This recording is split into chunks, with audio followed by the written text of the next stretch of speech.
Hey, if you liked the video, give it a thumbs up and show some love for the series. Every like, comment, and share really helps us keep going. Thanks a ton for watching. Chapter 241, Lunacy, Worship. And the way 3-0, you're resisting pretty well. Kendall kept his mouth shut at Cal's light-hearted comment. His pupils were shaking relentlessly, but he still did not reveal any information. Pfft. Cal chuckled before calmly commenting. You told Rashiel that the holy water is the foundation of this world. It's obvious you guys ripped the sap out of the world tree or cut off a root or vine and boiled it in water or some nonsense like that, right? Would the world tree have sap? Cal thought about the world tree he knew before peeking at Kendall. He remained quiet. Cal's gaze moved and he nonchalantly commented. 9, that's your name, right? 9 raised his head to look at Cal. 9 was with Kendall in this tent. Cal recalled the information about 9. He's known as the biggest trash of the First Knights brigade members who came in the subjugation squad. Bailey had given him that information. 9 was also the punk who had his hand wrapped up because Choi Han had pierced it. He was pummeled while visiting the village as a scout with his fellow dragon half-blood, Wei, and a knight of the Haru kingdom, Sam. Cal purposely brought this punk among the numerous dragon half-bloods. This guy should be good, young master Nim. He had used Beecrox's judgment as foundation. Do you know what the holy water is? Ha! Kendall sneered inside. He was certain that 9 would not open his mouth. Plus, that guy doesn't know much about the holy water. There's no way he does. That information was quite secret. However, 9 opened his mouth. That Kendall's eyes opened wide. He subconsciously started to speak. Hey, dragon half-blood, watch your mouth. He was then shocked. What is up with that bastard? 9 didn't even look toward Kendall. To be more specific, 9 was avoiding him.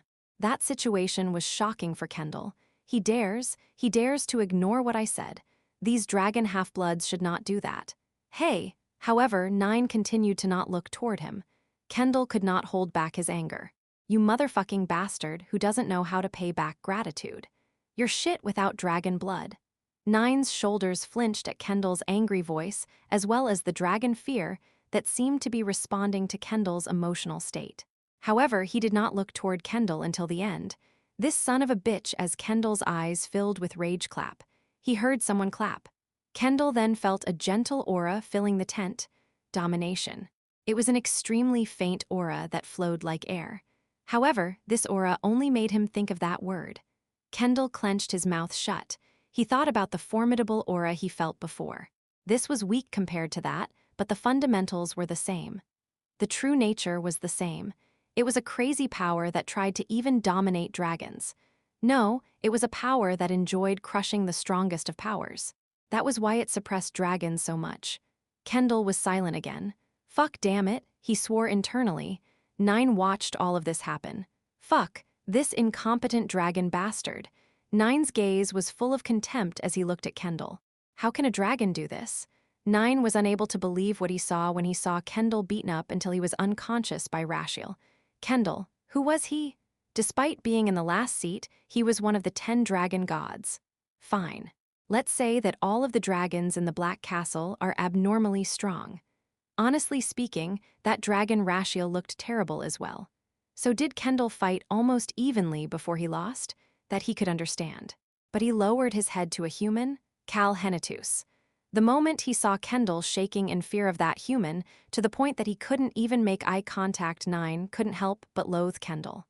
9. Until now, dragons were the greatest creatures in his mind. But such a great and mighty existence showed a side like this? 9's eyes filled with rage. Cal just quietly watched. 9, this guy is weak mentally. He recalled Beecrox's assessment. Furthermore, his personality is extremely twisted. He also has a grudge toward Kendall for being unable to save him. Beecrox then said the following. The more you show Kendall being squashed, 9 will stick to us in order to survive. The corners of Cal's lips curled up. 9, that guy treasures his own life the most. He then added on. Based on my research, although he has not awakened his attribute, he is said to have Kendall's blood inside of him. Beecrox was talented in torture and interrogations. This did not mean that he was great and causing physical and mental pain to his enemies. Beecrox was even greater at assessing an individual's true nature or their personality. That was why he was able to figure out an opponent's bottom line even without putting in much effort. Of the dragon half-bloods here right now, 9 is the most angry and disappointed in Kendall. Also, potentially because he has Kendall's blood, their personalities are very similar. A coward who valued his own life the most. Cal stood up from the chair. He then walked over to 9. 9 flinched, but Cal spoke warmly to 9, who was tied up on the ground. "Why do you think I brought you here?" 9's pupils started shaking. Cal spoke gently. "I am giving you an opportunity before I give it to anybody else." Opportunity? That word made 9's eyes shine. As for Kendall, that guy will not be able to get out of here. That comment about how Kendall would not be able to escape from here stabbed into 9's ears. "What opportunity, sir?" 9 subconsciously spoke respectfully. "Smile." Cal started to smile. Knight Captain Xenius' mind seems to be most chaotic right now, and he seems to have a lot of thoughts about the current situation, but he will not open his mouth. He is at least able to assess the current situation. He knew that there would be no benefits to gain even if he revealed information. However, 9 will speak. That guy can't understand what is what. Beecrox had been spot on. That is probably why the team leader keeps having Beecrox by his side. Beecrox's judgment was reliable. 9, Cal gently asked, "What is the holy water?" 9 hesitated before making up his mind. He definitely called it an opportunity. That should mean that he will let me live, right? That should mean that they will treat me better, right? He didn't recognize that Cal didn't answer his question about what kind of opportunity it was and opened his mouth. "The holy water is the aura that the majority of dragons have consumed, sir. It's not liquid?" "No, sir, it is not liquid. It is actually in solid form." Kendall interjected at that moment. "Hey, are you crazy?" However, 9 continued to speak as if he couldn't hear anything. "The reason the world tree is the world tree is because it can see the flow of this world." Cal quietly nodded his head. When he first met the world tree had said that it saw the flow of things and had told Cal about 3 things. Basically, it means that it can reach the foundation of this world. Cal flinched. "Shut the fuck up, you motherfucker. What the hell do you know?" "You know nothing, you little bitch." 9 snorted at Kendall's angry rant. He then addressed Cal. It was easy to talk now that he had made up his mind. "The dragons see the church as their subordinates. They put the church to work quite a bit, and we are the ones who end up with the most of that work. The First Knights Brigade. Although they looked extremely dignified and honorable to the onlookers, the truth was that they were just the ones to do the grunt work. Yeah, that's the truth. We've just been grunts for the dragons." 9 eyes were full of rage. "It may be a little part at a time, but doing a lot of things will allow us to see a certain flow after a while." So Cal calmly interjected. "You guys know, the Dragon Lord's side suppressed the world tree and used it to reach the foundation of this world. They then consumed that aura, and that aura is the holy water?" "Yes, sir. I don't know what it does, but I believe that is the reason all of the dragons got stronger compared to before the cataclysmic period." Cal knew that Apodus world tree had lost its intellect. He had assumed it was because the Dragon Lord was dominating it or had brainwashed it, but I guess it couldn't have been helped. The world tree in Cal's world had lost some branches and had to rest because it shared a portion of the flow with Cal. But to take that flow, the aura of the foundation, of course the world tree, is not in its correct state of mind. Furthermore, this world, it was also understandable why Apitu could not speak or act like Central Plains or Xiolin.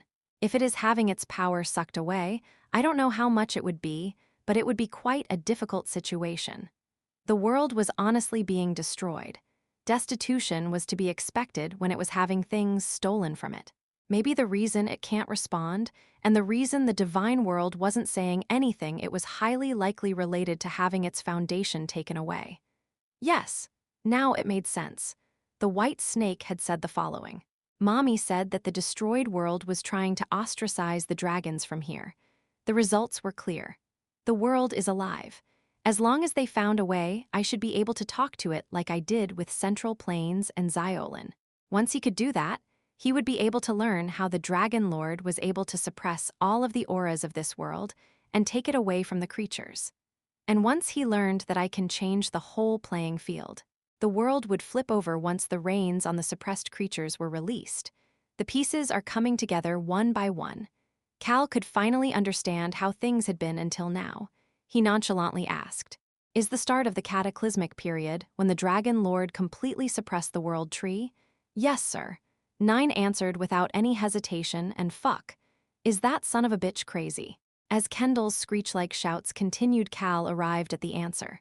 Suppressed the world tree, reached the foundation of this world, and took away the aura. As a result, abnormal climate issues started happening around Apitu, and the cataclysmic period arrived. Cal subconsciously mumbled before quickly closing his mouth. He suddenly had a thought: the young monk statue. The statue's central planes had used as a clone broke a bit after being hit by Rayon. However, it was fine now after being repaired. The aura of a world tree is inside it. Furthermore, it was the aura of the world tree from Apitu that the dragons had planted. They said this was a seed. He might be able to grow a new world tree through this statue. Then Cal started to think. If I use this statue, shouldn't I be able to reach the foundation of this world if things go well? Then I can chat with it. Cal was seeing a new possibility. If things go as I expect, and the playing field of this world can change, the corners of Cal's lips curled up. The situation will flow in quite an interesting direction. It could become an extremely advantageous situation for his allies. As someone who liked one-sided battles, this was extremely interesting for Cal. 9 was warily looking at Cal before he spoke up. Cal, who was now happy, gently responded. Of course, Cal had no intentions of being nice to 9, but he could still converse gently. 9's face lit up before he quickly spoke. "It is believed that some of the elves have consumed the foundation as well, sir."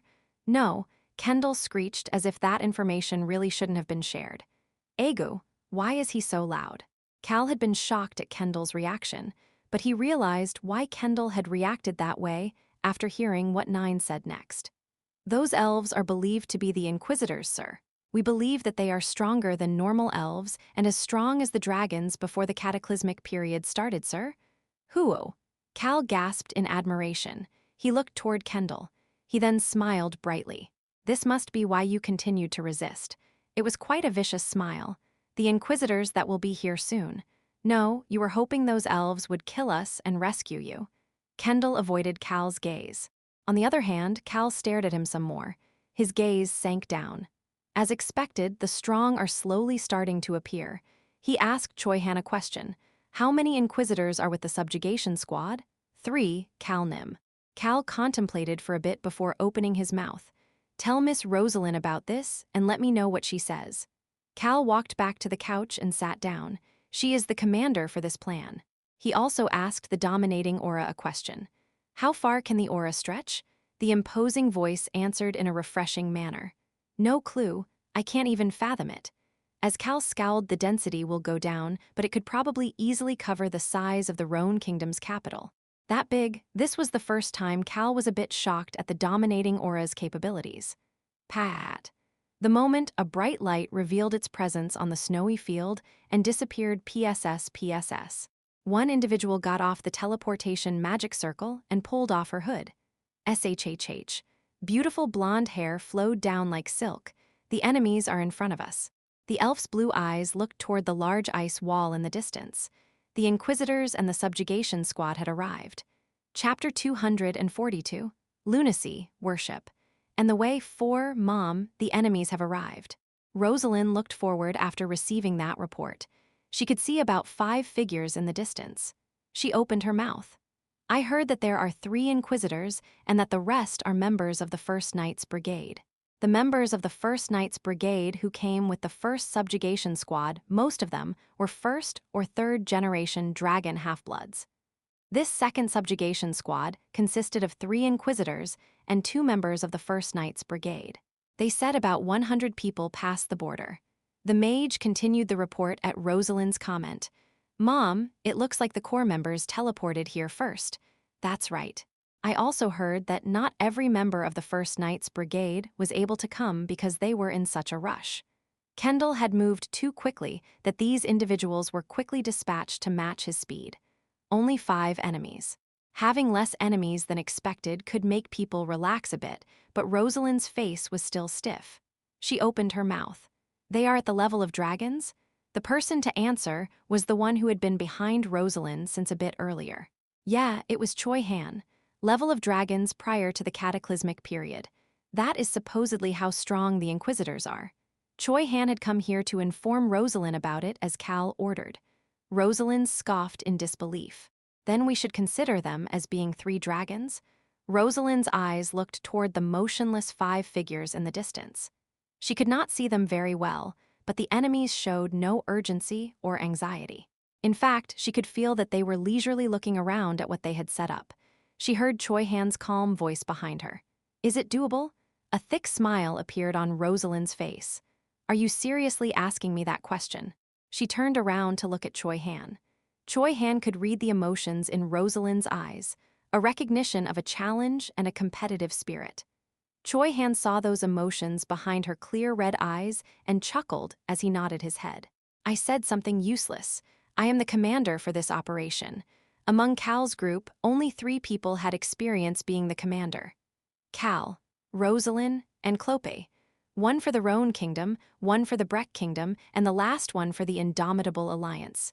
Cal had a lot of experience having done so many things, but the other 2 had served as commanders for extremely important events. As people who were capable of holding such heavy burdens, they also knew how to stand up against fear. This is a great opportunity. The quiet Choi Han turned his gaze after hearing that voice. Rosalind mumbled while looking forward. I'll test it out this time. She looked back toward Choi Han. A competitive smile appeared on her face. I wasn't just having fun while you went around saving multiple worlds. Rosalind motioned with her hand. The mages who had been looking at her recognized the signal and quickly started moving. They all headed to their respective positions.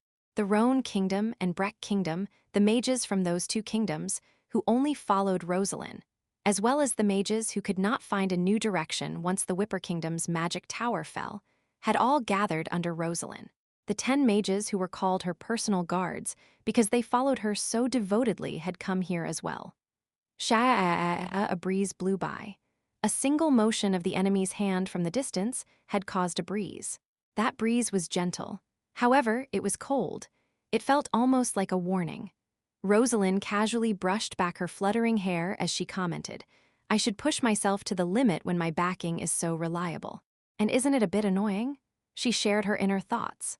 None of the strong individuals we've met in this place have been humans.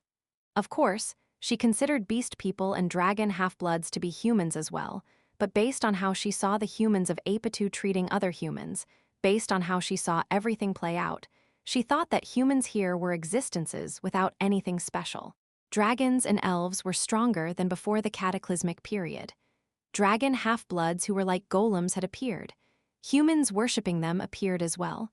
I've never felt like this before. Rosalind continued to feel odd while watching this situation. She finally realized what was making her feel this way. I was chatting with the people from the Haru Kingdom and the villagers as well. Everybody had been nice to her.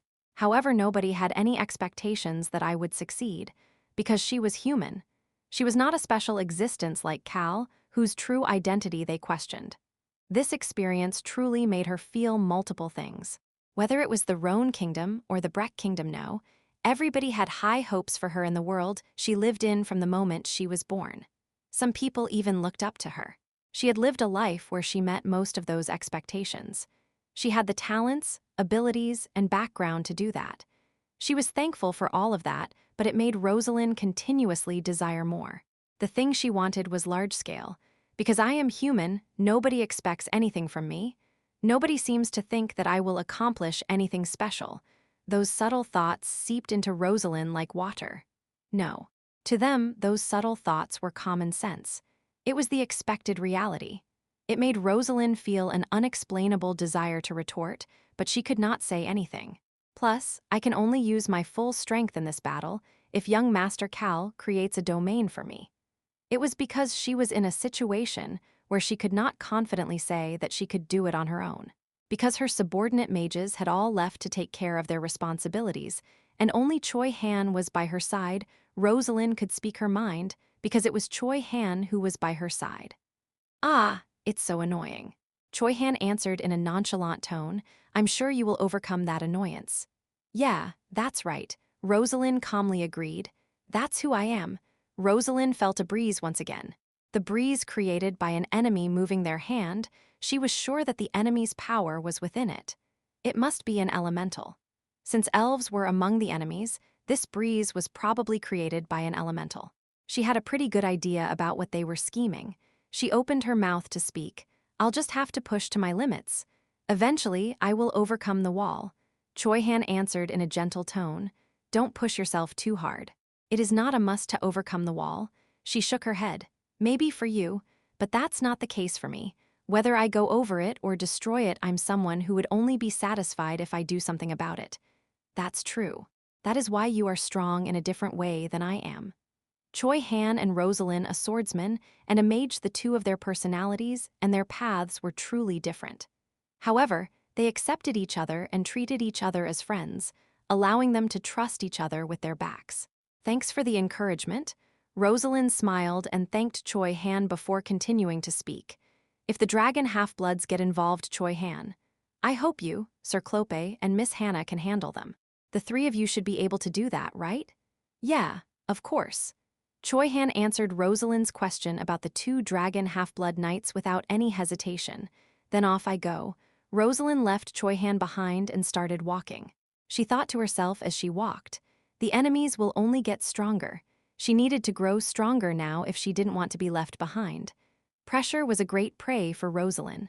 Dark elf Tasha walked up to her side. I think they used a wind elementals to scope out our formation. That was the right answer. There's quite the number. SSSS, a male elf, motioned with his hand, and the wind gathered around him before disappearing. The green-haired elf looked toward the golden-haired female elf. Inquisitor 9, what do you plan on doing? There were 24 total inquisitors. The elf, Yanni, who held the 9th seat, was silently looking forward. The male elf, Peterson, continued to speak. I couldn't look in the tents, but I don't sense Kendall Nim over there. I think Kendall Nim will be somewhere deeper. Then why don't we just wipe them out as we go? They heard a lively voice. An elf with short red hair, Lingling, was smiling mischievously. I thought you've never seen any of them before.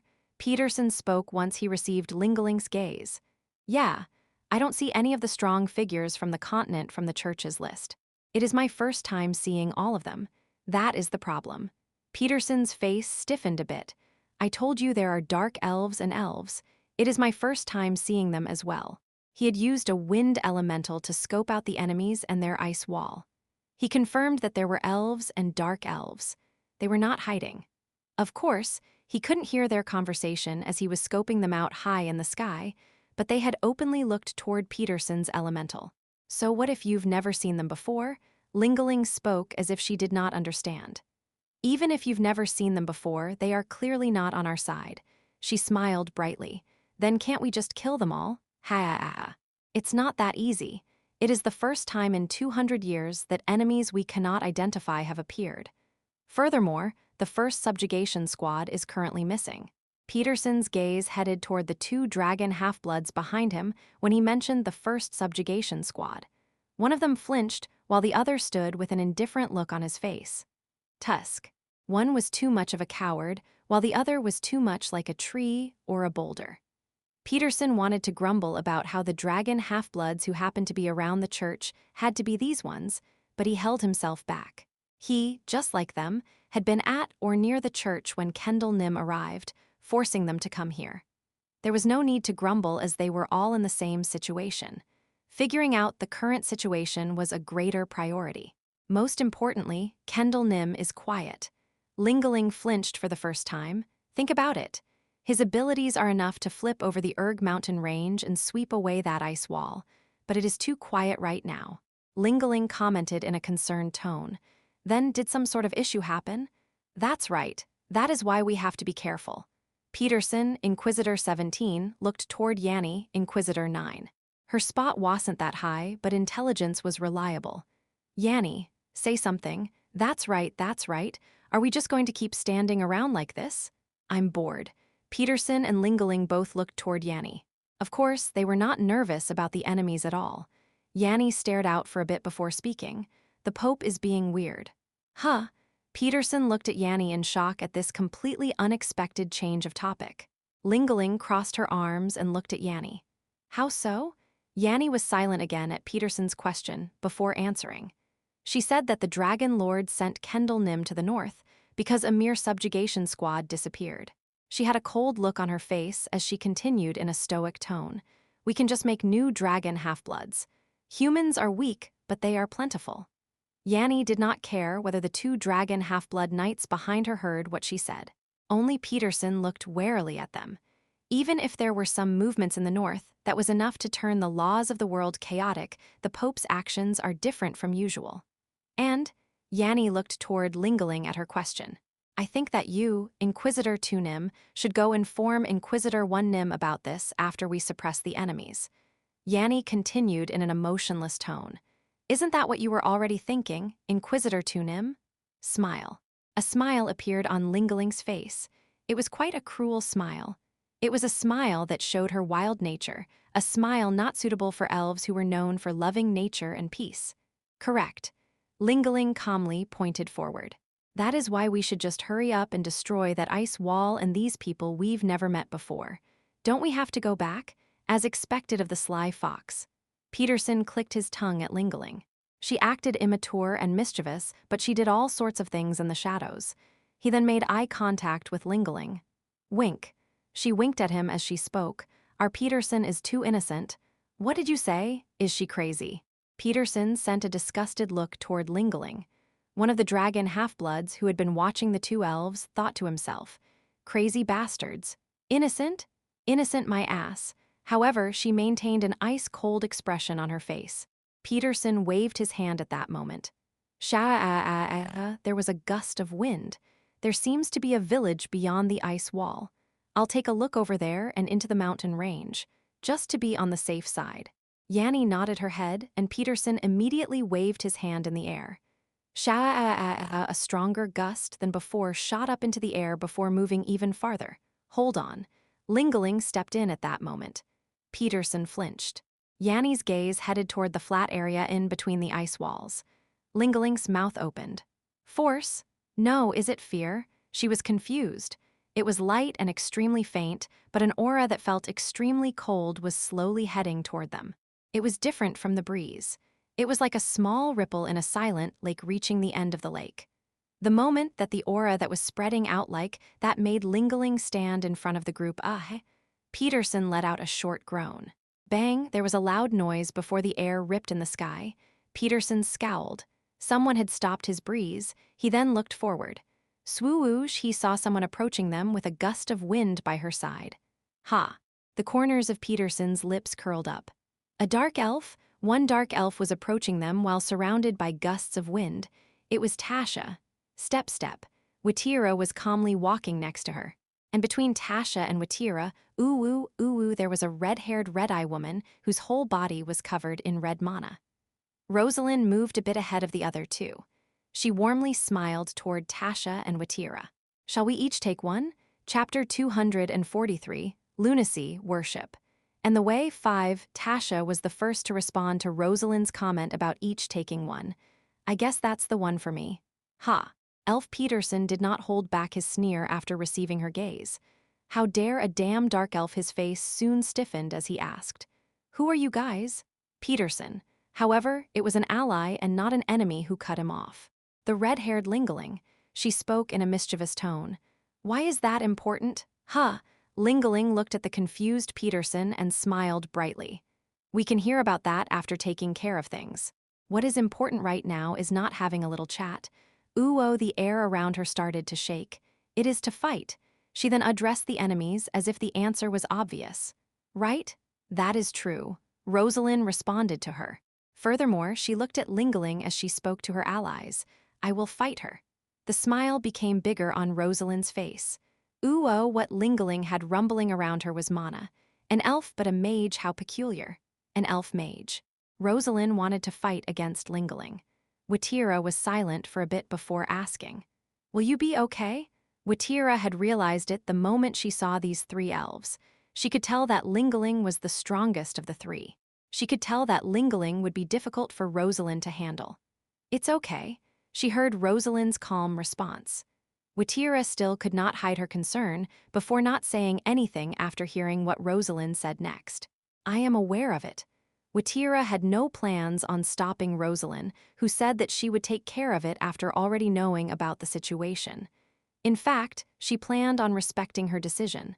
Because of that, you will have to come with me. Watira made the first move in this 3-on-3 battle. Chhhhhhhh, a large water whip appeared in her hand. Watiranim. All 3 elves are supposedly at the level of dragons. Watira recalled the information Rosalind gave her before making up her mind. First of all, the most important thing is I will make the first move. Elf Yanni let out a short groan at the sudden attack. However, a large whip was already flicking down at her. Baang. Snow and broken pieces of the ground shot up from the spot Yanni was standing at, and even the spots Peterson and Lingeling had been standing at as well. Watira immediately pulled back her whip. The spot that the whip had gone through looked like a tree struck by lightning, as the ground had a giant dent. However, Watira's gaze was not focused on that. You are a whale. Tap. Yanni, who had easily avoided the whip, landed on the ground. Her hand was on top of the ground that had appeared once the snow disappeared from the attack of the whip. A humpback whale at that. You are the first to accurately figure out my identity. Watira smiled as if she was amused, while Yanni still remained stoic. It should be quite advantageous for you as well, because there is a lot of snow in this area. Haha. You know about that as well? Watira laughed with a relaxed look on her face before clenching her hand around the whip. She could sense it. It's coming. Under the ground boom boom, the ground started to shake. Yanni moved her hand away from the ground. No, she stood up while still grabbing the ground. PSSSS dirt had gathered in her hand and was starting to take the form of a sword. Oh no, Watira stopped smiling. Boom. Watira shot up into the air the moment the ground shook violently.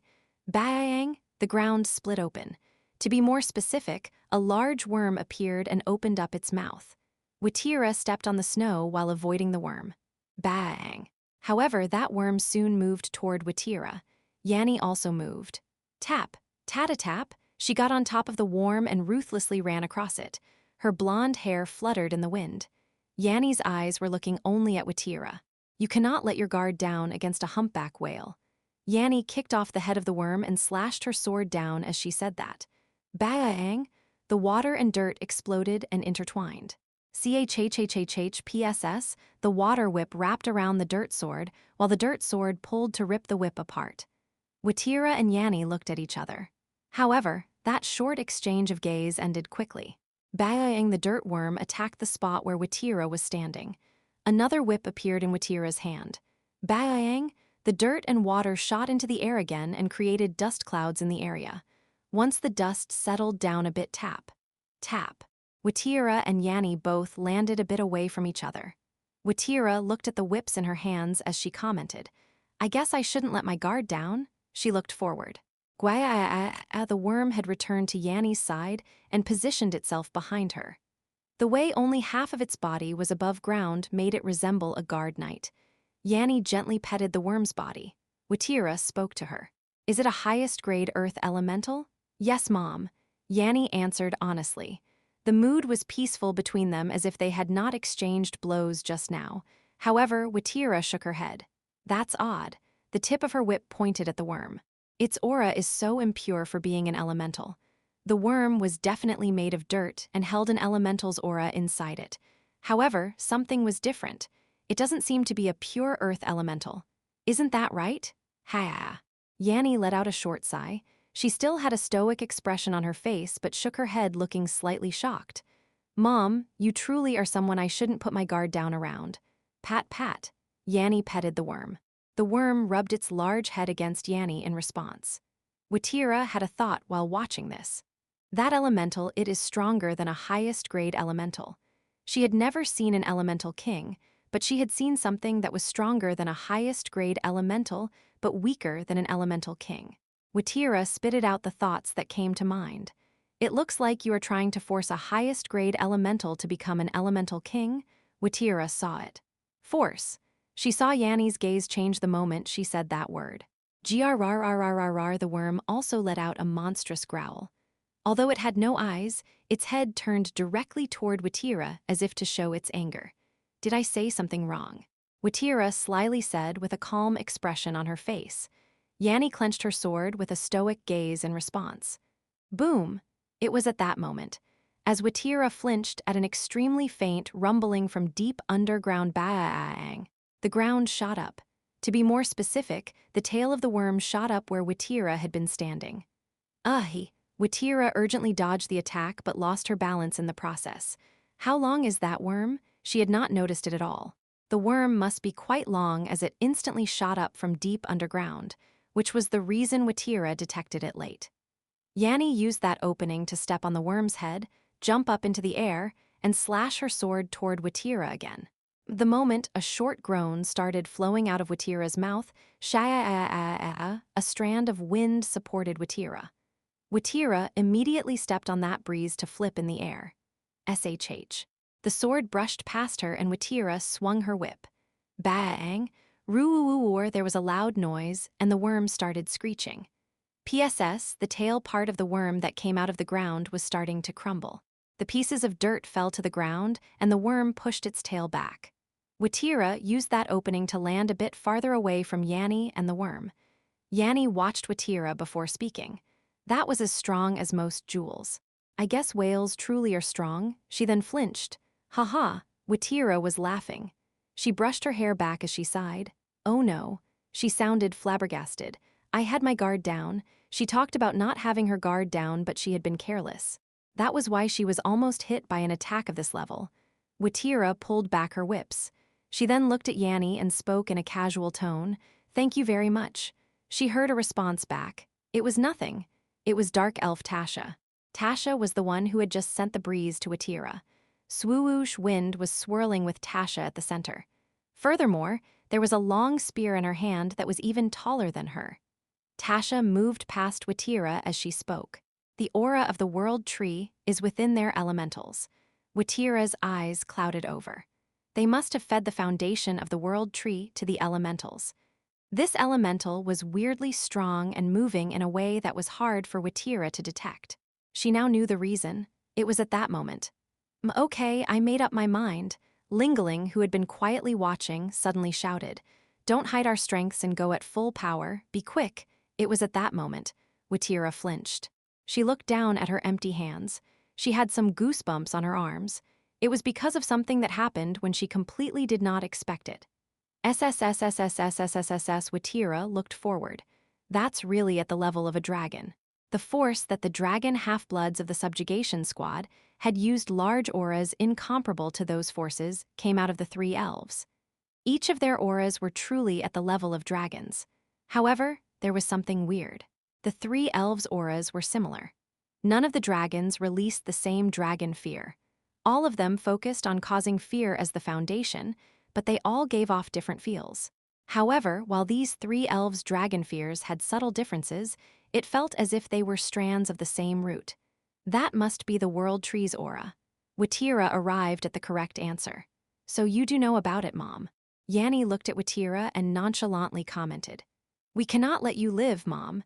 SSSS, the ground around her moved up and down. Yanni controlled an earth elemental. Watira quietly mumbled while looking at her. Very incompatible. Although the area around them was covered in snow, this was still land. They were surrounded by terrain. Yanni was not an easy enemy for a whale like Watira. Ha! She let out a deep sigh. There were still no whips in her hand. Her hand started to move again. Plop! Her thick coat fell to the ground. She undid the buttons by her wrist and pulled up the sleeves of her thin shirt. Her arm that was full of all sorts of scars was visible. The enemy did not wait for her. Watira was not someone Yanni could let her guard down around, after all. "Let's go." The worm kicked off the ground as soon as Yanni said that. No, it slithered through it. Bang! The ground split following the worm's movements, similar to a ship cutting across the waves. Yanni was on top of the worm. She looked like the captain of a ship. Their destination was Watira. They were as swift as a ship with a tailwind. Watira looked at the worm swiftly charging toward her before looking around. Shaya, she could see a spot where the wind was gathering like blades. Wind arrows were being shot out. Bang! That wind was sliced apart by a large spear. However, Tasha groaned and took a few steps back. Peterson shot more arrows toward her. Shaya, an endless array of arrows targeted Tasha. He looked as if he was playing with his prey that was guaranteed to be captured. He seemed to be finding the right moment to kill her. Peterson smiled as he held his bow, as if that was exactly what he was thinking. Watira looked away from there. Rosalind had red mana around her, but she was not able to stand up straight. Her legs were shaking. Ling was smiling while looking at her. The aura coming out of her body was the strongest of the three elves. Rosalind was currently facing the full blunt of dragon fear. They could use mana thanks to Cal's aura that was surrounding this area. But unless Cal came out of the tent, saw this situation, and pushed back Lingaling's aura, Rosalind would have to face this aura head-on. Rosalind, Tasha, both of them were within the domain where they could use their full strengths, but they were struggling because the enemies were at the level of dragons. That was probably why they could not fight properly. I really don't like this place. She heard Yanni's calm voice. How arrogant. Are you feeling so relaxed because you think that the whales are stronger than elves?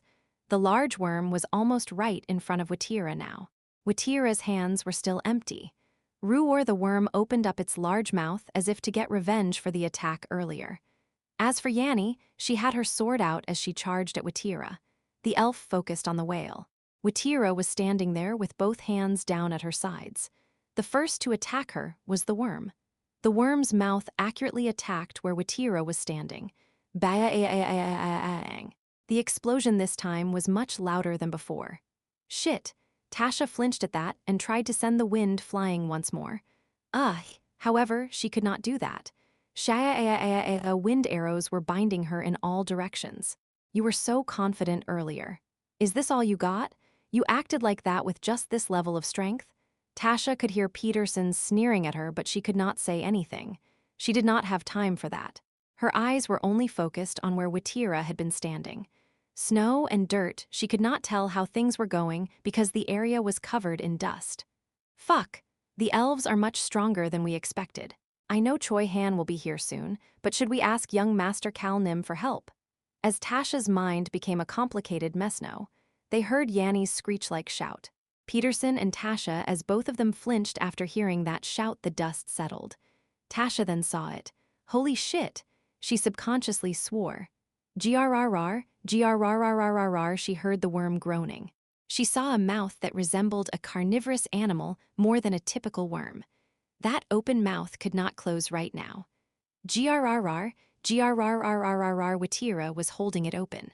Her empty hands were holding the worm's open mouth on the top and the bottom. Grrrr, the worm's smell was shaking. However, Watira did not permit the worm to close its mouth. Veins were visible in her hands and arms. Tasha then remembered something. Oh right, she's a whale. Whales were the one existence that could fight at the level of dragons. Magic, water. Even without those things, whales were strong because of their physical strength. The strongest of the whales was the Whale King, and Watira was second. Her strength did not go down because she was on land. Bang! The worm's body started to shake more and more. Watira put even more strength into her hands. Her hands looked as if it would rip apart the worm's mouth and head. You dare? Yanni's eyes filled with rage the more the worm pitifully whined. Her dirt sword immediately headed toward Watira. Her movements were still quite calm. Watira was holding the worm. This made it a great time to attack her. PSS, the moment the gold aura wrapped around the dirt sword, that sword instantly headed toward Watira's head. Yanni made eye contact with Watira. She'll have to die. As Yanni's gaze turned vicious, Watira's eyes remained stoic. Instead, she launched the strongest attack she could muster toward Yanni and the approaching dirt sword. Holy shit. Peterson subconsciously swore while watching. It could not be helped. The worm was moving. No, it was picked up. Watira continued to hold onto the worm's mouth as she moved her hands. The worm's head moved with Watira's hands at first before its body got lifted. That body, as Watira swung her arms wide, the worm's body was swung toward Yanni. The worm resembled the whip Watira usually used. Yes, Watira was swinging the large worm. Boom! The large worm's body slammed into the ground and shook the area. Someone who was watching this subconsciously spoke. That's crazy. As expected of a whale, it was Cal. Human tea, that's amazing. Cal and Rayan, who were outside the tent unlike what Watira was thinking, remained invisible as they watched everything. They both gulped. Cal tried to calm his wildly beating heart as he thought to himself. I knew there was a reason Archie couldn't start a fight against Watira. Cal suddenly recalled how Watira had swung her large tail in her whale form when they first met. As I expected. She's strong. Whales were strong. As for Watira, she was even stronger. She was extremely strong on the battlefield. SSSSSSSSS, as the dust settled, the first thing Cal saw was Watira pulling up her sleeves and bang, bang, punching the worm with her fists. Watira was on top of the large worm looking extremely shabby because her whole body was covered in dirt and dust. She was persistently holding onto the worm that was trying its best to throw her off. Boom, boom, she beat it and then beat it some more, while doing that re-yip. She grabbed its body and ripped it into two. The worm's body, the dirt it was made of, started to crumble. Oh wow, the 7-year-old dragon and the human who was wearing thick clothes because he was cold were both blankly watching what was going on. Chapter 244, Lunacy, Worship. And the way 6, boom, boom. Endless sounds of strong impact filled this snowy plain that would usually only have the vicious sound of the wind. Boom, boom, ego. Cal was invisible, but he subconsciously flinched his shoulders whenever he heard that noise. There was another person whose shoulders were flinching like Cal's. It was Archie. He was waiting in a tent in the rear, but his pupils shook relentlessly whenever he heard those explosions that shook the ground. What is it? Soared Master Hannah. Archie's pupils were shaking so much that Hannah, who found it difficult to be around Archie because of her past attacks on the whale tribe and had not been able to say anything to him until now, had asked with concern. Boom. Archie subconsciously answered Hannah's question after hearing one more rumbling in the distance. She's fucking pissed. What? When I was young, Archie's forehead was full of cold sweat. You know that our village is on top of an iceberg, right? There Archie would usually not say anything to Hannah, but he subconsciously spoke informally. Anyway, even that whale tribe had a trashy bastard. When Watiranim was young, that bastard caused a ruckus toward the penguin tribe. The penguins lived with the whales and helped them with many tasks. When Watiranim saw that boom, the ground shook again, and Archie subconsciously sighed before wiping the cold sweat off his forehead. He then continued to speak. Anyway, Watiranim went to capture that trashy bastard. And, while that trashy bastard ran away, he decided to turn into his whale form and jump into the ocean. And Watiranim captured that whale bastard. And then seeing that made Archie make up his mind to never try to provoke Watira. And then Watiranim held up that whole whale and slammed it to the ground. Boom. That sound just now, when she slammed him, when she grabbed him by the tail and swung him left and right before slamming him into the ground. This is the same sound as that time. Boom, boom. She's fucking pissed right now. Watiranim is so angry her eyes have rolled over. The only reason she stopped was because Pazet and Nim, who was very young at the time, cried saying, Nuna, let's stop. Unless something like that happens again, she will not stop. Pazet and Nim is older now, no. Watiranim will probably still stop if Pazet and Nim came crying and dangled on her arms. Aw shit, Pazet and Nim is in Roan. How can we get him here? How? Why are you asking me? No, this is really bad. Archie jumped up and shouted toward Hannah. This is just the beginning. Flap. Archie picked up the door flap. Fuck, he then swore. Hannah was looking at Archie in disbelief. Archie didn't care and continued to talk with a crazed look on his face. The snow keeps coming down. The snow is actually getting stronger. Fuck, there is going to be no worries about the water running out here. Ho. Hannah gasped and then asked in a tone of disbelief. Isn't that good for the whales? Wasn't it good for there to be a lot of snow? Archie answered with a frustrated look on his face. Exactly. The problem is that it is too good. If there is this much snow piled up, he clenched his hair as he shouted, it's enough for her to go berserk. He ran out the door. Damn it, everything is going to get destroyed. I need to stop her. Hannah watched Archie's back as if he was a crazy bastard. However, Archie was completely serious. There was a thought that went through his mind on a normal basis. In the ocean, the whales are the dragons. He always thought that the reason dragons were said to be the strongest race was based on their prowess on land. Humans, elves, dwarves, and dragons all lived on land. He believed it was a hierarchy determined based on their own standards. However, there lived just as many different species and just as numerous the creatures in the ocean. The ones to protect the ocean that they all lived in were the whales. That was why, although dragons ruled the sky and the land, the whales ruled the ocean. This thought did not change despite Archie meeting numerous dragons and strong individuals. The whales did not have magic or aura, but he believed they just did not have the chance to show Cal and the others the true greatness of the whales. There had never been a proper battlefield for them to do that.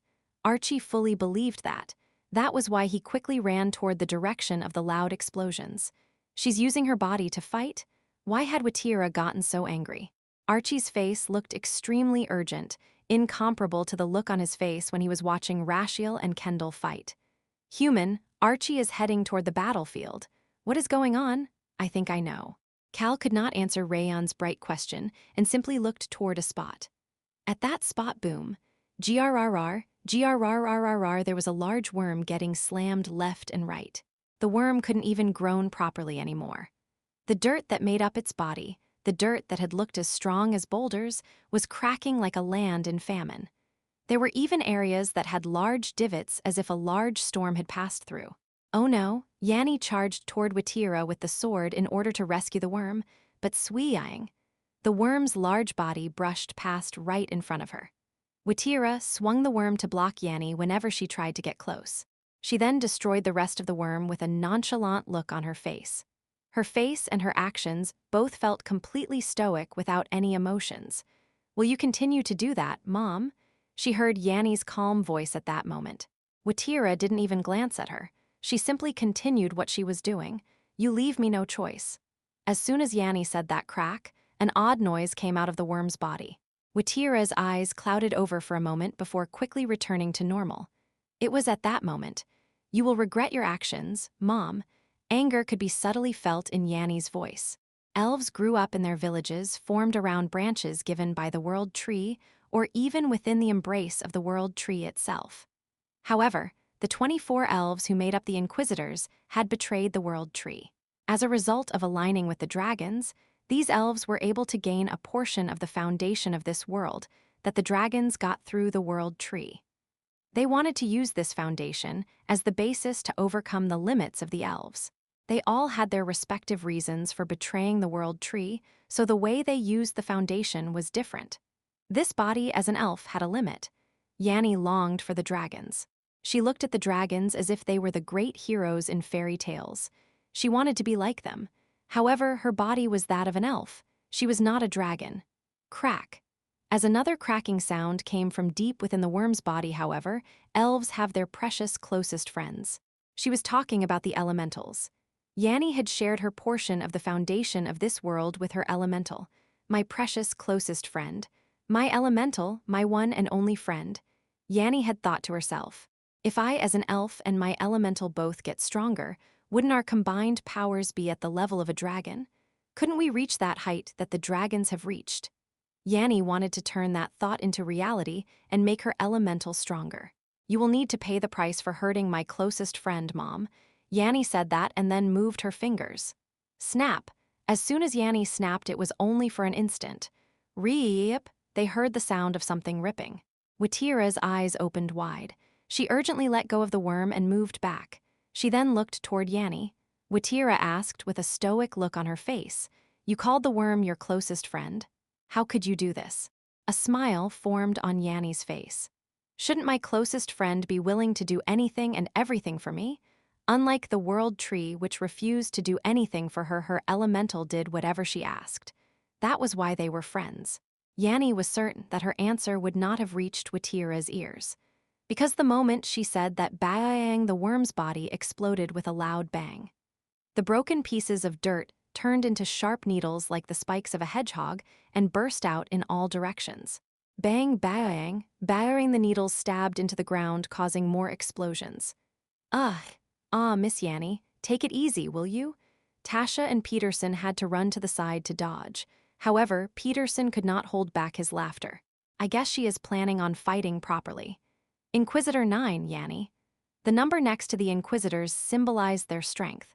Whether it was their physical strength, intellect, or ability, the Inquisitors determined the strong regardless of which method was used. Only the results mattered. Among the Inquisitors, Yanni was 9th. That also means she is the 9th craziest. Yanni looked as if she cherished her elemental, but Yanni being fully ready for battle was different from other elves. She's going to eat her elemental soon. To be more accurate, she would place the elemental on top of her body. Yanni had turned her highest grade earth elemental into something that was not as strong as an elemental king, but one that was stronger than whatever was on the rest of the standard. In return, she made it lose its intellect.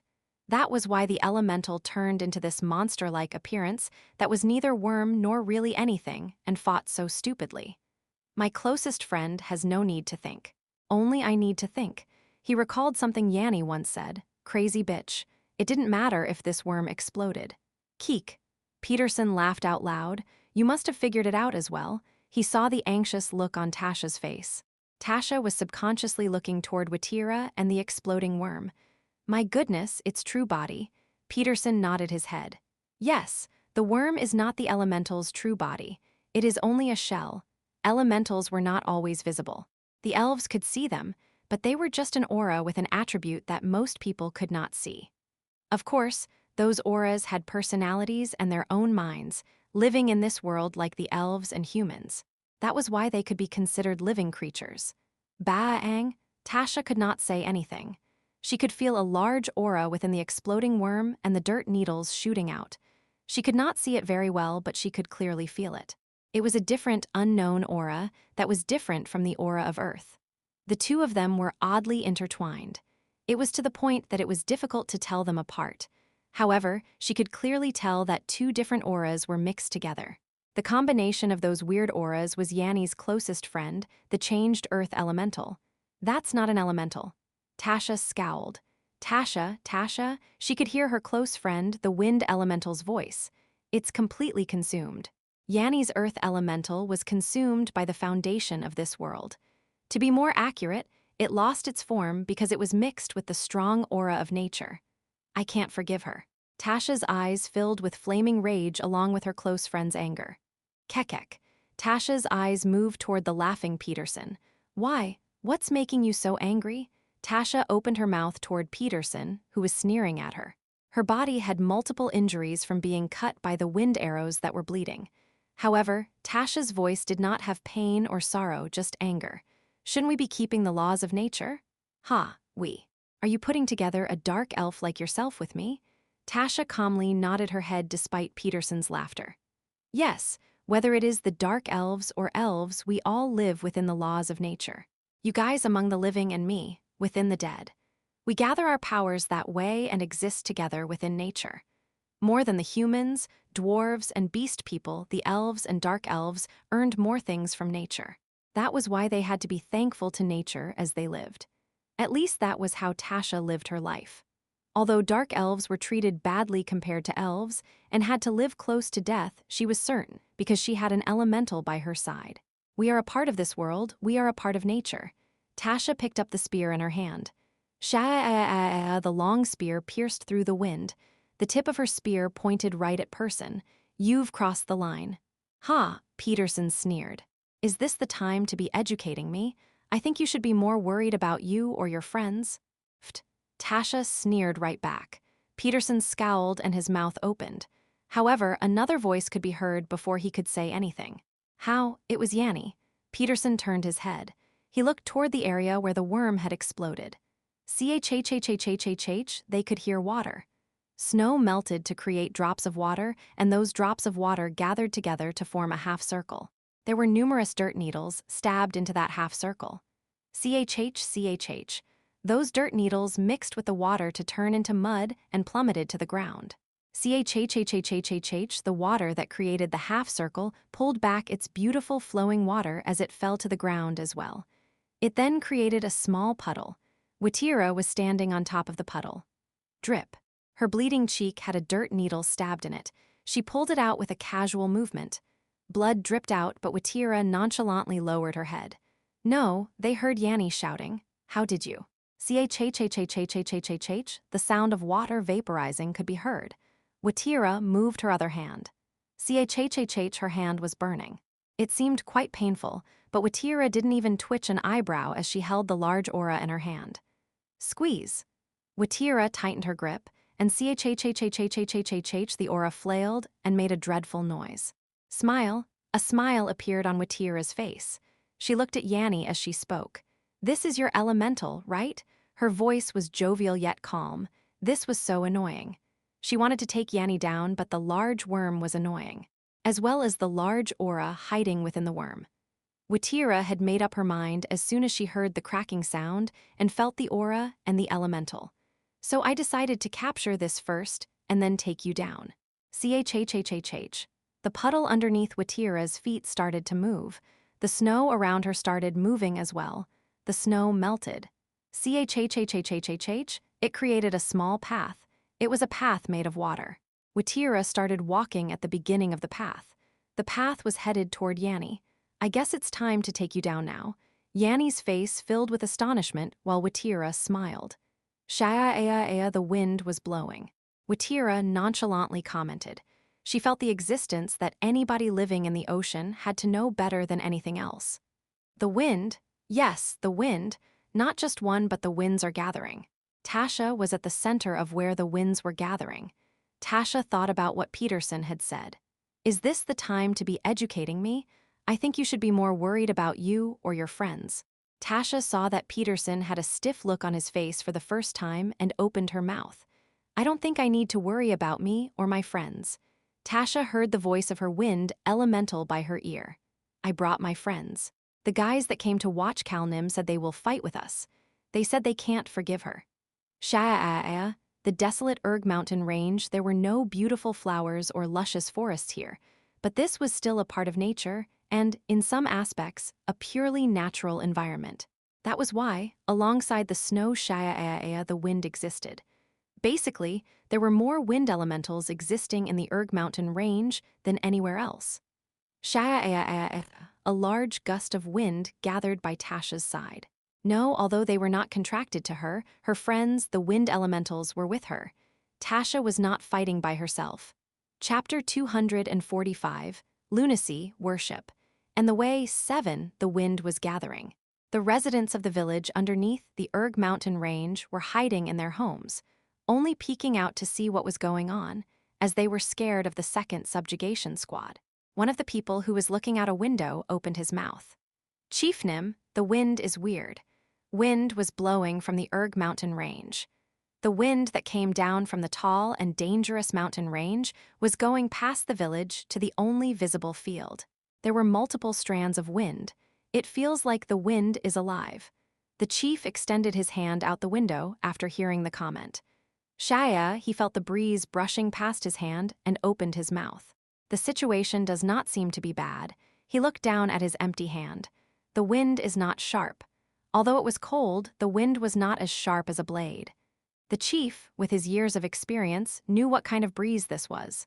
He had his memories from his youth. They are elementals. Excuse me? The wind elemental Nims are moving right now. The villagers' eyes opened wide. Haven't elementals been difficult to see since the cataclysmic period? Until the cataclysmic period, elves and elementals were not such distant existences in Apatu. Of course, it was rare for them to interact with humans, but they could run into them every so often in beautiful natural scenery, such as forests and mountains. Furthermore, there were merchants who traded with elf villages as well. However, elves became difficult to see since the cataclysmic period. It was even more difficult to see elementals. The elementals had disappeared. People were saying things like that. The chief chuckled and shook his head. Elementals have always been difficult to see. However, the wind exists no matter where you go. As a result, it only made sense for wind elementals to exist everywhere as well. The chief corrected what people believed to be the changed truth or common sense since the cataclysmic period.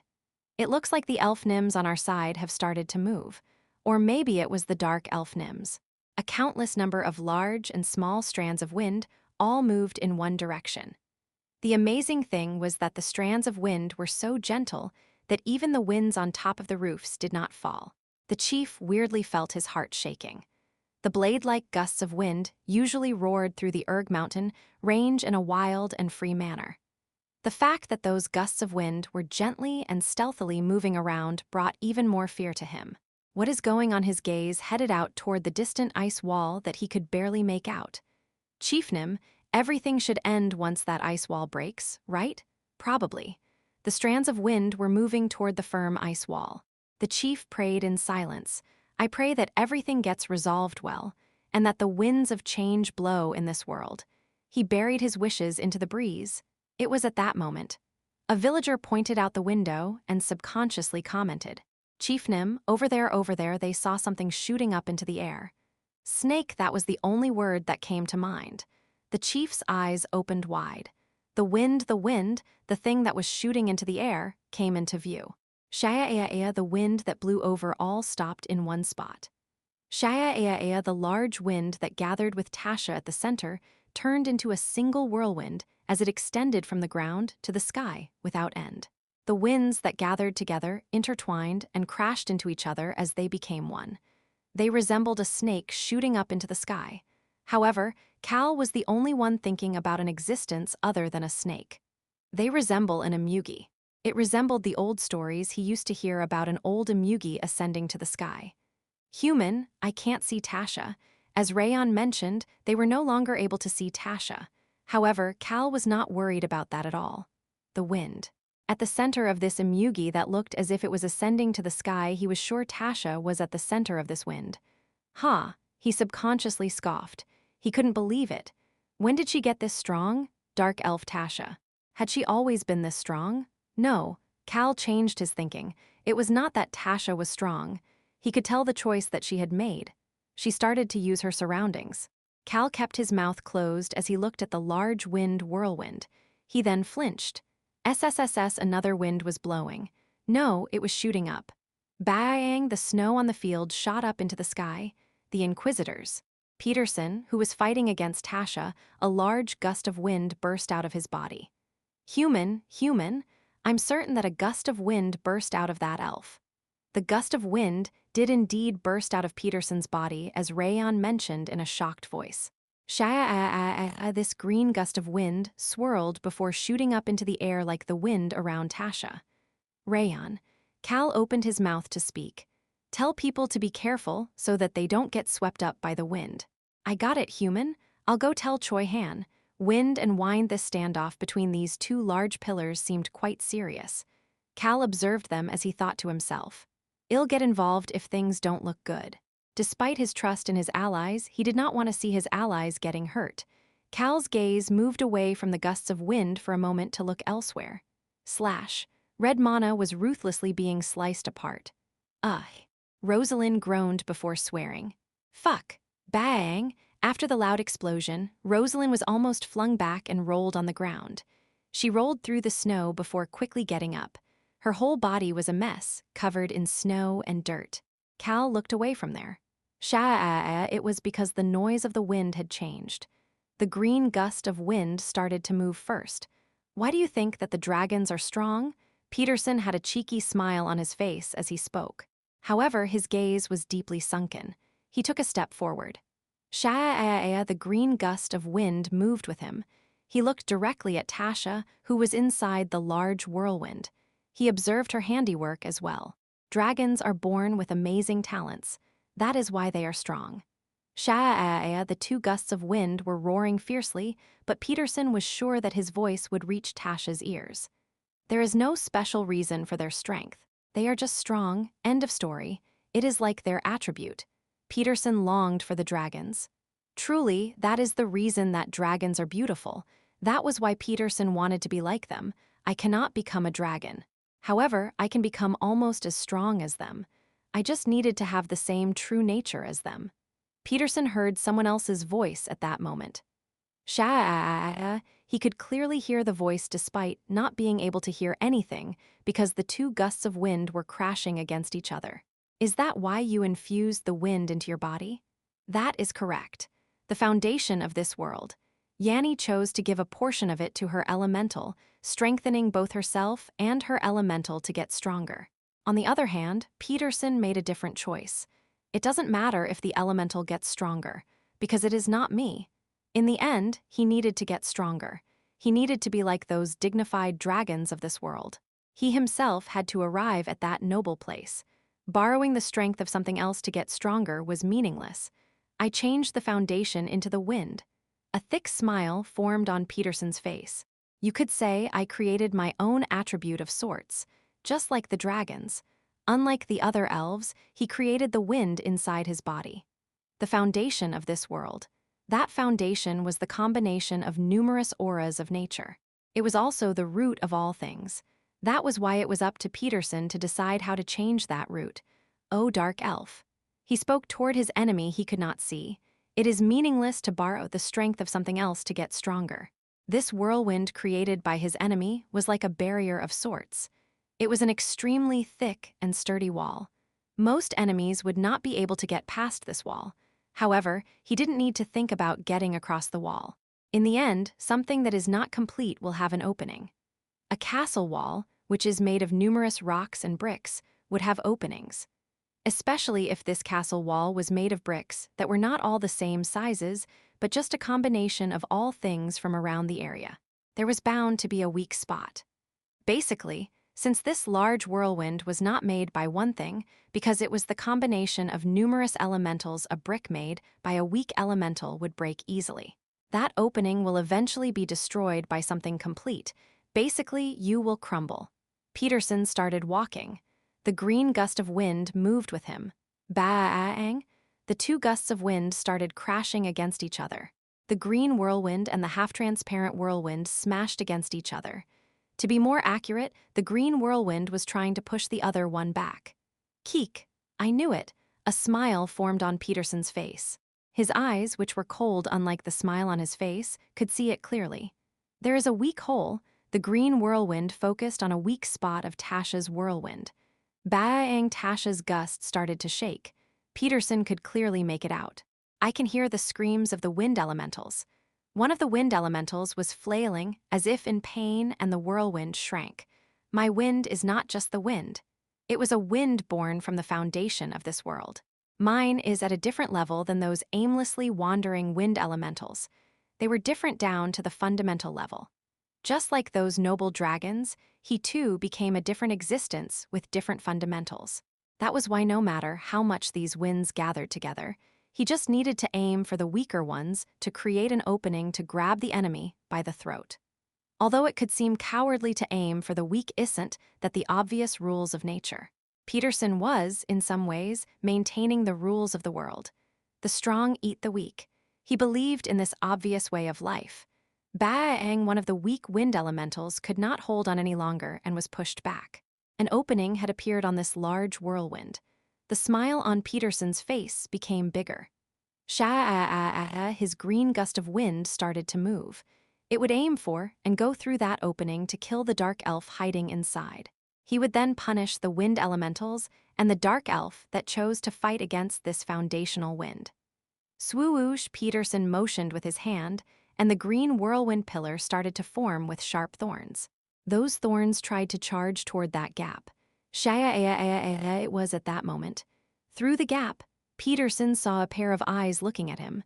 The dark pupils that resembled the night oddly sparkled like the stars. The dark elf. Just as he was about to recognize that it was her gaze, Peterson flinched. What the why is she smiling? The dark elf was smiling. She was also faster than him. The gap created in the whirlwind, something burst out of it. It was Tasha's long spear. Bang! There was a loud explosion. The long spear crashed into the green gust of wind. No, it stabbed into it. However, the green gust of wind was not injured at all. Peterson was about to sneer when he heard Tasha's voice. I am weaker than you. Tasha was standing at the center of the large whirlwind surrounding her. It was quiet around her. The wind elementals were no longer coming to her side. Not a single strand of wind moved past her. Tasha, I'll block that gap. She heard the voice of her close friend. The gap that had opened up for a bit almost instantly disappeared. She could hear it because she was standing somewhere with the wind. She could hear the numerous voices of the wind elementals. They all shared the same thought as her. Although I may be weaker than you, there was something she had learned from Cal. He was truly strong. The way he used multiple powers of nature made him look marvelous and as if he was not human. However, let's get ready. He still prepared for the fights to the best of his abilities. He actively used his friends in that preparation. Cal always said the following: he liked overwhelmingly one-sided fights. Tasha saw how Cal used and utilized everything around him, and in the end, pushed himself to his limits to achieve these overwhelmingly one-sided fights. An overwhelmingly one-sided fight is possible. She wanted to be like him. It seems like that Inquisitor sees us as the walls or something, but Tasha chuckled. The wind being a wall? That could not be. The wind was free. You can't tie the wind down. Tasha shared her thoughts out loud. You don't even know the basics about the wind, do you? She raised his hand. Her long spear pointed at the sky. She raised her head. The large whirlwind that was reaching all the way to the sky, she could feel the numerous winds at the center of it. She could feel her close friends looking down at her as she quietly stood there. She spoke to the close friends who would help her and fight with her. You can't overcome a numbers advantage. Her wind elemental called out to her. Tasha. She responded to it. Let's get started. Now that the enemy had shown his full strength, she had to do something fitting as well. It's time for the full assault. The whirlwind broke apart.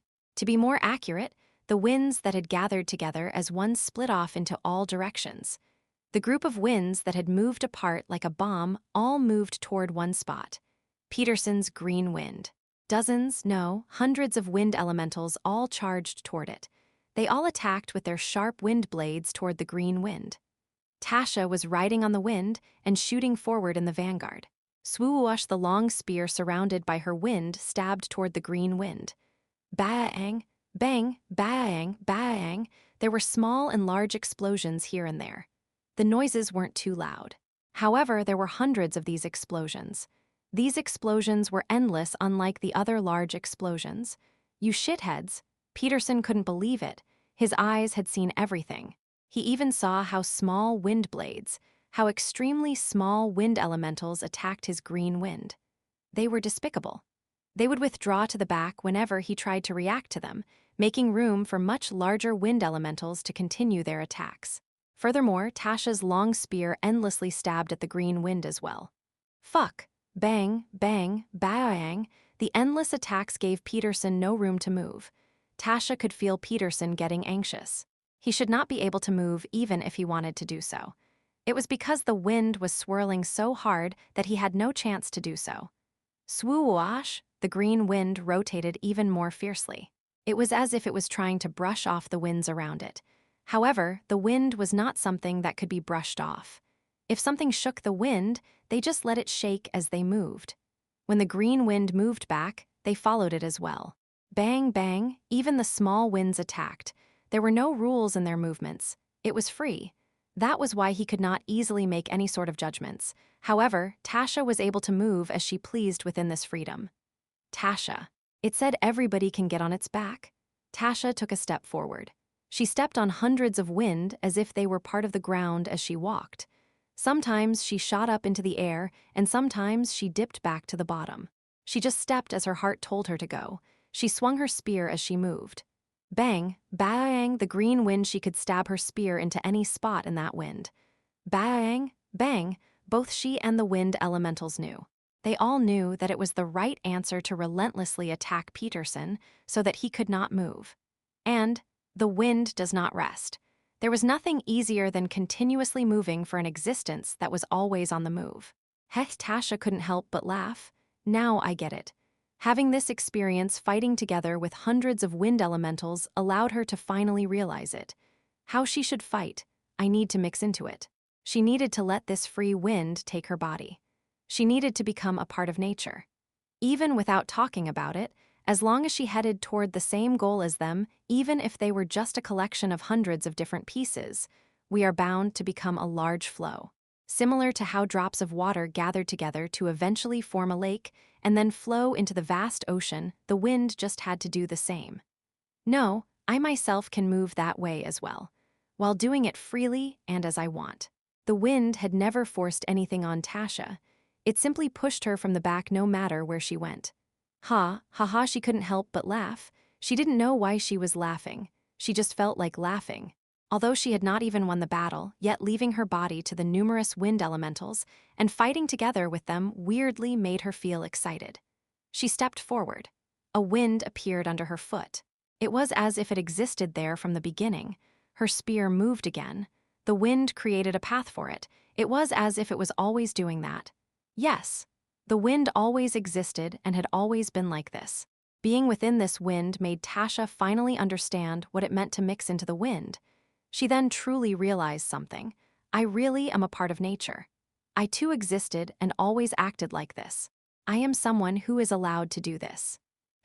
Tasha wondered what kind of enlightenment she was having in the middle of a fight with an inquisitor, but it allowed her to feel certain.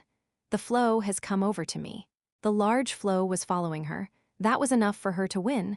She didn't think of this as faith, but as the obvious reality. It was at that moment. One strand of the wind approached her. Tasha flinched. Tasha, Tasha. A wind elemental urgently called out to her. Rayon, who had returned from seeing Choi Han and was lying down on Cal's knees, jumped up. Human? Huh. As Cal half-assed a response as he was focused on looking out the window, I can feel an intense wind. What? I can feel a super strong wind elemental. This is my first time feeling such an elemental power. A super strong wind elemental? As Cal was blankly trying to understand the meaning behind those words, "Oh, dark elf," Tasha heard someone's voice. I can feel the wind coming from you. You are a child who creates the flow of things. She could feel a small wind tickling her cheek. She turned her head. There was a butterfly made of wind existing without being affected by the numerous winds. The butterfly asked her a question. Child, can you save this world's wind? Tasha heard her wind elemental's voice again. Oh, King, the wind elemental king was the only one a wind elemental would call king. Chapter 246. Lunacy, Worship. And the way 8, the wind elemental king. Tasha was surprised, but she could not suspect the small butterfly's identity. Not only would her close friend not lie to her, the area around the small butterfly was calm. Ah, the wind elementals were avoiding the area around the butterfly. No, they were withdrawing from that area. It was as if they were worshipping the butterfly, giving it its own space among the large flow of wind. Gulp. Tasha forgot about fighting and blankly stared at the butterfly. What is going on right now? What is happening to me right now? She recalled what the wind elemental king had said to her. Child, can you save the wind of this world? Tasha opened her mouth. Sir, did you ask me to save the wind of this world? The small butterfly flapped its wings as if it was nodding its head. Child, that is correct. An elemental king. Tasha could only say the following thing after coming face to face with an existence she had only read about in records. How could I do something so big? This was her honest sentiment. This world, Apatu Tasha had no idea what kind of condition the wind of this world was in right now. She could not even fathom the weight of saving not just a portion, but the entire wind of a world. Someone like me doing something that big? It's not like I am young Master Cal. How can I do that? Tasha made up her mind to utilize her surroundings in her fight. In order to do that, there was a step that had to be taken. It was recognizing her own position. She also had to scope out the limits of her plate. Tasha accepted that she could not be like Cal, Choi Han, or even her nephew, Albaru.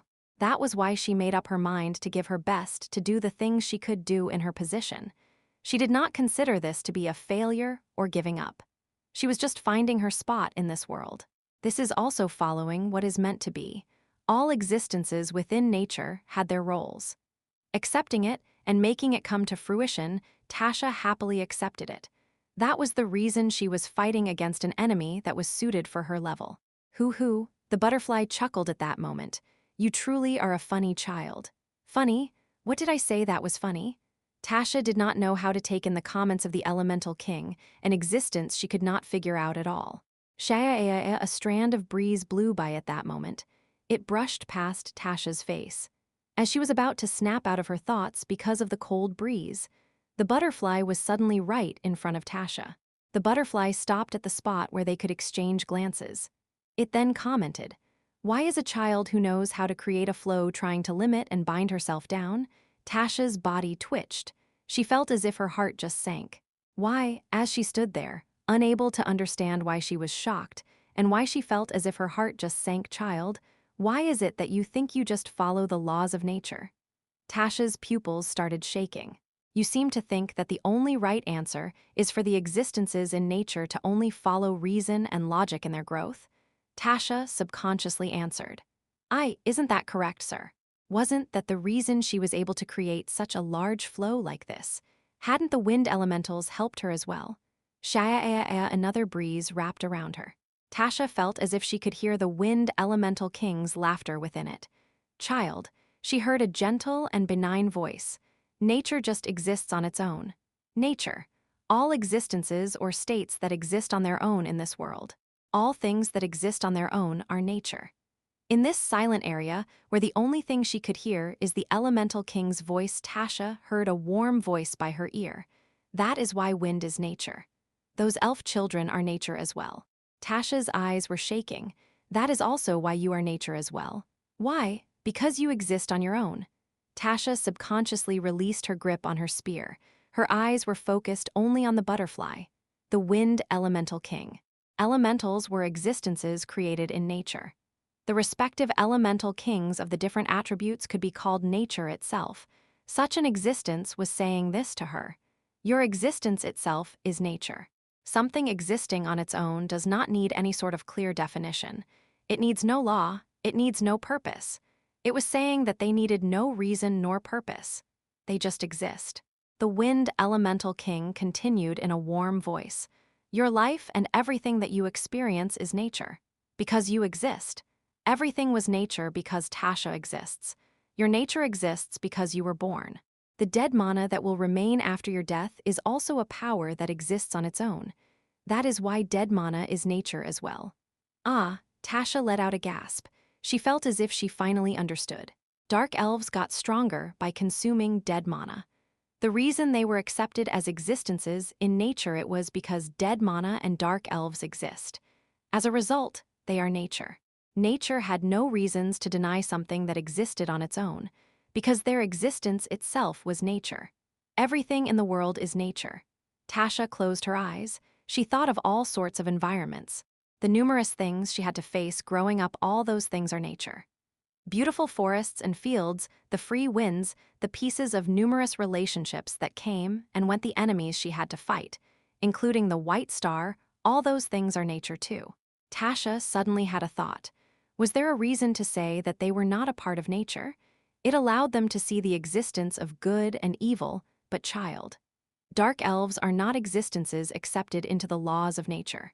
Dark elves are also nature. Tasha opened her eyes. She could see the butterfly. She did not accept the wind elemental king's words as the truth. To be completely honest, no matter how much she thought about it, I don't want to call a bastard like the white star nature itself. It was the same for the hunter bastards who have done such cruel things. Because Tasha had existences, she did not want surviving in her world, but there was one thing she did figure out. Dark elves are not existences accepted into the laws of nature. Dark elves are also nature. She opened her mouth. Because we exist on our own, I exist. Therefore, I am nature. That is correct. Child. Tasha's eyes were no longer shaking as she looked at the butterfly. The nature of this world is unable to exist on its own right now.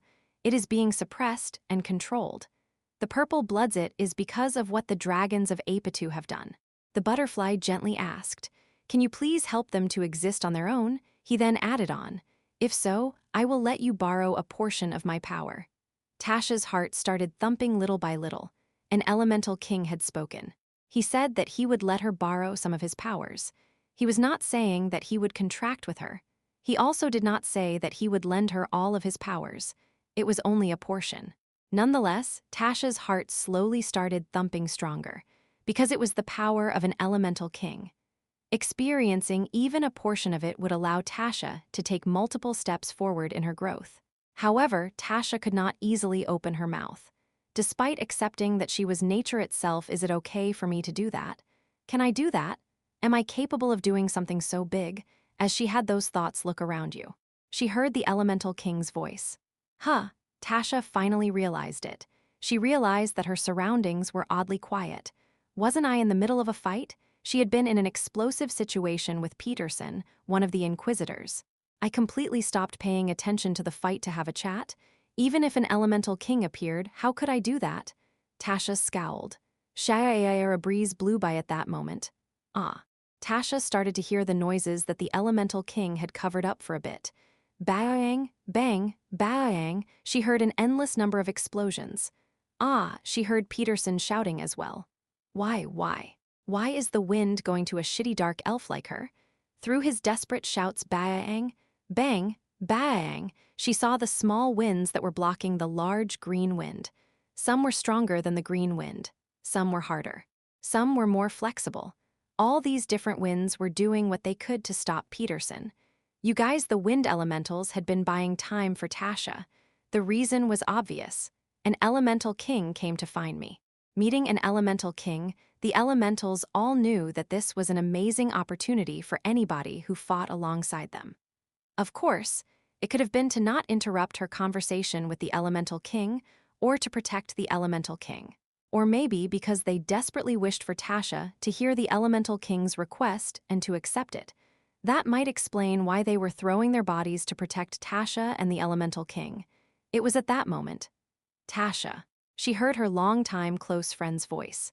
This wind elemental had shared a long time by her side. That punk spoke to her. You can say no. My friend who said something that could be considered a rebellion against an elemental king without any hesitation. Tasha closed her mouth after hearing what that punk said next. You can become free too. Let's not pay any attention to Dark Elf, what is meant to be all that nonsense. Her hand holding the spear tightened again. To me, you are Tasha. To her friend, the wind elemental, you are you. She was simply Tasha. She needed no other descriptor. Ha, Tasha started laughing. Yeah, since her friend was talking like this, I need to become free. I am simply me. Let's not add any other descriptors. Dark elves or whatever else, cast aside everything. I should try living free like these winds at least once. Yes, that's it. Her close friend understood her thoughts even without her saying anything and cheered her on. This was something only her friend, who had seen Tasha working hard for a long time to raise the perception of dark elves in the world, could say to her. Be free. Ha! Tasha chuckled before looking at the butterfly, the wind elemental king. She could feel an immense wind within this small existence. She felt like a tiny ant waiting to face an intense storm. However, Tasha still felt relaxed. She nonchalantly commented, I can't speak with certainty. Saving the winds of this world, how can I do that? I can't even fathom something like that. She spoke without any hesitation. That is why, oh esteemed elemental King Nim. Tasha thought about a certain someone who said what he needed to say and acted as he wanted to act, regardless of the situation. Cal Henitus. Maybe he rubbed off on her a bit. Please let me borrow a lot of your power. That way I can go around pummeling a bunch of dragons. Then I will see how far I can go. I will save the winds of Apitu. She couldn't say something so big with certainty. That was Tasha's personality. However, as it always has been for her, I am at least confident in giving it my best. A breeze blew by. That sounds great. That was all the butterfly said. But the wind blew by once more. It was a large gust of wind that was incomparable to what she felt before. Tasha subconsciously closed her eyes. She felt the wind embracing her at that moment. It was not gentle or warm. In fact, it was cold and indifferent like the cold winds of winter. Child, a voice echoed in her mind. It was the elemental king. In order to create the flow, you have to stand in front of the pack. You must spearhead the vanguard.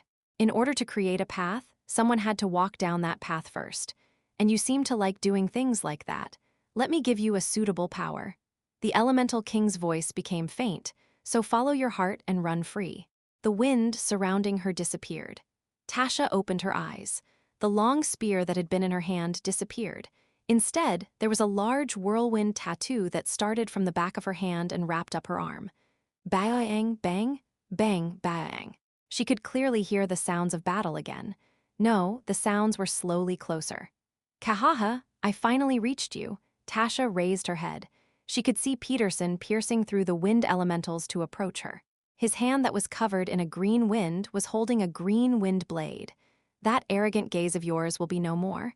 The tip of that sword charged toward Tasha. Tasha! Her friend screeched and appeared in front of her. Shaya, it was a tired whirlwind. Tasha opened her mouth. It's okay. Tasha stepped forward before her close friend could even respond properly. She extended her hand into the air. SSSSSSSSSSS, just like the wind that came down from the mountains in the chilly morning, a cold yet refreshing breeze extended out of her hand. Tasha, as the wind elemental looked at her in shock. Bang. An explosion that could not be compared to any explosions from earlier echoed out. Peterson was pushed back. His pupils were shaking. Tasha. A long spear was in her hand. That long spear had black wind roaring around it. The wind was as beautiful black as her skin. Tasha observed her new spear for a bit before turning her gaze. She saw Peterson. She nonchalantly commented, "I think I can take you all down." Her body started to move after that comment. Her black spear moved with her. Tasha heard the voices of the wind elementals by her ears. It's a storm. Tasha gained a storm. No, Tasha became a storm. The wind elementals were calling the item in her hand a storm. A gust of wind strong enough to sweep everything away. That was the identity of the wind in Tasha's hand. Human, Tasha gained a super strong wind. Rayon was clapping in shock for Tasha before stopping to be shocked for a different reason. This time, he sounded concerned. Human, what is wrong with smart Rosalind? Rosalind rolled on the ground with a groan. As Cal, who had been watching, was about to speak what else, she's persistently fighting. Cal got shocked and stood up. Cal made a motion with his hand and Rayon removed the invisibility spell. Cal then spoke to the person approaching them. Iruhaben Nim. However, Iruhaben didn't pay him any attention. He was looking at Rosalind, Tusk. He then shook his head as if he was not happy about this. Goldie Gramps, did you have a nice trip? But don't make such a face while looking at Rosalind. Rosalind is trying super hard right now. We need to help her. Human, let's go save her. Why the hell would you save her? Iruhaben brusquely commented before addressing Cal and Rayon. Let her be. He then turned to look at Rosalind, who was covered in snow and dirt. That punk will probably huff and puff with anger if we help her. Goldie Gramps, are you saying Rosalind will do that? There is no way Rosalind would do that. Rosalind is kind and smart. She also knows how to fight together. Iruhaben chuckled at Rayon's response. Goldie Gramps is sneering at me right now. Human, did you see that? Rayon puffed up his cheeks and shouted, I know Rosalind better than Goldie Gramps does. I've watched her longer. Rosalind would not do that. HMPH. The ancient dragon snorted. Little punk, I know her better than you do, because he stopped for a moment and did not finish his sentence. He then mumbled in his mind. He was sure that Rosalind would decline their help right now. He knew her very well, because she is my second disciple. She was also his first human disciple. Iruhaben focused only on Rosalind. He then peeked to the side. Why are you smiling like that? Me? I wasn't smiling. You are smiling right now. Cal was looking at Iruhaben with a satisfied smile on his face. The ancient dragon felt oddly iffy, however, he had to look away.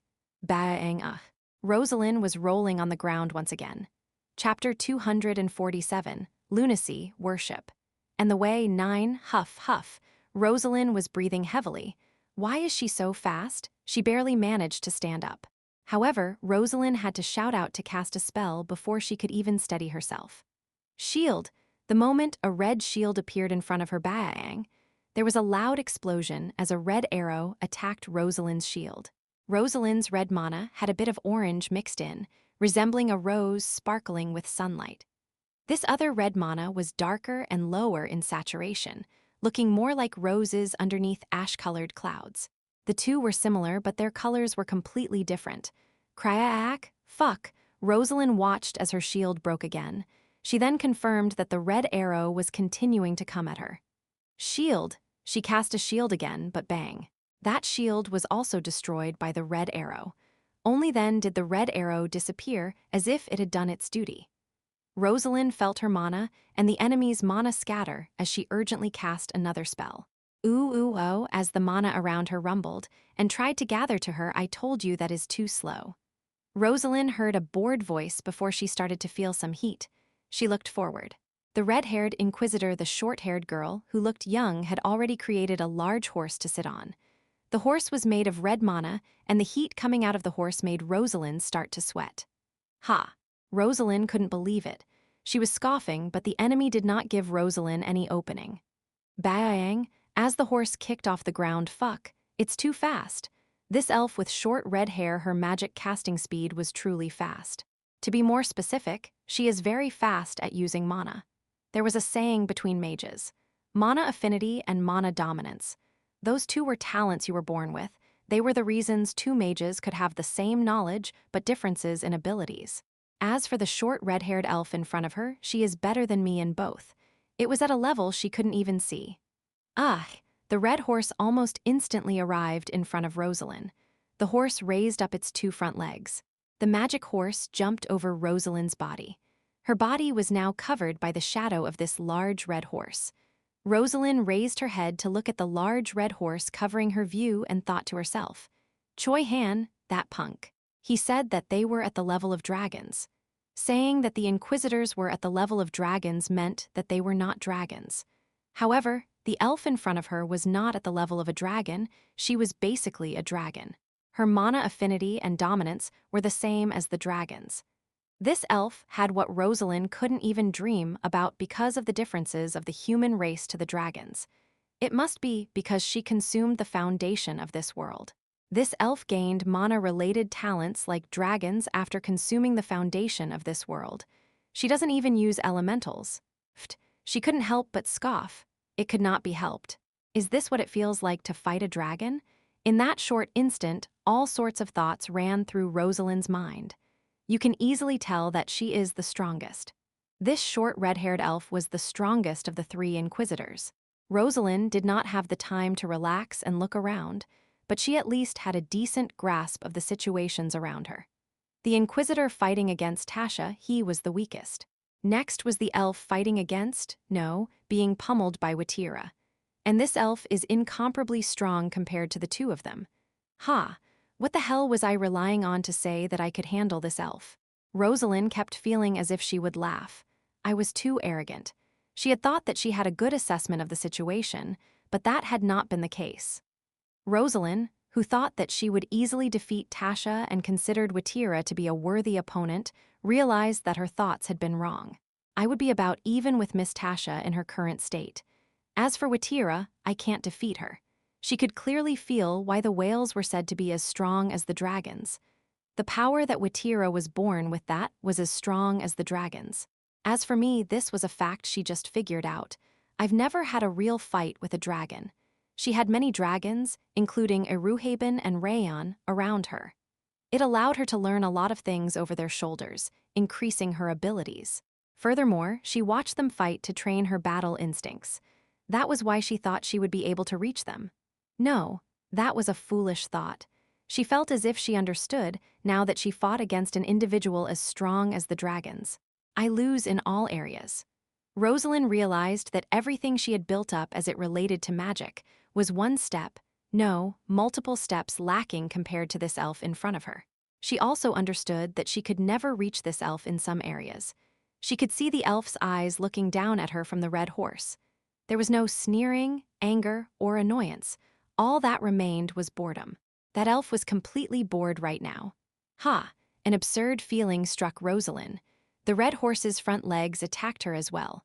Ooh-wong, as that happened, Inquisitor Lingling Mana swirled around both of her hands.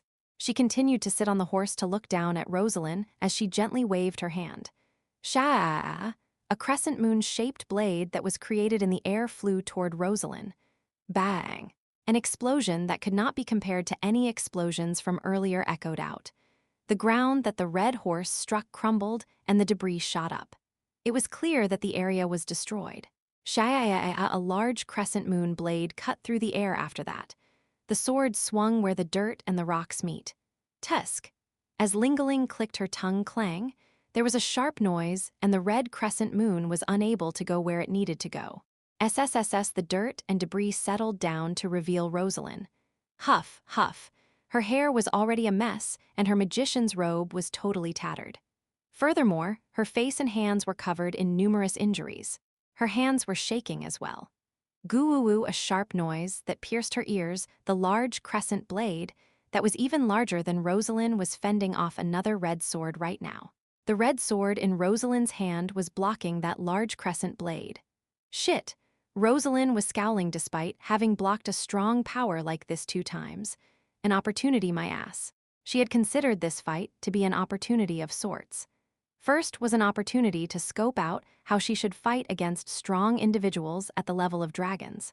Second was an opportunity to develop, or at least get a hint about that aura that Choi Han and young Master Cal had. Finally, it was an opportunity to show the new offensive spells that she had prepared with the mages until now. At least that was what she had thought. Rosalind only realized the issue just now. That only works if I win. Why did I think it was obvious that I would win? Rosalind quickly figured out the answer. Because I've been winning until now. I've never fought a battle where I was so utterly pushed back like this. Why? Why am I being pushed back so much? Why can't I catch up to that elf? MMPH. As Rosalind bit down on her lips and swung her sword bang, there was a loud noise and Rosalind's body was pushed back. The crescent blade was pushed back as well. You blocked it again. Lingling sighed before waving her hand again. However, unlike her tone, her eyes were clouding over. Rosalind didn't manage to see it because it was only for an instant. She's slowly getting faster. This human in front of her, she had realized from the beginning that her enemy had quite the magic abilities despite being human. That was why she was relaxed but did not let her guard down. That was the way Lingling, someone who looked like she had many openings, lived her life. However, she felt as if she should stop being cautious. I should kill her quickly. Because this girl was getting stronger. Extremely quickly and exponentially. Getting stronger while fighting. Lingling was thinking that something like that was impossible. However, she had faced such an existence in the past. A dragon. Yes, dragons got stronger as they fought. However, that was actually not a process of getting stronger. They just didn't know. It was the process of dragons, who had no idea about how much power they actually possessed, figuring out how to use those powers as they fought against an opponent. In that case, was this human girl going through the same process? No, she was sure that was not it. Lingling had properly assessed this human's plate. Then there could only be one result. This woman was developing in relation to how Lingling fought. Although she was lacking in both mana affinity and mana dominance compared to Lingling, she is a genius in a different way. This human was a genius as well. She is skilled in understanding. Her understanding of mana and magic was especially amazing. Basically, at least when it came to mana, this girl was very smart. That was something that was not different whether you were a dragon, elf, or human. It was just this girl's talent. How entertaining. Smile. A smile formed on Lingling's face for the first time since starting this fight with Rosalind. Her mischievous smile looked oddly cruel for some reason. The meaning behind that smile was cruel as well. This human in front of her, she is very dangerous, so let's get rid of her now. Tap. She got off the horse. SSSS, the horse scattered into the air like the wind. Rosalind flinched. SHHHHHHH, another crescent blade appeared. The 2 blades created an X as they floated up into the air. Snap! The large blades started to fall once Lingling snapped her fingers. They were falling toward Rosalind. Who? Rosalind pointed at each of the 2 crescent blades with her hands while Lingling's eyes clouded over. Fuck! The opportunities that she had thought about had all dissipated. She felt completely empty. She had never been treated like this in her life. So? But she couldn't just let things continue like this.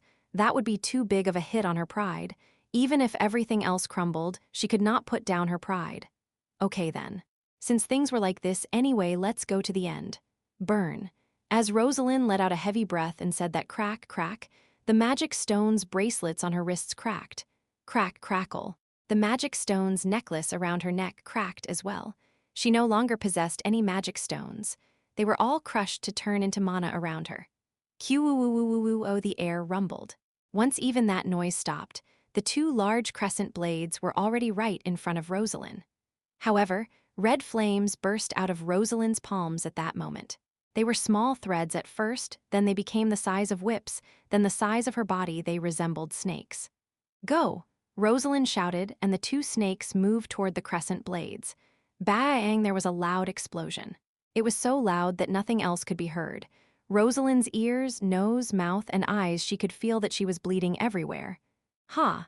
But she still started laughing. Slash, one snake was cut. Slash, another snake was cut. The spell that used up all of the cards up her sleeves was so easily destroyed. She realized the reason. Unlike the mana that I use, the mana that receives that elf's order is more compact and stronger. Mana moved like her own hands and feet. That elf's dominance, she finally realized it. Mana dominance, that was different from mana affinity. Dragons had incomparably high mana affinity since birth. It allowed them to use magic naturally, even without learning magic. Mana was like the air or a friend to them. They were also skilled in dominance, allowing them to show higher levels of power when fighting with magic against other races. That elf's mana dominance, that's not at the level of dragons, that's even stronger than the dragons. Rosalind could not ask her enemy, but she felt as if she knew that answer. That is a talent she was born with. This elf's mana dominance was something she was born with, not something she had gained. Otherwise, there was no way for her mana dominance to be so abnormally high. She felt as if she now knew what this inquisitor had gained through the foundation of this world. Rosalind subconsciously opened her mouth. Two large crescent blades were flying toward her, but Rosalind couldn't help but ask. You needed mana affinity, didn't you? You can rule over them, but you have no affinity, do you? Her mana dominance was so strong. In that case, the manas would probably get scared and avoid her. That would make it so that she needed affinity as good as, if not comparable, to the dominance. Only then would the mana treat her not as a tyrant but a leader or boss they could trust and follow. Lingling's voice reached Rosalind's ears. You are smart. It wasn't an answer to her question, but it still let Rosalind know that she was correct. Lingling continued to speak. In return, I will show you a portion of myself. Rosalind got chills all over her body after hearing that.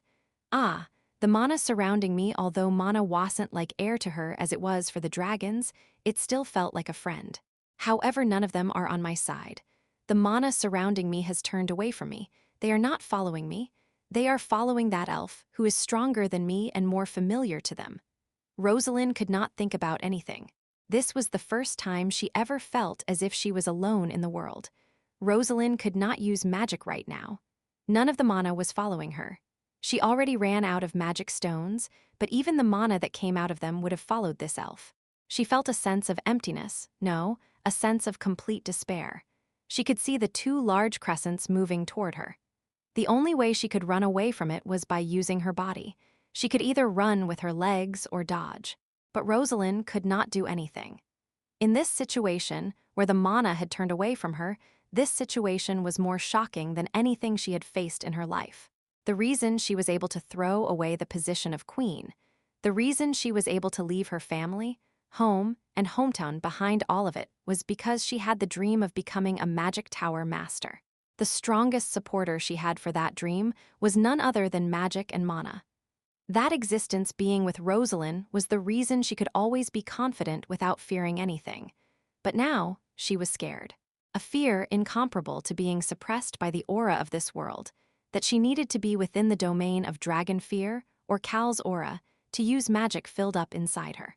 Mana not being there, that is different from mana turning away from me. This was an emotion she could feel now that she had experienced it. Rosalind quietly stood there looking at the crescents. Lingling chuckled after seeing her looking as if she had given up on everything and waved her hand. The two large crescents positioned themselves on top of Rosalind. She was covered by their shadows. Cut her. The two crescents slashed down toward the ground. Bang! Lingling's eyes opened wide. Through the rising dust clouds, hey. Rosalind opened her mouth after hearing a voice. Yeah, two people had stopped the crescent blades. The person who stopped the first crescent talked to Rosalind again. Are you okay? It was Choi Han. The person who stopped the second crescent spoke in an angered tone. Hey, why are you not acting like your usual self? It was Hannah. When Mana had turned away from Rosalind, her friends came to find her instead. Ha! Rosalind scoffed, but it was not from feeling a sense of emptiness. It was at that moment. Bang! There was a loud explosion. All of them turned their gazes. Ho! Sword Master Hannah gasped in disbelief. The mountain, a whole peak, was sent flying. No, it exploded. Hannah's mind blanked out a bit at this sudden situation when she heard an inquisitor's voice. Lingaling shouted to her people. Our allies have come. The snowy mountain that had been sent flying, the individual who had launched an attack toward it landed on the ground. Iruhaben Nim. Rosalind called out to the ancient dragon. The ancient dragon peeked at Rosalind before making a comment. There are still many opportunities for growth. As Rosalind bit down on her lips, she saw a strand of light flying over from the snowy mountain. No, it was not light. Boom, boom, two figures landed on the ground. It was one woman and one man. Cisco, the god of fighting. The other person was one of the 10 bishops, 3rd Bishop Huns. And in front of them, human, it's another dragon. Are we going to be the ones to capture this one? Tap. Cal rode the wind to gently land on the snowy field. Crunch. As the white snow left an imprint as his foot landed, Cal started to think. These two figures, as well as the Inquisitors, as well as the 2nd Subjugation Squad, we will need to take care of them pretty quickly. Iruhaben had said something to him just now. I got some news about Choi Gun. And the white snake told me. Iruhaben had said something after bringing the white snake with him. This world does not have much time left. It meant that this world did not have much lifespan remaining. Apparently, this world will perish if the Foundation disappears. In simple terms, it will disappear like dust. Everything in this world. The Purple Bloods. Cal truly thought that these bastards were crazy. And since he was in a rush, you came to fight, right? He addressed the dragon and the bishop. Bring it on. We can chat after winning this battle first. Chapter 248, Lunacy, Worship. And the way 10, Cal didn't know who these two enemies were. A dragon and a dragon half-blood. Well, he wouldn't have known if Iruhaben did not tell him in advance. Human, but the two of them are a bit peculiar. The invisible Rayon was right about these two enemies being peculiar. One reminds me of Gashan. One resembles the grumbling Hannah. First of all, the dragon half-blood is the one with that bulky berserk beast person-like physique. Next, the woman with the martial arts uniform is the dragon. The woman, who had both her hands and feet wrapped up, was wearing a short-sleeved shirt and shorts. Human, I guess that dragon isn't cold. As expected of a damn strong dragon, who the hell taught Rayon a term like damn strong? Cal was flabbergasted but did agree with Rayon. I guess she is not cold. Cal then thought about how he himself was tightly wrapped up in clothes. He felt a bit as if he had lost, but he chose to forget his own appearance for now. You shouldn't judge people by their appearances. Yes, indeed. But I wonder, human, why are they not moving? Rayon was saying the things that were on Cal's mind. Bring it on. Cal had said that so brusquely, but the two enemies remained on the ground. The dragon had not moved at all. Are they sleeping? He knew there was no way that they would fall asleep with their eyes open, but that was how out of it they looked. Only silence dominated the area after Cal had told them to bring it on in such a refreshing manner. Blink, blink. Yes, that dragon was just blinking her eyes like a cow in the field. She looked as innocent as a cow as well. What is going on? Is this dragon really an enemy? The dragon opened her mouth as Cal's mind was about to turn into a complicated mess. She spoke while blinking. It's cold. Huh, I knew it. Human, I knew that dragon would be cold. She's barefoot in the middle of winter with her hands and feet wrapped while wearing a short-sleeved top and shorts. She's definitely going to catch a cold. There's no need to fight her, just let her catch a cold. Seriously, what is going on? Cal subconsciously commented back. You, what the hell? The enemy responded. Ah, me, Cisco, she then asked. You, Cal subconsciously responded. Me, Cal. Human, is it time for introductions? Should I introduce myself as well? No. Wait, that's not important right now. This was the first time Cal ever lost the control of a conversation like this. He then blankly asked back. Him, who is he? He was asking about the statue-like dragon half-blood standing next to the blinking dragon. Cisco answered. Him. Cisco stopped talking. She then turned her head to ask the bulky dragon half-blood. You, who are you? What is up with this? What is up with this dragon? Cal was truly shocked. However, his mind already had information recorded about the 10 dragon gods. It allowed him to identify his enemy as soon as she said that she was Cisco. Dragon Cisco, the god of fighting. Information about her, she was said to never miss a fight. It was also a reason she had a lot of believers treating her as a real god, most of them being mercenaries or knights. Fighting. This dragon truly suited her attribute. The peculiar thing about her is that she enjoys martial arts. She preferred exchanging punches rather than using magic. Cal heard an unfamiliar voice as he organized the information about Cisco in his mind.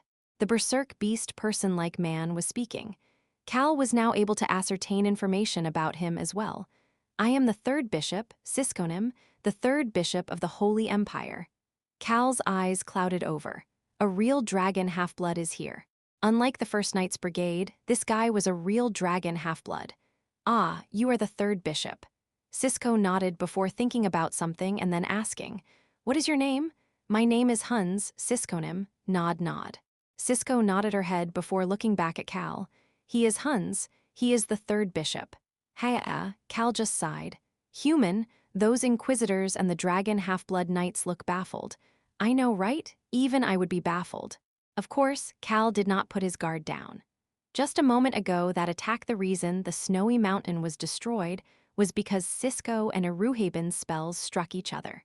Unlike her blank face, Cisco tried to launch a highest-grade spell from the beginning. Cal shook his head before he asked, "Did you come to see Kendall?" The Inquisitors flinched. Cal paid no attention to the battlefield that had calmed down for now. He only looked at Cisco. "Yeah, that's right. Kendall's aura got stronger before it suddenly disappeared. He's alive. Kendall lost? Yeah, to you? No." This extremely peaceful conversation did not seem to fit the battlefield. It was a conversation between a man tightly wrapped up in fur clothes and a dragon in shorts. Cisco raised her arm and pointed somewhere. "Then did he lose to that senior over there?" Cisco pointed at Eruhaben. The ancient dragon opened his mouth with an odd look on his face. "At least you are respectful." Cal ignored it and answered her question. "No." "Then the kid." She pointed at a spot in the sky. Cal flinched. "Human, she noticed me?" Rayon was shocked. "Cal, that girl is strong. She is much stronger than that Kendall punk. Her senses are sharp." The ancient dragon spoke to Cal in shock as well. However, Cal did not reveal his inner thoughts as he calmly answered. "No. Then that whale over there." She immediately saw through Watira's identity as well. "No. Then that dark elf who received the blessing of an elemental?" "No. Then that swordsman over there? He seems to be in the process of heading past the sword master level." "No. Then the child with the auras of both a god and dead mana?" "No." Cal got chills the more he answered. "This dragon. Choi Han, Hannah, etc." She was able to easily see through their strength levels and their true natures. "She's strong." She was very strong. He could tell without even fighting her. It was like when the White Star noticed a bit about the secret behind Choi Han and Cal in relation to time during their first meeting. This dragon was able to assess her enemy's strength to some degree. Then who? Cisco started to think. Cal watched her in disbelief before glancing at Eruhaben. Let's look for an opening to capture her. There was no need for them to react to their opponent being so relaxed. Cal liked the ancient dragon's suggestion. They had no reason to wait for their enemies. He heard Cisco's voice at that moment. "Then was it that dragon?" Cal flinched. "A dragon? There's another dragon." He slowly turned his gaze. Someone was walking toward the ice wall. "Damn it, why do I need to run an errand like this?" He had a basket of food in his hand. "Fuck, why the fuck do I need to carry and deliver food made by a damn human? I am a great and mighty dragon." It was Rashiel. He was walking with food that Beecrox had made. Mio. On and Hong were naturally with him. Rashiel slightly turned his head after seeing the cats looking at him and quickly mumbled. "No, I am not saying that I would object to Sherrit Nim's request." Lord Sherrit was worried about Cal, Rayon, and the others eating properly, so Mila asked Rashiel to deliver this food. Rashiel didn't have the strength to say no. He was quite injured from his fight against Kendall, so he could only start walking with his entire body covered in bandages. "Fuck." He then flinched. He raised his head and looked forward. He noticed that there were people looking at him oddly. His eyesight was good, probably because he was a dragon. "Everybody seems to be looking at me." As he had that thought, it must be that dragon. Cal heard Cisco's mumbling. He got chills the moment he heard her voice. That comment did not sound aloof like everything else. Her voice was as cold as a sharpened blade. I need to stop her. He had no idea what was going on, but his mind was warning him that he needed to stop this dragon right now. Iruhaben felt this as well. The two tried to attack Cisco, but shit. Cal saw Cisco move past him. No, she didn't move past him. She just gently kicked off the ground. Boom! The ground shook and her body flew up. She then charged toward Rashiel. Cal scowled. It could not be helped. Rashiel was not the only one in that direction. Something is coming. Hong, get behind me. Hong and An were there as well. As Cal's eyes turned ominous, Cisco and Rashiel looked at each other. What the hell? What is up with this crazy dragon bitch who is attacking as soon as we make eye contact? You defeated Kendall? Rashiel answered lightheartedly. Yup. He answered her for now. I fucked him up. Smile. The corners of Rashiel's lips twisted up. Cisco's eyes sparkled in response. Her once sleepy and blank eyes were now sharp and cold. Smile. A smile appeared on her face as well. She wet her lips with her tongue. It was different from the gaze of a hunter looking at her prey. In fact, her eyes resembled an extremely happy child. Cisco raised her fist. Ooh-oh, an odd cry started roaring around her first. Oh, you want to fight me? The smile on Rashiel's face turned vicious. He then flinched. Shit, he looked down at his arm. He saw the basket of food that was still warm because of magic. If he was to destroy this basket? Hey. Hold on a bit. He became desperate. He thought about the dragons who would pummel him with their gazes. Me-yo. Rashiel then also realized that An and Hong were here as well. Fuck. Why did he suddenly think about how Cal Henetus would look at him with scorn? I'm not worried about a human looking at me like that at all. Rashiel opened his mouth. Hey, stop for a bit. We can't fight here. Fine, honestly speaking, I am a bit scared of that. Thinking about how even Cal Henetus would look down at me is a bit scary. No, I'm just trying to protect these young cats as well as the food that a mom and a chef packed with love. I am a great and caring dragon. Rashiel urgently moved to stand in front of An and Hong. He then cast a shield. I told you to stop. However, Cisco ignored him. Kendall, the god of victory, that guy had always been victorious. Such a punk had lost. That fact was getting Cisco excited. It is fine as long as he is alive. Kendall seemed to still be alive. Then it didn't matter. She wasn't thinking about getting revenge on Rashiel or anything like that. She just wanted to fight against the opponent Kendall lost against. If she needed a justification of revenge for that, she would happily play that card. Ooh-oh, Cisco, and the odd cry of her fist arrived very close to Rashiel. She was moving at a formidable speed despite not using magic. Fuck, me-yo. Rashiel, An, and Hong's voices filled the inside of Rashiel's shield. Hey, a low voice reached Cisco's ears. CHH. She felt chills all over her body. Her back felt cold. Cisco stopped moving. Tap. She landed on the ground. Didn't I already ask you? She slowly turned around while listening to the stoic voice. His voice oddly sounded very clear despite the distance. Cal, the man who had introduced himself as Cal, was looking at Cisco. He spoke to her. I asked if you came to fight. You came to fight, right? Cal had said the following after asking her that question. Bring it on. Cal said it again. Let me tell you one more time. Cisco looked down at her hand. Her palms were now sweaty. An intense aura that made her feel suffocated pushed down against her. Come at me. If you are here to fight, come at me. Ooh-oh, the air around Cal started to rumble and make an eccentric noise.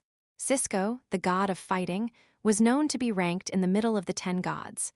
She would be a great measuring tool. How well would Cal be able to fight against the dragons of this world? Cal finished his calculations and looked at An and Hong for a moment. Human, don't worry about Nuna and Hyung. I'll cast a shield. Rashiel is not reliable. He looked away from the two cats and back at Cisco. Now that he thought about it, he had only used the dominating aura since coming to this world. Maybe that was the reason, but you are overflowing with energy, right? He heard a clear voice. Boo-ba-ba-boo-oom. The snow started to shake. Yeah, he did feel like he had energy to spend. Dragons act as gods in this place. Man, that's not even funny. The sky-eating water laughed brightly.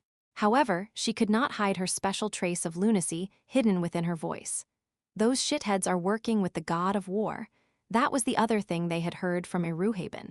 This perishing world and the hunter households a god, specifically the god of war, may be working with them. Cal heard the ancient dragon say that it was almost certain to be the case, and his ancient powers had heard it as well. I guess I need to eat up these shitheads one by one. The moment the sky-eating water finished talking, Cisco answered with a smiling yet cold look on her face.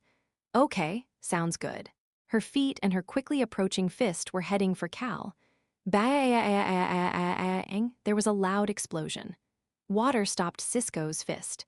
The water was sparkling white because it had absorbed some melting snow. Cisco looked past the water wall. Cal was looking at her with a stoic gaze. He looked as if he was trying to assess her strength. Chapter 249, Lunacy, Worship. And the way 11 bang, an explosion burst out again without any gaps. Cisco's body was flung back. Swoosh, she flipped once in the air before landing on the ground. Boom. She looked as if she landed gently, but the ground shook quite a bit. Cisco stood up straight and then looked forward. Chhhhhhhh, the water that absorbed the melting snow looked like curtains in front of Cal. Ooh, on the air was still shaking ever so slightly around her hands and feet. Cal looked toward the shaking. How peculiar. He heard the Super Rock's voice. She is using mana like aura. Aura was not something just for the swordsmen. Martial artists, spearmen, they could all form aura. Aura could be said to be a presence that burst out of someone who had reached the pinnacle of their specialty. As a result, the foundation of it was different from mana, an aura found in nature. But that dragon is using mana as if it is aura. The reason was simple. She must want to fight as a martial artist. Cisco, the god of fighting, she truly preferred martial arts to magic. This dragon's uniqueness is clear. Cal thought to himself while listening to the Super Rock's assessment, whatever she does is none of my business. Flick. Cal flicked his finger as if telling her to come to him. What are you doing? His nonchalant tone did not have any emotions behind it. It was because he realized it from the first exchange of blows. It's worth trying. He did not think that he would lose.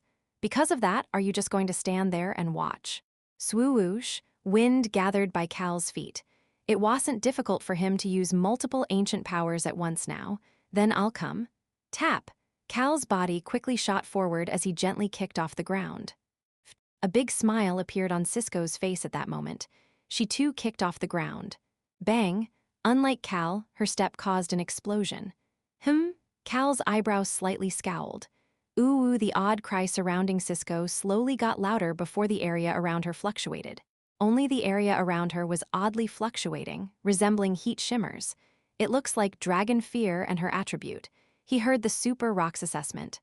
Some of the people watching subconsciously groaned or gulped. This happened regardless of ally or enemy. It's numbing. Cal, who was quickly shooting forward, could feel the goosebumps on his arm. Cisco's dragon fear suited her attribute. Fighting. A person who fights endlessly without stopping. It was extremely sharp, perfectly fitting that attribute. This aura stabbed at both allies and enemies in all directions, as if the blank expression she had until moments ago was just a lie. He heard someone trying to hold back the pain. It was a familiar voice. Rosalind. She was the one groaning. She must have spent a lot of energy fighting against that inquisitor with the short red hair, as she was finding Cisco's aura to be difficult to handle. It is understandable. There is nothing being held back. The dragons around Cal usually considered those around them when they used their dragon fear. However, moderation was not in Cisco's vocabulary. It affected everybody in the area. She relentlessly extended her aura as if everybody other than herself was her enemy, but that allowed Cal to sense it. Cisco was using her aura to express her will. Fight them all. This god of fighting didn't seem to care about anything as long as she got to fight. How crazy. What a crazy bitch. As for himself, I've dealt with quite a number of crazy people. Tunka, Clope Seca crazy bastards like them. Cal was very knowledgeable about the best method to use when fighting against these kinds of people. There was no need to drag things out, I just need to completely overpower her. Ooh, Cisco's vibrations arrived right in front of him. The area around her fluctuated. Did they say she was not affected by any aura? The dragon half-blood knight, Zenyu, was said to have received Cisco's attribute. He could clearly feel that this was a much more upgraded version than what Zenyu had shown. This attribute was similar to Rashiel's, but different. Cal moved his hand forward. There was a water spear in his hand. Just leave it to me, the sky-eating water commented, and Cal let go of the water spear. Go. The water spear cut through the air. Cal's eyes opened wide the moment it touched Cisco's heat shimmers. The flow of water in the water spear weakened. Of course, it did not disappear. However, he could clearly see that the water spear got weaker once it entered her heat shimmer's domain. Maybe that attribute, maybe it wasn't like Xenius aura that could go up against any other aura. Maybe it makes the enemy's attacks weaker. He needed to look into it a bit more. Cal threw a few more water spears. Around 10 water spears flew towards Cisco at once. Bang! Bang! Bang! Large explosions echoed out one after another. Cisco used her fists and feet that were covered in the heat shimmers to get rid of the water spears one after another. Bang! Bang! However, the continuous breaking of the white water spears made it so that her vision was getting covered by the water made from white snow. She calmly got rid of all of the water spears despite the situation. She then looked down at her hands. It pierced through my domain. Fighting. Her attribute had a peculiar set of principles to activate. It changed even more as she started using her mana-like aura. In Cisco's opinion, the difference between mana and aura was that aura took after the user's personality or characteristics. Although mana might be the same for everyone, aura was different per user. That made it so that the mana Cisco used started to take after her personality and attribute, just like an aura. Her attribute and mana basically fused together, making her fighting create a unique domain. She could use as much of her power as she wanted to create a domain. The proof was these heat shimmers. Any power that entered this domain, as long as they were equal to or weaker than the amount of power she used, would become weaker. The amount it became weaker depended on how weak it was compared to the amount of power she used. In some ways, your power is like a curse. Just like what one of her fellow dragons had said to her, Cisco's attribute was like a curse toward her enemies. It allowed Cisco to overwhelm the enemies whenever she got onto a battlefield. Her face filled with anticipation. Cal, this human was worth fighting. He had power to fight against her despite her using about half of her full power. Cisco's gaze looked dangerous as she licked her lips. She slowly turned around. Cal was not in front of her. She wasn't confused about it. She was already aware of his location. Cal had moved to her back while she was getting rid of the water spears. He had numerous water spears around him. Go, he didn't give Cisco any time to rest. Bzzz. Cisco's palm felt numb. It had been a while since she felt this way. An enemy, a proper enemy, someone showing true hostility to me. It's been so long. PFFF. Cisco chuckled as she charged toward Cal again. I want to fight against that old dragon as well, but there were many individuals here she wanted to fight, but let's take this human down first. This is so fun. The happy Cisco wanted to reach Cal. She wanted to beat him up. That feeling of beating someone up was the reason she chose martial arts. It was such a thrill watching her enemies' faces being pummeled by her fists. However, she first needed to handle Cal's water spears. Bang, bang. The moment Cisco destroyed a water spear that touched her domain, her eyes opened wide. Huh? Her eyes looked confused for the first time. More this water spear, it got even stronger. It was stronger than before. Bang. She broke another water spear. This one is stronger too. The water spears were slowly getting stronger. That might explain why her body kept getting pushed back. She realized something while facing these water spears that were getting stronger. Her enemy, this human, he did not use his full power even when going up against a dragon. In fact, he was slowly sending stronger water spears at her as if he was scoping her out. Wouldn't it be fun to fight against the world? She had agreed with that comment from the Dragon Lord, which made her choose to stand on his side. As long as she could get stronger and continue to fight stronger enemies, it didn't matter what she had to do or what happened to her surroundings. The last water spear pierced through her heat shimmer and entered her domain. The water spear did not get weaker at all. That meant that it was stronger than her domain. Bang! Her body was pushed back after she destroyed the last water spear. She could finally look around. She had started near the ice wall, but she was quite far away from it now. Cisco raised her head to look at Cal. She could see the others behind the approaching Cal. Both allies and enemies, everybody was far from her now. Basically, they were far from the effects of this battlefield. Cisco couldn't believe it. She had been thinking that both of them had been scoping out each other's strength, as if they were going through a short preparation period. However, she was wrong. Cal, what this human had been scoping out was her strength, as well as how much they would affect their surroundings with their fight. A breeze blew by. The snow had stopped at some point. As the gray clouds scattered and the rare sunlight shone down, Cal was the only one in the snowy field around Cisco. Everybody had become distant from them. No, it was actually the two of them that had moved away from the others. Cisco quietly observed Cal before asking, "Were you worried that the others would get hurt?" Cal answered her question. "Cut the crap and show me your full strength."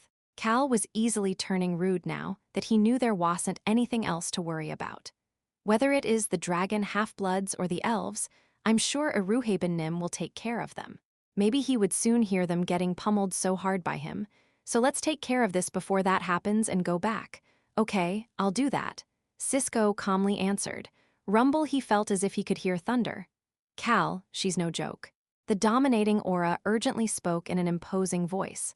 "Dragon fear, Mana, a tribute, she's mixed them all together." It was exactly like that. The heat shimmers had changed. Ruyumble, similar to how the thunderbolts crashed in the clouds before they shot down the heat, shimmers were no longer just smokes. They were now crashing against each other, creating these thunder-like roars. Cisco should not be very visible after being covered by the crashing of these shimmers, but the auras just moved to her side. They did not block her. Cal raised his hand. He got even more goosebumps on the back of his hand. This is the real thing. This was a true dragon fear, one that had mana and attribute fused into it at that. CHH? Cisco pulled one foot back and got into position. The auras swirled around her. She looked like a martial artist who had thunderbolts all around her body. Ruyumble, she shot toward Cal with rumbling thunderbolts around her. The reason was simple. In the distance, bang! Third Bishop Huns was shot up into the air with an explosion.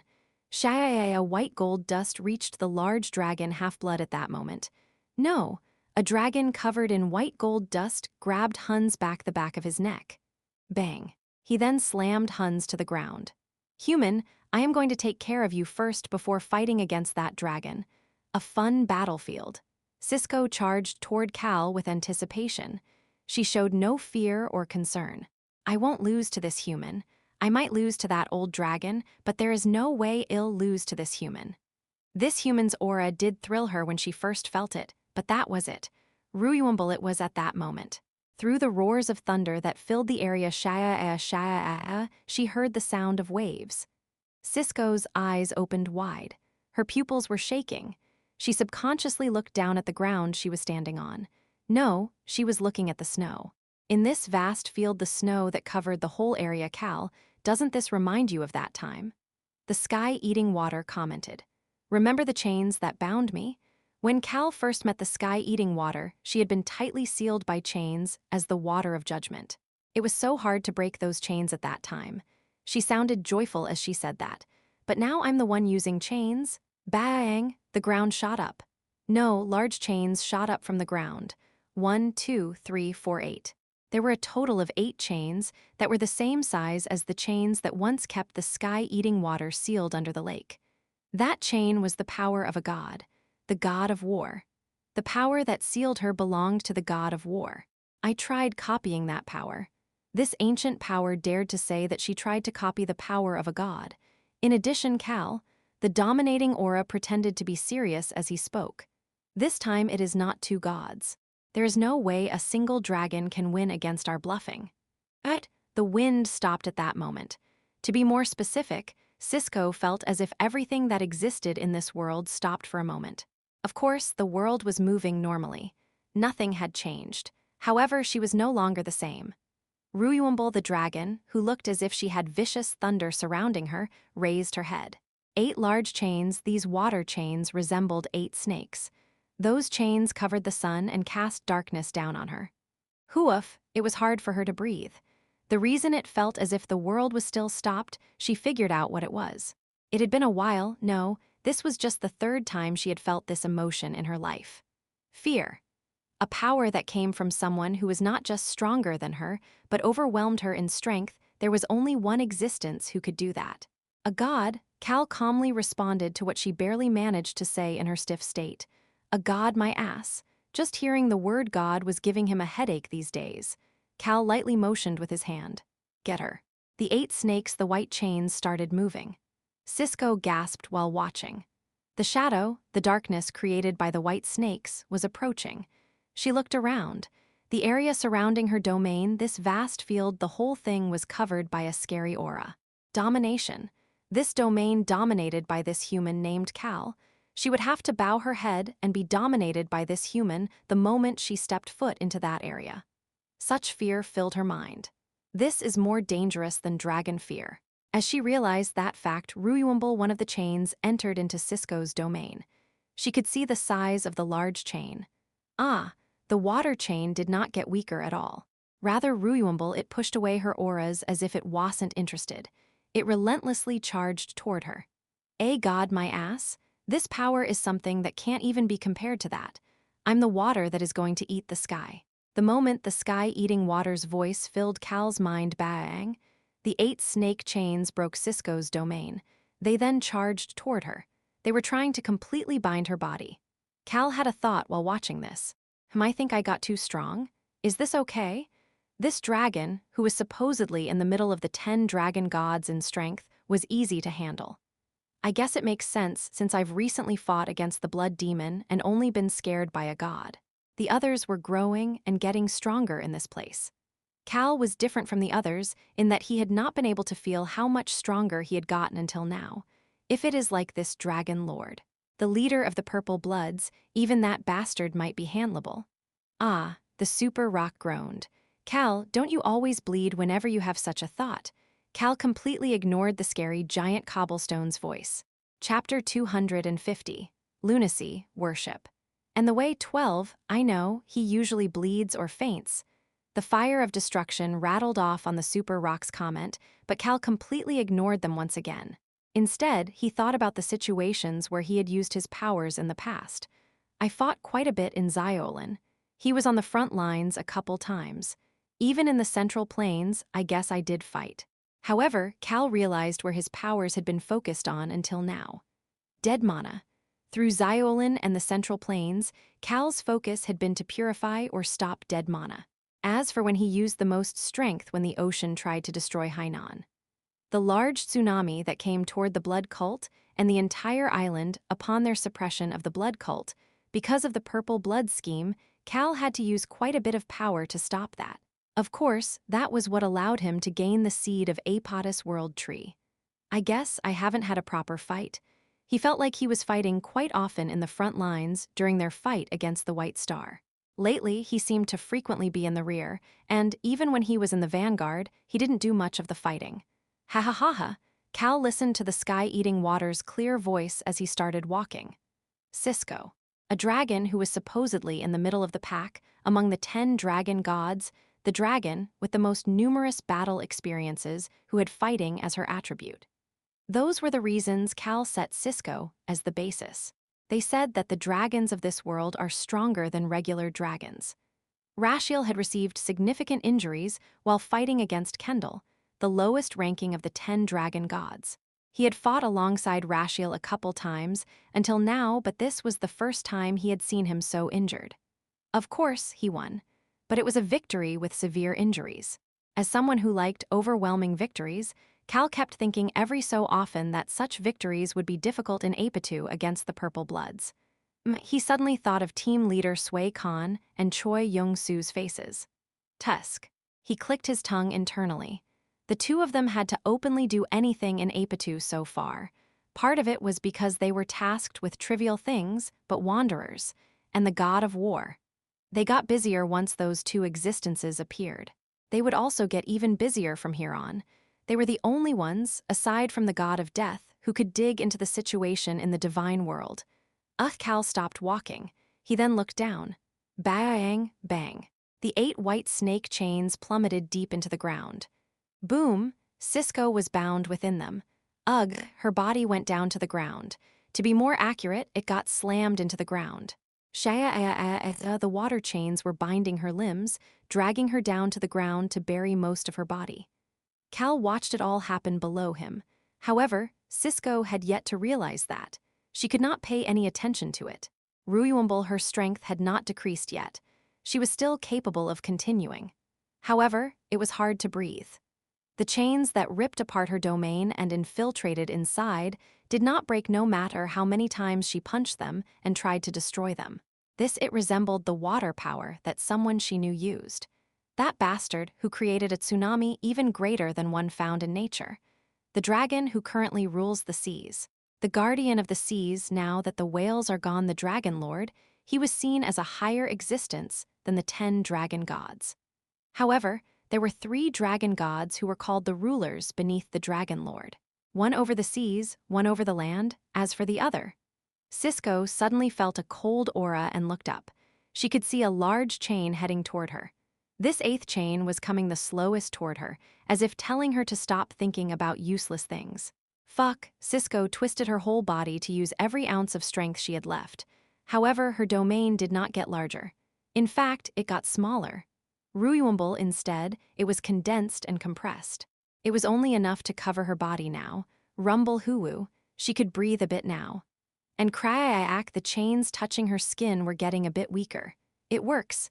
If it was at this level, it was possible. I'll use this opening to run away. She was going to get out of this Cal person's domain. Fighting, running away did not suit her attribute, but Cisco had no qualms about it, because running away is obvious. Through the time she spent fighting, she was able to survive because she was good at running away. That made her different from Kendall. Fighting and victory were different. Of course, she did not have many reasons to run away since the cataclysmic period. No, she had no reason to run away. There had been no enemies strong enough to make that happen. The 10 dragon gods, they were not allowed to kill each other. That was a rule set by the Dragon Lord. Aside from them, there was nobody strong enough to make her run. Even if they were out there, she couldn't find them. They were all hiding. That was why it had been a long time since she thought of running away. It was at that moment. Do I need to do a bit more? She heard a relaxed voice. And the chains became stronger. Cisco, who had been slammed on the ground, swung her arm as strong as she could toward the chain approaching her. Bang, there was a loud explosion. Bang, bang, bang. Explosions happened continuously without stopping. However, Cisco started frowning. Shit, fuck, no matter how much she attacked without resting, it's totally fine. The chain had gotten stronger than before. Cisco subconsciously turned toward the voice she had just heard. Cal, the human, was looking down at her. There were no emotions visible in his eyes. She was used to such a gaze. Ah, Cisco knew the meaning behind that gaze. When she was assessing someone's strength, she had the same gaze. No, maybe this human's gaze was colder and more emotionless. It helped her realize something. This human is too relaxed right now. That meant that he was not using his full strength.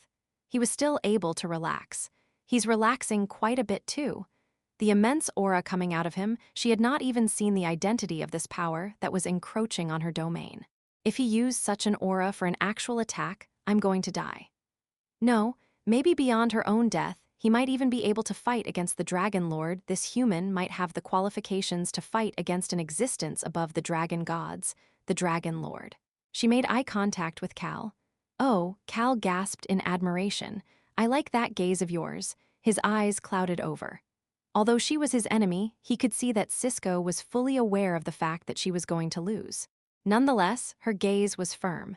This was the gaze of someone who would not crumble despite being defeated. All sorts of emotions appeared on her face after hearing Cal's comment. Anger, emptiness, admiration, despair. So many emotions flashed through her face that it was almost impossible to believe that she had been stoic earlier. However, only one emotion remained in the end. Jealousy. Cisco was jealous of Cal. She opened her mouth as the chains continued to bind her. So annoying. It could not be helped. She could not see Cal anymore. The large chain that had been coming toward her, the chain that had been moving the slowest toward her now, moved extremely quickly. Bang, it then smacked her on the back of her head. She then lost consciousness. Actually, that wasn't all. Boom, it smacked her so hard that her whole head became embedded in the ground. Yes, it became embedded in the completely frozen ground. The impact was so strong that the whole area shook. Cal held back a groan. He had been thinking about knocking her out, but I guess dragon heads are made of rocks. I thought it would break, but it only got embedded. He thought to himself while listening to the sky-eating water's vicious voice. I guess I really got much stronger than I thought. That was the reason he was unable to control his strength properly and ended up embedding Cisco's head and body into the ground. Cal felt a bit embarrassed and scratched his cheek while looking down at Cisco. The large 8 chains had seeped into the ground and disappeared. It wet the ground and turned it muddy, with Cisco still buried within it. Ho! Archie, who watched this from a distance, gasped. He wasn't the only one. Everybody who saw what Cal had created could not hide the blank expressions on their faces. The members who were prepared by the ice wall ready for battle were especially affected.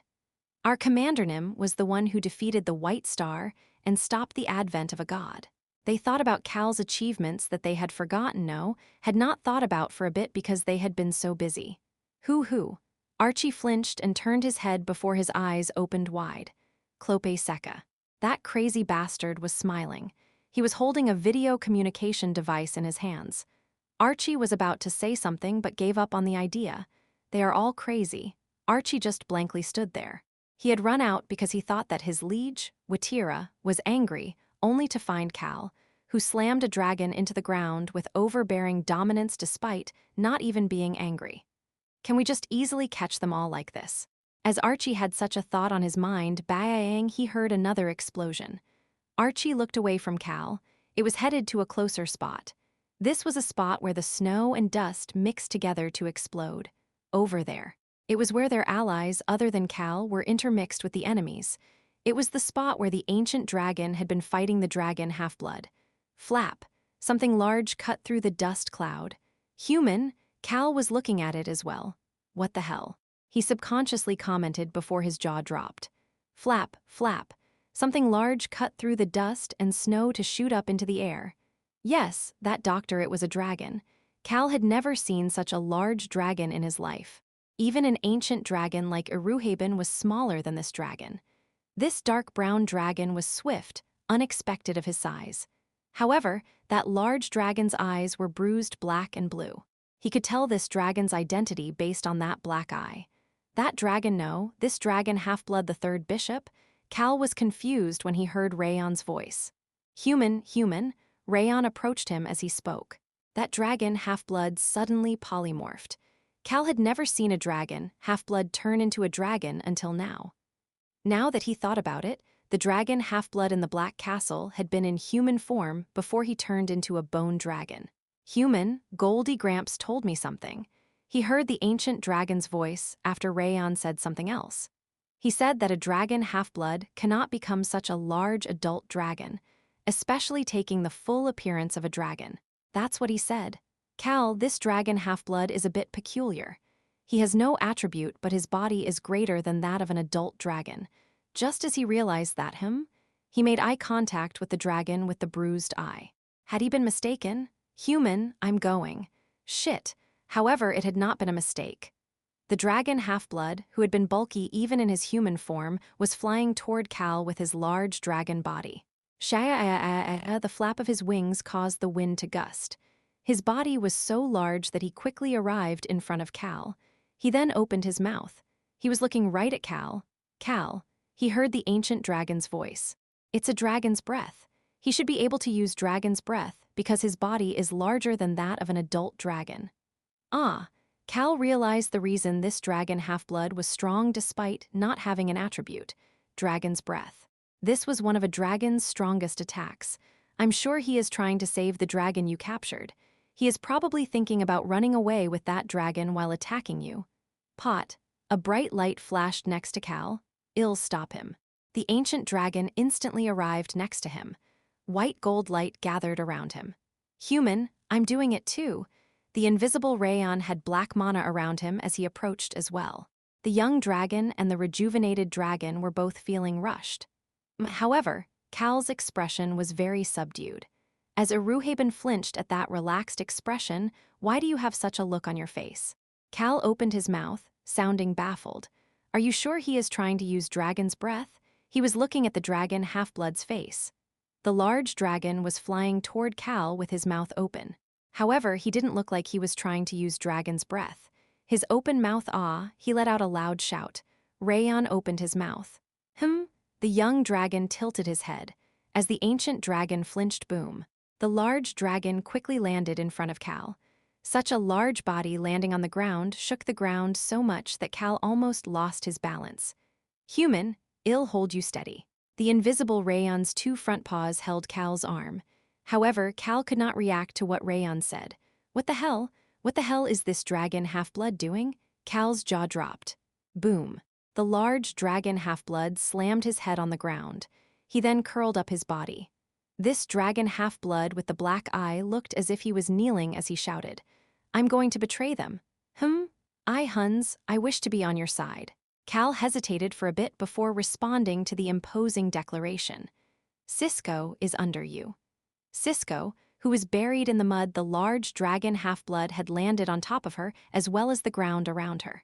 The large dragon Half-Blood's bruised eye started shaking.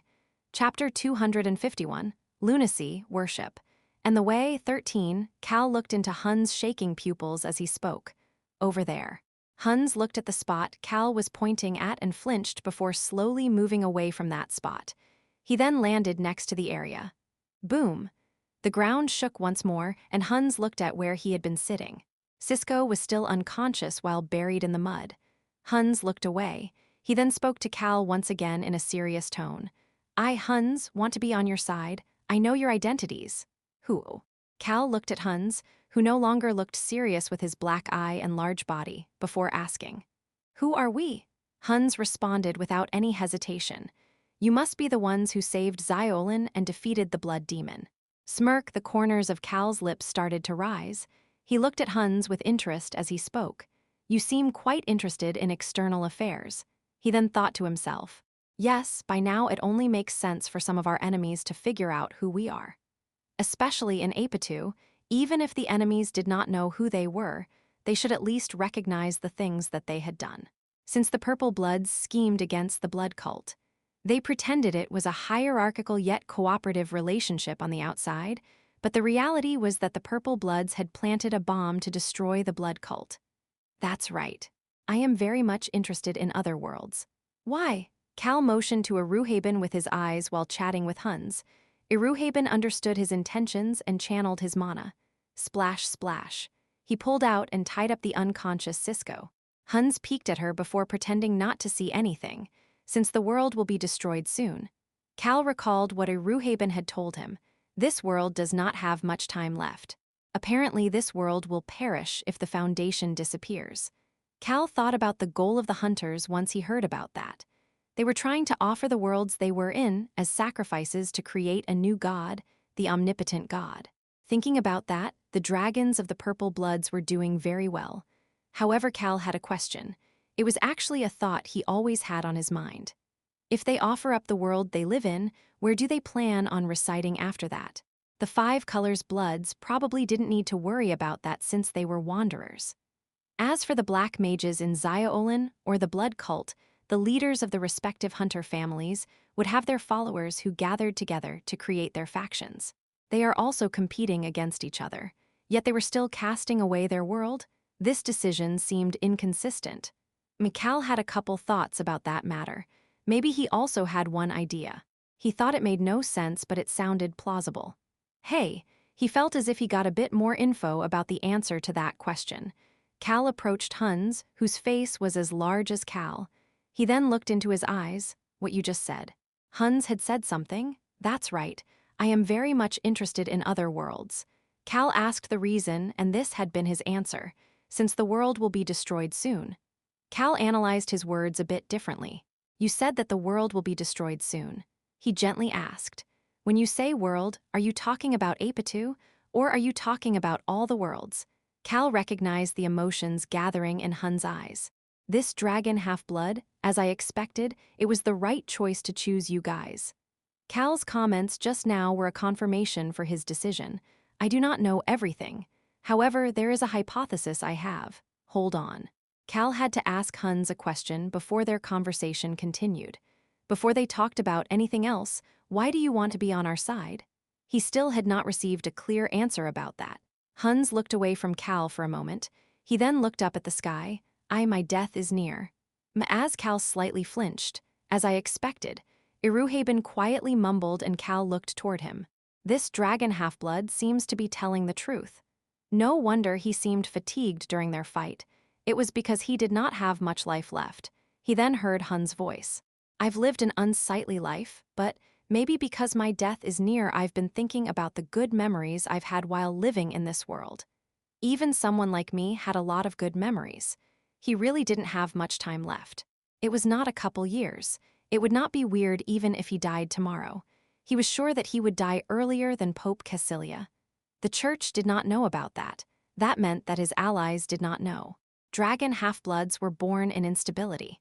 There was no order for their leaving. Human and dragon blood. Their bodies overloaded, or they died immediately if the balance between the two was broken. It made him keep looking back now that his death was near. It felt extremely cheesy, but it also felt obvious. Hans had no attachments to this world. Honestly speaking, it didn't matter to him if it ended up destroyed. But he had memories, and the people who gave him these memories kept falling into her mind. And the ones who allowed me to make those memories are currently putting their lives on the line. No, he shook his head. They are planning on giving up their lives to throw this world into chaos. Others who were in the same situation as himself, I do not want them, those people who are precious to me, to die within their despair and anger. The 10 dragon half-bloods aside from himself, they did not share a single drop of blood in their veins. Nonetheless, I want to save my family. They were his only family, closest friends, the only ones who grabbed his hand when he was facing death. That was why he was going to betray them. Of course, my family would not want me to make such a decision. Saving this world, making it beautiful again, Huns could easily anticipate what they would say since all they had left was anger and a grudge, wishing to turn everything chaotic and destroy this world. However, Huns still had a wish. I wish that you all will not die with a sense of grudge, with a feeling of emptiness in your hearts.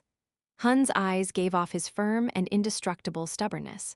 I must truly have the blood of dragons as well as I want to live my life, following this stubbornness that I believe is correct.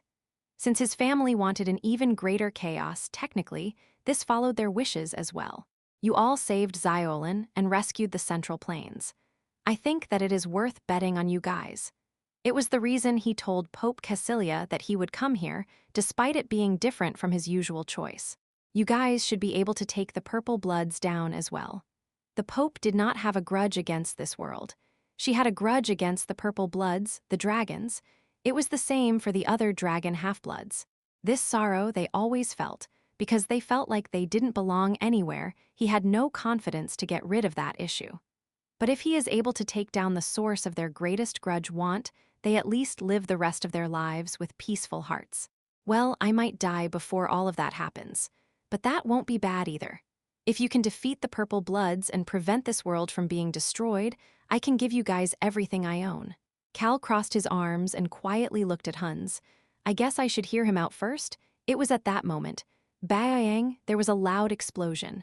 Cal turned his head and saw the 3 inquisitors. This is our chance, now.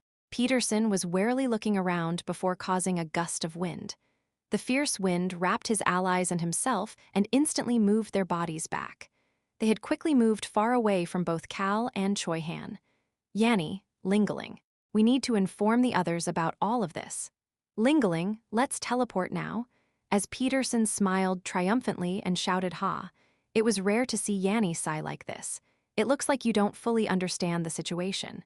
She looked down at her body that was covered in dirt, dust, and bruises as she spoke. We are at the level of dragons. Lingling Nim can be treated as a dragon. Yanni's voice was extremely calm, but it was not because she was calm. Their side has 3 real dragons. They also have a human who easily took down Siskonim. It was because she had given up. Do you really think that we can escape? Yanni looked at Peterson and asked, making him speechless. He urgently looked at Lingling. Well, it looks like we need to get captured for now. Ling shrugged her shoulders as she responded mischievously. However, her face was smiling in disbelief. See, they came to get us. Iruhaben was suddenly in front of them. Next to him was Rashiel, who was still holding the basket of food. Ah, Peterson's face scowled after thinking about how these were real dragons. He subconsciously shouted, "Come on, why are you on a human's side when you are dragons?" Unfortunately, the two dragons were not in the mood to answer such nonsense. The others weren't either. Ooh, Choi Han, who was releasing his violent aura, Tasha, Watira, all of them surrounded the trio. Ha Peterson lowered both arms. The wind surrounding them disappeared. Shit! He wanted to kill the damn dark elf who was staring at him, but he had to give up for now. Peterson. He heard Lingling's voice at that moment. I'll draw their attention for a moment, so stealthily release your wind. Peterson's eyes clouded over for a moment. He understood what she was trying to tell him. She wants me to use my wind to inform the others about this situation. However, he soon had a question. That dark elf will notice my wind. Lingling's voice continued in his mind as if she knew what he was thinking. Ooh, she was channeling her mana as she did that. It's obvious that we will get caught, but we can't let you catch us so easily, right? She sounded mischievous as she stepped forward, but the voice Peterson heard was cold. You are the bait. The real thing is the earth that Yanni will send away. Ah, Peterson relaxed after understanding the two-pronged strategy. It was at that moment. You damn crazy elf bitch. Lingling's red mana charged toward Rashiel before there were some loud explosions. Bang, bang, bang. Peterson purposely looked at Tasha warily before releasing his wind. He avoided Tasha's gaze. He wanted to make himself look suspicious. He directed the wind as far as possible. Heh. He then laughed internally. The real thing is not the wind but the earth. Peterson, don't laugh. You run wild too. He heard Lingling's cold voice. As expected of the second strongest of the Inquisitors, Peterson admired her internally as he teamed with her. Run as wild as you can. Yanni's message will head to a castle. Peterson held himself back from cheering. If it is a castle, that should be good. There were 3 total castles. The masters of those castles were the strongest of the dragon gods. This situation should flip if it reaches one of those places. Based on what he saw, nobody here was as strong as the 3 of those dragons. Hoo, this is good. There was nobody here who handled earth elementals. Nobody should notice Yanni releasing her power. Fuck, Peterson shouted loudly on purpose. I also will not go down like this. Sha-a-a, a wind storm roared and he instantly charged toward the enemies. Yanni pulled her dirt sword out and charged forward as well. Peterson felt Tasha's wind elementals following his wind and held back a laugh. This indignity, he will be able to overcome it. Cal heard the super rock's voice at that moment. I'm sensing some odd movements in the ground. Cal responded to the scary giant cobblestone. What kind of movement? There is a worm moving, and it seems to be from the debris of that earth elemental from earlier. His gaze was at a battlefield a bit away. The 3 Inquisitors and the 2 dragon half-blood knights were being easily suppressed. Even easier than he had expected. This was especially true about the short red-haired Inquisitor who was too easily captured for her level of strength. Who? Cal asked in a refreshing tone. Which direction? East. Cal looked toward Hans. Hey, what is to the east? Hans' eyes opened wide before he calmed down. That is where one of the 3 stars reside. The god of Earth's castle is there. Cal recalled the information he had. The 10 dragon gods, 3 of the dragon gods, were incomparably strong compared to the others. They were called the 3 stars. Cal commented about their attributes. Earth, the 3rd star's attribute was Earth. Ocean, 2nd star the ocean. And finally, the 1st star domination. They supported the Dragon Lord, but also ruled over their own territories. Cal, should I leave the worm alone? Yeah. Cal nonchalantly responded to the super rock before starting to smile. He looked toward Hans, polymorph again. He pointed at his house. He was pointing in the direction of the invisible black castle. Let's go talk at my place. He then nonchalantly asked. It was what they had been talking about earlier. He said that the world was going to be destroyed soon. Is he talking about Apatu, or is he talking about all of the worlds? Cal asked Hans, what did you say will be destroyed? Pot. Hans returned to his original bulky human appearance and looked down at the shorter Cal as he spoke. The entire world. Hans calmly continued.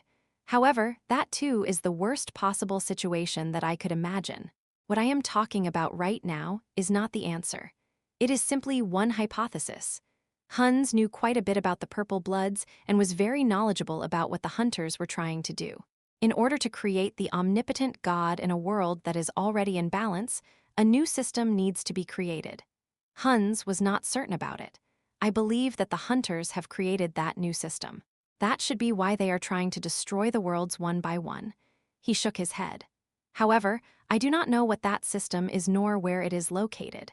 What I do believe to be likely is that the system has its foundations in the new world that they will inhabit.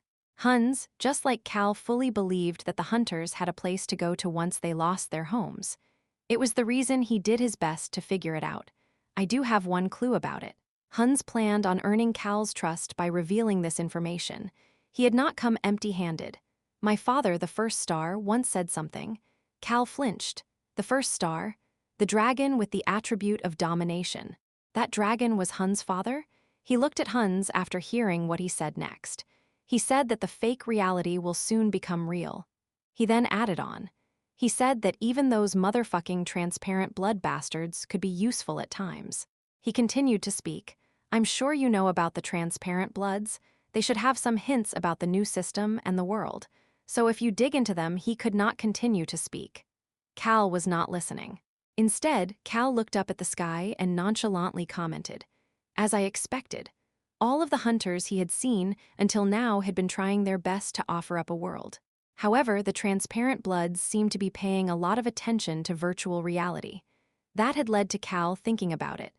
Maybe, perhaps his hypothesis, which was almost confirmed, settled itself in Cal's mind. Virtual reality, what was virtual reality? It was a fake world. That place would become real, and the omnipotent God will be born there. I found it. He finally found a way to get some information about the omnipotent God. A thick smile appeared on Cal's face. Human, are you planning on scamming someone? Why are you smiling like that? Of course, he ignored Rayon's comment. Chapter 252. Chaos plus Chaos 1. The no longer invisible black castle showed its dark walls underneath the white snowy mountain. Mio, Hong ran out before dangling on Cal's leg. Cal staggered in the opposite direction. Plop. Rayon helped support him. Mio. Cal lowered his head to see On looking at him with a pitying gaze. Cal avoided her gaze. Instead, he looked at Hong. Did you do it? Yeah, I did, Naya. Hong sounded majestic as he reported in a bright voice. I paralyzed them all and put them to sleep, Naya. They shouldn't be able to wake up until tomorrow, Naya. Smile. The corners of Cal's lips curled up. He then looked toward Ron. Ron explained with more details. The main figures of both the first and second subjugation squads have been bound before paralyzing poison and sleeping poison were used on them, young Master Nim. We should be able to continuously put them to sleep if we repeat this pattern for a while. Cal awkwardly smiled at Ron's benign smile that came with the explanation. Let's not kill them. Of course, young Master Nim. Ron maintained the benign smile on his face. Please do not worry, young Master Nim. Cal gulped and nodded his head. 9 members of the created Dragon Half-Blood Knights Brigade, 3 Elf Inquisitors.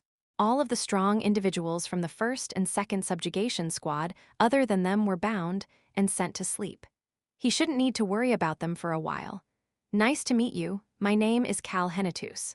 Cal extended his hand out. Someone grabbed it. It was a woman whose face was so pale it looked blue. This white-haired, green-eyed woman made him think of Clope Seca. Nice to meet you. Please call me Wisha. Wisha, the snake person who was like the guardian of the Haru kingdom, there was a dragon next to her. I heard about Maxilian's last moments. The blind dragon, the dragon with the past attribute, was looking right toward Cal as he spoke. I would like to get right to the point. That would be wonderful, sir. Cal sat down on a couch in this reception room that was neither too big or too small.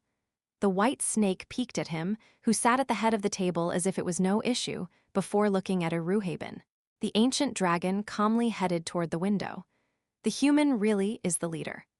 The white snake had no reason to hesitate about anything, as the ancient dragon had already told her about how Cal's group had defeated 2 hunter households before coming here. "Ma'am, what are the details of the world being destroyed?" Cal looked toward the white snake. He then noticed Clope Seca, who was standing behind the white snake, staring at her. When did that bastard get over there? He seemed to be getting stealthier than even Ron as time progressed. It feels a bit off. The white snake continued to speak as Cal felt a bit unsettled. All that is left once the foundation of the world is gone is destruction.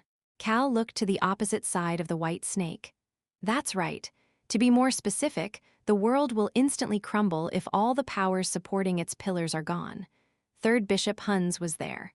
The white snake and Hans, they were seated across from each other without exchanging a gaze. The ancient dragon started speaking.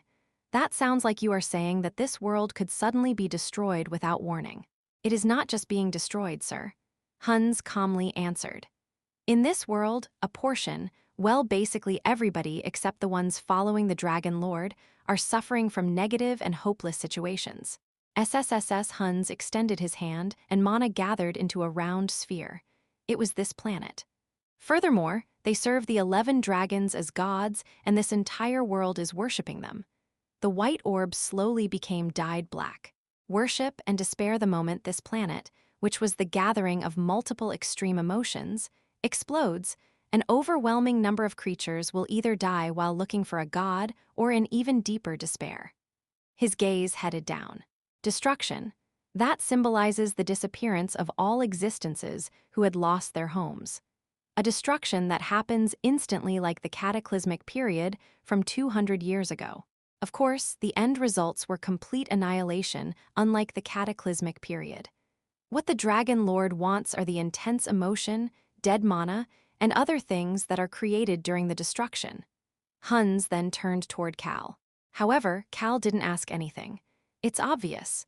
The things that the Dragon Lord wanted would end up being used to create the omnipotent god or the new world. Also, Hans continued after seeing that Cal did not say anything. They need a minimum of 10 more years until the annihilation of this world. That is incorrect. Someone spoke in a cold voice. It was Wisha. Cal looked toward her. 2 months max. 1 month if it is short. This world will be destroyed within that time. Clunk. Hans stood up. Impossible. He started to frown. Based on what we know, it will definitely take another 10 years. It is not easy to use the world tree to suck out the foundation of this world. The bulky Hans glared at Wisha. 2 months max? What complete nonsense. His emotions seemed to have gone beyond shock to anger as he growled. What is up with them?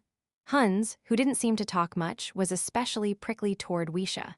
HMPH. Wisha also did not hide her discontent toward him. Maybe this was to be expected. The enemy who persecuted the beast people was right in front of her. However, Cal had no thoughts about making them get along. That was none of his business. Wishanim, how did you gather that information? Hoo-woo, she sighed. Mom, a little baby snake wrapped herself around Wisha's arm and rubbed her face. The white snake rubbed the baby as she spoke. I once made contact with the foundation of this world. Oh, Cal's eyes clouded over. Xiolin or Little Central Plains, isn't she saying she made contact with a similar existence?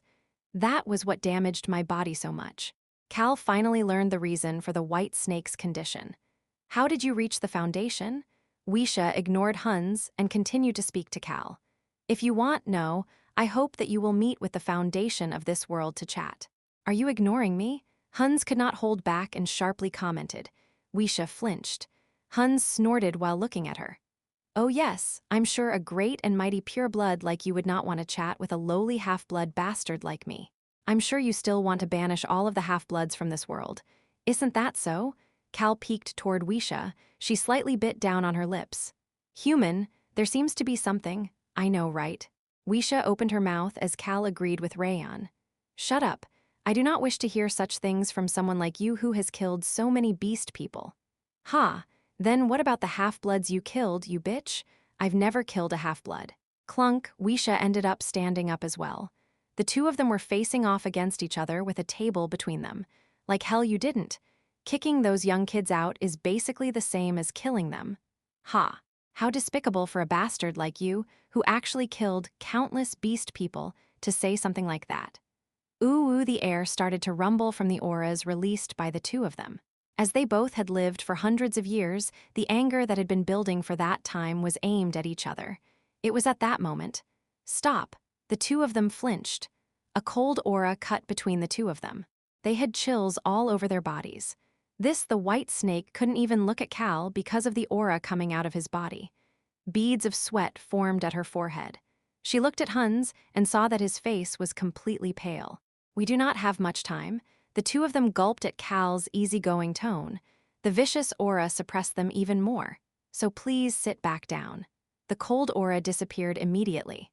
The aura that felt as if it could dominate everything had disappeared. Weisha finally managed to slowly turn her head. Cal was smiling gently. Now then, would you please take a seat? Weisha subconsciously sat down immediately. A human, how can a human have such an aura? No, is he really human? It was only a portion of his aura, but she felt suffocated. Now that we are all seated again, shall we focus once more? The smiling human acted as if this situation was no big deal. Please answer my question. That was why he seemed vicious. His gaze headed toward Weisha first. Am I able to go to the foundation of this world? Yes, sir. Will using that method damage my body? Just like you, Weisha, he did not add that part. No, sir. I tunneled a safe path so it will be okay. Hoo-woo. Weisha sighed before continuing to speak. Not all of the elves have submitted to the dragons. That is the same for the dwarves. Hans flinched.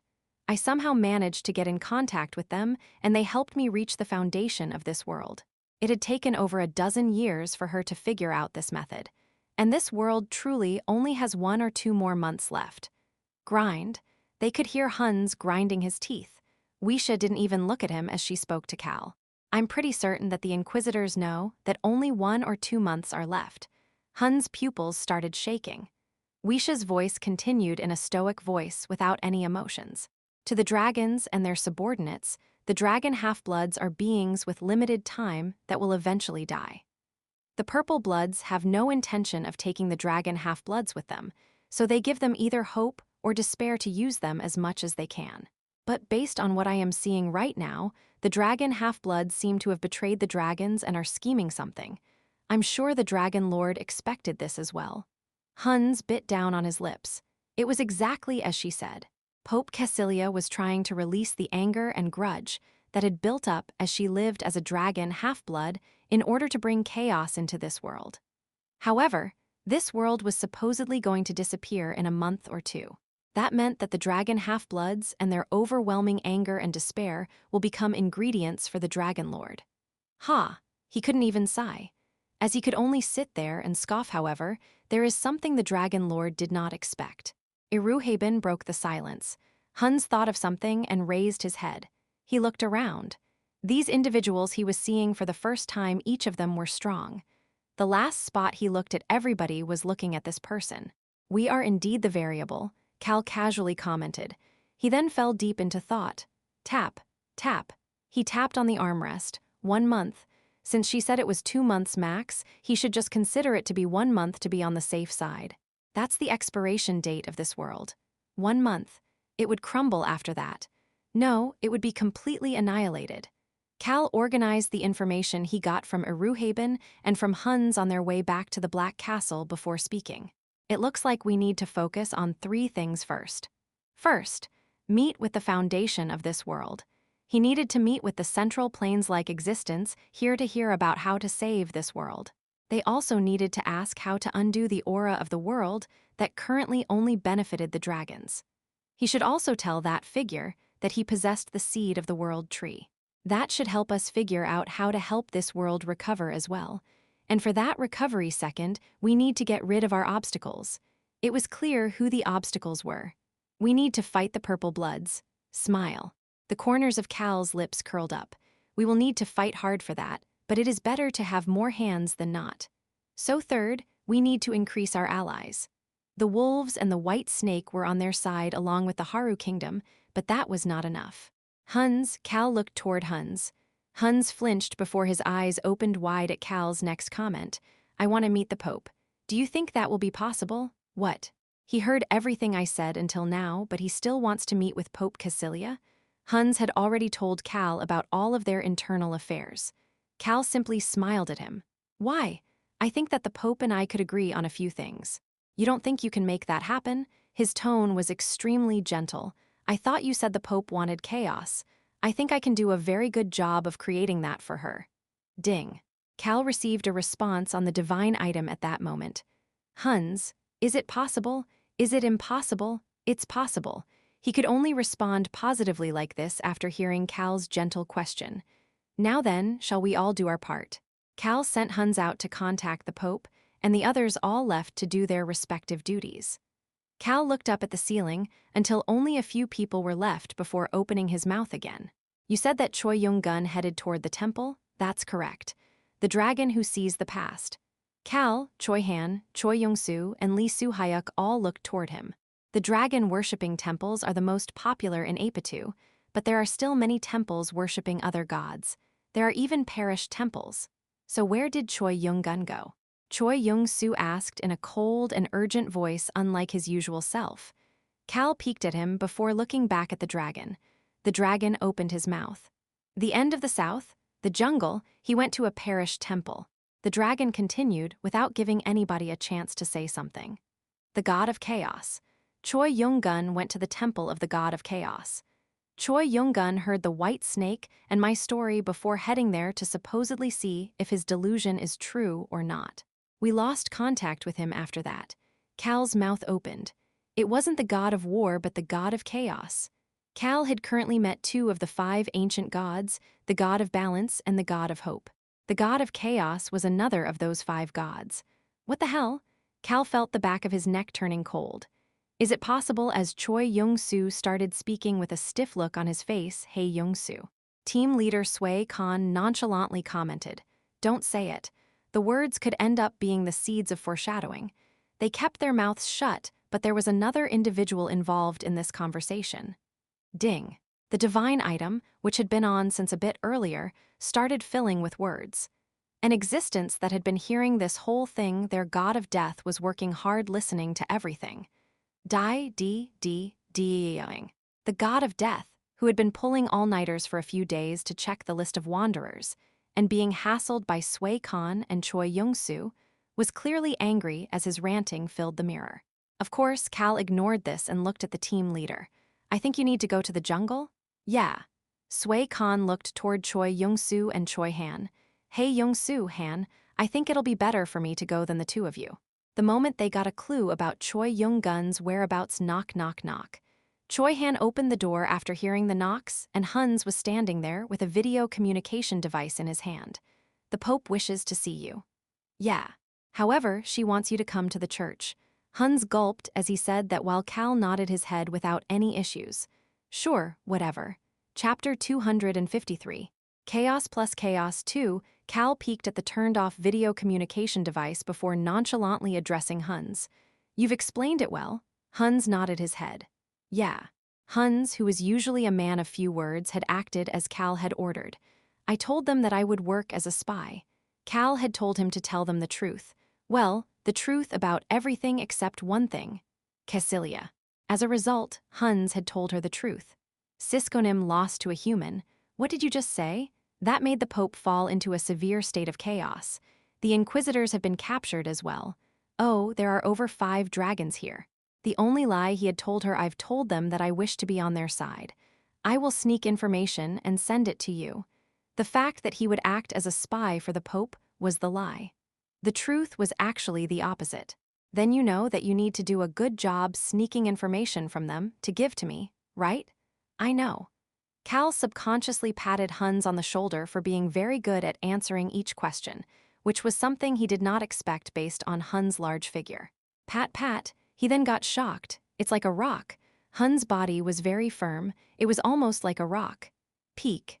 Cal looked at Hans' hands that were holding the video communication device. They were honestly the size of pot lids. I'll probably die if I get hit by that.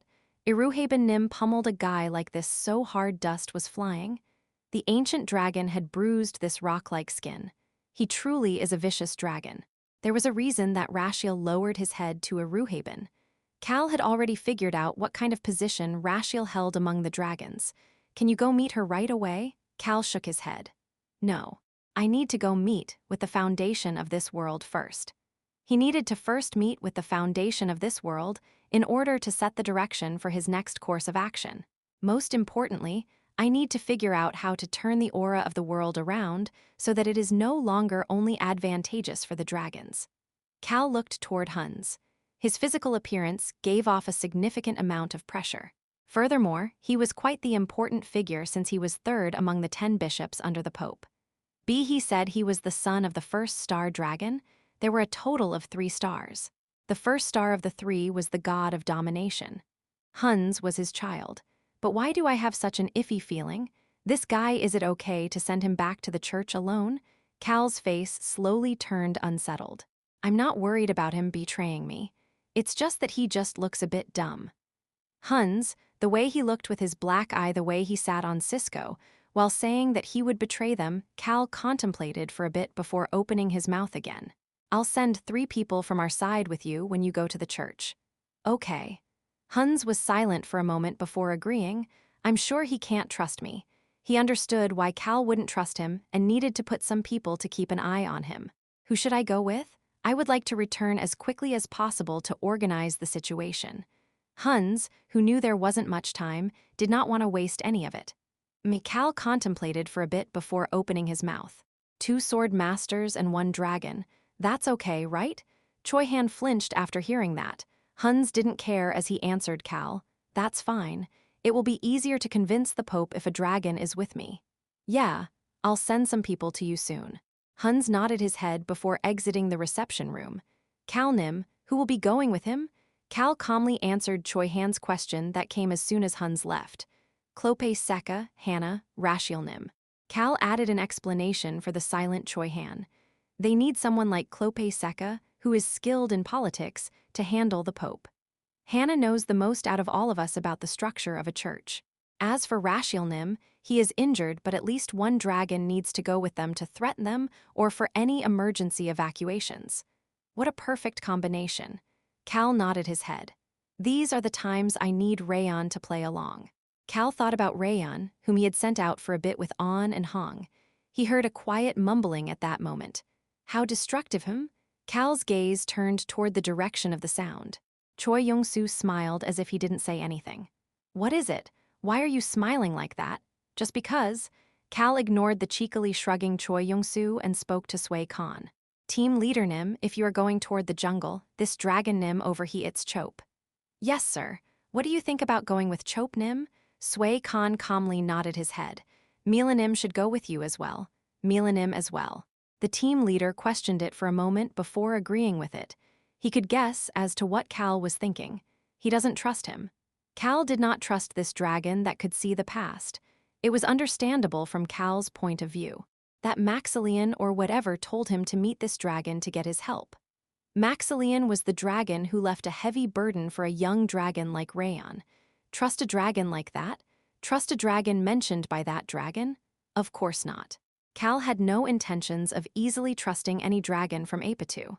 Of course, he did have a positive opinion about this dragon named Chope. He bled while mentioning the god of war. He needed to show at least a minimal level of trust toward someone who gave them information while sacrificing his own health. Chope Nim, will that be okay? Chope immediately nodded his head. Yeah, that's fine.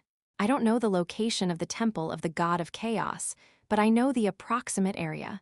We should be able to quickly find it if we go around that area. Yes, sir. Please send us the coordinates as soon as you find the temple. The team leader looked at Cal as Chope nodded in agreement. Cal started to smile. I'll come with Choi Yong-soo and Choi Han. I guess that is something we all need to know. The team to go find Choi Yong-gun was set. Once the team leader left with Chope, Cal went to meet the white snake. Cal Nim, should I go too? Yeah, you, me, and Rayon. That's the party I'm thinking about. Click. Cal heard voices as soon as he opened the door. Human Yurei here. My poison got stronger, Naya. I can just put them to sleep, Naya. Hong, this is not the time for that. He heard Rayon, Hong, and An's voices. Grrrrrrrrrrrrr, the growl of an animal filled the room. Clang clang. The wolf tribe leader was still in her berserk state, twisting her body while tied to a chair. The white snake was seated in front of her with her arms crossed, quietly watching. Again, yes, Mom. An extremely tense Locke answered before extending his hand out. Pat, pat. He then petted the berserk wolf tribe leader's head. Whimper, whimper. The wolf tribe leader soon calmed down. No, she was scared. The white snake looked at Locke and spoke calmly. You are definitely higher on the hierarchy in this tribe leader's eyes. Since she sees you that way, you are the only one who can calm her down. Cal interjected into their conversation. Then does the tribe leader need to remain berserk like this, Mom? No. The white snake shook her head. The berserk transformation should release on its own soon once she uses up all of her energy. That made Cal think about when Locke first went berserk. Inside the house of Hennetus's capital estate basement training ground, Locke had lost his sense of reason and entered his first berserk transformation. Rosalind and Choi Han were the ones who helped deal with it. However, being like this would not allow her to use up her energy, and the frustration will turn her even more violent. Locke chimed in. Then I will help the tribe leader Nim use up all of her energy. Just as Choi Han and Rosalind had done for him, Locke wanted to help the tribe leader as well. She looks young. She was currently in a berserk state, but Locke knew that this tribe leader was a little girl who was younger than him. I'll be the one to help this time. If the tribe leader manages to successfully complete this berserk transformation, she will be able to do it without turning violent like this next time. I will help as well. Gashin showed his willingness to help as well. I think a similar family of beast person going against her will help her be injured as little as possible. Wisha agreed but still sighed. She looked quite concerned. How disappointing. Her berserk transformation ended up as a failure in the end. Excuse me? Locke became confused while Gashin immediately responded. On the other hand, isn't this almost a success? He showed his respect to the white snake before continuing. The wolf tribe has not been able to properly go berserk. But she was able to go through a proper berserk transformation, and although she lost her sense of reason because this is her first transformation, she will be able to do it properly from now on. This is actually a good thing. Although nobody in the wolf tribe could handle their tribe leader in her berserk state, there were lots of individuals here who could do so. That meant that it was more accurate to see the tribe leader's berserk transformation as a success.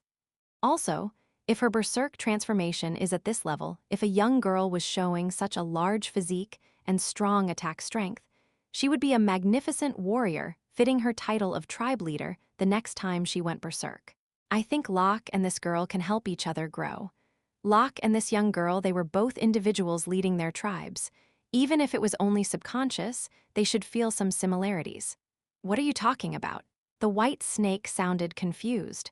If you lose your sense of reason when you first go berserk, you will always do so whenever you go berserk. But you said it will be better next time? That's impossible. Cal realized something odd about what the white snake said. Locke, Gashin, and Watira felt the same way.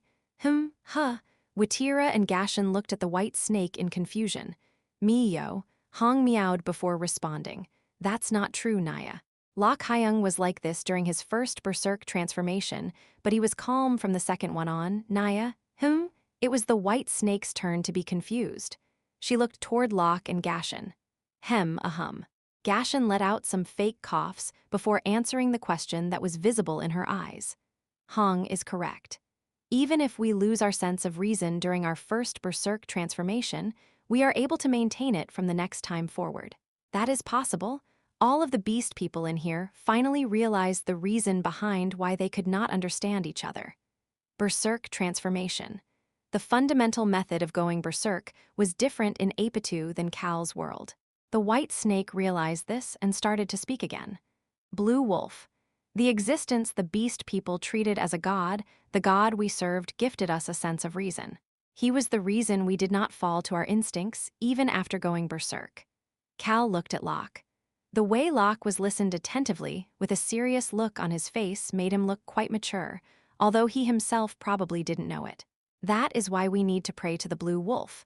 The problem is that we are unable to do so. Wisha shook her head. We tried to go berserk while maintaining our sense of reason. That is the reason we have been unable to fully go berserk and ended up in such weird states. A wolf elder sighed before muttering something. It would have been okay if we had even one divine item left. A divine item. Wisha answered Locke's question. An item to help us reach the blue wolf. However, they were destroyed. Grind. Wisha's gaze turned vicious as she clenched her teeth. The Dragon Lord and the first star, Ryan, destroyed all 3 divine items. The first star, Ryan, he was Hun's biological father and one of the top 3 dragons among the 10 dragon gods. He was the one in the top position of the 10. HMPH. Wisha snorted before continuing in a sharp voice. That bastard Ryan is called the King of the Beasts, but he is just mimicking the blue wolf nym. He is a wicked bastard. The King of the Beasts. Cal thought about the explanation of the dragon with the attribute of domination. It was information that King Dennis had given him. Ryan, the dragon with the attribute of domination, he was like a god or emperor to the wild beasts in this world. There would have been a place for us if even one divine item managed to survive. The wolf elder spoke in a sorrowful voice. Wisha responded back, I'm not sure about that. There is a place where quite a lot of predatory animal beast people live. Excuse me? What do you mean? The old man asked in shock while Wisha's face turned cold. The church and the dragons are persecuting the beast people and pushing them to their deaths, but it is a different story if they chose to become subservient to Ryan. There was no way the King of Beasts would let the beasts go. Based on what I heard, a portion of the predatory animal beast people have submitted to him and are living in his castle. Submitted? Wisha looked at Locke, who did not even realize he said something. Yeah, they live as slaves. Slaves. That word made the wolf elder clench his head. Locke closed his mouth. Cal could see the fluctuation in Locke's eyes. His sky-like blue eyes were shaking quite a bit. They resembled blue flames, the hottest of flames. If I was a bit stronger, Wisha grinded her teeth as she spoke before clenching her eyes shut. Well, even if I was strong enough to save them, I would not be able to look after them. She did not have the capacity to take them in. Maybe continuing to live despite being slaves was important. Wisha could not say that part out loud. How do you know about that? Watira asked the question. The white snake turned to look at Cal. Cal realized the meaning behind her gaze and asked, the foundation of this world, is it related to getting there? His lair. No, Ryan's castle is located in the most lush forest in this world. That is where the path to the foundation of this world exists. Cal felt Locke's gaze on him and looked back at Locke. He then asked, Locke, do you want to go with me? Locke hesitated for a moment before nodding his head. Yes, sir. I want to go with you. Cal calculated things in his mind at that time. One of the Inquisitors sent an Earth elemental toward the 3rd star. Cal recalled that information before continuing to think. I was thinking about taking care of one, maybe 2 of the 3 stars before the Dragon Lord gets back anyway. Cal spoke in a relaxed voice.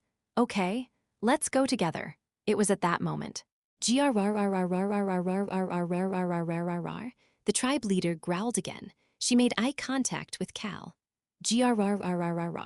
The tribe leader, who had been quiet in front of Locke, growled fiercely and bared her fangs in front of Cal. Human, she must know that you are weak. She is indeed a bit vicious. Cal was a bit scared. He spoke sternly to Locke. Let's quiet her down first. Chapter 254, Chaos plus Chaos, 3, Paat. There was a bright light and Cal appeared on top of the magic circle. He looked around. There was a gust of wind. Cal heard Rayon chatting away next to him. Human, I thought the most lush forest in Apitu would be in a remote corner of the world, but who knew it would be within the Empire? As Rayon mentioned, the forest that Wisha mentioned was within the Holy Empire's territory. Shaya-Ayapuwu, there's so much sand. Of course, Cal's group was currently standing in the middle of a desolate desert. It's been a while since I've been in the desert. Cal looked to the side to see Tasha touching the sand with a smile on her face. Her home was the Desert of Death, so this place must remind her of home. If you leave the Empire's capital a bit and head southwest, there is a desert that is the size of 2 large territories. Cal responded to the white snake. And this is that desert? Yes, sir. This unexpected desert in the middle of the continent, and an even more unexpected thing. The most lush forest exists at the center of the desert. That is correct, sir. Everybody finds this to be quite peculiar. The white snake stopped for a moment before continuing. Her voice sounded oddly profound. However, if you think that such a place exists because a path to reach the foundation of this world exists, it does not become peculiar at all. Instead, it makes it look profound. Cal nodded his head before looking away. Yo, it's sand, Naya. It's so soft, Naya. Hong and Rayon were rolling in the sand. We're rolling down, Naya. Hong laughed while rolling down a sandhill. Kehahaha, this is so fun. Rayon slid down after Hong on his belly. On was watching the two of them. Why is that punk laughing like that? It was not hee-hee, haha, but kehahaha. Cal looked at the 7-year-old dragon who was laughing that way with concern before looking away. Mom, you said it was difficult to teleport from here to the forest? The white snake nodded her head. Yes, sir. Chhhhhh, she pulled a map out of her pocket. It was a simple map of the desert, but it had everything it needed. Here. The center of the desert had a forest the size of a decent territory.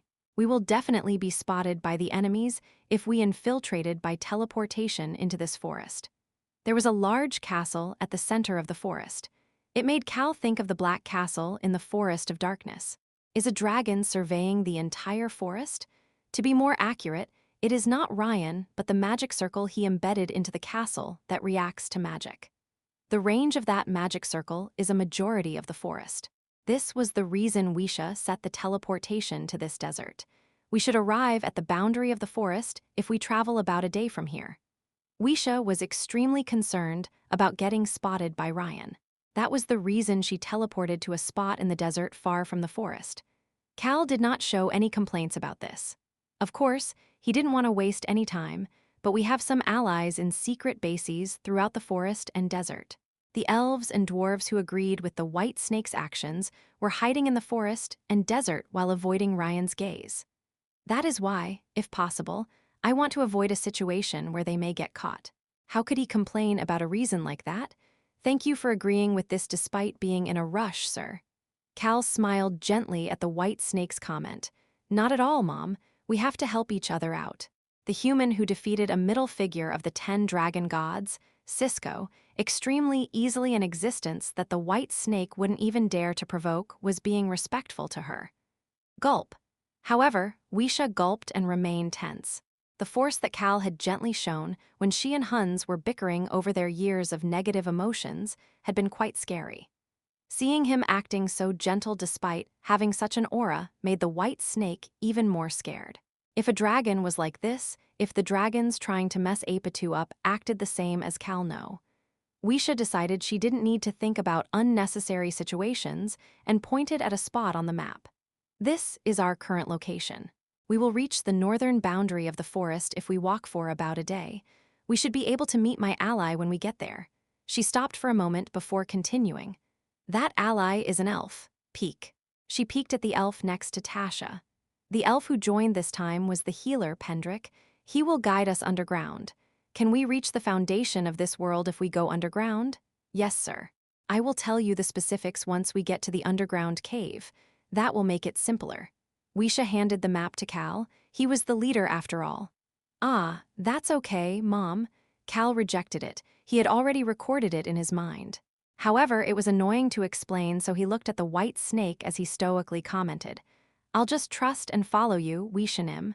Wisha's pupils shook for a moment. Yes, sir. Just leave it to me. She looked solemn as she put the map back into her pocket. Both in the desert and the forest, Ryan's soldiers are always patrolling. We've figured out all of their routes already, so we will move according to the patrol path. We plan on moving with as little rest as possible. Will that be okay, sir? Cal looked toward the children averaging 10 years old. We are healthy. I want to run quickly, Naya. It's fine with us. Rayon, Hong, and On answered one after another. Makes sense. They have more stamina than I do anyway. Cal had this obvious thought as he looked behind Tasha and Pendrick. Will that be okay? Choi Han and Locke looked toward a direction at Cal's question. Behind Tasha and Pendrick were Choi Han and the Beast People. These were the people who said they would follow Locke. Yes, sir. We will be okay, sir. Kukin, the first beast person Cal met in Apatu, urgently responded before peeking to his side. There was a petite young girl whose body was completely hidden by a robe. They learned that the wolf tribe leader was the same age as Locke. Nia, Her body was curled up quite a bit, but she still managed to speak. That's fine, sir." Locke's pupils shook for a moment. The way she looked extremely timid, without any confidence, he was seeing his old self, how he had been when he first met Cal, as he looked at Nia. She used to be a confident and energetic child. It hurts me to see the situation turning that child like this. Kukin's voice echoed in Locke's ears. He subconsciously started to speak. "Are you really okay? It's okay to tell us if it's hard." Locke subconsciously looked around after saying that. He made eye contact with Cal, who nodded his head with a nonchalant gaze. Locke was subconsciously relieved. Nia spoke in an extremely flustered voice at that moment. No, it's totally fine, sir. We basically forced you to bring us, so the least we can do is maintain our conditions, sir." As Nia mentioned, Kukin and Nia were originally not a part of this plan. They were here at Nia's request. Then is it okay to believe everybody is fine with it? Cal confirmed that Gashin nodded his head as well before motioning to Wisha with his eyes that it was okay to go. However, his gaze stopped on Nia for a moment. "I know this is completely shameless of me, but may I come with you as well?" This tribe leader punk, she was similar to Locke, but different. Nia was so small that it seemed almost impossible for her to reach the size she did during her berserk transformation. Based on what he heard, she was on the smaller side among the wolves. "L, let it all out. Come at me. Just relax and bring it on." Nia, who used up all of her strength thanks to Locke and Gashin's help, remembered everything she had done during her berserk transformation. She made sure to apologize to everybody first before cautiously asking her question.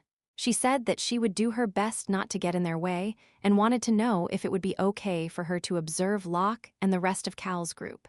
She looked like she wanted to learn. Cal had no thoughts about excluding such a person, if she manages to properly go berserk. If Nia properly went berserk and took her position as the first beast person to properly go berserk in about 200 years, that would be extremely beneficial to Cal in this balance of power in Apitu. His decision stemmed from that. Well, there was also the fact that her timidly asking reminded him of Locke, making it hard to say no. "I just have to send them back if they get in our way." He just needed to have Rayon teleport them back to the Black Castle. It was no big deal. Mikal looked at Locke, who kept peeking at Nia, and thought to himself, the two of them are indeed similar, but they are oddly different. That tribe leader, more than Locke, Cal thought about someone in his mind. It was a person who ruled over a nation, a leader. "She reminds me of Latana, the leader of the jungle." This girl reminded Cal of her. Latana was small compared to others in the jungle, but she was a skilled spearwoman and liked to be in the vanguard. For some reason, this girl's timidness reminded him of Latana. If Nia manages to get out of this timidness, caused by her current situation, and returns to her original personality. Locke and Nia, it was possible that the two of them would be great stimuli for each other. Cal then looked away from the two of them. Swoosh, wind swirled by his feet. He was not the only one. Everybody's feet had wind swirling around them. "What the hell? I was going to do it." The sound of the wind sounded confused as she commented in her husky voice. This wind was not Cal's ancient power. "It should be okay because this is not magic, right?" Tasha smiled once Cal looked at her. Human. Tasha got super strong. Just as Rayon commented as he flew over to Cal's side, Tasha truly had become much stronger. How reliable. Cal couldn't help but smile with satisfaction. It was a great thing for his allies to get stronger. I'm sure the Crown Prince will be happy to hear about this too. It's too bad we can't contact him right now. Crown Prince Albaru Crossman. Cal tried to call him with the divine item, but unfortunately, they were unable to contact him. Instead, they received a short message a few hours later. Currently gaming. He seemed to be playing the virtual reality game, which prevented him from picking up their call. "We will start moving." Everybody started moving. Cal, who was about to follow them, suddenly stopped. No way, Crown Prince Albaru Crossman. That guy couldn't have gotten addicted to gaming, right? No way. There's no way a thorough guy like that would get so addicted to gaming that he stops doing his work or even eating, right? Cal scoffed. "What am I saying? How can I have such a nonsensical thought?" He shook his head and quickly followed behind the others. Yeah. The reason he suddenly got the chills has to be because of the cool breeze from the others who moved in front of him. Cal did his best to avoid the scorching desert sun as he rubbed his arms that were covered in goosebumps. At this speed, I think we should be able to get to the boundary of the forest in half a day. We should be there by sunset. He listened to Wisha and increased his speed even more. The Emperor wants an emergency meeting? That is the case, Your Majesty. King Dennis clenched his eyes shut at the Prime Minister's comment. The Haru Kingdom's young King Dennis, he got a headache after his Prime Minister told him about the message from the Emperor of the Holy Empire. Even if they lost contact with the second subjugation squad as well, the Emperor's action seems odd.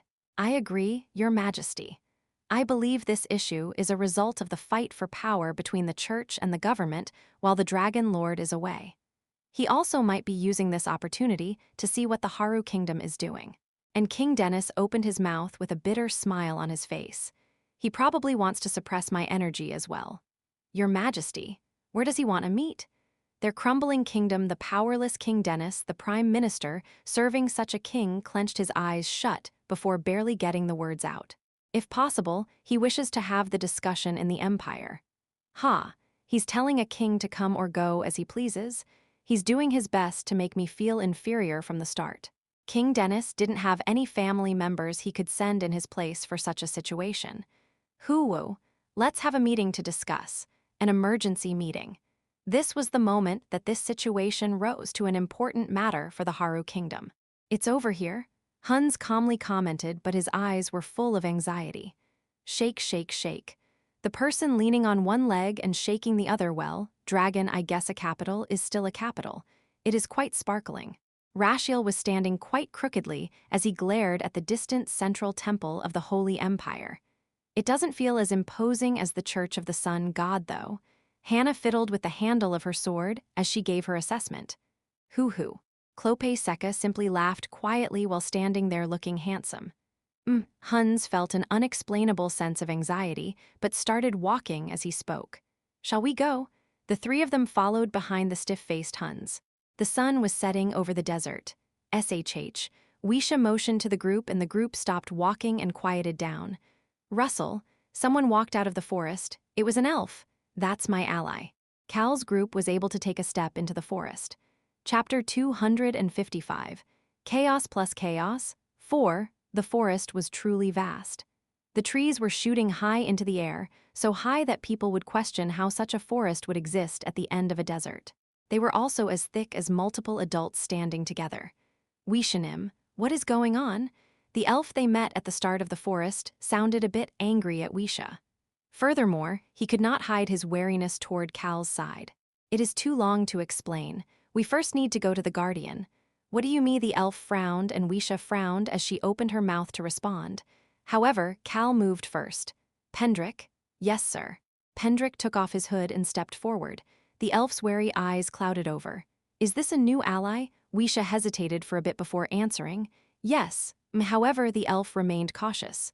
Cal opened his mouth again. Rayon. I got it, human. Rayon removed his invisibility. He puffed up his chubby belly as he waved to the elf. Hi there, elf. I am the great and mighty Rayon Muru. Cal was satisfied with how confident Rayon was acting. All of the elves that Rayon had met until now had shown extreme goodwill toward dragons and Rayon. They were almost like fans. This was the reason Rayon had no reservations right now. However, the young dragon tilted his head. The elf's reaction was weird. His hand holding a wooden spear started shaking and he looked at Wisha in shock. Did you betray as I expected? The elf in front of them was showing fear, concern, and anger toward Rayon. There were no positive emotions at all. Cal had never seen such an elf before. Oh no, Wisha looked at Cal as if to ask why he acted so rashly. Of course, Cal had thought things through. It'll become more complicated if we reveal our identities inside the secret base later. There would be a lot of individuals to convince. In that case, he would rather convince the guard to go through without any issues.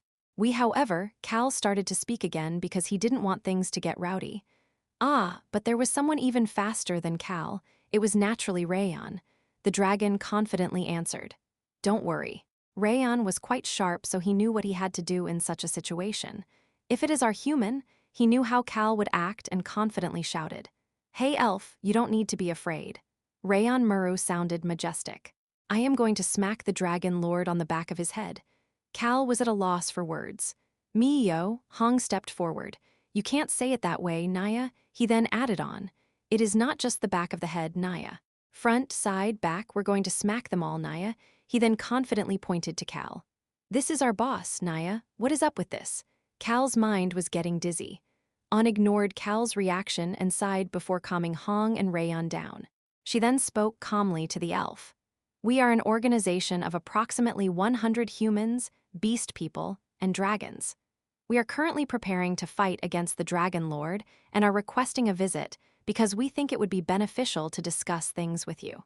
We are also here because Wishanim mentioned that there is a way to reach the foundation of this world. I apologize if you were shocked by our sudden visit. And what is this? Cal looked at On with a blank look on his face. On leisurely wagged her tail before walking over to Hong and Rayon. So cool. As expected of my Nuna, Cal watched Hong and Rayon praising On before turning back to look at the elf. The elf truly looked confused. How should I explain this to this guy Cal was contemplating when Choi Han tapped him on the shoulder? He looked toward where Choi Han was pointing. An elf was revealing herself from the darkness. The elf that was blanking out snapped back to his senses, and Wisha commented, You must have contacted them immediately. The elf was apologetic to Wisha as he answered, I contacted the base immediately after seeing that you were not alone, Wishanim. I see, she looked toward the approaching figure. Usually one of the warriors comes, but I did not expect the guardian to personally show up. For some odd reason, her tone sounded a bit sarcastic. Crunch. The elf approaching through the grass barefoot was a middle-aged woman. Wisha, I did not come because I suspect you. The elf pointed behind her. Ryan's castle defenses have suddenly become much stricter. The strength of the patrols has increased as well. I was worried because I heard you were coming with a lot of people, so I came out. Wisha shook her head. Liar. The elf just ignored the white snake's cold gaze. She then looked at the group that came with Wisha. Cal was also quietly observing her. The Guardian. Wisha had told him about the Guardian, a knight or swordsman protecting the Dragon Lord. That figure was given the title of the Guardian. She's not the real Guardian. Apparently the real Guardian was by the Dragon Lord's side. This elf in front of them was the elf who claimed she was the true Guardian because the Guardian betrayed the World Tree and sided with the Dragon Lord. It must be you. And this elf, you must be the human the foundation of this world is looking for. Was the only elf to have communicated with the foundation of this world and received its revelation. That was the reason she could become the Guardian. Cal Henitus, is that your name? Cal smiled as the Guardian looked only at him. He then commented, Mom, has the foundation of this world been waiting for me? The Guardian respectfully lowered her head. I was told to escort you in, sir. Her eyes sparkled as she raised her head again. The air around them changed as she said her next words. Cal Henitus. The foundation of this world said that the savior of the world would come to see her. Wisha and the elf and even all of the wolves' eyes opened wide as they looked at Cal. The savior. The weight of that title was not light.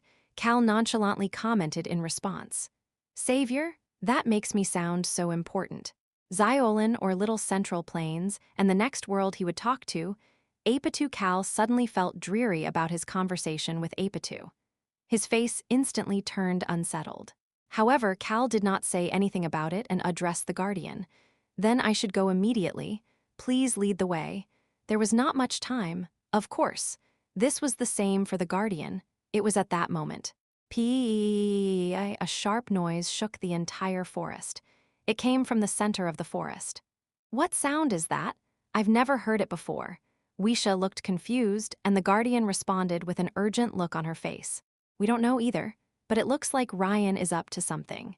She quickly headed into the shadows of the forest and motioned to Cal's group. Please follow me quickly. The defenses around the castle become exponentially higher when this alarm goes off. We need to hurry without getting caught. Cal then saw Rayon tilting his head. Cal watched everybody quickly moving before he walked up to Rayon. What is it? Human. This sound is weird. I don't know the reason, but something feels oddly weird. Rayon said it was weird, but didn't know why he felt that way. Something like this was rare. P. The endless sound was similar to that of a sharp horn. Cal realized one other thing. Someone else in addition to Rayon had stopped moving. Choi Han? Choi Han was not moving. What is it? It's nothing, Cal Nim. He shook his head. However, Cal continued to stare at him and he quietly explained what he felt, almost as if he was whispering. I faintly heard cries mixed in that sound. Cries? Yes, Cal Nim.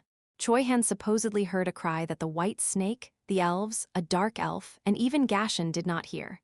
Cal did not ignore it. Rayon and Choi Han, if both of them heard it, something was definitely there. That cry sounded like something I heard before from where? Choi Han hesitated at Cal's question before answering. Cal Nim, do you remember the black despair?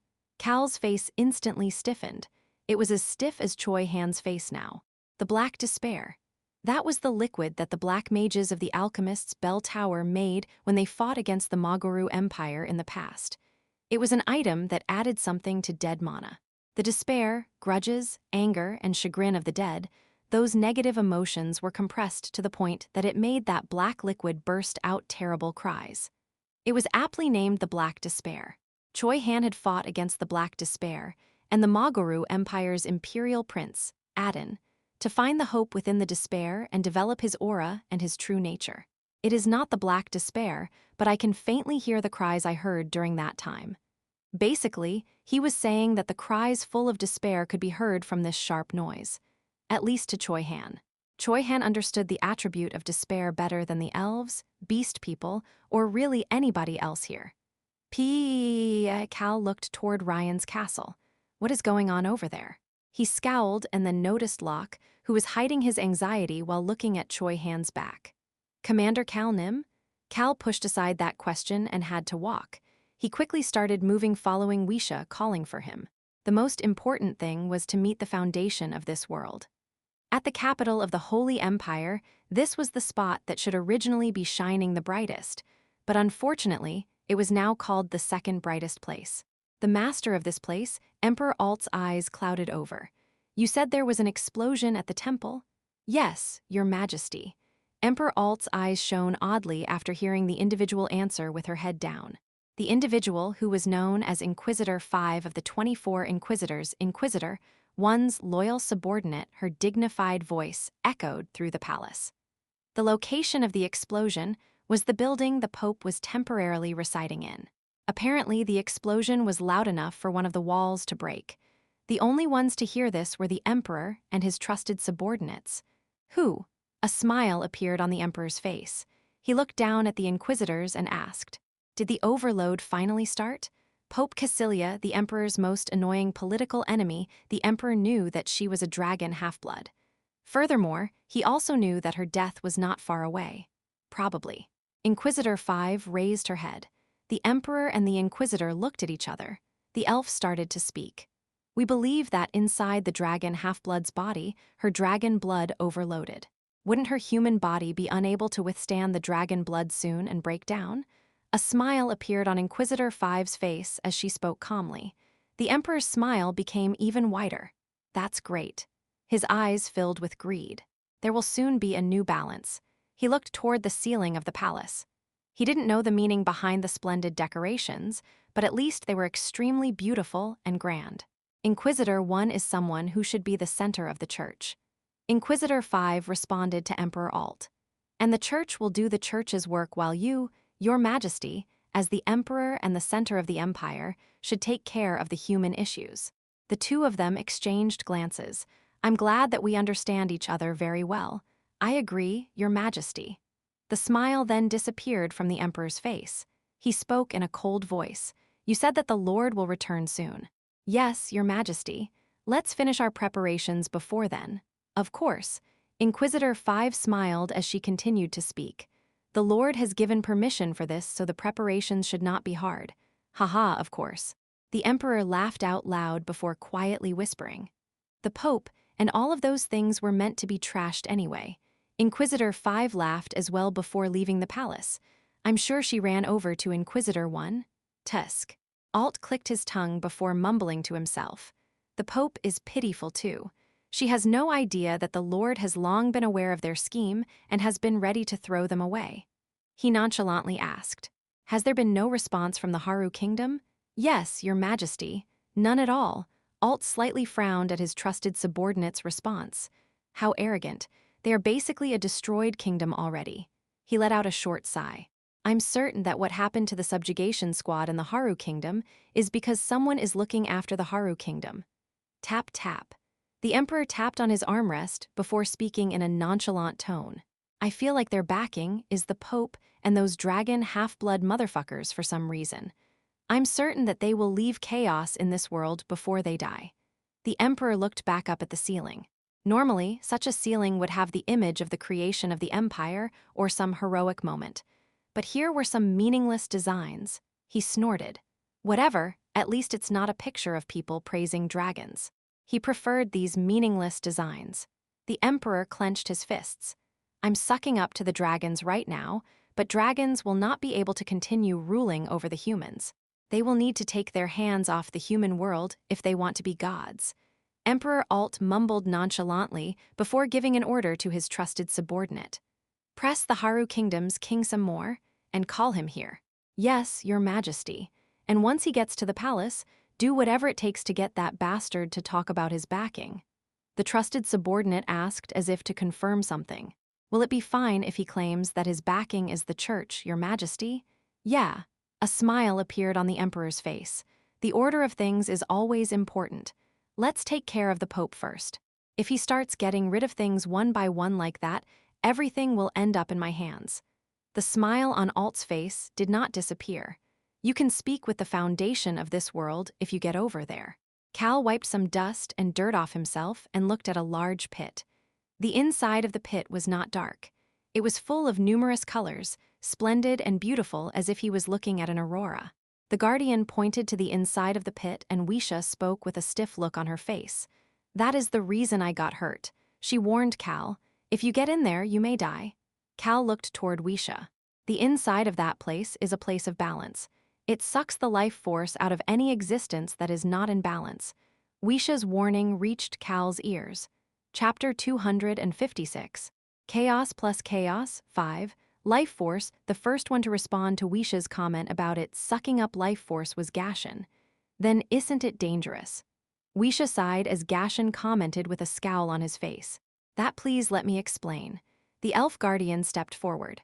While she moved, Cal looked toward the direction they came from. On the other side of the deep and endless pit that was shining colorfully in 5 colors, there was a small underground cave. The secret base was an underground cave beneath the forest. The cave was made for minimal survival without any proper living considerations and was as complicated as an ant house. It could not be compared to the Dark Elves' underground city. It was so shabby that forget city, it was almost unfitting to even call this a base. It cannot be helped. This is best in order to avoid Ryan's surveillance and to prepare for the worst. Cal recalled the words of the elf guardian before he heard her again. We were actually digging a cave to infiltrate into Ryan's palace when we found a large sinkhole. That was this large pit. Since it was a pit that gave off 5 colors of radiant light, we thought it was weird and started to investigate. We then learned that this light was the same as the light that the World Tree used to release every so often. The World Tree touched the flow of this world. We used that as the foundation for our investigation and learned that we are able to reach the foundation of this world by going through this pit. After that, they naturally tried a few times to reach the foundation and Wisha, and the elf guardian managed to reach the foundation. The foundation has currently had most of her power taken away. Because of that, it is hard for her to control herself. Cal looked toward the elf guardian after hearing the term, control. We do not have the time for me to explain everything in detail, so, to keep it short, the Foundation is currently focusing all of her attention in order to not lose herself. As a result, she is unable to protect the invaders stepping into her territory. However, after you reach the foundation of this world once and receive her touch, you will not lose life force even after going into this domain. It's just that the first time is hard. You can either get injured like Wisha or get older like I did. Or the elf pointed to a few people standing behind her. There were numerous individuals, aside from Wisha and the elf guardian, who had important duties in this secret base. They welcomed Cal's group but were wary of them as well, or you may even receive a different side effect like them. Gashin let out a deep groan. His gaze turned toward Cal. The others did the same as well. Tasha, Pendrick, etc. They looked at Cal with concerned gazes, but none of them could easily open their mouths. Will you go? If they asked that, they now knew that Cal would answer yes. The issue at hand was whether to send him alone or for others to go with him. Everybody became silent. Cal's group and the others all could not get themselves to speak. However, Tasha looked at Weisha with a slightly stiff look on her face. Shouldn't you have told us in advance about something like this? Then we could have come up with a plan. Pendrick opened his mouth as if to agree with her. Even if young Master Calnim does not personally reach the foundation of this world, can't he chat through this elf guardian Nim here? No, that's too cumbersome. Pendrick flinched. He looked at the person who gave the stern response, young Master Nim. As expected, Cal looked ready to go into that pit with no hesitation at all. It was at that moment. That's right, it is cumbersome. He heard a bright voice. Gashin's eyes opened wide as he looked toward Rayon. Now that I think about it, the people who would normally stop Cal in these situations were quiet. Choi Han, Hong, Lok Gashin saw what the four of them were doing before his eyes clouded over. They were already looking at Rayon. Rayon, who should have been throwing the biggest fit, was calm. They calmly waited as well. They waited for what Rayon had to say. Human, you are not an unbalanced existence. Ah, that made Gashin think about the inside of that place is a place of balance. It sucks the life force out of any existence that is not in balance. After hearing that elves, beast people, and dwarves all lost life force inside this pit, Gashin thought that any existence other than the foundation of this world would lose life force. However, he needed to first consider what it meant to be a place of balance. What is balance? Gashin asked, and Weisha opened her mouth to respond. However, there was someone who started to speak first. The 5 major attributes of nature are forming a balance inside there. An unbalanced existence is probably talking about anybody who does not have all of those attributes. It was Cal. Weisha looked at Cal in shock. How did you know? Weisha saw Cal start to smile before she even finished her question and closed her mouth.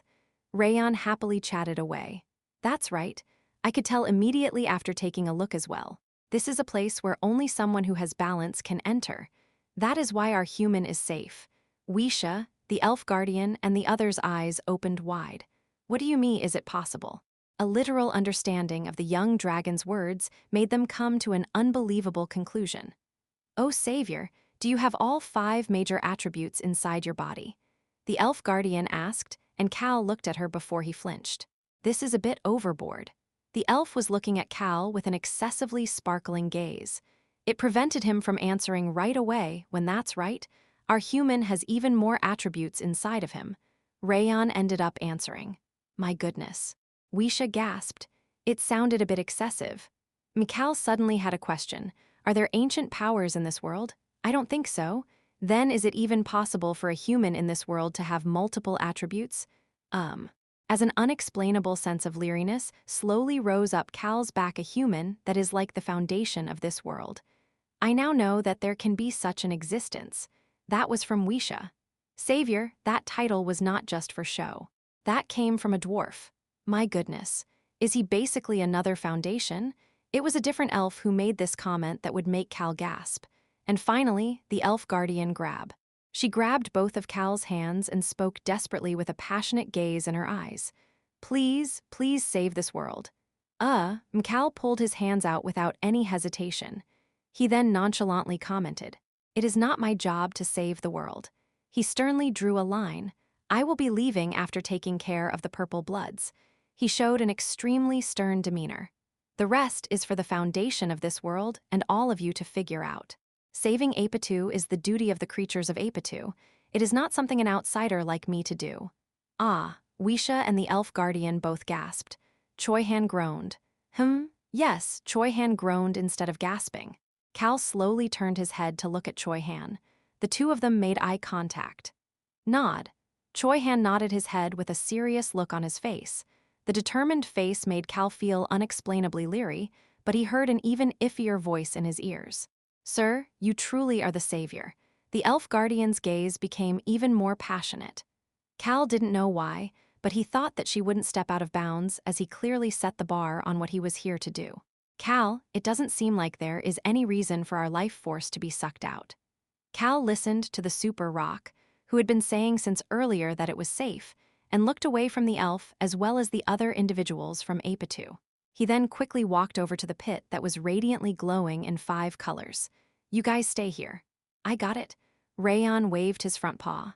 Cal thought that it was good the children averaging 10 years old were letting him go without any issues and stepped into the pit. Weisha said something at that moment. Ah, sir, you're going to fall right down, so please don't be shocked. However, that comment came a bit too late. Cal's body fell down the moment he took a step. Eek. He was so shocked that he couldn't say anything and got sucked into the pit. He truly is not having his life force sucked out. Weisha quietly mumbled while watching Cal fall into the 5 colors of light and disappear, and the elf guardian commented as well. He looked nonchalant until the end. Do you think he is used to things like this? However, none of Cal's group answered her question. They simply looked at the pit, where they could no longer see Cal, and just waited for his return. As for Cal, he opened his mouth inside the 5 colors of light. What the? His body continued to descend without stopping. No, he was being sucked in. He looked down. He could not see the end. He thought he would fall until the bottom of the world. Cal. He heard a familiar voice for the first time in a long while. I'm hungry, the indestructible shield. The glutton priestess was speaking. She's hungry. Why all of a sudden? That looks delicious. Gulp. He heard a gulp. Cal subconsciously got the chills and looked around. He took a closer look at the 5 colors of light, and each light was made up of small little pebbles. They sort of resembled the bubbles that came up when you flipped the inside of the sea around. Gulp. Cal subconsciously flinched. Did I just gulp? But I'm not hungry. And what did I see that made me gulp? He saw the radiant pebbles of light again. More of those light pebbles surrounded him the farther he went down. Gulp. Gulp. The glutton priestess and Cal gulped at the same time. Eek. Cal became shocked when he suddenly heard a faint voice from below. Nuwoo. It was the voice of a little girl who sounded to be around 3 years old. She sounded extremely teary. Please, hiccup. Please don't take it away from me and eat it, sob. She was crying. This should be the voice of the foundation of this world. Sob. Sniff. He could now hear her sniffling. Please save me, Suwoob. Now she was wailing loudly. Cal reached his hand out. As he reached into an area full of radiant light, Cal's body no longer fell down. Instead, his gaze focused on the center of the radiant lights. There was a large orb in there. It looked to be the size of a house. Cal's hand reached that orb. Knock, knock. He tapped on the glass-like surface, and the figure inside the orb looked at Cal. Sniff, sniff. The little girl tried to sniff back her snot, but there was already some dripping down her nose. Taking a look at her, she seemed more like a 4-year-old. Her long hair covered the orb like seaweed and fluttered around. He could see a face barely holding back tears through the hair. Are you the foundation of this world? Apitu. As the child nodded at Cal's question and sniffled again, I am hungry. I should be able to beat those gods from last time if I eat these. Gulp. He heard the glutton priestess voice, and Suwoob, just now gulp. You gulped, Suwab, the 4-year-old foundation of this world wailed loudly again. Oops. Cal wiped his mouth. He had subconsciously licked his lips. For some odd reason, he was suddenly hungry. He was truly hungry. Should I have brought some apple pies? He seriously thought about it and answered honestly. I have no plans of stealing your powers. The foundation of this world flinched before wiping the tears off her eyes and looking at Cal. Really? Yeah, really. If I take your powers, this world will crumble. Why would I do something like that? Cal nodded his head to give confirmation to the girl looking at him. The little girl's lips started shaking.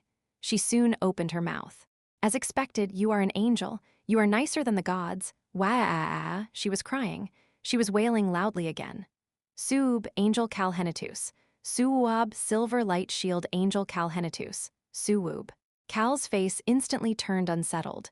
This kid is weird too. He heard the super rock's voice. Cal knew a bit about how to handle these worlds now. Knock, knock. Cal knocked on the surface of the orb again and smiled. He then spoke gently. Hey, I'm going to leave if you keep crying. The child's pupils shook. She then held back her tears. Cal wondered if she was being pretentious like Central Plains, but she was really trying her best to barely stop. Cal spoke gently again after watching this. You know how to restore the aura of the world, right? He got right to the point. Nod, nod, I know, sniff. She answered properly despite sniffling. You want my help with that? Why, yeah.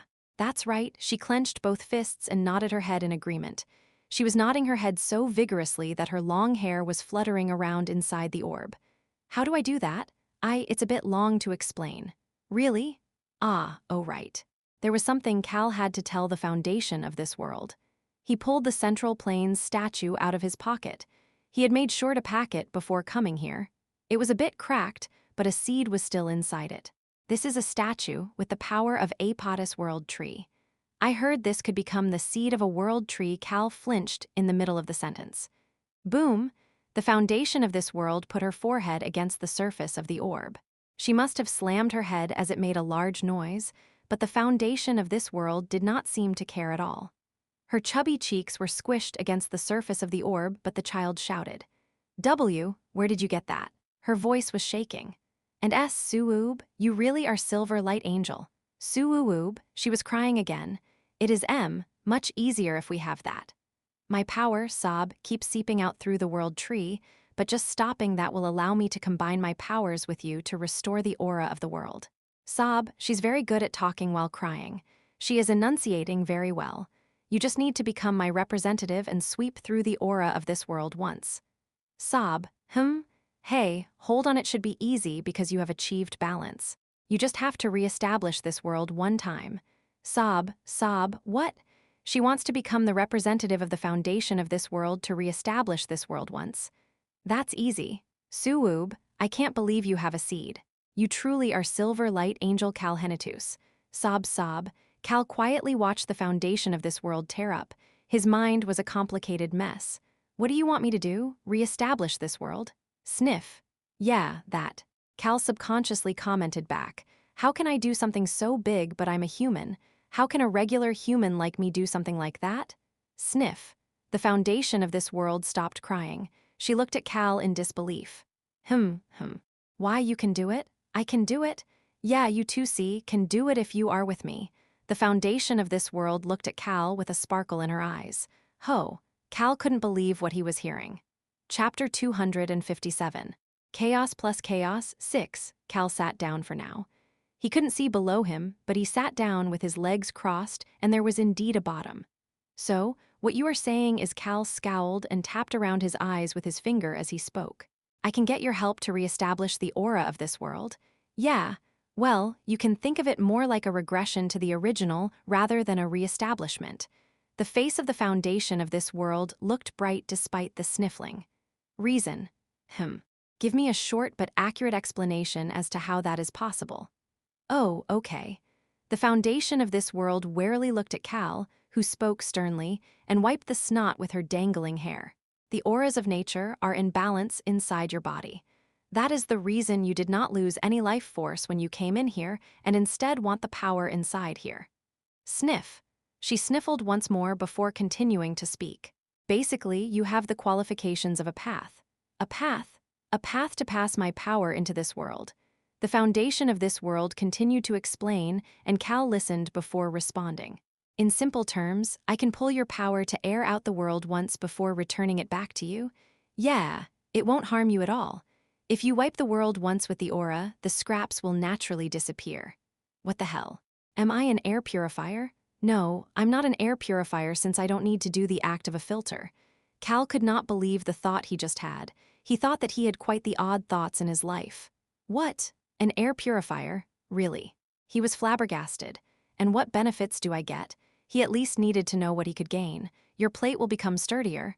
Who? Oh, the cheapskate, the sky-eating water, and the super rock reacted one after the other. The foundation of this world, this power can be called a pure essence of nature. Your plate will get sturdier as this power goes through you. Your plate is extremely large but was broken once and put back together. That was correct.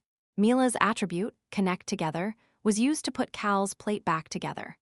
Of course, it got sturdier from the process of being put together, and your plate is sturdier than its original limit. because of the elixirs you've used and the strengthening of your ancient powers, but it still makes you anxious, doesn't it? That is true. Mila had warned him. She said that she would not be able to put his plate back together if it broke again. If you do this, your plate will get so strong that even the traces of it being put back together will disappear. That is a bit tempting, Cal nonchalantly asked. What about any side effects? I don't think there will be any. You may get a bit dizzy, but it should hurt a lot less than you struggling because your plate is weak. Sniff, sniff. The foundation of this world was sniffling so much Cal couldn't help but wonder how much snot she had. Cal, you are not a single lifer. That's right. Then it is okay. Why? Is it bad for single lifers? Yeah. I think it'll hurt a ton for them. Oh, I definitely can't let Choi Han do it. Choi Young-soo and Choi Young-gun as well. Cal, it is okay for you because your body is close to nature, to a new world. He heard something weird. A new world? Cal recalled a memory fragment. The Central Plains. It was something Old Man Beak, the one responsible for making the jiangshis for the blood cult, had said to Cal. Nature is inside you. Also, you have powers gained from numerous times and spaces. Basically, you have nature, time, and space within you. You've also recorded those things. He had added on. Of course, your world is still not balanced. Water is overflowing and fire is sweeping over the earth. Cal's mouth opened. But the attributes of nature inside of me aren't completely even. So what? The foundation of this world looked confused. Wait, you said that I am in balance, didn't you? She clearly said that the auras of nature were balanced inside of him. Yeah, I did. However, the size of Cal's different ancient powers were not all the same. This was the reason it was hard for Cal to completely believe the foundation of this world. The foundation of this world spoke in a bright voice at that moment. The balance of nature is not talking about all powers being even in strength. What do you mean by that? Volcanic areas have strong fire, but those places are still part of nature. The oceans have strong water, but those are part of nature as well. Swamps, deserts, all are part of nature. Ah, Cal understood what she meant. The appearance of nature can be different, but everything is within it. Just like you, Cal. SHHHH. She wiped her nose once more with her hair before continuing to speak. To me, your insides look like its own world. It's beautiful, it's beautiful. Old Man Beak had said the same thing. The world within the king's successor was terrible. It was not beautiful at all. It was scary. To have something like that in such a young body, but you are beautiful. The world within the omnipotent god, candidate that the hunters had created, had all sorts of emotions swirling wildly. It contained so much despair, delight, joy, fear, etc. It was another plate of God, different from Cal's. Old Man Beak had said that Cal had the plate of God, so I will turn you into a god. Old Man Beak's words about turning him into a god echoed in his mind. He also recalled what the god of balance had said. Immediately cast aside this human mask. Become a god. Everything you have accomplished turning into a myth is the easiest way to restore balance. Plate of God. Myths, worship, the things that were supposedly required to become a god flew through his mind. An angel nim. Cal instantly scowled while thinking. An angel? Can she cut that crap out? What is it? No, it's just the foundation of this world. Warily looked at Cal while twirling her hair with her finger before hesitantly speaking. See, could you please do it, for free? The child's pupils shook. She then fiercely shook her head. Her hair fluttered. And not for free, I'm not that shameless. Huo, good, we can talk about the compensation later. Cal asked the things he was curious about first. What should I do with this seed of the world tree? And the airpori, no, your aura, can we use it right away? No, we can't do it right away. That is the issue. Sniff. She slowly started crying again. She still managed to get the words out as she cried. Sob. That dragon lord's attribute is time. I know. That guy used his attribute to stop time on the aura of this world. Stop time. Cal looked toward the child. The child nodded her head after receiving his gaze. Yeah. The dragon lord tied time down in its current state. But time is flowing. He only tied down the time of the aura. Something like that is possible. Cal could not hide his shock. Apitu. He can tie down the time of an aura that is spread throughout this large world. Is that something a single individual can do? Would even a god be able to do something like that? He's very strong. The Dragon Lord is already a god. Cal looked toward the foundation of this world after hearing her mumble in a low voice. Her clear eyes that were visible through her dangling hair were full of tear marks, but calm. No, they were barely hiding the fear inside her. He used the world tree to approach the flow, and the moment he reached the flow, he stole a significant amount of my power, the foundation of this world, and absorbed it himself. It happened before I could even recognize what was going on. However, the fear inside her was not directed only at the Dragon Lord. Because at that time, I was busy keeping an eye on the god that was visiting this world. That was why I didn't even know my hands and feet were being stolen from me. Cal's mouth opened. Was it the god of war? I can't answer. She said that she could not answer, but she did not deny it, so Cal realized that he was right. Is the god of war working with the hunters? No clue. I really don't know. The child shook her head. I was just tense because he visited this world and went sightseeing. Because gods are exactly like their titles. Cal's eyebrows slightly rose up. Since he is the god of war, he goes to where there is war. I don't know whether he goes to where there is war or he shows up to start wars. Cal quietly nodded his head. The foundation of this world looked at him and continued to speak. Anyway, the Dragon Lord, especially including absorbing my aura, is abnormally strong. Maybe the child was unable to continue before barely managing to get the words out. It might not be wrong to see him already as the god of time. Cal suddenly recalled the words about how Rayon was the existence that would save this world. Rayon's attribute was the present. Rayon also had the qualifications to become the Dragon Lord. Cal did his best to change his train of thought. So you are saying that while stop time is in effect, you can't proceed with your plan. If you go to the Dragon Lord's lair, the reference point for when stop time was activated should exist. The reference point? Yeah, I don't know whether it would be in the form of a seal or a device, but if it is a seal, you just have to break it. If it is a device, stop it. Then stop time will be released? That's right. At that moment, weird phenomena will happen in the world like during the time of the cataclysmic period, and the aura of the world will roar wildly. That is the time when I use your power to sweep through this world. Yeah, that's right, you really are smart. Cal nonchalantly commented to the child who was smiling brightly and nodding her head. Is that easy? No. Cal sighed while looking at the foundation of this world curl up significantly. But even now my power keeps going out. We need to stop that first. Only then can I store my power to hand it over to you. Hoo-woo. Cal let out a sigh. Fine, let's do it. The situation is already like this. The Dragon Lord is a bastard I need to get rid of anyway, so heading to his lair to destroy a device or a seal, I just have to do it. Let's sneak in there. Of course, he planned to sneak in, stealthily breaking it and running away. Is your power being sucked out through the world tree? Yeah, and you are unable to stop that. Yeah, she answered with a sulking expression on her face. I need to personally make a move to stop the hole, but all I can do right now is to persist here. Cal crossed his arms. Then I need to first go to the world tree to block that hole. Yeah. Then to the Dragon Lord's lair to destroy that reference point. After that, use your power to restore the aura. That's right. Then you just need to plant the seed you have in an appropriate spot. The world tree? Yeah.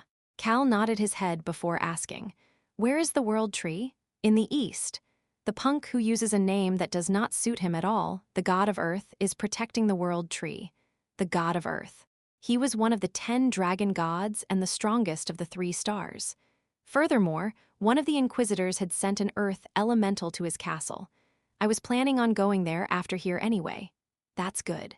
Cal lightheartedly set his next destination. I guess I need to immediately head over to the god of earth. But the foundation of this world slowly raised her hand. What is it? I don't know if it will be helpful, but okay. Speak. Cal answered in a stoic voice, and the child warily peeked at him as she continued to speak. It's better to have more people on our side, the stronger we are, right? That's right. The dragons are acting as gods, but wouldn't it be good to have a real god advent down? A real god? Cal subconsciously commented back. The blue wolf? Yeah, the king of the beasts. She seemed excited that Cal knew about that existence. The foundation of this world rattled on. Being down here, I understood a bit of what was going on up top. The first star, the god of dominance, Ryan, the Dragon Lord's trusted subordinate. the foundation of the world, who resided deep underneath his castle, in a spot nobody really knew, spoke. I can hear the cries. And, of the numerous cries, I can hear the voices of beasts.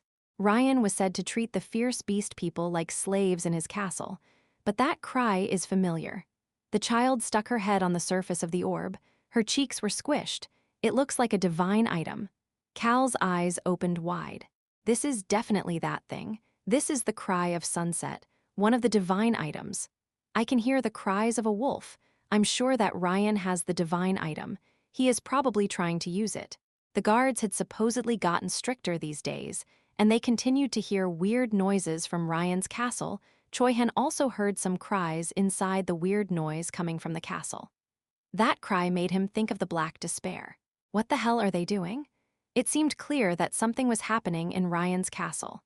If the divine item of the blue wolf really does exist in Ryan's castle, the beast people tribes of Apitu brushed through his mind. Existences who could not properly go berserk. If they could go berserk properly, Cal, shouldn't we loot it? Cal sternly answered the Super Rock's words. Of course we will loot it. Cal Nim, human. Choi Han and Rayon quickly approached Cal, who was coming through the radiant bright lights.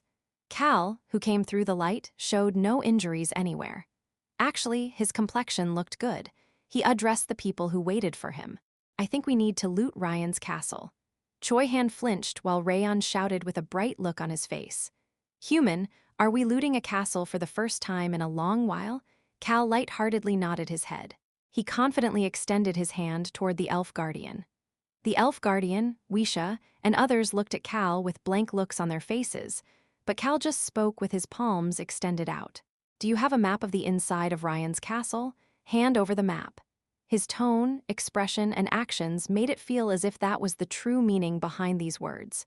Chapter 258, Chaos plus Chaos, 7. The elf guardian looked at Cal's palm with a blank look on her face. She then looked up at Cal's face. Once at the palm, once at the face, she did that a few times before opening her mouth. We do have an approximate map of the inside of the castle, sir, but why do you need to loot the castle? Cal had said it already, but he decided to be nice and say it again. You are going to loot Ryan's castle? Yes, Mom. He was nice and nodded his head despite the repeated comment. He then smiled.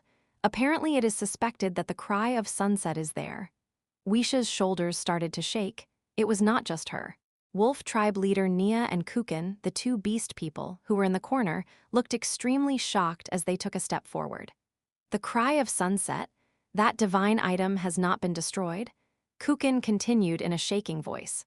If we have that, we may be able to go berserk properly. Isn't that right, tribe leader Nim? Why, yes, sir. Nia nodded her head energetically as if she had never been gloomy. See, could you please explain in detail, sir?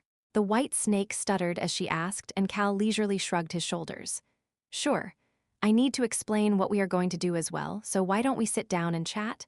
Crawl, crawl. Human, you have to lower your body more. It is getting even smaller up here. Heza. Cal lowered his body some more. You look like a turtle. Crawl, crawl. He continued to crawl. This is not hard for me at all, Naya. Mio. Right in front of him were An and Hong, who were leisurely walking in their kitten forms. An even looked elegant as she walked.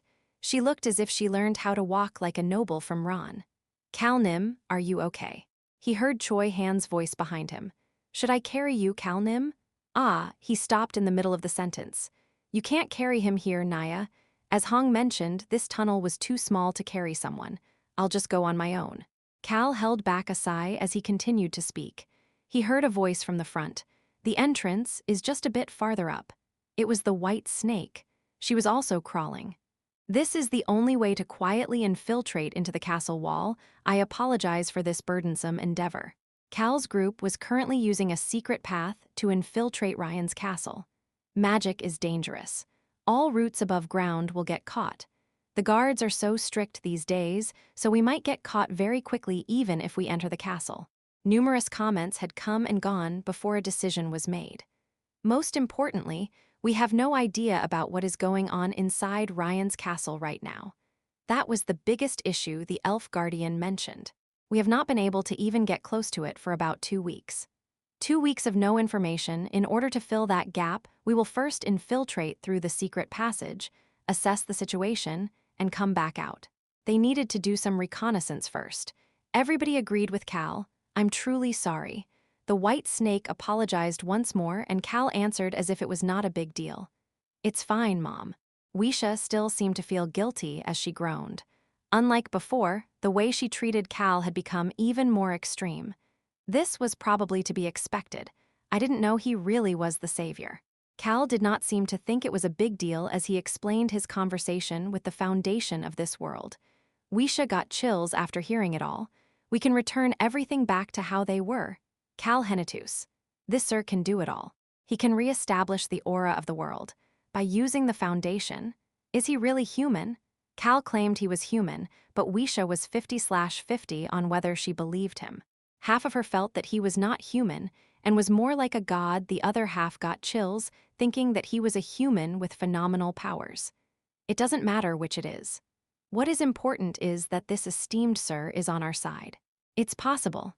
The hope that they might be able to stop the Dragon Lord, and the purple blood's the hope that they could stop the destruction of this world. Yes. This, sir, is what you would call hope. That's why I need to do my best to help this sir with everything he wants to do. Weisha firmed her resolve. Her crawling became a bit faster as if to show her feelings. Ha! Cal held back a sigh after seeing that she sped up and increased his speed as well. He opened his mouth as he moved. "Locke." "Yes, yes, young Master Nim." He heard Locke's voice coming from the back of the group. Currently, the children averaging 10 years old, Weisha, Choi Han, and Locke, they were the only ones with Cal. They couldn't bring a lot of people for reconnaissance, so he only brought individuals who were skilled in stealth or had the skills to back them up. "Are you okay?" "Yes, sir. I am doing fine, young Master Nim." Cal nodded his head at the innocent and docile voice and moved forward. Locke was feeble but big, so this narrow passage was probably difficult for him, but he says he's okay. He shouldn't need to worry about it much. Choi Han would look after Locke before any problems arose. Cal continued to crawl without looking back. "Cal, it's hard, isn't it?" He did his best to ignore the super rock. Locke could peek at Cal from the back. "I can't hinder him." He curled up his body as much as possible as he crawled. His back and head got dirty as they touched the top of the passage, but he didn't care. "I'm sure we will only be in the way if we go along." Nia had cautiously asked, and Locke did not dare to tell her it was okay for her to come along. "I don't have the skills to protect the tribe leader Nim, and she doesn't have the skills to protect herself. We can't be a burden on young Master Cal Nim any more than we have already." Locke answered Nia and Kukin. I will go take a good look." The two beast people thanked him, and they looked at Locke. They were sparkling. They looked at Locke with extreme sparkles in their eyes. Locke knew that kind of gaze. It was the same kind of gaze people gave to Cal. That was why Locke knew that the glimmer in their eyes represented anticipation and faith. "Hoo-woo." Locke subconsciously let out a deep breath. "Are you okay?" "Yeah." He answered Choi Han's question as if he was fine, but he felt as if his heart was being weighed down some more. However, he didn't mind the weight. Squeeze. He strengthened his grip on the ground. "I will make sure." He had no clear goal about making sure to do something. The only thought on Locke's mind was that he wanted to achieve something. He also had a bit of anxiety about whether this was the right mindset for him to have. "Stop." The white snake spoke at that moment. "We have arrived." SHHH. The baby white snake slithered out of the white snake's pocket, climbed up her head, and stuck her face against the ceiling of the cave. "Mommy, be quiet." SHHH. The baby snake returned to the white snake's pocket, and Weisha extended her hand toward the ceiling. Plop. The ceiling soon opened. "One moment, please." Weisha stepped out first. She stuck her head into the cave after a bit and addressed the group. "You can come out now, sir." "Human, I'll go first." Rayon started, and they all got out one after the other. Of course, Cal groaned a bit as he got out of the cave. He then slightly staggered while standing up. "Human, are you okay?" It was because he had been kneeling on his knees for quite a while. "Yeah, I'm fine." Cal gave a nonchalant answer before standing up straight. SHH. Here. A chair appeared in front of him. Weisha smiled as she offered him a small chair. "Please sit." "Okay then." Cal did not reject the offer and quickly sat down before looking around. "This is a basement." Choi Han closed the door to the cave once Locke made it out. He then immediately stood behind Cal. CHHHHHHHHH. Cal opened the map. Is it this house right here? Yes, sir. It is that house's basement, Ryan's castle. Since it was called a castle, Cal had expected one large castle. However, this place was more like a large village. There is an exterior castle wall. Numerous houses existed inside it. The numbers were more than most villages. There is an internal castle wall as well. Ryan's lair, his castle, existed inside those internal walls. There is a magic device installed on the internal castle walls so nobody without proper documents can approach it. They needed a permit to go into Ryan's lair. Our spy who has such a permit works inside the castle and brings us information. That was the reason their map of the inside of the castle was quite thorough. Of course, nobody manages to last more than 3 months. Ryan was so good at finding the spies that nobody managed to last more than 3 months in his lair. It would have been fine if they managed to run away, but most of them were caught and faced not-so-good endings. After that, we do not generally send spies into the inside of the castle. They couldn't lose more of their already few allies. We changed tactics to focus on the external part of the castle, picking up rumors from inside the village. Even that had been difficult the past 2 weeks. They started patrolling inside the village as well. They started checking for permits inside the village as well, and the Guardian's people did not approach the castle because of the danger. They also told their spies not to do anything that was too much. They couldn't do anything else. It was not long after we reached the foundation of this world. It had been almost right after the Elf Guardian and Wisha had met with the foundation of this world, so it was more important for them to not have their base found out. As for this place, it is the house of one of our people. This village made a circle around Ryan's lair. This house was to the north. Some of the beast people live in the western and southern regions. They do manual labor. Of course, most of the beast people are inside the lair. Their gazes move to the map of the inside of the lair. The basement is completely empty. This large lair was the size of most imperial palaces. Yes, sir. We believe there are more than 3 floors underground, but none of our people were able to get to that area.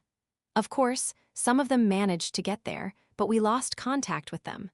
They must be guarding that area the strongest then. Yes, sir. If we had to choose a spot where the divine item might be, I would say either this basement area or Ryan's bedroom. And then he was unable to speak for a bit before continuing on. Apparently, there is a report about a large number of beast people who have submitted to Ryan disappearing into that basement since about a month ago. This was something the White Snake had not known either. She had heard from the Elf Guardian today. Cal's eyebrows slightly rose up. You said a mysterious alarm started ringing 2 weeks after that and made it impossible to approach? Yes, sir. Cal thought for a bit after seeing the White Snake agree with him. The cries that reminded Choi Han of the black, despair the cry of sunset, divine item the foundation of this world had told him about. Furthermore, their enemy dragon had the attribute of dominance. The hunters also were very good at using dead mana, despair, and other things to cause issues. This is quite leery. Cal subconsciously thought about the dark side of the alchemist's bell tower he saw in the basement of the Magaru Empire. The hills of bones he found in the basement, the containers of dead mana, standing in between them, the black despair that was created from that. There are times when our past experiences have the answer we need. The White Snake continued as Cal thought to himself. Our person here is a human. Really? Yes, sir. One of the very few humans in this place. Just so you know, sir, a lot of humans live within Ryan's castle. Most trivial tasks are completed by humans. She chuckled. There is even a prayer temple serving Ryan as a god at the center of the village. She was actually sneering. Anyway, she is human but pretty old as well, so she has been working in the village for about 3 months without suspicion. Her abilities are worth trusting. I believe she would come up with the best record among our teams. She then added on. Based on what the Guardian told me, this person managed to get a permit to enter the lair, so it should be good to get information through her. That's great. Cal nodded his head thinking things would go a bit easier. Apitu. This world was ruled by the dragons and the purple bloods, but the individuals under their rules had done quite a lot of things in their respective positions. It made it so Cal could move a bit more relaxed. It was at that moment. Screech. He heard a door open. The White Snake's face brightened. Ah, it must be our team member. She looked quite happy, as if she had quite the friendship with this person. Cal's gaze naturally moved toward the basement entrance.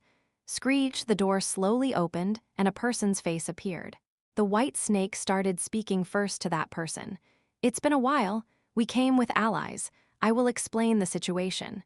Weisha wanted to say the core things first because they had not exchanged information for a while. Creak. However, the door stopped after it opened about halfway, and that person, bang, quickly closed the door again. "Get her." As Cal jumped up and shouted bang, Choi Han had already started moving. He broke the basement door. No, he pierced right through it. Cal had been shocked at such a reckless choice before he saw Choi Han through the hole in the door suppress the escaping person, grab her by the neck, smash her against the ground, before covering her mouth with his hand. He had completely suppressed her. What just Weisha was so shocked she could not speak properly, but Cal had no time to pay her any attention. Cal immediately walked out of the basement.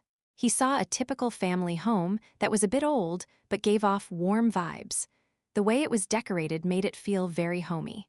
Cal looked around the house before crouching down. He made eye contact with the person who had been suppressed by Choi Han and was on the ground with her mouth covered. It's been a while. It was a familiar person. It was someone Cal remembered. I wonder what the priestess of the god of war is doing here.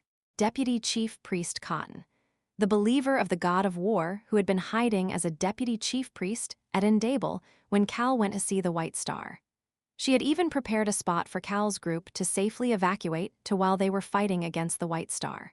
She had disappeared without a trace once everything had ended. But now that they knew there was something between the Purple Bloods and the god of war, Cal smiled brightly as he asked her a question. "Did the god of war send you?" Cotton's pupils were shaking significantly.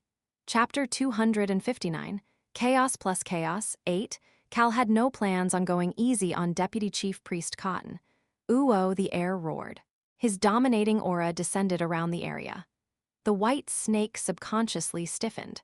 Her mind, which had been chaotic because of the sudden situation and because of hearing terms like the god of war, instantly turned blank. It was at that moment. MMPH. Cotton, whose mouth was covered by Choi Han, flailed around. Choi Han removed his hand from her mouth and no, Cotton shouted desperately, "I was excommunicated." She was excommunicated by the god of war. Cotton shouted as if she truly felt wronged, "I have no relations to the god of war now." It was at that moment. Smile. Cal started to smile.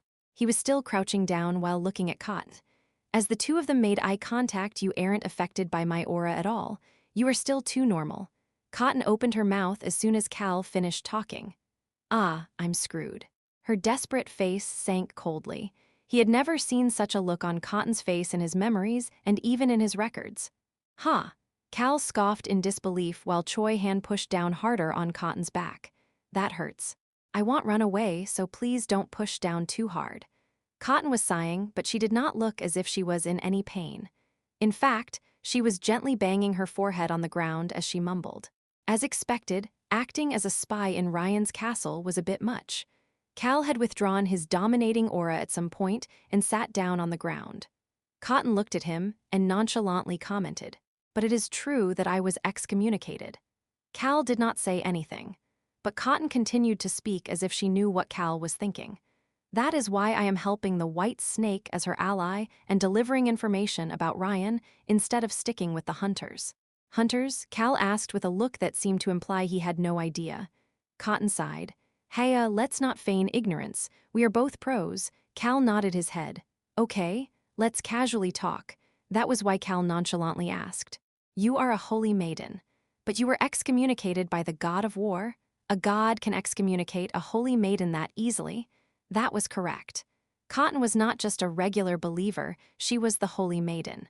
It was what allowed her to create a safe area for Cal's allies and protect them during their battle against the White Star in Endable. "You also have a divine item." Cotton even had a dagger, a divine item from the god of war. Her position in the church was not low at all. If anything, it was very high. No, Haya, the Cotton that Cal met in the past had spoken crudely as well. Cotton was acting exactly the same as when they saw her in Endable. "Will you hear me out first?" Cal happily obliged her request. "Yeah, I'll hear you out."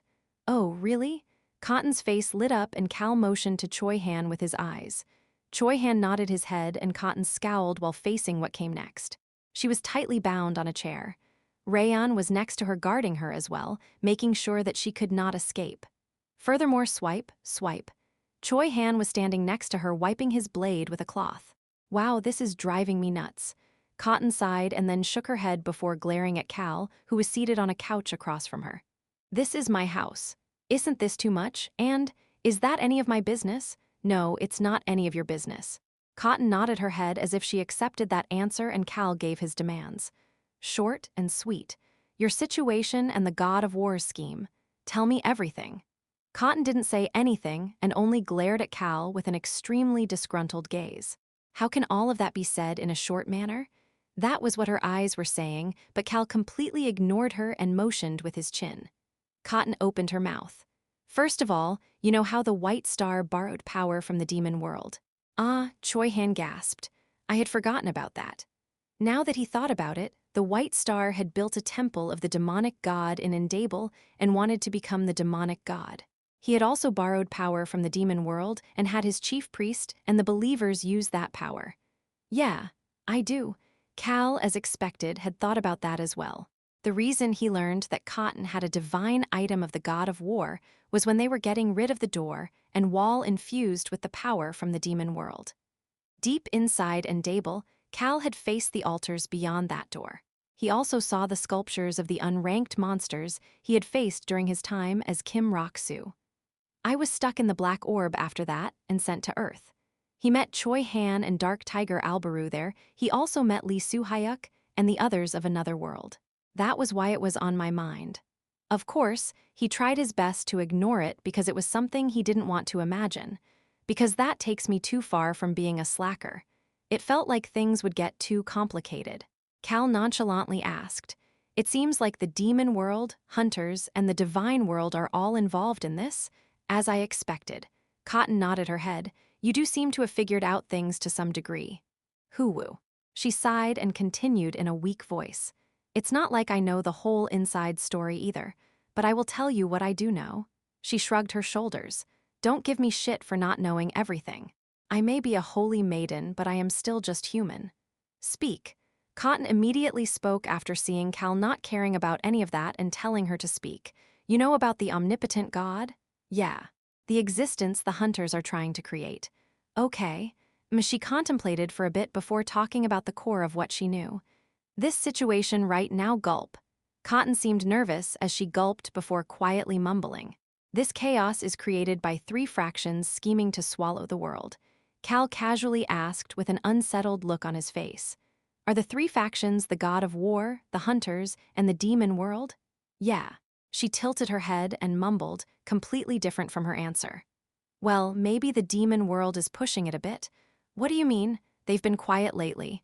I don't know why, but I think they've taken a step back. So I don't think you need to worry about them. Really? The demon world had taken a step back from this alliance of 3. That's a relief. It would truly be a headache if the demon world was involved, so Cal was relieved. Cotton shook her head at that moment. But the other 2 are a bit different. The demon world, the god of war, and the hunters. Cal had accurately guessed the big picture, but Cotton felt as if he didn't understand the essence of it. To be more specific, the hunter organization headed by the Wanderers. So the hunters, no, the important thing is the Wanderer aspect. Yeah, the 5 colors bloods are Wanderers. You know about that? Cotton's jaw dropped. That's amazing. Cal nonchalantly asked the mumbling Cot. And next, what was the god of war? This one is a long story. Cotton contemplated a bit before resuming her story. You know about the ancient gods, to a degree. Cal had met the god of balance and the god of hope. Cotton mentioned all 5 of the ancient gods. Balance, chaos, justice, denial, hope. Gods who had kept their positions since ancient times. Other gods were sometimes forgotten or passed their positions to their successors, but the ancient gods had existed without change.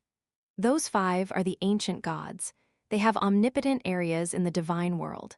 Well, the god of hope is a bit of an anomaly. Usually, the god of hope doesn't show her existence very much. Anyway, I haven't personally gone, but the divine world did not seem much different from this world either. Cotton chuckled, and her tone sounded as if she was sneering. The ancient gods have been there for too long. The god of balance has gotten too strong. Some of the ancient gods are upset about that, while there are others who want to break through the stronghold of the ancient gods. Cal said what seemed obvious. Then those shitheads plotted to create this chaos? Yeah, that's right. Cotton nodded her head before continuing to speak. As for the demon world, it has been quiet lately because it was suppressed by the divine world and the world of the gods. So they want to create this chaos to project their powers into the human world. But lately they have taken a step back and have been quiet. Oh, how did you know? That's right. Ha, Cal let out a sigh-like gasp and opened his mouth. Then the Wanderers must want to flip over the current divine world and have allied with the Hunters to make it happen. They want to create the omnipotent god to create a new world? Why, yeah, exactly. You know so much? Haza. It was completely obvious, like a click in a story. Cal became annoyed. It was obvious, but it was a threatening and terrible picture. For Cal, this picture was truly annoying, bad, and he didn't like it. He brushed his face with his hands as he spoke. The three factions must have made a deal with each other to work together, but don't trust each other completely and are all moving toward their respective goals? Wow, that's right. That is my hypothesis. Hoo-woo. Cal sighed before speaking again. You didn't know how things were going, so you didn't listen to the god of war and ended up excommunicated? Yeah, that's right. Cal's face slowly scowled more as he looked at Cotton, who was nodding her head with her eyes open at the fact that Cal got everything right. Cotton said something at that moment. A different kid is the holy maiden now. The Hunters brought her over. Cal stopped for a moment. A different thought popped into his mind. The Hunters brought a holy maiden for the god of war. That's how a new one was chosen. Cal said the thought that popped into his mind. Is she perhaps a noble of the Roan kingdom? Yeah, young lady Orsina? Yeah, wow, you are even smarter than a god. Cotton looked at Cal as if she was truly shocked and continued to gasp in admiration. Fuck, damn it. Cal was getting a headache. Young lady Orsina. He had only gotten little clues about where she had disappeared as he traveled through different worlds.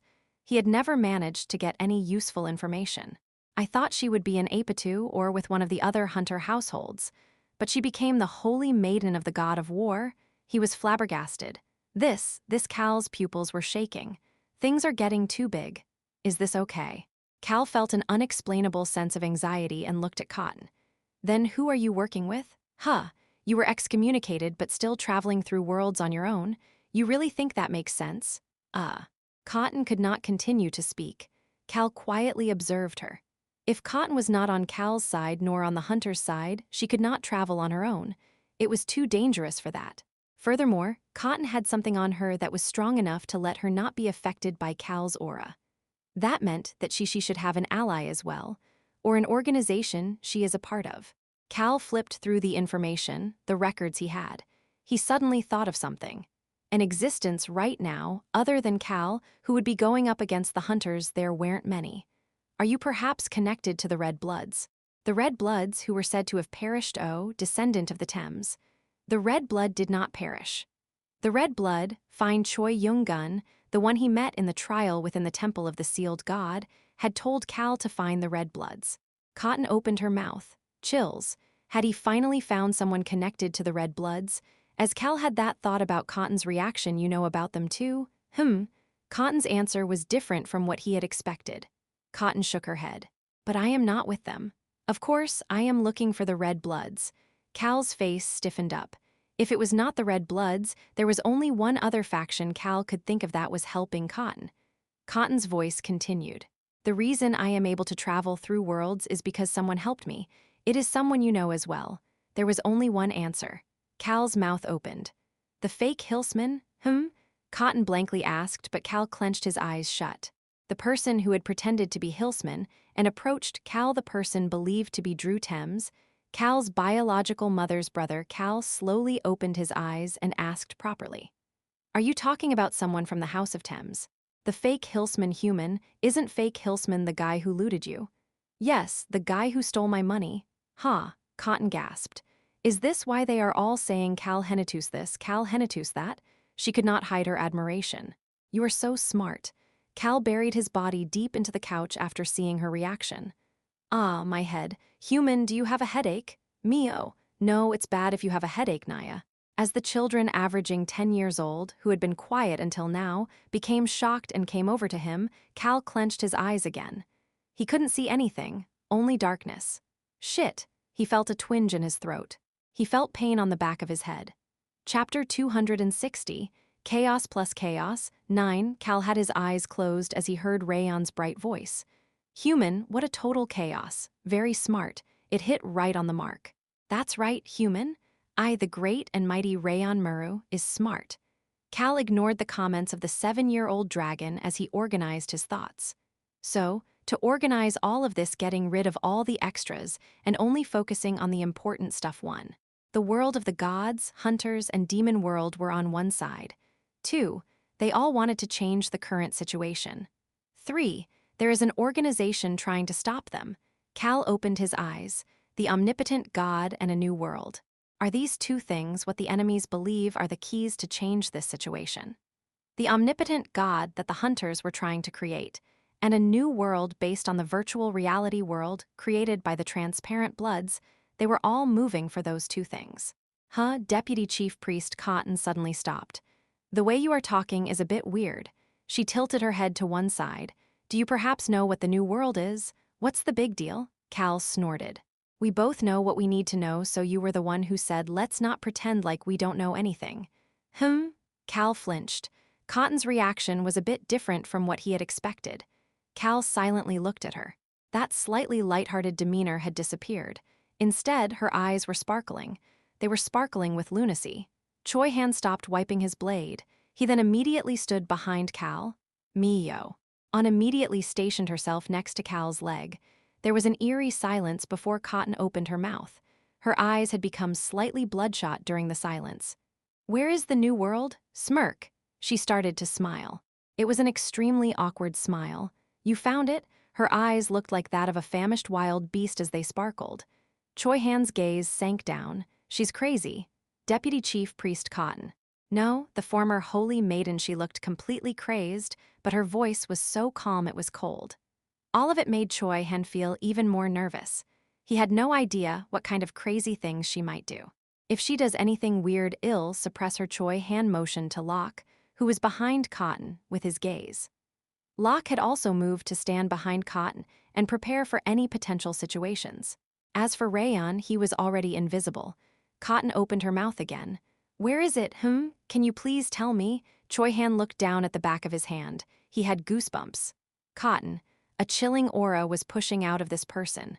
It felt stale, cold, and suffocating, yet he was familiar with this sensation. Ah, it's a battlefield. The aura of a battlefield was coming out of her. She can give off such an aura despite being excommunicated. She truly seemed like a former holy maiden. Shit. He could not let his guard down. A warning-like sensation snapped Choi Han to his senses. His hand holding the sword subconsciously flinched. It was because he saw Locke's pale face and on slightly stiff body. It was at that moment. The chilling mood disappeared with a gentle chuckle. No, it was pushed away. The usual nonchalant voice took its place. Yeah, I do.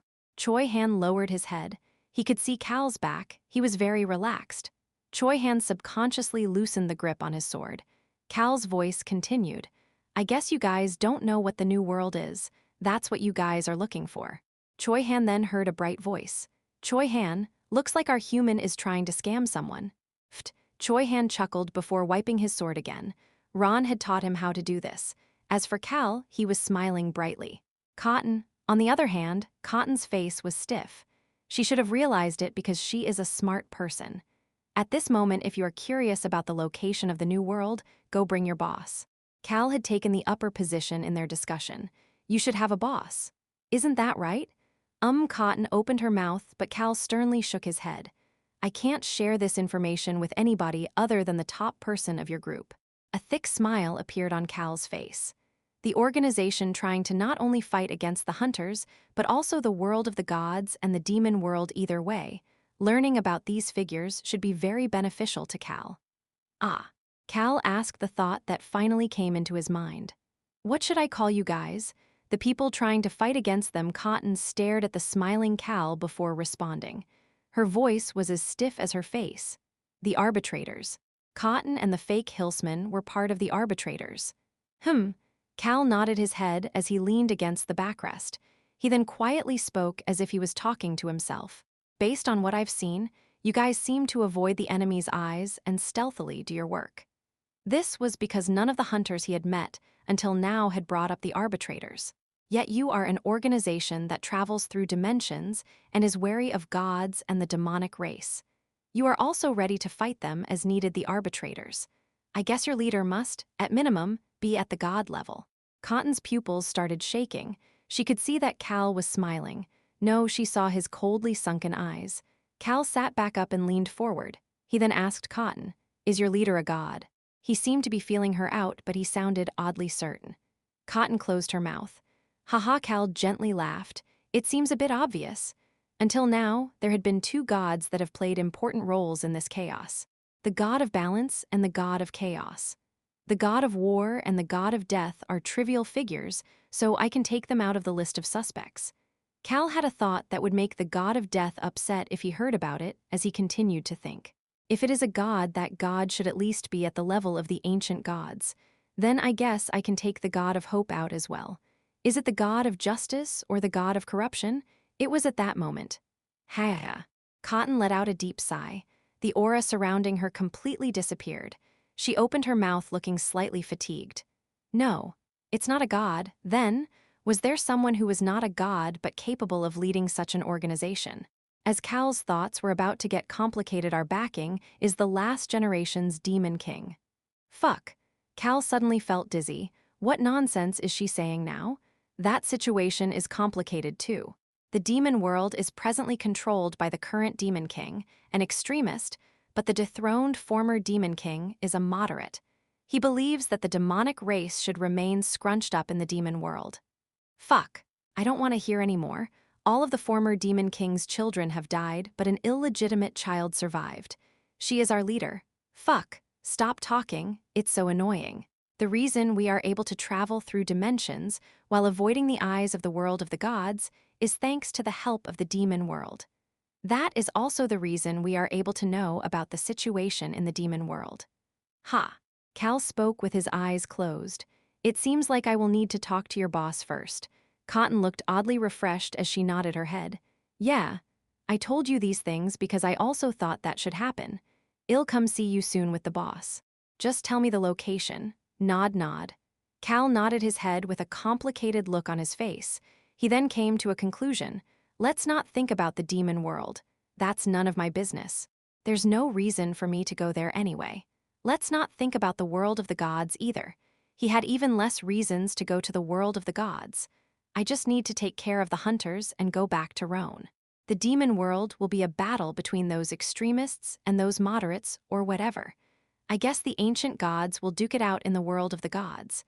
Cal's thinking was getting rougher by the day. I just need to do my thing and get some rest. There should be nothing to worry about in the human world as long as he got rid of the hunters. Cal felt a bit lighter after organizing his thoughts. A thought then filled his mind. Ah. Cal reached his hand out. Cotton looked at him. Cal responded with a calm look on his face. Information about Ryan's castle. He then spoke pompously. Hand them all over. He didn't have much time. Also, you said you can get in the castle, right? He still sounded pompous. Lead the way. Why did destroying Ryan's castle suddenly feel so easy?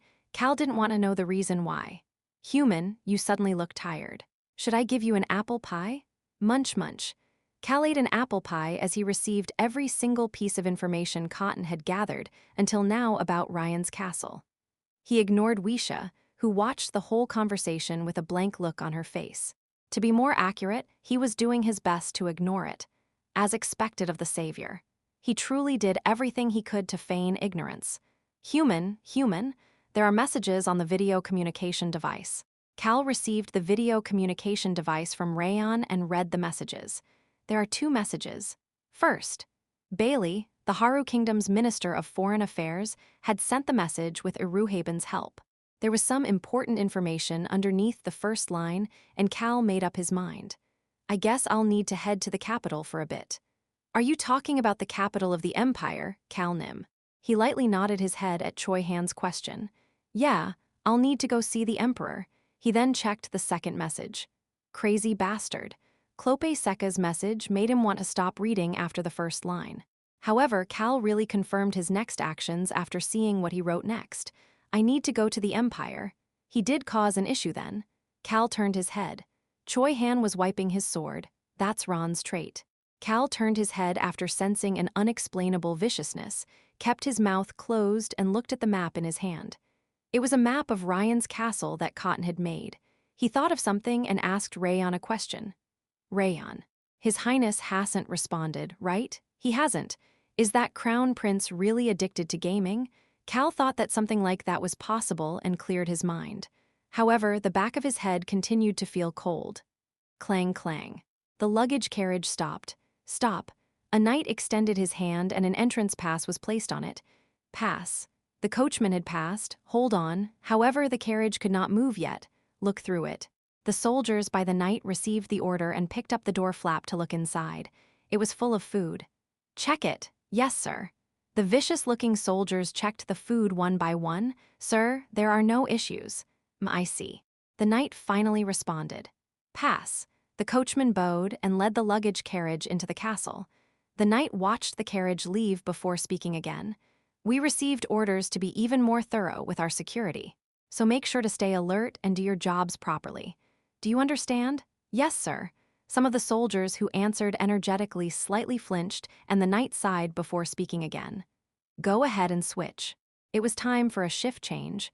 Some of the soldiers moved to take over. Ha, it's so strict these days. It can't be helped. We are being told by those higher than us to do so. Yeah, don't let it show even if you have any complaints. You are just going to have shit flung your way. The soldier closed his mouth at his friend's advice. Honestly speaking, the fact that he could work here as a soldier meant that he was lucky. He flinched at that moment. What the hell? Who are those fools? Some soldiers were looking dazed yet disciplined as they followed behind a soldier. The soldier laughed as he answered them. Rookies, this is their first day. Ah, really? I guess you got tasked with guiding them? Yeah. Ah, it's so hard. Tusk, good luck. He felt pity for the soldier who had to take care of rookies while the security was extremely tight. He shook his head at the bright smile on the face of the soldier before quickly moving to leave work. He suddenly stopped. Who was that? I've never seen him before, but he quickly thought about getting off work and resumed walking. Well, I guess our shifts just have not overlapped. That soldier acting so natural made it hard to think of anything else. Once that soldier disappeared, Cal opened his mouth. Why are you all so stiff? Locke and Wisha smiled awkwardly. The first star, Ryan. Cal was now right in front of the inner castle, Ryan's lair. He was currently wearing soldier uniforms that Cotton had procured. Cal, who looked shabby as he was covered in dirt and dust, followed the path that he had memorized. There was a carriage there, SHH. The coachman slightly lifted his hat. You didn't say anything, right? Yes, Calnim. Choi Han had an innocent smile on his face. He sucked so much at acting that Cal had told him not to say anything. He entered the luggage carriage. He then picked up a part of the wooden floor. Mio. Human, this was surprisingly comfortable. A hidden area underneath the carriage, the children averaging 10 years old were wrapped in soft blankets. Let's go. This had been written in Cotton's information.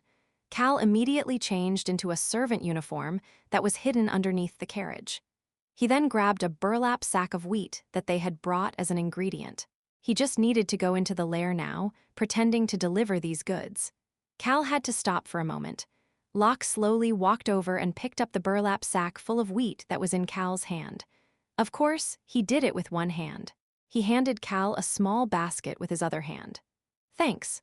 Locke smiled innocently and genuinely after hearing Cal's thank you. Cal looked at the extremely heavy-looking burlap sack of wheat in Locke's hand and then at the empty basket in his hand before sighing. Cal's group all infiltrated Ryan's castle a few moments later. Their first goal was the basement. Cal was heading there for the odd signal, the disappeared beast people, and for the divine item of the blue wolf. Follow me. Of course, Cotton, who had shown up to work in the inner castle as usual, was leading the way. They stealthily followed behind her. They still minimized magic use just in case. This was thanks to one piece of information. After some time, you need to pass there to head to the basement. Cal could see the door heading down to the basement. Of course, there were some extremely strong-looking knights by the door. That one's an elf. One was an elf. Those are beast people. The knights who were completely covered in armor were beast people, as the white snake mentioned. There is a wolf as well. Cal looked toward Locke. Locke's gaze had sunk down deeply. Chapter 261. So what if you are the Emperor? 1. The first star, Ryan's lair. Getting into the castle and walking around the castle would normally be difficult, something they would have to do extremely stealthily. How should we do this? Cal stared at the person who quietly asked, "What is it?" Cotton asked as if she was confused. Cal nonchalantly responded, "You are quite useful." Smile. The corners of Cotton's lips twisted up. "It's just infiltrating a mere dragon's lair. Why would it be hard? I've even rummaged through the current Demon King's bathroom." Cotton had amazingly led them through a path with the least amount of presence as possible, while also choosing an extremely efficient path. They obviously did not move quickly, but at least in terms of safety, her guidance was almost unbelievable. The sound of the wind commented inside Cal's mind. She's got the talents for a great thief. Cal just ignored this and nodded his head. I guess this level of difficulty would be easy compared to the Demon King's bathroom. Yeah. My dream is to one day go through the God of War's safe. I will definitely visit the world of the gods. Cal felt as if he had just heard some nonsense but completely ignored it. Instead, he got down to business. Are their senses pretty sharp? Cal was currently hiding in the staircase, heading down from the second floor to the first floor, looking at the door to the basement. Yeah, that elf over their senses are especially sharp. A large wall to the north of the castle. There was a gate to hell on that wall. The rest of the 10 knights were in front of the door, with one being an elf and the rest being beast people. Cotton continued to explain in a quiet voice. Even if I want to get closer, the issue is that elf knight's elemental. We can't see it, but there is a wind elemental surveying the area around that elf. She shook her head. Whether we turn invisible or hide our body in other ways, our movements cause air and wind to move when we get near there. We have no way of tricking that elemental's eyes. Cal pulled out the document Cotton handed him before speaking. And even if we get past that door, there should be numerous knights, mages, and a dragon according to your hypothesis. Cal then looked at the information about the dragon. He heard Cotton's answer. Yeah, I saw that dragon that visited this castle last week head in through that door, and he has not been seen since. That was why she believed he was still in the basement. Cal looked at the document once more before putting it back into his pocket. Let's first go in. Cotton motioned with her hand, leading Cal to return to the second floor and into a room. It was more like an area for the servants than a room with cleaning equipment and all sorts of random items within it. Cal's group filled the room, making it difficult to move, but it was good enough to chat. In my opinion, scoping it out is impossible. Cal looked toward Cotton. The white snake responded. So you think that we need to infiltrate it and sweep it out all at once? Cotton groaned before shaking her head. That's not what I mean. You all read the information I gave, right? She scratched her head as she continued. That guy only stays on the top floor. That guy. She was talking about Ryan. They could not mention Ryan's name in this castle. That was the most important rule for safety that Cotton had mentioned. Ryan has relaxed on the magic detection within the inner castle. This lair cannot detect magic as long as it does not cause a flow of mana greater than a set amount. It is probably because there are mages throughout the lair, and they use magic for all sorts of things, making it cumbersome to detect it all. Cotton continued to speak. That guy has been confirmed to be on the top floor for the past 2 weeks. 2 weeks. It was right after that odd alarm rang throughout the area. But we can't put our guard down. The moment we are spotted, that guy will instantly come to where we are. He is extremely sensitive about people breaking in right now. The white snake groaned and asked, "You believe that we will definitely be spotted? Who knows? We have a dragon here too." The laundry basket in Choi Han's hand moved before Ran poked his head out from the blanket. That's right, we do. Cotton slowly avoided the dragon's gaze as she continued to speak. It won't be hard to use invisibility magic to avoid the eyes of the mages or knights, as long as we don't run into a dragon. Honestly speaking, not all of the mages here were proper mages. There were very few humans who could use mana. What kind of research was it? That would determine the strategy they needed to use. Cal, who had been quietly listening, chimed in. The problem is the elemental? That's right. It will not be easy to avoid the detection of the wind elemental to sneak into the basement. What if we can get past the wind elemental? Cotton scowled as if she was wondering about the usefulness of such a scenario, but she did answer. The alarm will go off in a little bit. At that time, a group of mages will head out from the basement. We can use that time to use invisibility magic and sneak in. She shook her head. But the wind elemental is there, so it will definitely notice us. The change in the density of mana in the air as well. It's because that elemental is extremely strong. Even stronger than the elemental king? Cotton tilted her head. What did I just hear? She blinked and looked at Cal. Cal casually answered. The elemental king is on our side. To be more accurate, he made a deal with Tasha. But either way, that makes him on our side, right? Cotton was at a loss for words. Cal continued to speak. I'll go chat with the wind elemental. Human, do you mean threaten it? He just ignored Rayon's comment. Threaten? He ignored Cotton's reaction as well. Is that even possible? Cotton's eyes sparkled. Weisha's pupils were shaking as she looked at Cal. Cal ignored everybody. Let's head back down the stairs. He motioned to the others with his eyes. Just follow me. His back did not look very reliable. Human, you lost some weight. Cal once again ignored Rayon. He then arrived at the stairs again. I wonder what he is planning on doing. Weisha kept her eyes locked on Cal. He's on the same side as the wind elemental king and can threaten elementals? How surprising. No, how marvelous. She was tense as she decided that she would not miss even a single moment of what Cal does. Her entire body was on edge. It was at that moment. Cal pulled out a top's whip, a golden top's whip. The savior opened his mouth with the item in his hand. Yes, go bring over the wind elemental that has contracted with that elf. I want to chat. He then started talking to himself. Hey, you guys didn't hear the news? We made a deal with the wind elementals. I heard things are tough for you guys these days. We said that we will help you. Yes. Now we're understanding each other. But let's talk one at a time. It's too loud. What is loud? Everything is extremely quiet except the savior. Weisha's pupils started shaking again. Cal didn't care or notice and just continued his conversation. Of course, the wind elementals around them were his conversation partners. There's a human who can hear us? Liberation, freedom, peace, hey. He said be quiet.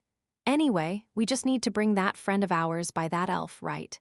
But will that friend help us? Probably. Based on what I heard last time, his friend, that elf over there, is not doing this out of his own free will. Apparently he is being threatened with the safety of his hometown. Oh, then we should be able to talk it out. Freedom, liberation, threats, chaos. Cal felt like it was annoying and loud, but he held it in and spoke again. Be quiet for now and go get him. Okay? Yeah, Roger. A breeze moved past Cal. He heard a voice in his ear. Liberation? Cal suddenly felt extremely leery. No way. Of the numerous wind elementals, the one that made the move, the crazy one, went, just as I expected. The weird one had gone by. However, Cal was calm. The weird ones usually do a good job. This was especially true of the elementals. The ones shouting things like chaos, destruction, freedom always seemed to do a good job. Cal felt relaxed as he trusted his experience with such elementals until now. Ugh, what is it? Why did you suddenly drag me here? Let me go, MMPH. Liberation. Crazy elementals did indeed do good work. Shaya, Cal felt a gentle breeze roaming by his right cheek and opened his mouth. Hey, MMPH, hey liberation. Let him talk. Freedom? Okay. Freedom, please do it. The wind disappeared and became calm. However, it was rowdy by Cal's ear. What the hell? Did a human just talk to us? How? SSSS, he felt an unexplainable cold air before the air around him all fluctuated. Cal could tell that the wind elemental by the elf's side really was strong, which led him to speak immediately. I came to give you an order from the wind elemental King Nim. Of course, he was bluffing. There had been no such order. However, it should be okay to be flexible. What unbelievable, yes, it is unbelievable, but it is also believable. We will re-establish this world. The air around him fluctuated again. All of the wind elementals reacted to him. However, they did not dare to easily open their mouths. Liberation? All except one of them. I hope you can help us so that we can make that happen. I'm sure you are well aware of the truth. You should know that continuing on this path will only lead this world to ruin. Also, if you don't listen, I'm going to tell the elemental King Nim that you didn't help us. I'll do it, I'll do it, I'll help, as I expected. Cal tasted the sweet taste of relying on authority as he nodded his head. He could have chatted with this elemental to convince him, but I don't have the time for that. The time when this world might be destroyed, he needed to take care of everything within a month. Cal felt some gazes directed at him and looked around. What is it? His people did not say anything. Cal paid them no more attention and warmly spoke to the wind elemental again. I'm sure you might be worried that you might be betraying your friend, the elf. But your friend is being forced to guard this place because he is being threatened, right? Your friend will soon be freed as well. He heard a cautious yet serious voice. Really? It sounded more honest than when he said that he would help earlier. Of course. Cal smiled warmly and raised his hand. His finger pointed at the ceiling. We are going to get rid of that guy soon. He will soon get rid of Ryan. So please help us just once. Fine. Dang dang dang, the bell on the first floor of the central clock tower echoed out. It wasn't a new hour, but this bell was ringing at a random time. Click, click.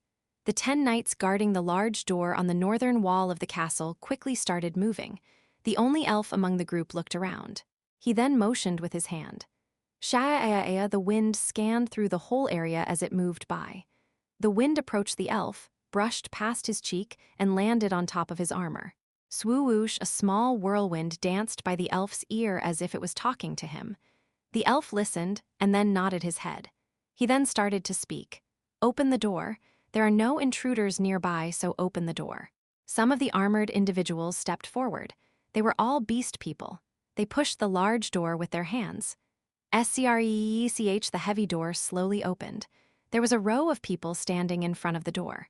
They were all wearing mage robes. Only the person standing in the front of the group was a mage. The elf bowed and the mage respectfully bowed back. Dang dang, the bell was still ringing. The bell would ring a total of 24 times. They needed to move before then. However, the mage flinched. What is it, sir? His subordinate next to him reacted. Something is weird. The moment the mage mumbled sha-a-a-a, there was a gust of wind. The elf awkwardly apologized. I'm sorry, sir. My elemental is being extremely mischievous today. Ah, that is okay, sir. The mage looked relaxed after hearing the elf's answer. It was because of the elemental. His senses had been sharp because he felt an unexplainable leeriness, but it was an elemental messing around that was a relief. I'm being too sensitive. The mage smiled nicely toward the apologetic elf knight and quickly started moving with his subordinates. Dang dang, the bell was still ringing, but it would stop soon. Sha-a-a-a, the wind blew around once more and then elf soon spoke again. Close the door. Kriek boom, the door closed. This door would only open again when the mages returned. Dang, the bell stopped as well. Silence filled the area once again. Today was no different from yesterday. Human, I let everybody know. The invisible Cal felt Chubby Paws touch his back. Locke and Wisha to the first floor, Rayon's voice reached his ear. This basement was said to be 3 floors deep. Choi Han and Cotton are on the 2nd floor. Of course, I sent the signal flares to Locke and Choi Han. I told them to run away if it gets dangerous. Cal felt soft fur touching his leg. As for us, we are going with you, human. The children, averaging 10 years old, were going with Cal to the 3rd floor of the basement. He confirmed that nobody was around him and opened his mouth. Let's go. Swoosh, a small gust of wind roamed around the tips of Cal's feet. It was his ancient power. Tap. His foot gently kicked off the ground and Cal quickly moved forward. The basement was not dark. He expected it to be dark and rough like a cave since it was a place for shady dealings. However, it was not like that at all. It's like a temple. No, maybe more like a laboratory. It looked to be a mix of a temple and a lab. It was a completely white area. The hallways and stairs were completely clean without a single speck of dust. He could also see numerous facilities. Furthermore, he could also not tell the width of the area. A basement that is larger than the inner castle and outer castle combined. This basement was like its own city. It resembled the Dark Elves' underground city. Of course, this place was desolate. It was as if no life existed here. Human, be careful. Cal only headed down without even looking around. He didn't have time. All he had to be careful about was that other dragon. An individual presumed to be a theoretical mage looked around as if something was odd, but Cal had already moved past him and was heading down. Cal and the children, averaging 10 years old, avoided gazes like that and quickly headed down. Thankfully, there was not a guard at each staircase. In fact, there was nobody standing guard anyway. Everybody just looked busy doing their own tasks. That's odd. He didn't smell any blood either. He also did not hear any screams or groans. Just like a temple, it felt reverent and quiet. Furthermore, the faces of the people passing by did not look bad. They actually had bright expressions on their faces. Something feels off. It made him feel uncomfortable. He definitely heard that the beast people were dragged here and unable to come out, and the thing that Choi Han heard the cries that resembled the black despair, those should contain someone's pain and despair. Human, Cal stopped walking once he stepped down into the third floor. He looked forward. He saw a large glass wall. He could see what was going on beyond it. There were no facilities on the third floor. All that existed was a large open area on the other side of the glass wall. And at the center of that area, there was a large hole. It was a black hole that did not fit this completely white area. He could see an existence standing in front of the pit. There's someone there. Is it a dragon? He hasn't noticed us yet. The existence beyond the glass wall had not noticed them as they were invisible. I guess that makes sense. Rayon's magic is almost at the level of Iruhaben Nim's now. It only made sense for most dragons not to notice it. Furthermore, Rayon wasn't even affected by the aura of this world. However, Cal could not easily start to move again. Cal, the cheapskate, the fire of destruction started to speak. Can you feel it? Dead mana. This ancient power reacted more sensitively than anybody else against dead mana. I can feel despair inside that pit. Cal could not see inside the pit because of the distance, but he could still feel it. Cal touched his arm. The back of his hand was covered in goosebumps. The black despair. It's something even worse than that. I'm sure of it. The black despair. The terrible fluid that Imperial Crown Prince Adin of the Magaru Empire had created in the past with the alchemist's bell tower. The black liquid that held the despair of the dead inside dead mana, something even worse than that was inside that pit. Shit, he had an extremely, extremely bad feeling about this. I think we need to burn this whole thing up. Fuck. Chapter 262, So What If You Are the Emperor? 2. Cal, it looks like we should first go inside and look around that pit. The cheapskate was right, but it doesn't look like it'll be easy to get inside. Cal looked at the glass door. The person inside will notice us the moment we open the door. He heard Rayon's voice at that moment. Human, I think that's a dragon. As expected, it was not a person but a dragon. If it is a dragon, we will definitely be caught. The moment they even started to open the door, the dragon would notice someone was coming in. He felt like as long as he found a way inside, he would be able to search the pit, because it is super big. The pit was big enough to fit multiple houses. It would be enough to head toward the opposite side of the dragon and look inside the pit. Human, Cal flinched after hearing Rayon's voice. Someone is coming. As Rayon mentioned, someone was coming down the stairs that Cal had come down. It's a mage. It was an old mage. He walked in alone, but Cal could instantly identify the person. Human, this mage knows how to control mana. There were only 2 mages inside Ryan's lair who knew how to control mana. One of them was the mage they met as they headed to the basement, so that meant this was the other guy. Unlike the other mage who walked around with multiple subordinates, this guy was moving alone. Oh, the mage went up to the door. Uang mana rose from his hand, and a magic circle appeared the moment he placed it on the glass door. To be more specific, the mage drew a magic circle with his mana. Human, I memorized that magic circle, as expected of our smart 7-year-old dragon. Of course, Cal had recorded it as well. Beep beep. There was a quiet nose before the magic circle disappeared from the glass door. Only then did the mage grab the handle with his hand and push the door. Human, I don't know everything about the style of magic here, but that magic circle is a device to open the door. Screech, the door slowly opened, and the old man let go of the handle. The door still did not stop and opened all the way. The old age saw this and leisurely walked inside. Now. Cal listened to the 7-year-old dragon and the cheapskate as he walked into the door. He looked toward where the old man was moving. He was walking toward the dragon. Cal headed in the opposite direction. I'm going too. Of course, Rayan, who had turned Cal invisible, was following behind him without having to be told. The human is the slowest. Naturally, An and Hong had already quickly moved inside. I'll use soundproof barrier magic.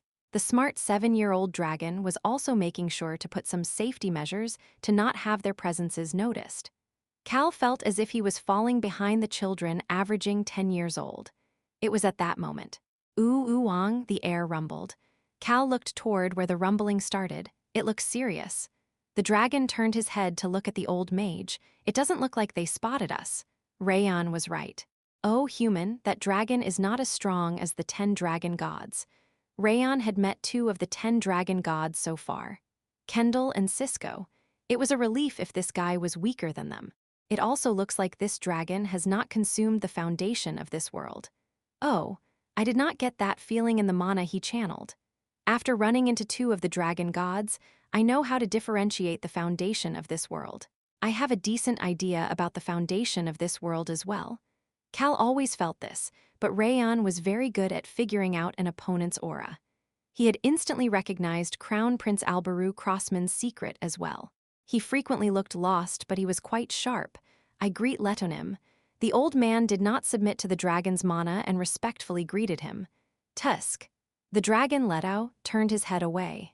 Cal debated stopping here to hear their conversation before looking into the pit. If he kept moving, it might be too far to hear anything. I also cannot take Rayan close to them. Ooh-ooh-ong, the old mage, also started channeling his mana. It would be bad if Rayan fell into danger, because Cal sent him to an area filled with the dragon and the mage's manas. But it's not like I can go either. It didn't hurt to be careful. In that case, there is a way. There was an existence that would not be affected by mana and could still stealthily eavesdrop. Cal pulled the golden top's whip out of his pocket. He had been feeling the existence of the kid following him since earlier. Liberation? It was that kid, the wind elemental. Cal opened his mouth since there was soundproof barrier magic around him. Hey, can you hear what they are saying? If he can't, then oh well. Freedom? The wind elemental was silent for a bit as if he was contemplating things. It's possible. He suddenly talked calmly. I could hear and deliver the message to you, but that would complicate things. I will carry their conversation in the wind so you can hear them. No, he is talking so normally. You can do that even with a dragon there. I thought this guy was a slightly weird wind elemental. I am a highest grade elemental. I am freedom. An elemental's name reveals their class. I am a great and mighty wind elemental who received his name from the elemental king Nim. Don't worry. Yeah, okay, then please do it. He got his name from the wind elemental king. I just used the wind elemental king's name to threaten that other elemental. Will it be okay? He heard a calm voice at that moment. The scent of the elemental king Nim is on you. I will put your request as top priority. Is it because I was near Tasha? Cal thought about Tasha for a moment before deciding to not worry about it. Okay, I leave it to you. Flutter. Some of Cal's red hair, which was now long enough to touch his cheek, fluttered.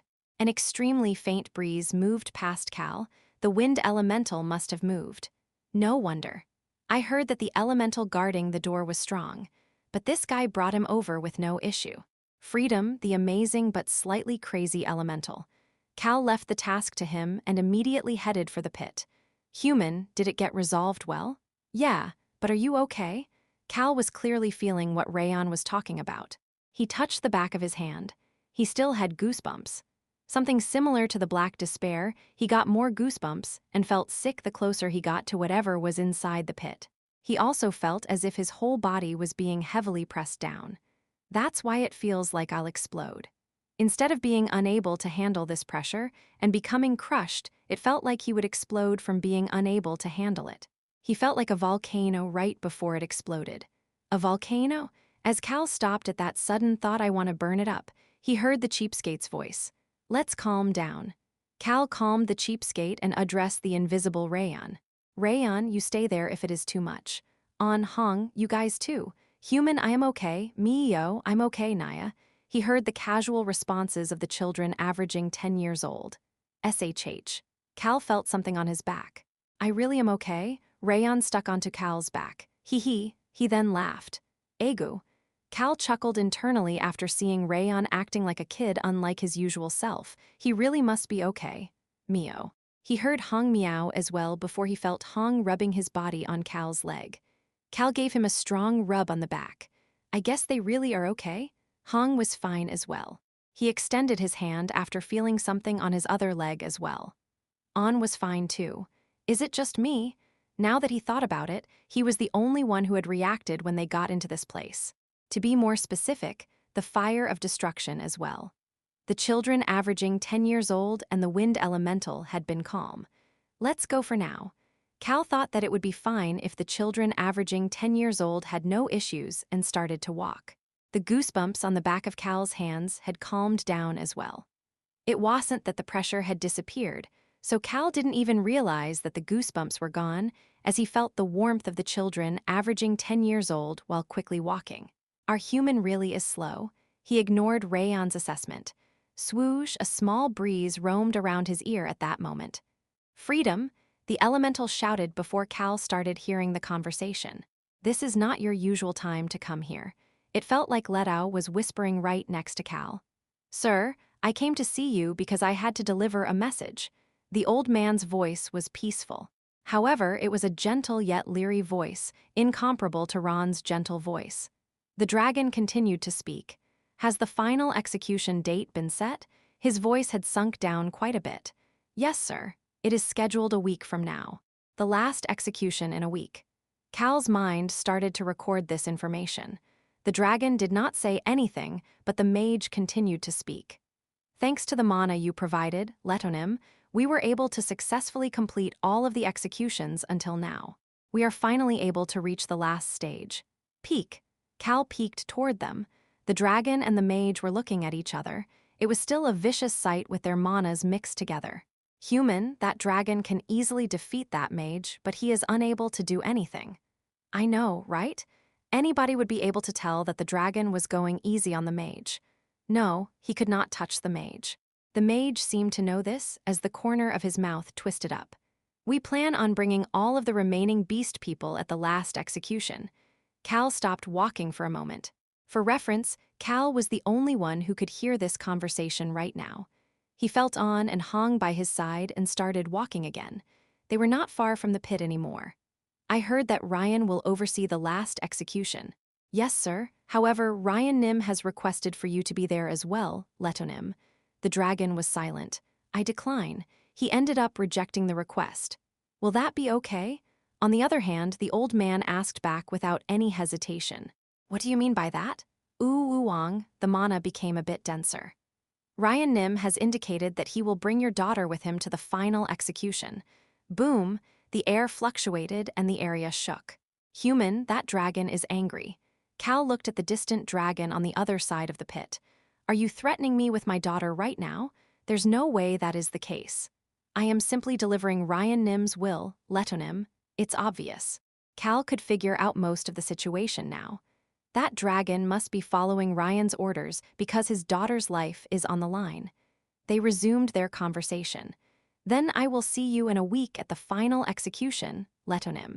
There is so much to prepare. It will be a grand celebration. Letao looked at the gently smiling old man and sighed before turning toward the pit. Fine, I will see you then. Deep despair could be felt in his voice. These hands have already been dirtied. Nothing will change from them getting a bit dirtier. Dirtied? Letonim, this is a great discovery. This is a major step forward for the world. As the old man's voice filled with desire, you guys don't look. Cal pushed the children averaging 10 years old back. What is it, human? I want to see it too. I want to see Naya, Rayon, and Hong whined, but no. Cal's voice was stern unlike usual. He then added on. I saw a bit, Naya. Don't look anymore? Okay, Naya. Cal could feel On moving back without any complaints. Both of you come here. Cal listened to On calling Hong and Rayon to her before walking closer to the pit. He stood at the edge of the pit and looked down. The pit was extremely wide, but the depth was even more unfathomable. Cal scoffed in disbelief. Wrath, wrath, wrath. He heard the wind elemental's angry voice, but Cal couldn't really listen to it. Cal, this is terrible. It was as the cheapskate said. Fuck. The bottom of the pit was full of black water. It looked very similar to the black despair. He was sure this was made of dead mana. Inside the black water, no. Inside this swamp were stone statues that were not completely submerged. No, they are not stone statues. These figures that were stiffened black like stone, they are beast people. Beast people were frozen stiff in death. Boil, boil. Those stiff beast people all had expressions of despair and fear as they extended their arms out to try to climb out of the pit. Some of them had stuck to the wall of the pit before they died. They were all black and looked like stone statues. People who had no idea would say these were stone statues, but Cal could tell that they were actually dead individuals. He had sent the children averaging 10 years old back the moment he realized it. Crazy bastards. The numerous bones he had seen in the basement of the Magoru Empire's alchemist's bell tower, it had been terrible when he saw that. But seeing these individuals who died in pain and despair was such a miserable sight that he didn't even dare to express it in words. They look like they burned to death. The black corpses, that black swamp is slowly pulling the corpses in. The black water boiled like lava as it swallowed the corpses. I can't even imagine how many beast people must have died like this. Cal didn't say anything to the Super Rock's comment and just recorded what he saw. His gaze last moved to the center of the black swamp. Cal, the sound of the wind. The thief started talking to him. That's a divine item. Cal could see an altar shooting up in the middle of the black swamp. There was a pair of gloves on top of the altar. That divine item smells like an animal. The white gloves were becoming dyed black. The cry of sunset. The divine item explained by the foundation of this world as belonging to the blue wolf, an almost forgotten god. Those gloves were at the center of the black swamp, slowly becoming dyed black. Over 2/3 of it is already black. It smells terrible. The divine item seems to be rotting. Cal could not understand it. It looks like the divine item is becoming tainted. Cal nonchalantly commented after hearing that statement from the sound of the wind. So this all happened because of that divine item. The first star, Ryan. That bastard had taken the blue wolf's divine item and was scheming something with it. He was killing beast people to make this black water and using it to dye the divine item for a reason. Swoosh. A gust of wind roamed around his ear again. He heard the conversation. It will be a rare and precious sight, Letonim. Bringing down the fallen god. The old mage continued to speak. You made a wise decision, Letonim. Ryan Nim will consume that god to become a god himself. Do you really think the Dragon Lord will let him do as he pleases if he finds out? Hoo, I would think that you wish to see your daughter. Ha! Cal let out a scoff-like laugh as he raised his head. He then looked toward the other side. He could see the dragon and mage conversing in the distance without noticing him. The first star, Ryan. The bastard known as the Dragon Lord's trusted subordinate was scheming behind his back. He plans on calling forth the fallen blue wolf, consuming him, and becoming a god himself, and the last execution for it is in a week. Will that be possible? Absolutely not. Cal heard Rayon's voice in his head. Human, what is up with the look on your face? You look like you want to destroy everything. I don't know why, but I'm all for it. You look like you will cause a shit show, Naya. I want to know what you are thinking about destroying, Naya. The children averaging 10 years old, who were chatting away, flinched. Cal, whom they expected would ignore their comments as usual, nodded his head. Rayon subconsciously became anxious and spoke out loud. He really is planning on destroying everything. Me, yo, this definitely deserves it, Naya. Hong meowed in shock while An was the only one to respond calmly. Cal was calm as well. He listened to the cheapskate's oddly anger-suppressing gasp of admiration. Chapter 263, So What If You Are the Emperor? 3. Honestly speaking, Cal had seen a lot of terrible sights during his time as Kim Rock-soo. He had experienced a lot as Cal as well. But this truly is miserable. Looking past the size or the number of victims, focusing just on the fragmentary sight that he could see right now, there had been nothing more terrible than the inside of this pit. Each and every one of the beast people inside looked like mummies that were burnt while full of despair. I'm sure they are all beast people. Cal closed his eyes. The sight that was already recorded in his mind was clearly visible. Similar to Kukin, who had not properly gone berserk, Whether it was an ear, tail, hand, or foot, all of these corpses had the visible traits of beast people. They are basically all predatory beasts. Wolves, lions, tigers, etc. Most of these corpses were that of predatory beasts. This black swamp has no choice but to be different from the black despair. He heard the cheapskate's calm voice. However, Cal could also sense the deep wrath within it. As you already know, black despair is created by the despair and negative feelings that remain in a corpse after death. The large piles of bones in the basement of the Magaru Empire's alchemists' bell tower, those bones had turned into the black despair. As for this, the only thing I can guess is that they were thrown into this swamp while still alive and killed within the despair. Otherwise, the corpses would not become dyed black like this. They looked as if they were burnt to death, but that was not the case. They were more like a dried tree, as all of their nutrients were sucked out after touching the dead mana. Ha! The cheapskate scoffed. This is making me so angry. His low, mumbling voice was like a volcano right before eruption, boiling but calm at the same time. Cal, the super rock, commented in a calm voice. I think it would be best to ask the parts related to a god to either the god of death or Deputy Chief Priest Cotton.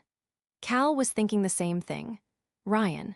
He planned on causing chaos at what that dragon bastard was planning, but he needed to have these questions answered before that. They called the blue wolf a forgotten god. If he could call that god to Apitu, the beast people would be able to go berserk properly, and he would gain some significant allies. But unrelated to that, to taint a god and make them fall? Is that even possible? This black swamp was definitely terrible, but it wasn't dirtying the main body of a god.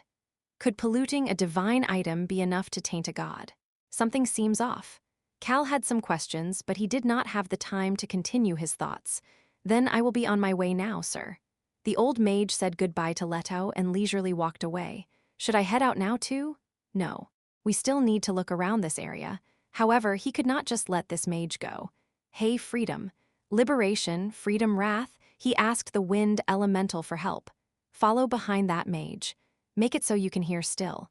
I'd be very thankful if you could do that. Will do, chaos cheering you on. He then headed toward the mage with a swoosh. Screech. The door closed. Now only the dragon and Cal's group were left here. Is it okay to leave this dragon alone? Should I have the kids retreat while getting a closer look at the black swamp and the divine item? Freedom. Cal debated for a moment before hearing the elementals shout. The old mage's voice started to be carried to him by the wind. Even tightly closed glass doors were bound to have gaps that wind could get through. Of course, it also helped that the wind elemental made it so that the door slowly closed and did not close all the way. The magic circle will completely close the door soon. I will deliver the things I've heard before that happens. This sounds important. The wind elemental spoke sanely before Cal heard the old mage's mumblings. He sounded jovial but spoke very quietly. Hoo-hoo. When that bastard comes, the final feast will be completely ready. He is going to come without knowing that he himself is an ingredient for the feast. How foolish. Ftha. But at least he will be happy that he will go with his daughter. I am very curious to see how his face will look while full of despair. Ho-ho. Wow. Cal blankly stood there for a moment while thinking about what the mage had said. Human, the magic circle on the door is activating. The door seemed to have closed completely. He no longer heard the wind elemental's voice nor the old man's voice. Wow, he was still in disbelief. These fuckers are completely crazy. Basically, they are planning on using this dragon, Leto, as a sacrifice on the final feast. His daughter as well. Then 2 dragons will be sacrificed.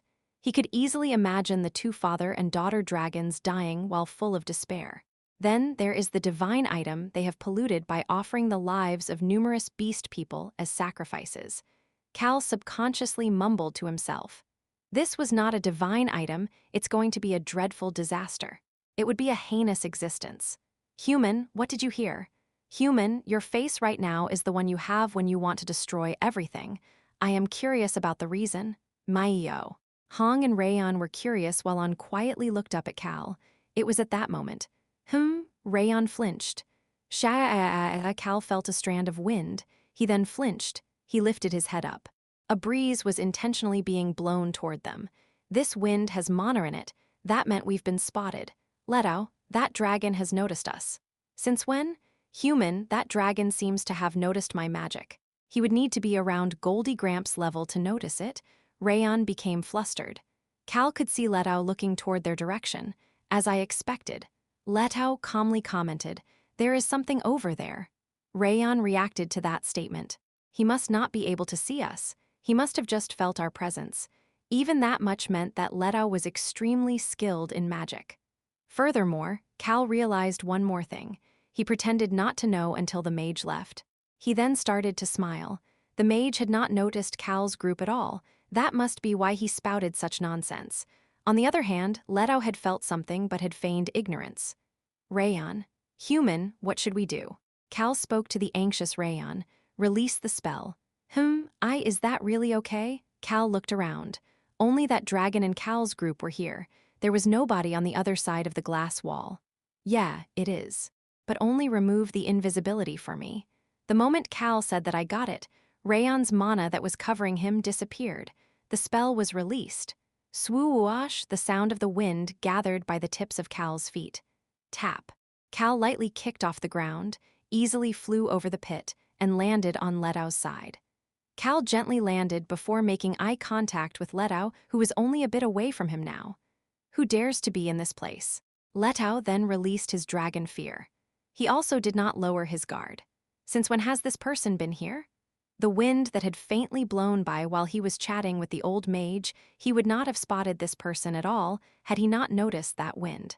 However, he had not shown any signs of knowing about this outsider while the mage was here. He felt as if that was what he should do. The wind was refreshing. The wind had been too refreshing and clear for something that originated in this dreadful place.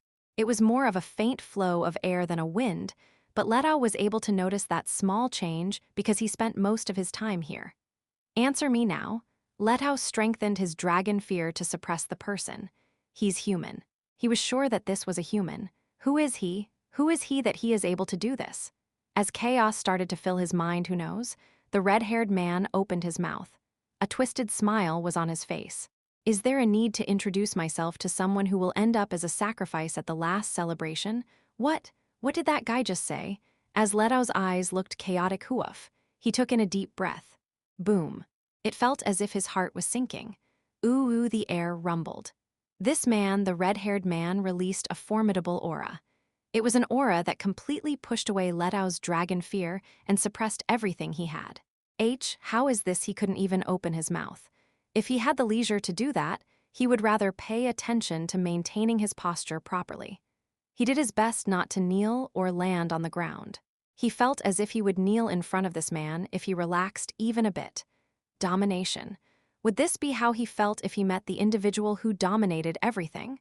Letao had not felt something like this even when he saw Ryan. Ryan, the god of domination. He had not felt such a sense of helplessness even when he met the dragon whose attribute was domination. Would the dragon lord be like this? He didn't know because he had never met the lord, but Letao felt suffocated. Plop. He had no choice but to kneel on one knee. Huff, huff, the formidable pressure surrounding him disappeared. He could not even look away from the red-haired man until that moment. This man did not give him permission to do so. Huff, huff, huff. He placed both hands on the ground, lowered his head, and tried to catch his breath. He could feel the man walking toward him despite having his head down. However, he couldn't even raise his head. How could a human be like this? No, is he not human? Who is this guy? What is going on right now? What is about to happen? His mind was chaotic, but he could not even think. An aura that dominated everything was approaching him. He could see the man's feet. Letao could not raise his head. Fuck. He then clenched his eyes shut. How did I end up in a situation like this? A sense of despair and helplessness filled his heart. Around 200 years ago, the cataclysmic period. That was when his daughter came out of her egg. It made Letao hide away from the chaotic world to raise his daughter. Even when the dragons broke into factions and fought until the Dragon Lord's side had the absolute majority and was victorious, he had been hiding. He knew that siding with the Dragon Lord would get him the foundation of this world so that he could be stronger than normal, but he didn't want that. I need to raise my daughter in stability. Nothing was more important to him than his daughter, especially with his wife missing. He also didn't want his daughter eating the foundation of this world. That is not something a dragon is normally supposed to eat. No matter how strong she could get from it, how could he give something so dangerous? Something that he had no idea how it would affect her future? It forced Letao and his daughter to hide themselves even more until one day, his daughter was playing with her beast friends, who were also living in hiding, but were captured by Ryan. Letao had hidden a horde of beast people near his secret lair. He didn't want his daughter to grow up alone, and he had sympathy for the beast people. He couldn't help but sigh. Letao. He heard the man's voice at that moment. Cal looked down at Letao, who couldn't even look at him. He's definitely much weaker than Cisco. The god of fighting, Cisco, was said to rank in the upper half of the 10 dragon gods. For Cal, who could even suppress her with his aura, a dragon like Letao who had not consumed the foundation of this world was an easy opponent.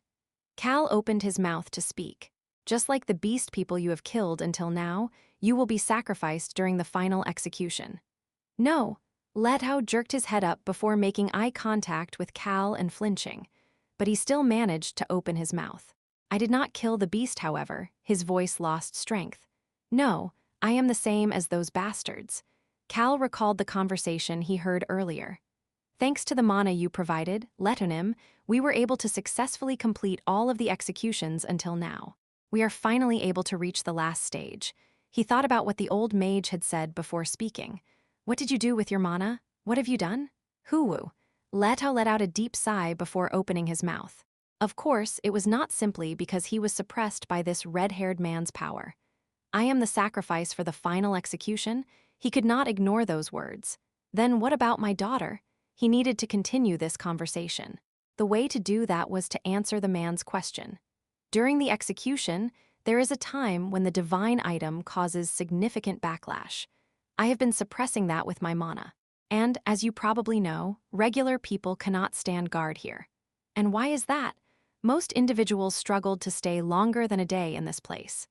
In severe cases, they assimilated with the despair released by this black swamp and voluntarily jumped in.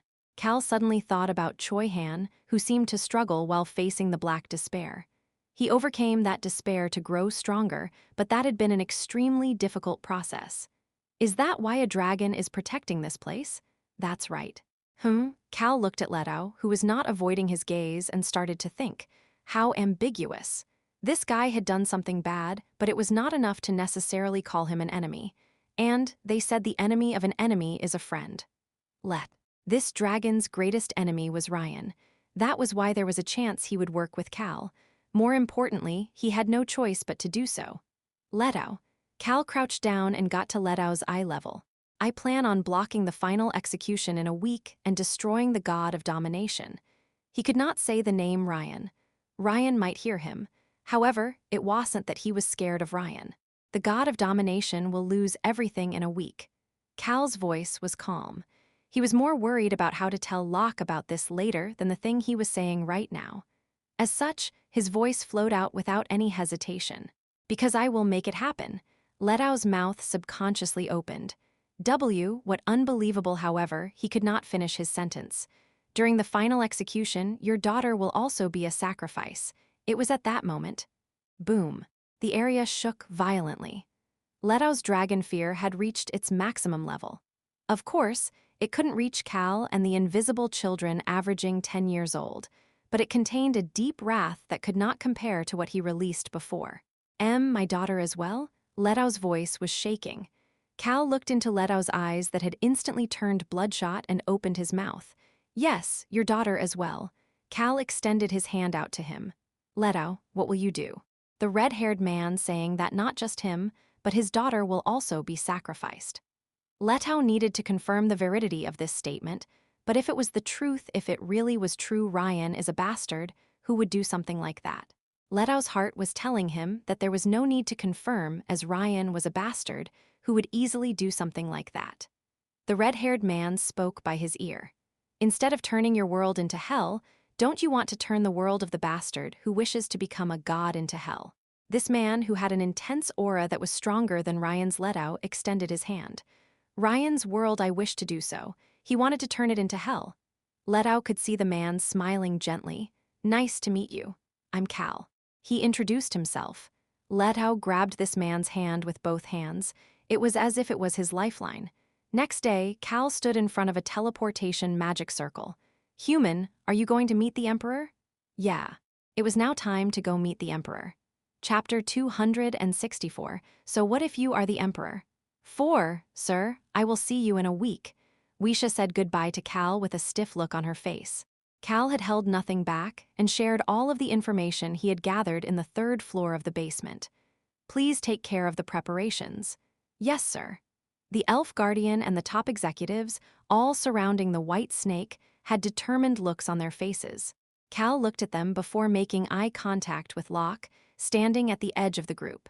The wolf tribe leader and Kukin were with Locke. Cal's mind recalled the information the others had gathered from the 1st and 2nd floors of the basement. Nim, they are doing physical experiments with beast people. It was not just to beast people, but humans as well. Ryan, this crazy son of a bitch. There was a place of prayer to worship the dragons as gods as well. There was a prison on the 2nd basement level. The beast people there were still alive, but they were in terrible conditions. Children, youth, middle-aged, and the old, they were imprisoned by age and gender. Cal recalled how Locke's voice had been shaking as he reported. Once he shared Leto's story with Locke, Cal asked him a question. Do you want to go to the capital? Locke shook his head. I want to stay here, Nim. He then added on. But I want to go with you next week to the final execution. Cal had no reason to deny that. Only Cal and the children averaging 10 years old were going to the capital this time. He looked at Choi Han as he spoke. I contacted Sherrit Nim, so everybody should gather here within the week. Yes, Nim. Cal was planning on calling over all of the beast people on his side, such as Watira and Archie, who were not here right now. It was better for fellow beast people, who understood beasts and could go berserk, to rescue the imprisoned beast people. Furthermore, the beast people can fight outside the domain of my dominating aura. Apitu. They were existences that could be free without being influenced by the suppressed state of this world. Ryan's castle. They were the best suited for flipping over this place that was like a large village. I will be waiting here, Nim. Cal motioned to Rayon with his eyes after Choi Han finished saying goodbye. I got it, human. Wang. There was a gentle rumbling before the teleportation magic circle released a black light. Pot. Once the light subsided, Cal and the children averaging 10 years old were no longer visible. I will see you all at the meeting in a little bit. Choi Han took Locke and the others and left first. Wisha and the top executives all remained. Their faces stiffened the longer the time passed. Wisha. The elf guardian was the first to speak. We need to awaken the sleeping ones this time. The sleeping ones. This was how they addressed the beast people who existed from before the cataclysmic period, the ones who had yet to be hunted by the church. They were not as strong as the white snake, but they were all strong and capable of going berserk. Of course, there were only a few of them, but each and every one of them were strong enough to survive against a member of the Dragon Half-Blood Knights Brigade. Apitu. In this world, the living could be called the strong. Wisha kept her mouth closed as she raised her head. She could see the ceiling of the cave. Compared to the luxurious temple-like laboratory in the basement of Ryan's castle, no, this place was so shabby and dirty and empty that it could not be compared. Hashi couldn't help but sigh.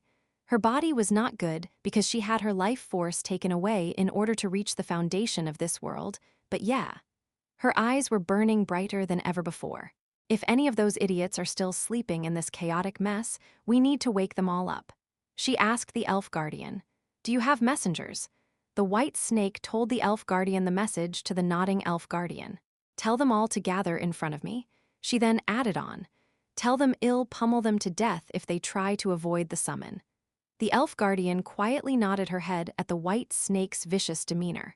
Locke, who was following behind Choi Han, raised his head. Nia and Kukin were behind Choi Han. Their shoulders were extremely curled in. Gashin and Tasha were investigating different spots in the forest with members from this place. They were getting ready for what was to happen in a week and had even missed saying bye to Cal. The way Gashin had been laughing in disbelief, Locke clearly remembered the anger in his eyes. Furthermore, he also remembered what these sullen people in front of him had said.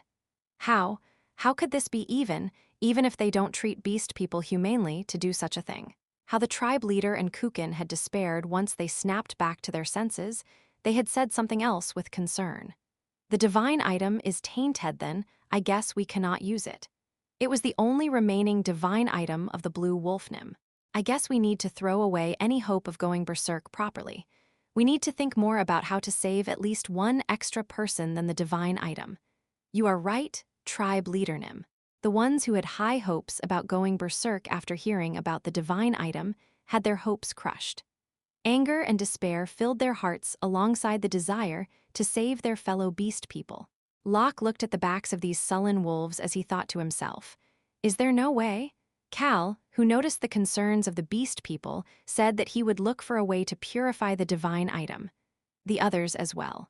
However, Locke was thinking that there may be other right answers as well. I managed to go berserk. There had been a time when he had not been able to go berserk properly because of fear. The Gorge of Death. Locke was temporarily unable to go berserk at that place. However, he eventually managed to succeed in going berserk. His berserk state had even gotten stronger. Even a timid coward like me managed to go berserk in the end. That should mean that they could do it too. Locke recalled when he was able to go berserk again. It was not because he made a request to a god or someone else. Cal and Rayon, it was at a moment when the only thought on his mind was to save these two people who meant so much to him. Of course, the beast people here were in a different situation than he had been in. Their world and their way of life were different as well. I'm sure there is a way. Using a divine item is the only way to properly go berserk. In that case, maybe that god is not a good god? It could be considered insolent, but if that god truly cherished the beast people, that would not have been the only method left for them. The blue wolf does not seem like a bad god.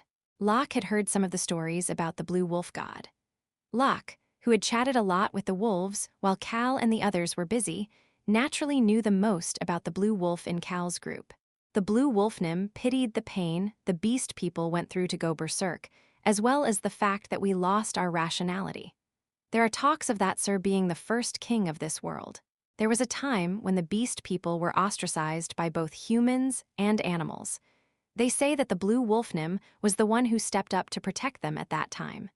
The blue wolf even helped non-believers to go berserk properly. Locke stopped his thinking from getting deeper. Let's only think about a week from now for the time being. Ryan's castle. The final execution that is to take place there, he decided to focus on stopping that for now. Locke's steps slowly became heavier as he walked in the back. However, his body did not curl up. Instead, it was big enough to cover the sullen wolves and Choi Han. Alt, the emperor of the Holy Empire, opened his mouth as he walked to the meeting location. In your opinion, what are the Haru King's intentions? His trusted subordinate, who was by his side like a shadow, opened his mouth. This lowly one is not smart enough to clearly know, Your Majesty, but it seems clear that he is here with ill intentions. Most likely. Heh. Emperor Alt chuckled. However, the emotions underneath it were not very good. He is suddenly coming to the capital? The Haru Kingdom. He called it a destroyed kingdom and didn't hesitate to demean it, but in all honesty, he did not look down on the Haru Kingdom. We would pay them no attention if they really were a destroyed kingdom. Although it would not be weird for the Haru Kingdom to completely disappear at any moment, it would also not be weird for them to suddenly rise up either. They were originally an empire and survived through the pressure from the dragons and the church. While that was going on, they also never dragged in their guardian, the white snake. The Haru Kingdom probably still had a lot of hidden cards. We can't look down on them because we got rid of their visible powers like the Archduke's House of Snow. Alt stopped walking. Your Majesty? He didn't look at his confused, trusted subordinate and only looked forward. You said that the temple had no contact with the Haru King since he entered the capital? Yes, Your Majesty. None at all. The Haru King's visit to the Empire had been arranged quite stealthily. This was at the request of the Haru Kingdom. It is to be expected. He was still the king of a nation. The Haru Kingdom's reputation as a nation would fall significantly if others heard that he immediately went to the Empire's capital after being summoned by the Emperor. That explained why he wanted it to be a secret, and the Empire had accepted it, but it's not a complete secret. It would eventually be found out. As long as the Empire was the center of the continent, and the core of the church that ruled over the entire continent was located here. Numerous gazes were gathered here, and the empire had quietly revealed the visit by the Haru king and his people. Because of that, regardless of the result of this meeting, the Haru kingdom's reputation would fall even more once it was over. Alt was aiming for that, but he's not contacting the temple at all. He purposely kept the guards lax around the Haru kingdom's envoy. I was certain that the church was behind the Haru kingdom's actions. To be more specific, it was not the church but the pope and the bishops. He thought that the dragon half-bloods were behind it, but there is no contact. Were they being wary of the empire? No, that bitch of a pope would not be wary of me. In fact, she is the type who would look down on me for not being a dragon half-blood. She's one of those motherfuckers with dragon blood. You said they are waiting? Yes, Your Majesty. The Haru Kingdom's King Dennis and his aides were already waiting for the emperor in the meeting room. Alt had purposely shown up late to put more pressure on them. Is the group the same as we were told? Yes, Your Majesty. They had confirmed the identities of everybody entering the imperial palace. Inside the meeting room at the end of the hallway were the king, the minister of foreign affairs, and 2 aides. The people protecting the king were not in this hallway, but in another hallway connected to the meeting room. Alt was heading to the meeting room with only one trusted subordinate. The fact that a minister of foreign affairs or prime minister was not with him was also a means to look down on the Haru kingdom. But it was also normal that there were no knights with him. Emperor Alt he himself was a great and mighty sword master. He could be called the strongest swordsman among the humans of the continent. Open the door. Alt resumed walking and arrived in front of the door. His trusted subordinate slowly opened the door at his command. Screech he could see inside the door. The meeting room was not that fancy for a place to meet the king of a nation. However, it still had all things necessary for formality. A person who seemed to be a tweener stood up. King Dennis. The young boy had grown quite a bit. He had not seen his face for a while. Step. Alt walked in and did not even care about the people behind King Dennis greeting him. What are you thinking? His dream of pushing the Pope and her group out, then slowly building his power until he could push the dragons out, until Emperor Alt became the greatest individual on the entire continent. He chose the Haru Kingdom, the place where 2 subjugation squads went missing, as the target to pressure the Pope. Screech boom, the door closed. I greet His Majesty. It's been a long time. King Dennis and Emperor Alt, the 2 of them exchanged light greetings without even sitting down. They didn't do any grand gestures to show respect. The emperor said they should do away with such formalities when Dennis first ascended the throne. That was how much Alt hated complicated procedures, so he was acting as his usual self. What happened to the subjugation squads? He got down to business without even sitting down. As a sword master, Alt had a sword on his waist. Dennis calmly opened his mouth. We do not know what happened to the subjugation squads either. No. Alt shook his head. Let's not make things complicated. He looked right at Dennis. This emperor specialized in physicality more than politics. He was large enough to squash Dennis, and his face, which clearly showed his personality, looked threatening even when he was not doing anything. What happened to the subjugation squads? He asked the same question again. He then added on, I will not ask a 3rd time. Silence filled the area for a moment. Alt's eyebrows slightly raised. Dennis still looked calm. We do not know what happened to the subjugation squads either. Alt let out a short chuckle. He's not an easy prey.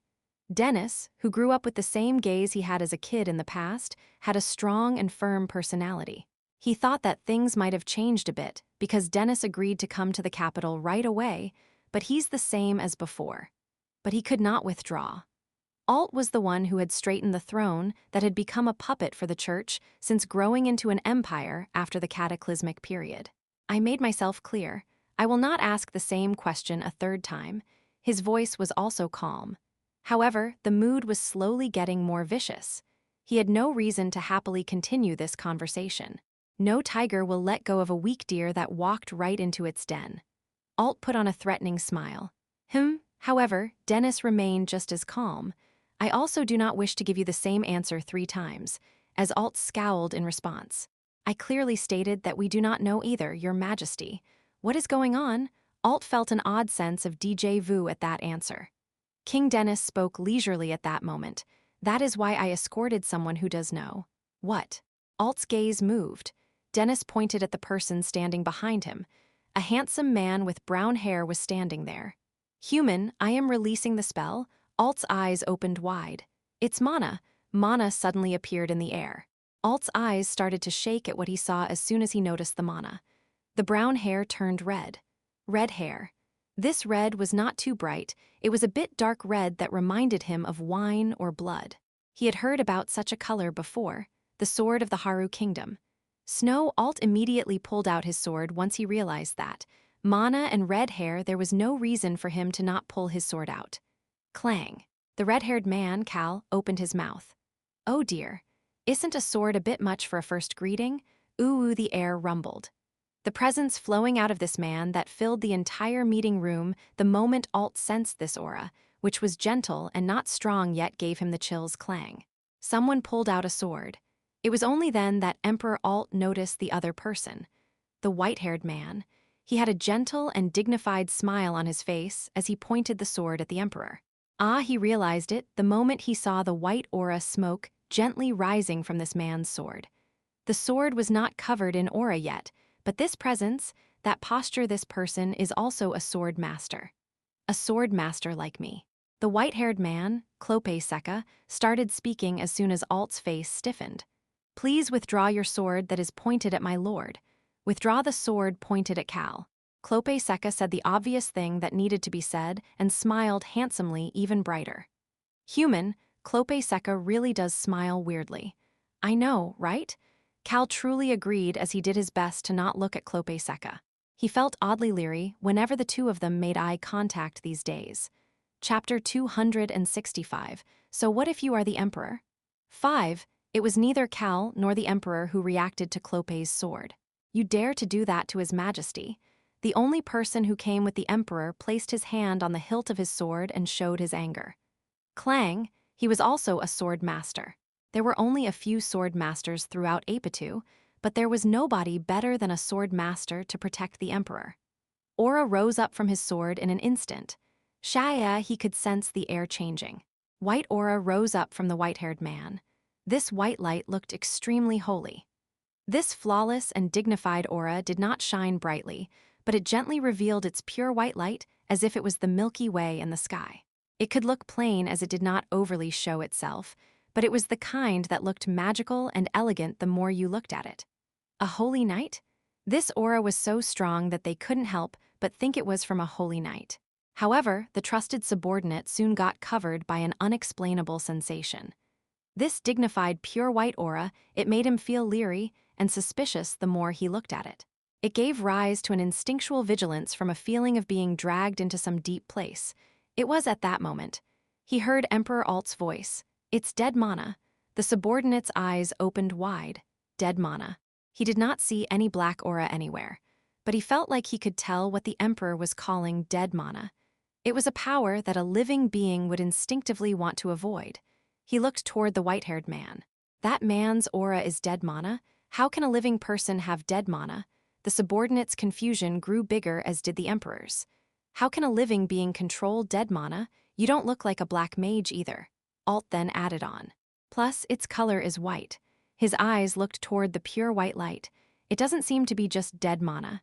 Cal listened and slowly peeked toward Clope's aura as well. This guy definitely focused in a different direction than Choi Han or the heavenly demon.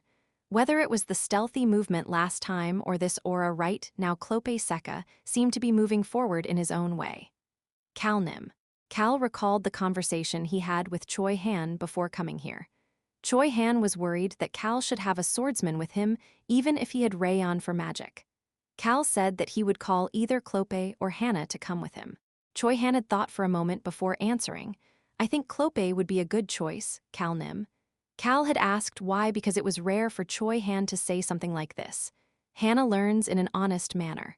Although Hannah was a sword master, she was once a holy maiden. Choi Han was the person who taught her the most. Although Hannah had gone down the wrong path and was tricked by Arm to do all sorts of terrible things for them, her personality was honest and did not hide anything. She was just a bit grumpy. Furthermore, the way she approached learning was honest and pure. She absorbed everything she learned and grew stronger properly. Hannah was probably the swordsman who carried on most of Choi Han's ways. If Choi Han was to claim that someone was his disciple, he would choose Hannah. As for Clope Seka, he sees and hears everything, but only remembers the things he wants to remember. Clope and Hannah had both learned the heavenly demon's skill through Choi Han. That guy is shrewd. There were no negative feelings in Choi Han's assessment. It was just a calm and objective assessment without any emotional pull. He is also a genius. He was also a swordsman that Choi Han accepted. He is a flexible genius. Clope would be a great choice to prepare for any variables. Cal had agreed and brought Clope with him. Plus, Hannah is skilled in dealing with church things. However, he realized it now that he brought Clope with him. Human, Clope has gotten stronger. That makes him look even crazier. As Rayon mentioned, Clope was still a crazy bastard. And that aura, that is not just dead mana. The heavenly demon knew how to control the dead mana inside his veins to either use it or pull it out of his body. After the genius, Clope Seka, heard about how to do that, Cal, the fire of destruction opened his mouth. The guy who was extremely sensitive to dead mana explained, "This crazy bastard's aura is extremely shrewd. Even the dead mana could not defeat his true nature. He used an extremely small amount of dead mana, so small that you wouldn't even think about purifying it, as a tool." The meaning behind those words were simple. This aura that felt leery, and sus to even look at this aura that still looked dignified despite all of that. Cal and Clope made eye contact. "How is it, Cal Nim?" The sword master who could use aura again asked his liege, Cal. Cal nonchalantly answered, "It's just like you." Of course, he said something else as well. This sus aura was a bit much to keep looking at it. "But why don't you hide it some more? Don't openly show how crazy you are." Those were the honest feelings behind Cal's words. It was at that moment. Ha ha, a bright smile appeared on Clope's face. He let out a laugh as well. Human, I've never seen this craw, no, I've never seen Clope Seka smile so bright and pure before. It wasn't only Rayon's first time, it was Cal's first time as well. Clope looked extremely innocent and happy like a child. Eek, that gave him chills. This bastard knows how to put on such a face? Human, but what is up with him? My words exactly. What the hell did I say that is making him react like this? Shouldn't he be upset that I told him to hide his aura?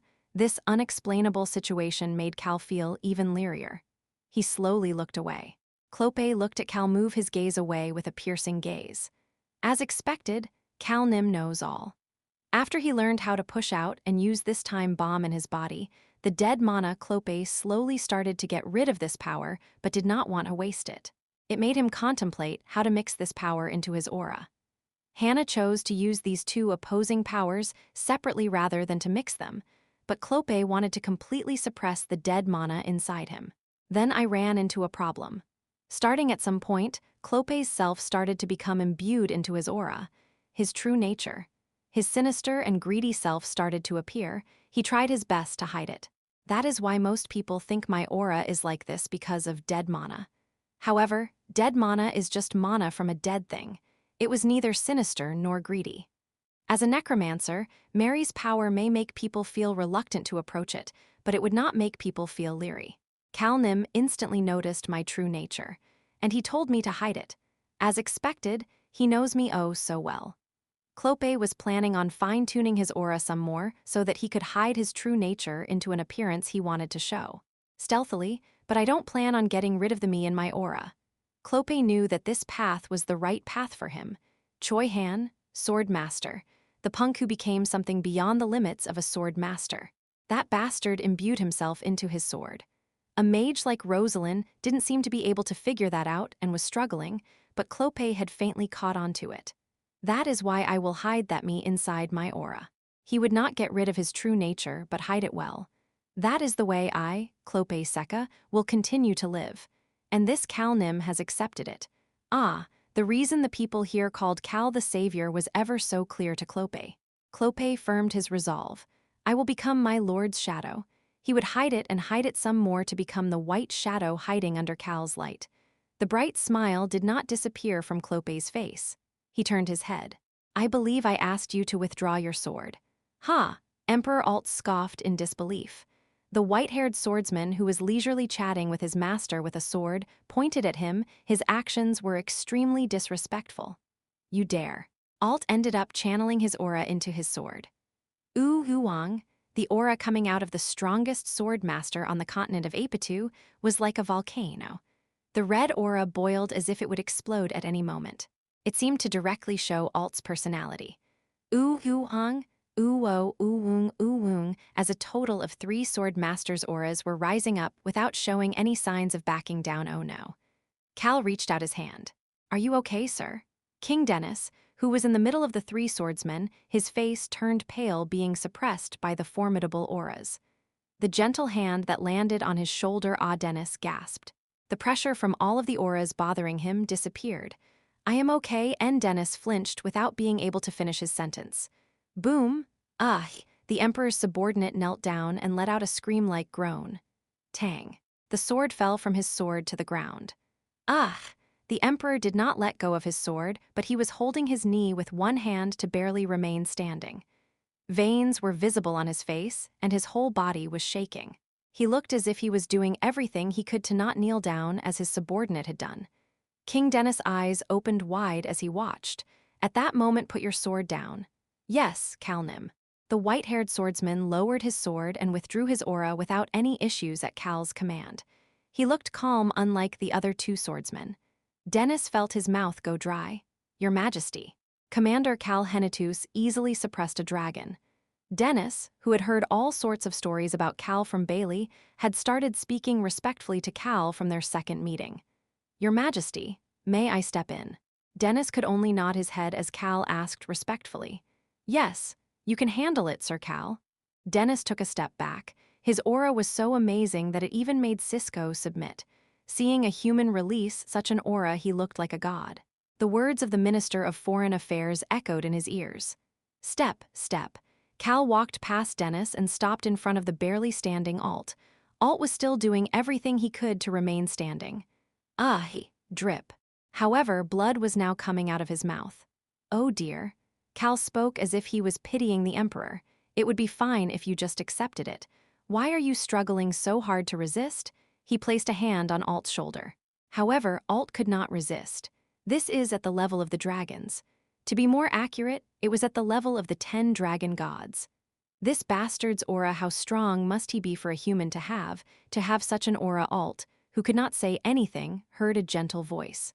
Please just submit, just like how you did when you crawled for the dragons.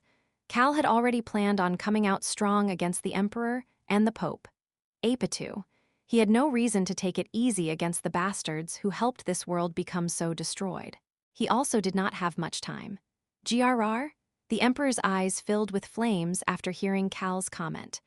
Uwang aura started rising from his sword. The way his red aura fluctuated as if to show his boiling anger.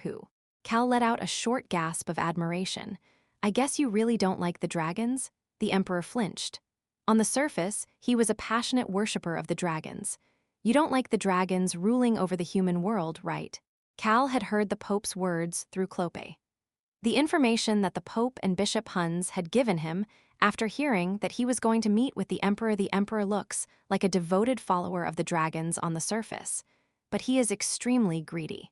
He doesn't like being ruled over by the dragons. Eventually, he will try to take everything for himself. For now, he is thinking about taking things away from the dragon half-bloods. Cal calmly continued. The 10 dragon gods. We have caught 2 of them. Just so you know, it was not the strength of the Haru kingdom nor the church. It was us and us alone. And one of the 3 stars will soon fall. The Emperor's pupils shook. We are not under the Pope. We are not even on the same side as the Pope yet. This was the truth. Huns was on Cal's side, but that did not include the Pope and the other bishops. He would only know after going to see the Pope once this meeting with the Emperor finished. Emperor Alt opened his mouth. What he could not follow the flow of this conversation. It was hard to believe what this man was saying, and who is this us that he is talking about? Who is included in that us? He heard a voice at that moment. Do you want to be left behind? The Emperor's pupils shook more than ever before. You remember the cataclysmic period, right? Do you have any guarantee that something like that won't happen again? This is what the world wants. It told me. Cal responded honestly. It said that this world will be reestablished. It will return to a time when humans could control mana and aura. 1 month. The time is near. Of course, he needed to infiltrate the Dragon Lord's lair and fight against the Dragon Lord before then. But he was planning on doing all of that within a month, so the re-establishment of the world was near. Cal just changed the order a bit as he spoke. The Emperor's jaw dropped and he could not hide his chaotic state. Cal extended both of his hands out. "I have 2 hands." The Emperor's eyes fluctuated. He barely managed to open his mouth. "Are you saying you plan on working with me and the church?" He had been suspicious. He thought that there was some sort of relationship between the church and the Haru kingdom. However, if it is not the Haru kingdom but a relationship between this man here and the Pope, Cal just smiled and looked at the Emperor. His thoughts were obvious. The Emperor was thinking about the Pope and himself. That was who he was expecting as he looked at Cal's hands. He's wrong. Cal had no plans on working with either side. He didn't even have enough hands to hold his friend's hands. The church and the imperial family, they would just be transactional relationships. He's free to misunderstand. Cal smiled as he spoke. "Now then, Your Majesty." His aura became even stronger. Clang. The Emperor ended up letting go of his sword. Ah!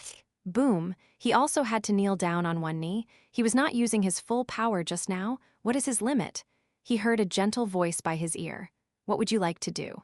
The formidable aura disappeared instantly, and the Emperor raised his head to see Cal Henitus smiling at him. Cal looked at Emperor Alt, who was looking up at him after kneeling just as Letao had done yesterday, and thought to himself, "They are different." Letao had looked at him like a lifeline. However, the Emperor was different. Are you really human?" Cal smiled the moment the Emperor said those words. "Yes, Your Majesty, I am human." The Emperor's eyes fluctuated. "There is no way I cannot trust this aura. This human, who had the Pope, the Haru Kingdom, and potentially even more allies, you may be able to take down the Lord." He smiled brightly. "Humans finally have a chance." He laughed extremely happily, like a mathematician who had proved a new theory. However, Cal noticed the emotion hidden behind that laugh. "Calnim, the Pope said that jealousy is what drives Alt. Not a normal level of jealousy, but a desire to squash the opponent." It was an emotion Cal would not have noticed without that information. The Emperor was jealous of Cal. According to the Pope, the Emperor smiles brightly every time he sees her. He smiles bigger or laughs louder the more he is jealous of someone and wants to kill them. He apparently smiles the brightest in front of someone he kills. That is why she says he is not trustworthy. Cal smiled back at him. "Yes, Your Majesty, the chance has come. To us." The golden top's whip was in Cal's pocket. Cal had asked the wind elementals to do something before walking into this meeting room. "Please let me know about anybody the Emperor contacts and everything he does." He planned on doing the same once he met the Pope. "I can't trust these punks." The Pope probably didn't trust Cal either, just like the Emperor in front of him right now. "Human, this Emperor is smiling like that imperial crown prince from Magoru, Adin. It's fishy." Cal only trusted his friends.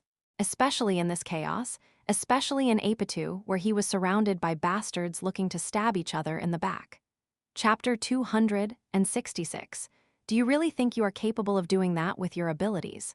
1. Cal withdrew the dominating aura. Emperor Alt finally felt the warmth around him. No. Rather than feeling the warmth, it was his body that had been suppressed by this guy's aura and been pushed down by fear, finally returning to normal function. Fuck.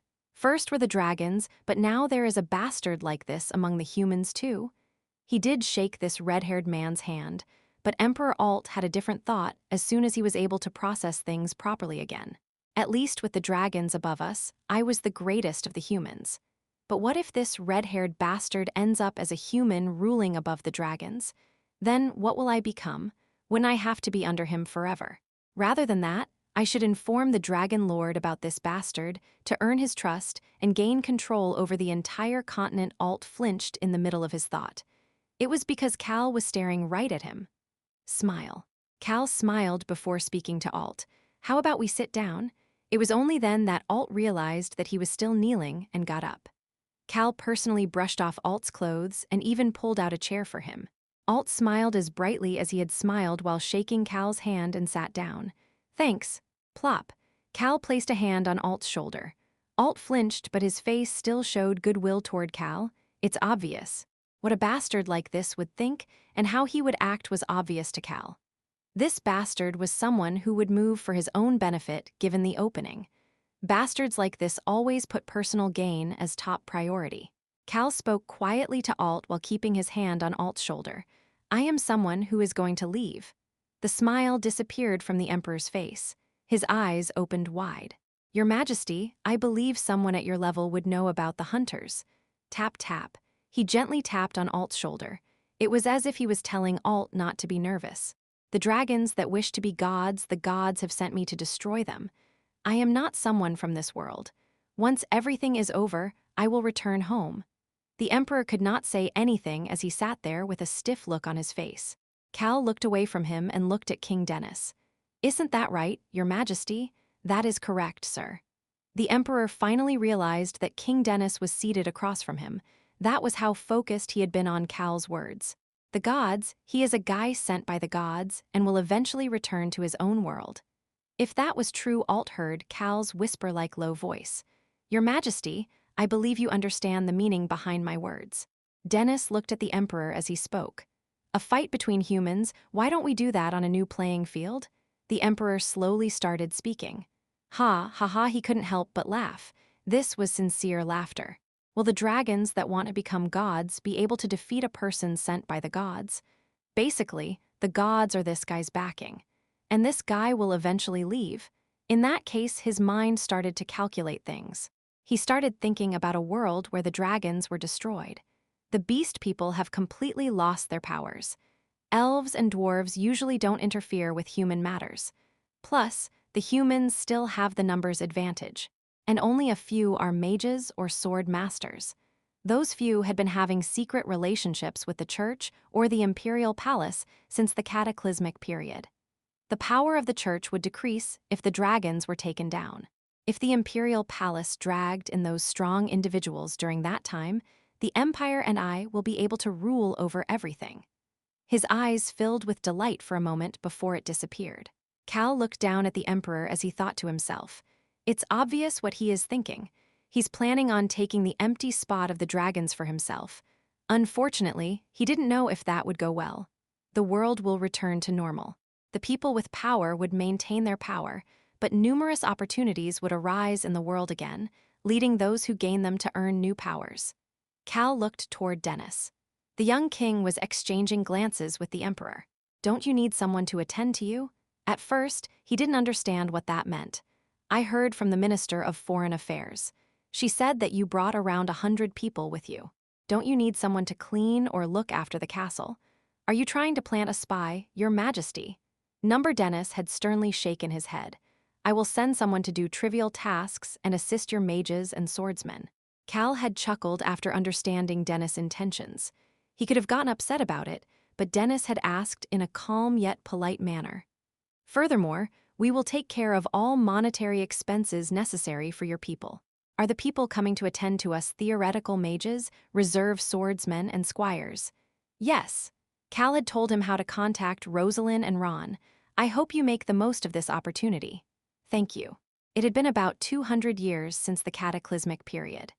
It wasn't the case for dragons, beast people, elves, or dwarves, but it had been quite a long time for the humans, with multiple generations having come and gone. That had resulted in human magic and sword arts regressing significantly, with Dennis seeing Cal's group as a means to overcome this issue. That's not bad. He wasn't seeking power or bothering their work. In fact, they would take care of all sorts of trivial work, taking in new knowledge while being by Cal's people's sides. Nobody on Cal's side would ever scold a person for that. They would actually do their best to teach these people more things. Cal took 2 steps away from the table. It would be great if the Haru kingdom got bigger. It was a kingdom that looked favorably upon the beast people and had the power to fend against the Holy Empire. They were called a destroyed nation right now, but no matter what, they still survived through the attacks by the Holy Empire, the Church, and the dragons. He thought they were amazing the more he pondered it. They need to be at that level to beat this emperor. Of course, Cal could leave after dealing with the Empire as well. Is there a need? However, Cal had no reason to do that much. taking care of the purple bloods, the reorganization of the world that was the greatest amount of goodwill that Cal could show.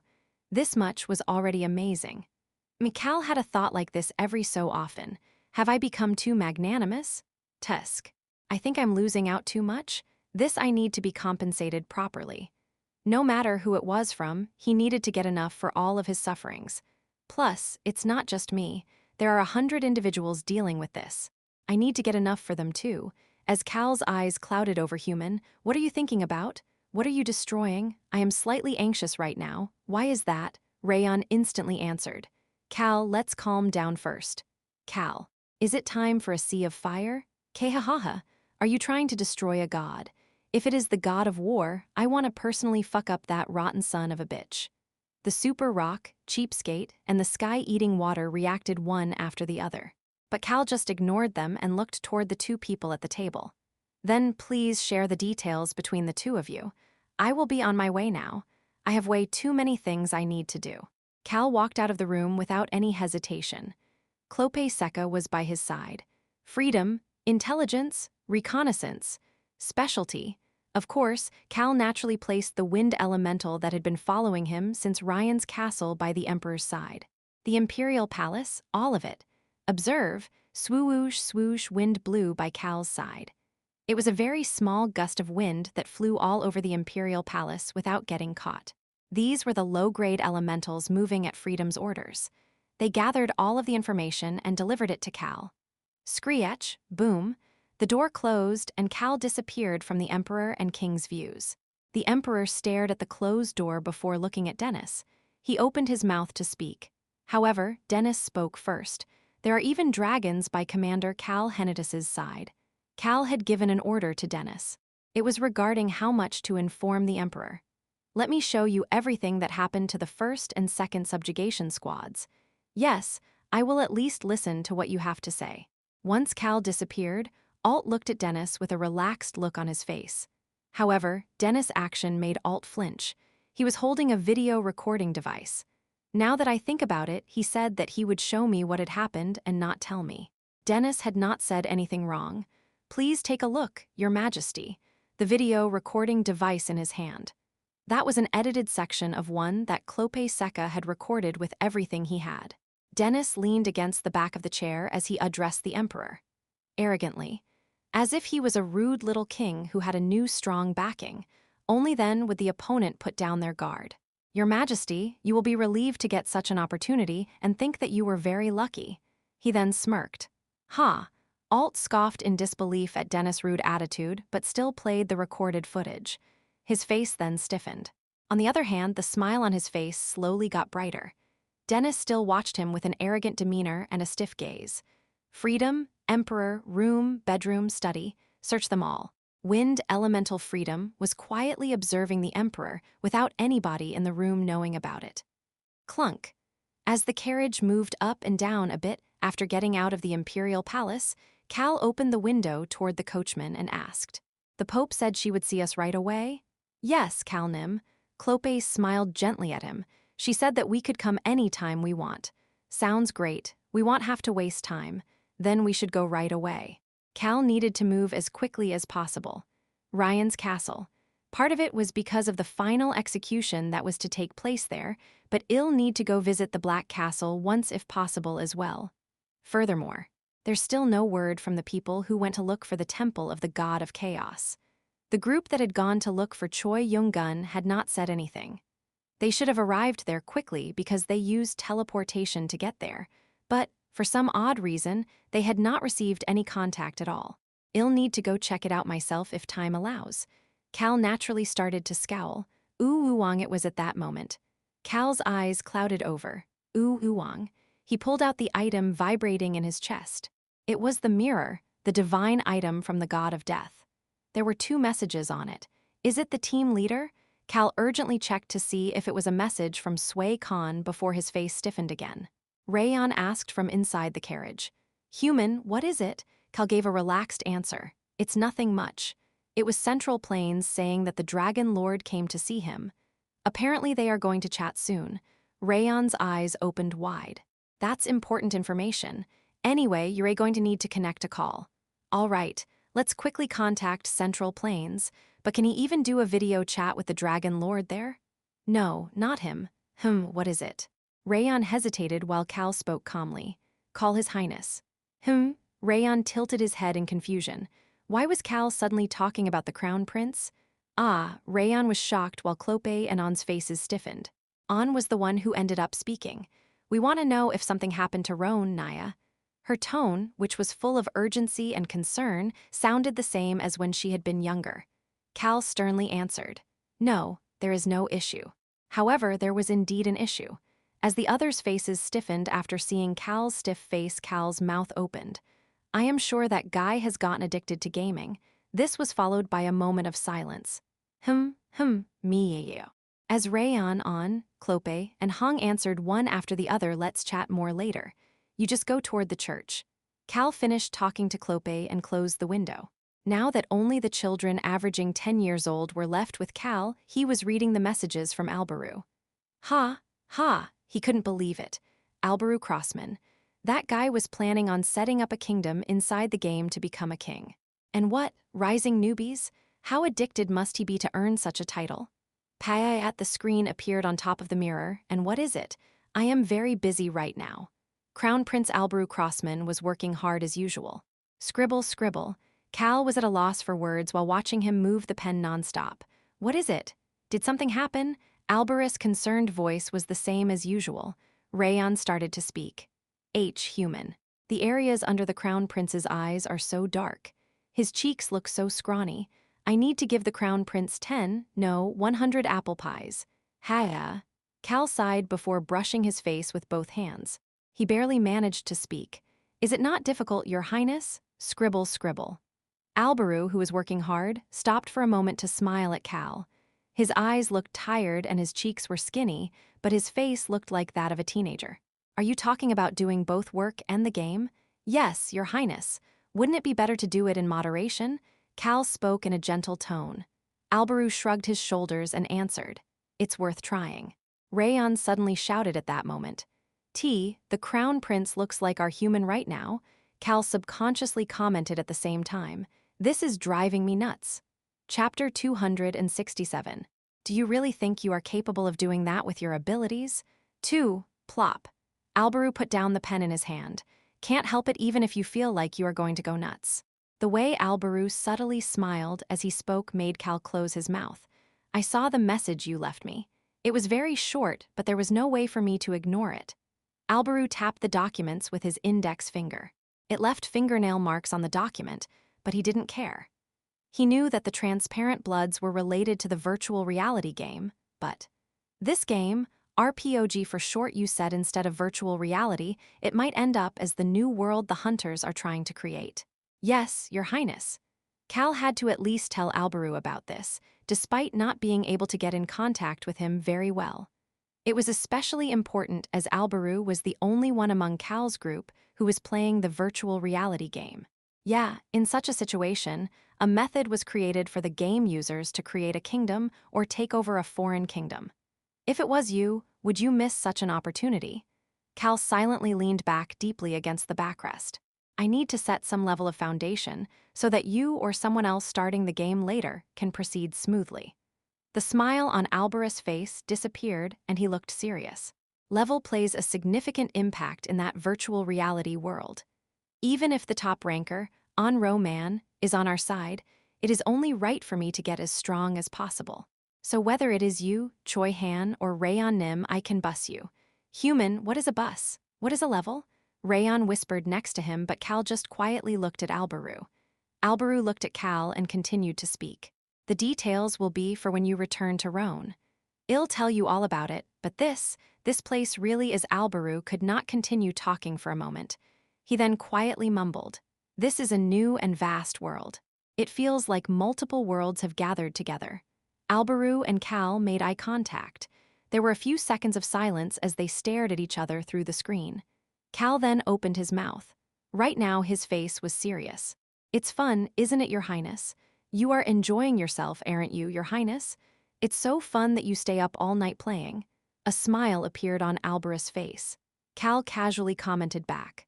It looks awkward, so please don't pretend to smile, Your Highness. Alberu smiled as he spoke. Man, you really are disrespectful. It feels like quite the honor to hear that from the disrespectful emperor. The disrespectful emperor. That was Alberu's game ID. Alberu was silent for a moment before brushing his face with his hands. The fatigue visible on his face became even worse. He opened his mouth to speak.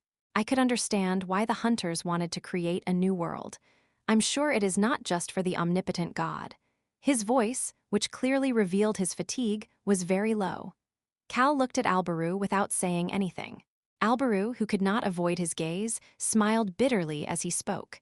Living a new life in a new world, that was quite the pleasant feeling. The Crown Prince of Roan. The quarter-dark elf Alberu Crossman. Inside the game, he could do anything and everything without the restraints of his position and identity. Of course, not everything he did was successful, and he didn't win everything. But at least he didn't have to be cautious because of his existence. That was such a pleasure. Of course, I don't plan to let it affect my work. Alberu could not understand why he subconsciously spoke as if he was making an excuse for himself. He still completed his usual work and always made sure to spend the same amount of time to practice his magic and sword art. He just spent the rest of his time playing the game. This was all in preparation for the battle against the hunters. No, Alberu fixed his thoughts. I am having fun while keeping the hunters on my mind. Honestly speaking, Alberu had not left the royal palace very much. Maybe it was because he was a member of the royal family.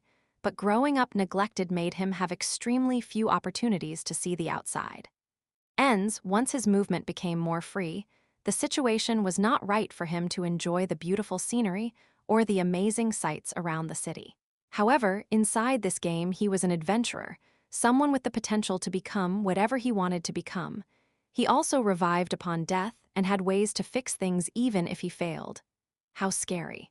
The more Alberu thought about it, this virtual reality was a scary existence to him. This is a relief. He was relieved that he was able to chat like this with Cal Henitus today. Otherwise, he would not have noticed his current state. Have I ever acted like this before? This was a new side of him that Alberu had never seen before. It was at that moment. Mikal groaned as he spoke. I had a feeling it would be like this, Your Highness. What? Cal shrugged his shoulders. Your Highness, you are the type to give your best no matter what it is. Doing so, I'm sure you figured out the joy of gaming. If Alberu was the type to not give things his best, he would not have felt joy in a game he had to play because of a request. But I'm sure you will take care of yourself, so please take care of yourself. Cal Henitus, aren't you being too nonchalant about this? Alberu's face turned unsettled. Cal had a look that seemed to be saying, you do whatever you want. It's none of my business. Cal looked extremely annoyed. This made Alberu have no desire to game again. Cal shrugged his shoulders again. It's not too nonchalant, Your Highness. It is coming from my extreme respect for you because I care about you a lot. Your Highness, I know that it is not possible that you might. Cal stopped for a moment, smirked at Alberu's scowl, and continued to speak. Faint and fall over like I do? But you might at least get a bloody nose. Maybe I'll end up being healthier than you after this, Your Highness. Ha ha ha, Rayon interjected at that moment. Human. The Crown Prince looks like his pride has been shot. Ha ha ha, Cal listened to that and laughed even more. Alberu was silent for a bit before he answered. You are snapping me right back to my senses. And he chuckled. Cal saw one corner of Alberu's lips rise up and oddly felt upset. Alberu then spoke in an amazed and confused voice. Cal Henitus, do you really think that is possible? Cal was silent, and the children averaging 10 years old answered. Even I think that there are no chances of the Crown Prince becoming like our human. That's right, Naya. It is just as our youngest said, Naya. There's quite a difference between someone who exercises and someone who doesn't, Naya. You can't even compare them to one another, Naya. His Highness should only be compared against a knight, Naya. Cal watched Rayon, Hong, and then On quietly answer before becoming speechless because On looked at him with a pitying gaze. Ha ha ha. Instead, the Crown Prince let out a refreshing and radiant laugh that made them think of the sun. I suddenly feel my fatigue going away. He then asked in a refreshed voice, You have any news for me? A lot, Your Highness. Cal held back a sigh and delivered the information he had not been able to share with Alberu until now. Pat, On's fluffball-like gray front paw patted Cal's leg. For the first time, Cal ignored the paw that seemed to be consoling him. The temple building, where Pope Cassilia resided there, was a small garden behind it. It was the only place full of crops in this clean and refined temple. The vines that climbed up the tall walls made it so that people could not look into it. Plop, plop. The rear garden was decorated like a small forest. There were more trees, grass, and wildflowers than beautifully maintained flowers, but that was why it resembled nature. The pond at the center of it plop, plop. The water drops falling from Pope Cassilia's hand shook the surface of the pond. She turned her head. Popenim. Third Bishop Huns lowered his head and stepped aside. She could see 5 individuals who entered the pond. Cal Henetus was standing at the center. Nice to meet you. The Pope hid her hands in her wide sleeves and approached him. SHHHH, SHHHH. Her long sleeves brushed against the grass and her hair fluttered in the wind. She was wearing her baggy priestess robe as usual, but she also looked relaxed as if she was on vacation. It is an honor to meet you, Popenim. Cal extended his hand out. However, Cassilia just smiled and did not shake his hand. In the instant the human and the dragon half-blood stared at each other, a human broke the silence. Cal Nim has requested a handshake, ma'am. Clope Seca. He smiled as he said that to the Pope. This crazy bastard. Cal instantly frowned, and the Pope uncharacteristically flinched. Cal saw the sickened look on her face for a moment before it disappeared. What did that bastard Clope Seca do to the Pope?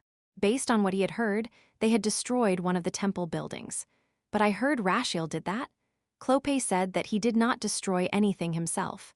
Cal's confusion was about to grow when the Pope answered his question. I do not do handshakes. Cal heard that and withdrew his hand. He did not know about that. The Pope continued to speak. However, Sir Clope did give me an approximate report of everything you have done, Commander Cal Henetus. I am happy to meet you in person like this. I wonder how Clope introduced me. Cal suddenly got the chills, but he's not the kind of guy who will mess things up. It was because Cal had that much trust in Clope that he opened his mouth as if nothing was amiss. Thank you very much for the information about the Emperor, Your Holiness. The meaning behind this was simple. You gave us that sort of information, so it means you are working with us to some degree, right? Let's not be so wary around each other and make things complicated. Let's quickly get this done. The Pope gently answered. It was nothing. We will temporarily be going down the same path, so something like that is to be expected. Temporarily going down the same path, Cal quietly chuckled and added on. Do you mean that you will at least work with us to take down the Purple Bloods? The Pope smiled even bigger. That is correct. However, she could not guarantee anything after that. Even if they were working together, now the only direction I want is chaos and destruction. Pope Cassilia wanted to destroy not just the dragons, but also this world. How would you react to what I just said? The Cal Henetus that Clope and Hannah described to the Pope was a true hero. Our esteemed sir has saved many worlds and rescued countless lives. He's a good guy. She thought about their assessment of Cal and waited for his answer. He finally opened his mouth. Do you mean that you will at least work with us to take down the Purple Bloods? That is correct. His reaction to that conversation, I see, was extremely lighthearted. That's it? The Pope was surprised, but she smiled again. We have prepared some refreshments for all of you. Please come this way. The Pope had prepared tables and chairs in the rear garden along with some refreshments. She looked toward Cal again. Why don't your friends join us? As she then flinched. Nice to meet you, Pope. Rayon stopped being invisible and greeted the Pope. The smile reappeared on the Pope's face as if she had not stiffened at all. I've never seen such a bright and happy dragon. A dragon from another world. Nice to meet you, Dragonim. My name is Rayon Muru. What is your name? The Pope calmly answered. What use does a great and mighty dragon like yourself have to know the name of a lowly dragon half-blood like me? It will only sully your ears, Dragonim. Her words made Huns flinch. The only people here from the Pope's side right now were Huns and the first bishop. Huns warily peeked toward Cal and opened his mouth to speak. But someone was faster than him. It was Rayon. What do you mean? I am curious about the names of the dragon half-bloods. Rayon tilted his head in confusion. He then fidgeted as if he was a bit embarrassed and warily peeked at Cal. Our human made a name for a dragon half-blood, but he hasn't told me. In my opinion, he hasn't decided on the name yet. That is why I need to hear the names of many other dragon half-bloods to give him examples. Cal frowned. The nameless dragon half-blood that was the bone dragon at the Black Castle. I already have a name for him. He had given a lot of thought, including on the meaning of the name.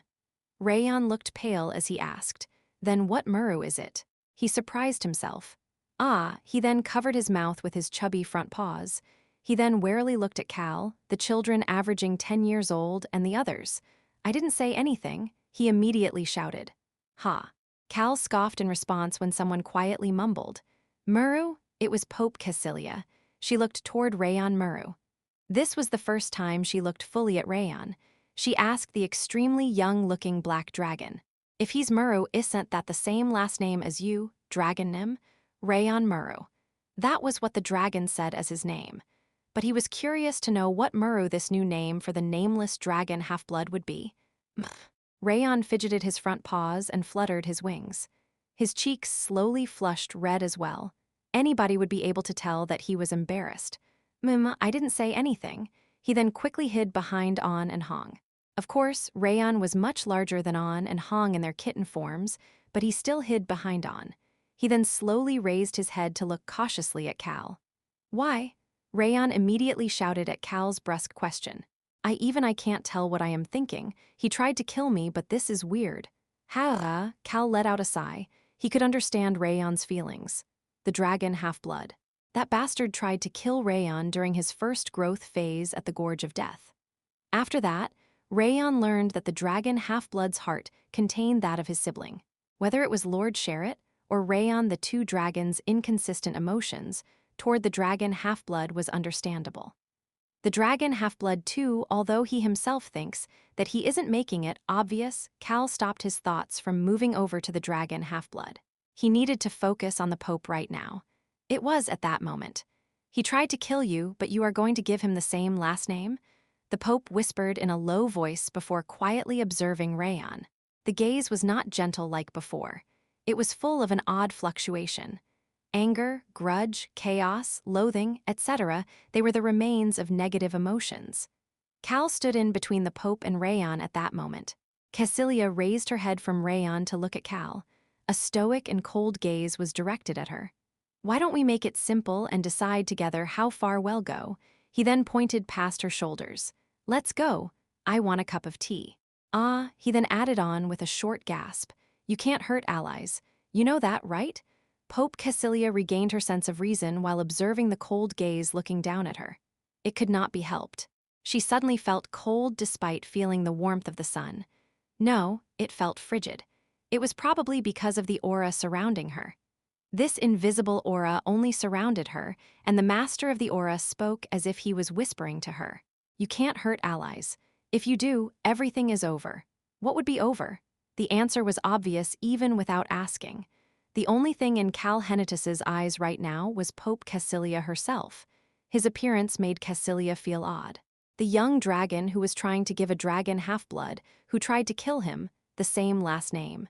And this human who stepped in to protect that young dragon. Her heart was feeling as odd as this odd combination. It was at that moment. "Hey, Pope," she heard the young dragon's voice. Only she could hear the voice right now. "Is your body in a lot of pain by chance?" Her hand was slightly shaking underneath the baggy priestess robe. That was the reason she became unable to shake hands at some point. As expected, you can't hide from the eyes of a dragon. As Cassilia's eyes were about to fluctuate again, my mom and Goldie Gramps might be able to heal a hurting dragon half-blood. I saw my mom's research last time, and if you are in pain, you need to get treatment. The dragon spoke brightly. "And next time, let me know your name. I'm curious about your name." As for the dragon half-blood at our house, he's shy but oddly assertive. Would you consider being his friend? I'll introduce you to him if you want to be his friend. Cassilia scoffed. Her heart was fluctuating. It was fluctuating an odd amount. Rayon must have done something. Cal saw Pope Cassilia scoff and look toward Rayon and shook his head. It was at that moment. "Human, I didn't do anything." He became certain when he heard that. He did do something. Either way, the Pope would not mess with Rayon as long as she had a brain. Cal sat down at the table of refreshments the Pope had prepared and nonchalantly commented. We plan on looting the Dragon Lord's lair in the next month. Probably in 2 weeks. Plop. Hans dropped the cookies he was about to hand to the children averaging 10 years old. Cal confidently made a request. Please give me a map of a lair. It would be great if you could also map out any shortcuts. The first bishop, who had been quiet until now, finally spoke. I guess you really need to be this crazy to fight against a dragon. He became flustered after subconsciously saying that. Clope Seca spoke seriously with a stiff look on his face, as if to tell the first bishop not to say something like that. Please don't say something like that. This is the process of creating a legend. Egu. Cal clenched his eyes shut. He held back a sigh and resumed speaking. Anyway, along with the map, please give me anything you might have for like the Dragon Lord's weakness or anything of the sort. As quickly as possible if you can. We plan on getting rid of them all. Cal had no idea because his eyes were closed. Hans and the first bishop were looking at him with disbelief. He also didn't notice the odd crazed look in the Pope's eyes. Ha, ha, ha, the Pope's laughter echoed throughout the rear garden. She was laughing out loud for the first time. How entertaining. Cal opened his eyes and answered. It should be entertaining, don't you think, Your Holiness? Yes, I will prepare right away. Wow. Cal was a bit amazed at the Pope's response. I'm glad we see eye to eye. He was happy that she did not ask many questions. Chapter 268. Do you really think you are capable of doing that with your abilities? 3. The Pope turned toward the first bishop. She looked at him as she spoke. Could you please do it? Please prepare the things Calnim has asked for. Yes, Your Holiness. The first bishop didn't seem too pleased but still bowed his head at her request. Cal watched before flinching. He made eye contact with the first bishop. He peeked at Cal before turning away from the table of refreshments. I will trust Hun's comment about how you will stop the Pope's destruction. The first bishop was speaking into Cal's mind. Who? Cal could feel that there were a lot of bishops under the Pope who did not want this destruction. He heard the Pope's voice at that moment. Ah, the first bishop stopped moving. He turned around as Pope Cassilia added on. I will prepare the information regarding the Dragon Lord. I understand, Your Holiness. The first bishop left, and the Pope watched him leave for a while before smiling at Cal. I am the dragon half-blood who has the blood of the Dragon Lord. She said it very nonchalantly. The Pope was waiting for Cal's reaction. I see. Cal casually answered, as if he was staring at floating water. Crunch, crunch. The only thing that could be heard were the children averaging 10 years old tasting the cookies that the Pope had prepared. Chhh, there was also the sound of tea being poured into Cal's teacup. Cal looked at Clope, who was holding the kettle. With Mr. Ron not here, I need to follow in his footsteps. Fuck. Cal turned his head after seeing something he didn't want to see. He preferred the vicious Ron who would have that fake benign smile on his face. Clope's smile was truly leery. Cal then felt something weird and turned his head. Rayon's face looked extremely chaotic as he stopped eating the cookie and seemed to have frozen in his spot. An and Hong were looking at Rayon, trying to figure out what happened. What is it? Rayon looked extremely flustered at Cal's question as he looked back and forth at the Pope and Cal. Human, the Pope is the Dragon Lord's child. In that case, is this really okay? Aha. Cal figured out why Rayon was so flustered. This kid is so good and pure despite everything he's been through. What to do with this little guy now that I think about it, it is highly likely that Rayon sees the existence of a parent extremely positively. Although they met very late, former Lord Sherritt and a Ruhaben, who was like a grandfather furthermore, Rayon had seen Cal's parents as well to see many positive parent-child relationships. An and Hong are calm. On the other hand, An and Hong had faced scorn and loathing from other cats who were like family to them. That was the reason An's gaze had sunk very deeply since earlier while looking at the dragon half-blood. They are still young. Their youth probably meant that they were using their own experiences to base their opinions. As Cal had these thoughts in his mind, Rayon had spoken to someone else as well. Hey, dragon half-blood Pope. You, is this okay? Is it okay for you to give that information to us? Rayon knew quite a bit more than Cal was worried about. However, Rayon had no choice but to ask. He's regretting it. The dragon half-blood back at the Black Castle Rayon was sensing that guys regret better than anybody else. The dragon half-blood could not look at Rayon properly. Rayon naturally learned the reason despite not learning it. He was worried about the Pope in front of him for the same reason.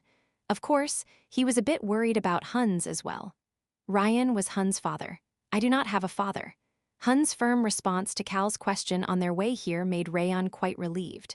But that was also the moment he started to really think about this issue, which was why Rayon couldn't help but ask, "Is it really okay?" Pope Cassilia was smart. What Cal Henitus had requested followed by the information she had revealed the young dragon asking if it was okay. After that she felt as if she knew what he was worried about. How arrogant. This young dragon was indeed a dragon. He used that arrogance to prematurely make a judgment about her situation. Yes, there are a lot of dragons who care so much about their children. He was probably using his experience of growing up with loving parents to think that she had the same situation. The Pope was gently smiling, but her gaze had coldly sunk. It was at that moment. She could hear the hesitant and wary voice. "I'm sorry if I'm being meddlesome, but our dragon half-blood tried to kill me and our human, and then seemed to regret a lot of things after learning about my mom and I. I only said it because I was worried about that." What? The smile disappeared from the Pope's face. Cassilia slowly tried to figure out the meaning behind the young dragon's cautious words. So that dragon half-blood, he wanted to give the last name of Muru to earlier shares their blood. But that dragon half-blood tried to kill him. Yet that guy regrets that. What is this messy situation? Wasn't his situation even messier than Pope Cassilia's situation? Yet he still wants to give that dragon half-blood, who has tried to kill him, the same last name? The Pope subconsciously looked at Rayon. Is this young dragon's brain crazy after growing up with so much love? Does he see the world as extremely pure and bright? How can he act like this if he doesn't? Are you angry? I'm sorry. Rayon continued to ramble. I'm usually not so nosy and meddlesome, but I know from having suffered myself. Suffered? Such a happy-looking dragon has suffered. Just like me, our dragon half-blood lived in confinement. After hearing that he did not receive the proper respect that any living creature should have received, both the dragon half-blood and I met our family late in our lives. That was why I subconsciously lived in imprisonment. Met late in their lives? Met who? Their family? The Pope's gaze slowly turned even odder. Anyway, I'm sorry. Pope, I'm sorry for talking nonsense without knowing the life you've lived. She then realized something. Had there ever been a dragon who apologized to her like this? Had there been a dragon that worried about the dragon half-bloods? As Cassilia continued to look at Rayon with a slightly blank gaze, Rayon, who had been subjected to her gaze this whole time, seemed to not know what to do before he used magic to send another message. And to be honest with you, I interjected because Hans and the first bishop looked sad when you said that you would hand over the information about the Dragon Lord. The Pope's mouth opened. Aren't they your family too? Right. The way you guys look at each other is the same as how our family looks at each other. Trust me, I know. Whenever I try to cause an issue, our human, Choi Han, Ron, and my Nuna look at me like that. The Pope's mouth opened. She started to laugh. The Pope had thought that the fate of this continent would be decided in this meeting today. Align with Cal Henitus's side and fight against the Purple Bloods. In other words, fight against the dragons. She didn't know which side would end up winning. Honestly speaking, it didn't matter who won. She was planning on ruining this continent in the process. That was the reason she planned on aligning with Cal Henitus's side, despite knowing that third Bishop Hans dragged Cal Henitus here to stop her. In my dragon life of 7 years, I know that kind of gaze very well. The young dragon was speaking slightly excitedly at Cassilia's laughter. 7 years. He's very young, mother. When she was that age, Cassilia's human mother had been alive. Yeah, my only parent is my mother. She suddenly recalled what her mother had said to her. Cassilia closed her eyes. A faint memory started to fill her mind.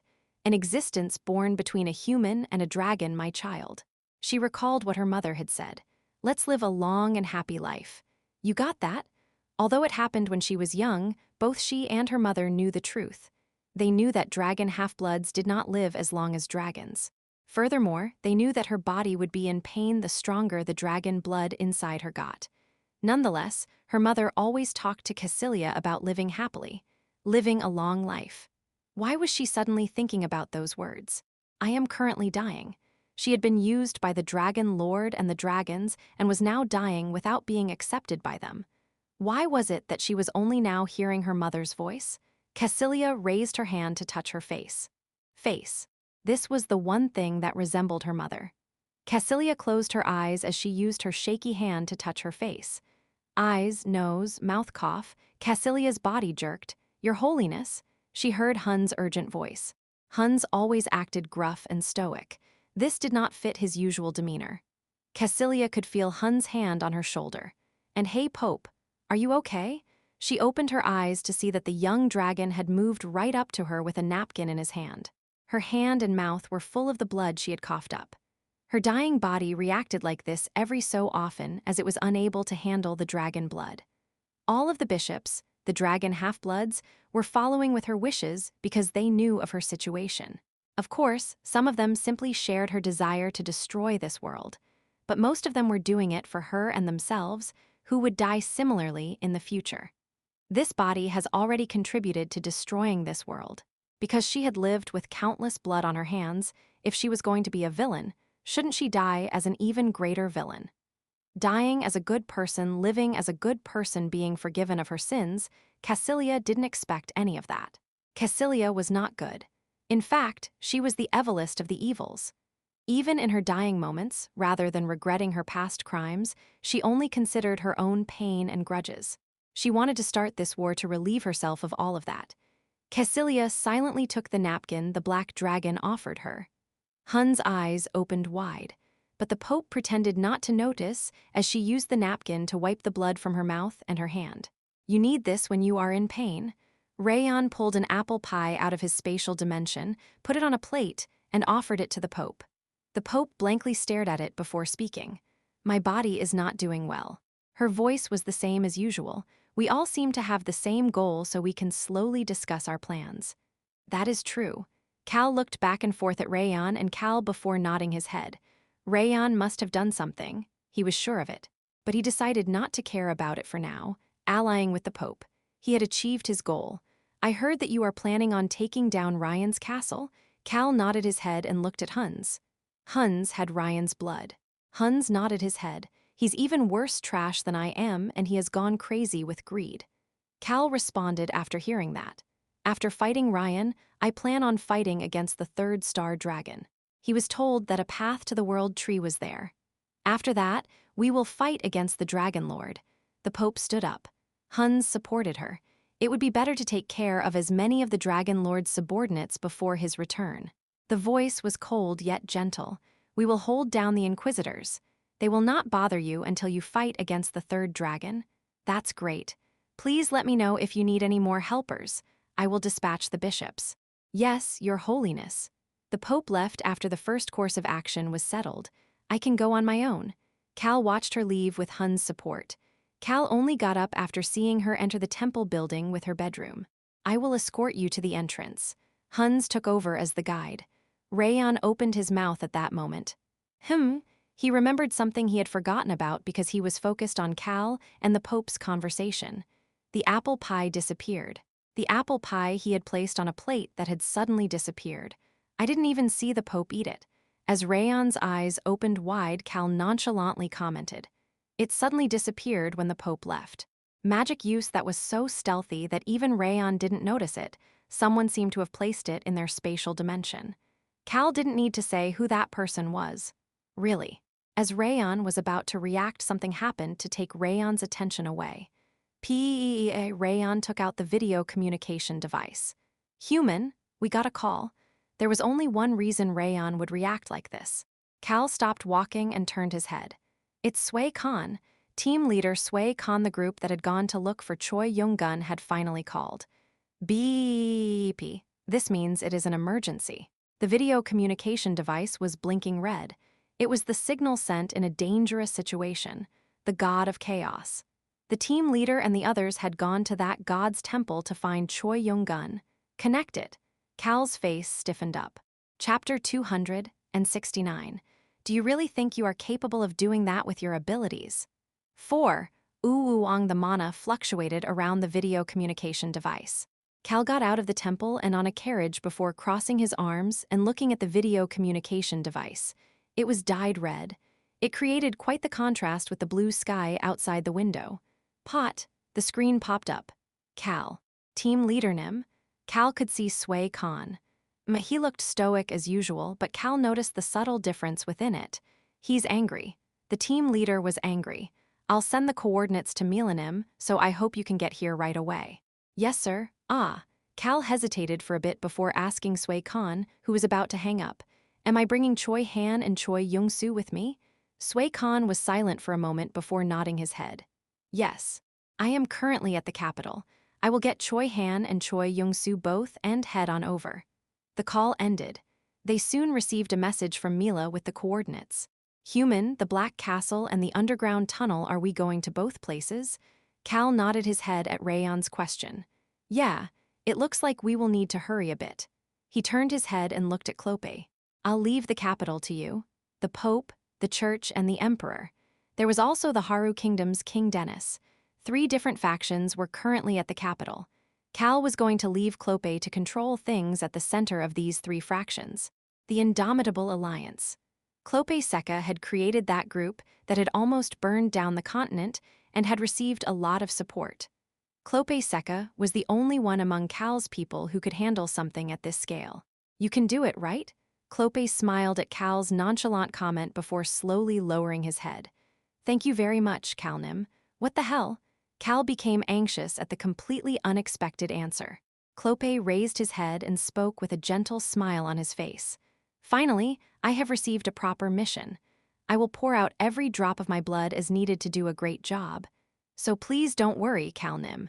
For the first time, Cal was not worried about one of his allies, but the enemies that would have to face Clope Seca. At least he's reliable. Cal did his best to hide his anxiety and seriously asked. Moderately, so that nothing is revealed. You know that, right? The purple bloods, he could not have them be alerted, especially right now. The enemies being well aware of their existence was only fitting after they took down Ryan and his lair. Hoo-hoo. Clope laughed out loud this time. Of course, Calnim. A shadow is impossible to distinguish when it layers upon itself. You have nothing to worry about. What the hell is he saying? Cal decided to ignore it because he was busy. Okay, I trust you'll get it done. Pat pat. Cal patted Clope's shoulder. Clope lowered his head. He doesn't fully trust me yet. Calnim cannot trust me yet. I understand. My starting point was a pebble that blocked his path, but at least he trusts me more than before. That is why he is leaving such an important task to me. Most importantly, he let Clope see his full conversation with the others. Finally, I have a chance to seep into a corner of this legend. Clope's eyes sparkled. Calnim is someone who has even gone up against a god. Even if it was a sealed god, Cal had fought against a god. I cannot allow such an esteemed person to be annoyed with the greed and power issues in this political field.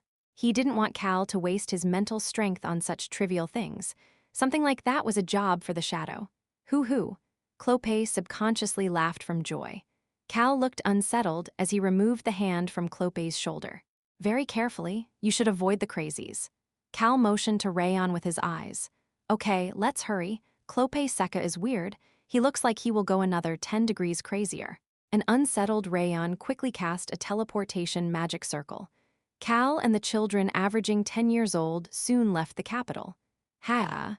Clope raised his head and let out a short sigh in the empty carriage. He could see the blue sky. He mumbled to himself. I just need to stimulate the Emperor's greed and jealousy for the dragons and Calnim to use him. He organized his thoughts one by one. For someone like King Dennis, who chooses conviction over pride, talking about being a hero or having pure convictions will help him follow on his own will. The smile grew bigger on his face. As for the Pope, her mind has become weak, potentially because she is near death. I should use that to my advantage. Rayon Nim already did a great job shaking her up. Smile. Clope, who was covered by shadows inside the carriage, wet his lips with his tongue as if he was a snake. His gaze was focused on the blue sky. How interesting. As I expected. Politics is more entertaining than sword play. He soon had a holy smile on his face as he walked out of the shadow inside the carriage. He then seeped into the holy empire underneath the blue sky. Pat? A black light appeared and disappeared before Cal opened his eyes. The southern part of the continent was a vast jungle. There were no proper countries here. You're here. Choi Han was waiting for them. Choi Young-soo, who came with Cal, was the one to respond. I don't see a temple here. Choi Young-soo looked relaxed as he spoke with a cheeky smile on his face. Cal looked around. There were tall trees and mysterious plants. He saw a scene that definitely resembled a jungle more than a forest.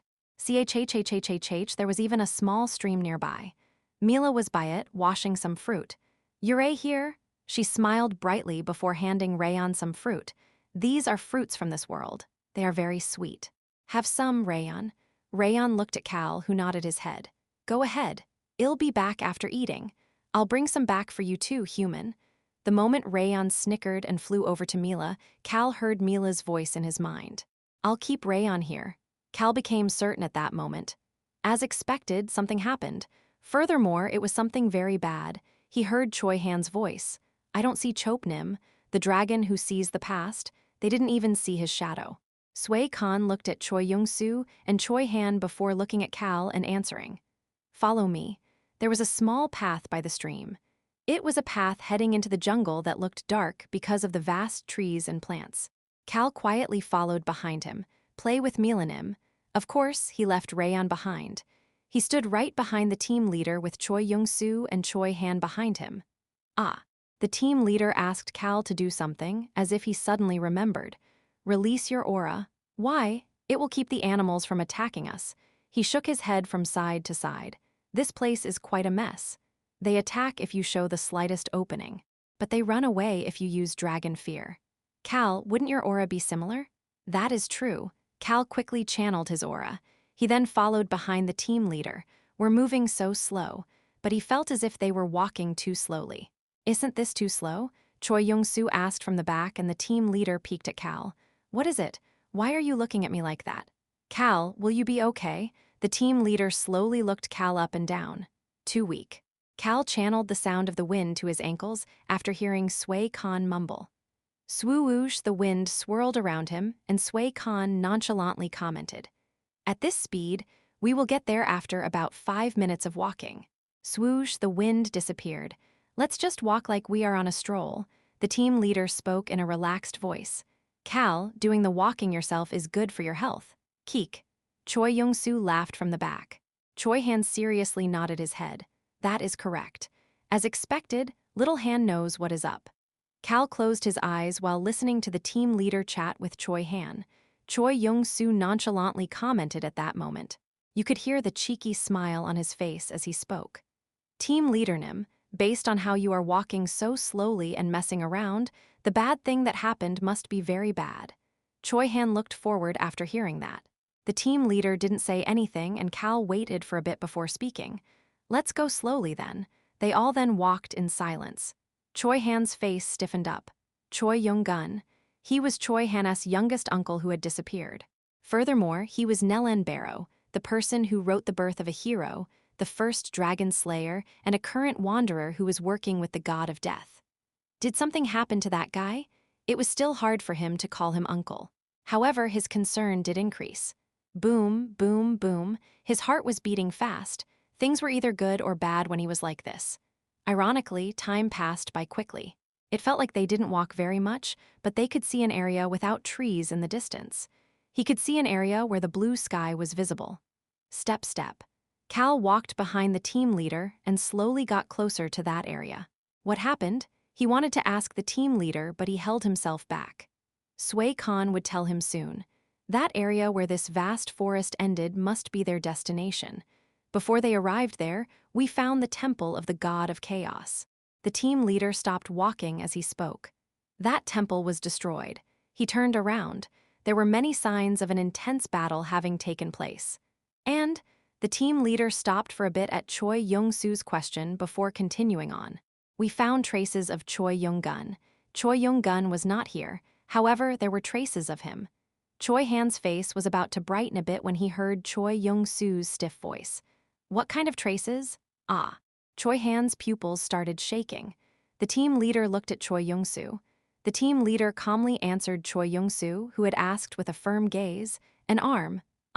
Cal barely held back a sigh as he clenched his eyes shut. "Follow me." The team leader resumed walking, and Choi Young-soo quickly followed behind him. Choi Han did as well. The two of them soon walked past Sway Khan. Cal walked as quickly as possible as well before arriving at the open area. "You're here." Chope, the dragon who sees the past, greeted them. Cal didn't even answer him as he continued to walk. It's a mess. It was desolate. This open area was quite large with the vast forest surrounding it. It was also completely scorched with the remains of a destroyed building. There were traces of the ground being flipped over with not a single pillar of a building remaining upright. It was just the shapes of the broken debris and the materials they were made with that let them feel that this was a temple. "Ha!" Choi Young-soo scoffed. Cal walked to where the Chois had stopped. He then stood next to him. He raised his head. This was the one thing that did not break. It was an altar. "This is the altar of the god of chaos." Chope walked up to them and calmly explained. "Based on the traces, it looks like they were trying to conduct a ritual here." They could see red marks with the altar at the center. The thing that resembled a magic circle looked erased or cracked, but it was still possible to see it. "It is just that we cannot analyze these designs. This is my first time seeing it. It doesn't seem to be from the world of the gods." Then Choi Young-soo let out a completely serious voice. "Those red parts over there, whose blood is it?" Chope was silent for a bit. However, nobody urged him to talk. Only the weight of the silence grew heavier. Chope then opened his mouth, the arm on the altar. On top of this altar, the only thing that remained intact an arm was placed there. They had no idea when it was cut off, but it was maintaining its form without rotting. That bracelet, as well as the clothes covering the top of that arm, Chope's voice was faintly shaking. Choi Young-gun, he was Chope's friend. He was the wanderer who remained by Chope's side for a bit when he was meandering alone. "They are definitely Choi Young-guns," Chope spoke in a shaky voice. "That circle was drawn with Choi Young-gun's blood." Sway Khan's low voice filled the desolate area. "After taking a look around, it looks like there was an intense battle that lasted a while. Only a few people were involved in it, but they must have been quite strong based on the scale. It had not been long since the temple was destroyed. They could tell based on the broken parts, the dust on top of them, as well as the state of the plants. There are signs of blood in multiple areas. It wasn't just one person who bled here." Sway Khan then stopped talking. Choi Young-soo and Choi Han, the two of them, just stared at the altar without saying anything. However, he felt bitter after seeing the no longer smiling Choi Young-soo and the calm Choi Han. Nobody would have said anything if Choi Young-gun's arm had just been here, or if it had been the ritual circle without the arm. However, with this arm on top of the altar like a sacrifice, they had to be worried for Choi Young-gun's life. So Choi Young-soo started to speak. "Do you believe the ritual was successful? I don't know. I am unable to decipher this circle." Choi Young-soo chuckled after hearing Chope's response. "Wow. Anyway, they drew this circle with the blood of my ancestor, performed a ritual, and only left behind this chopped-off arm." He covered his eyes with his hand as he nonchalantly commented. "Fuck." Nobody dares to say anything. However, Chope thoughtlessly spoke despite the situation. "This is my hypothesis, but I think his body was offered as sacrifice and only the arm remained. Otherwise, I don't see why an arm would be left alone like this. Hold on." Choi Young-soo stopped him. He then looked toward Cal.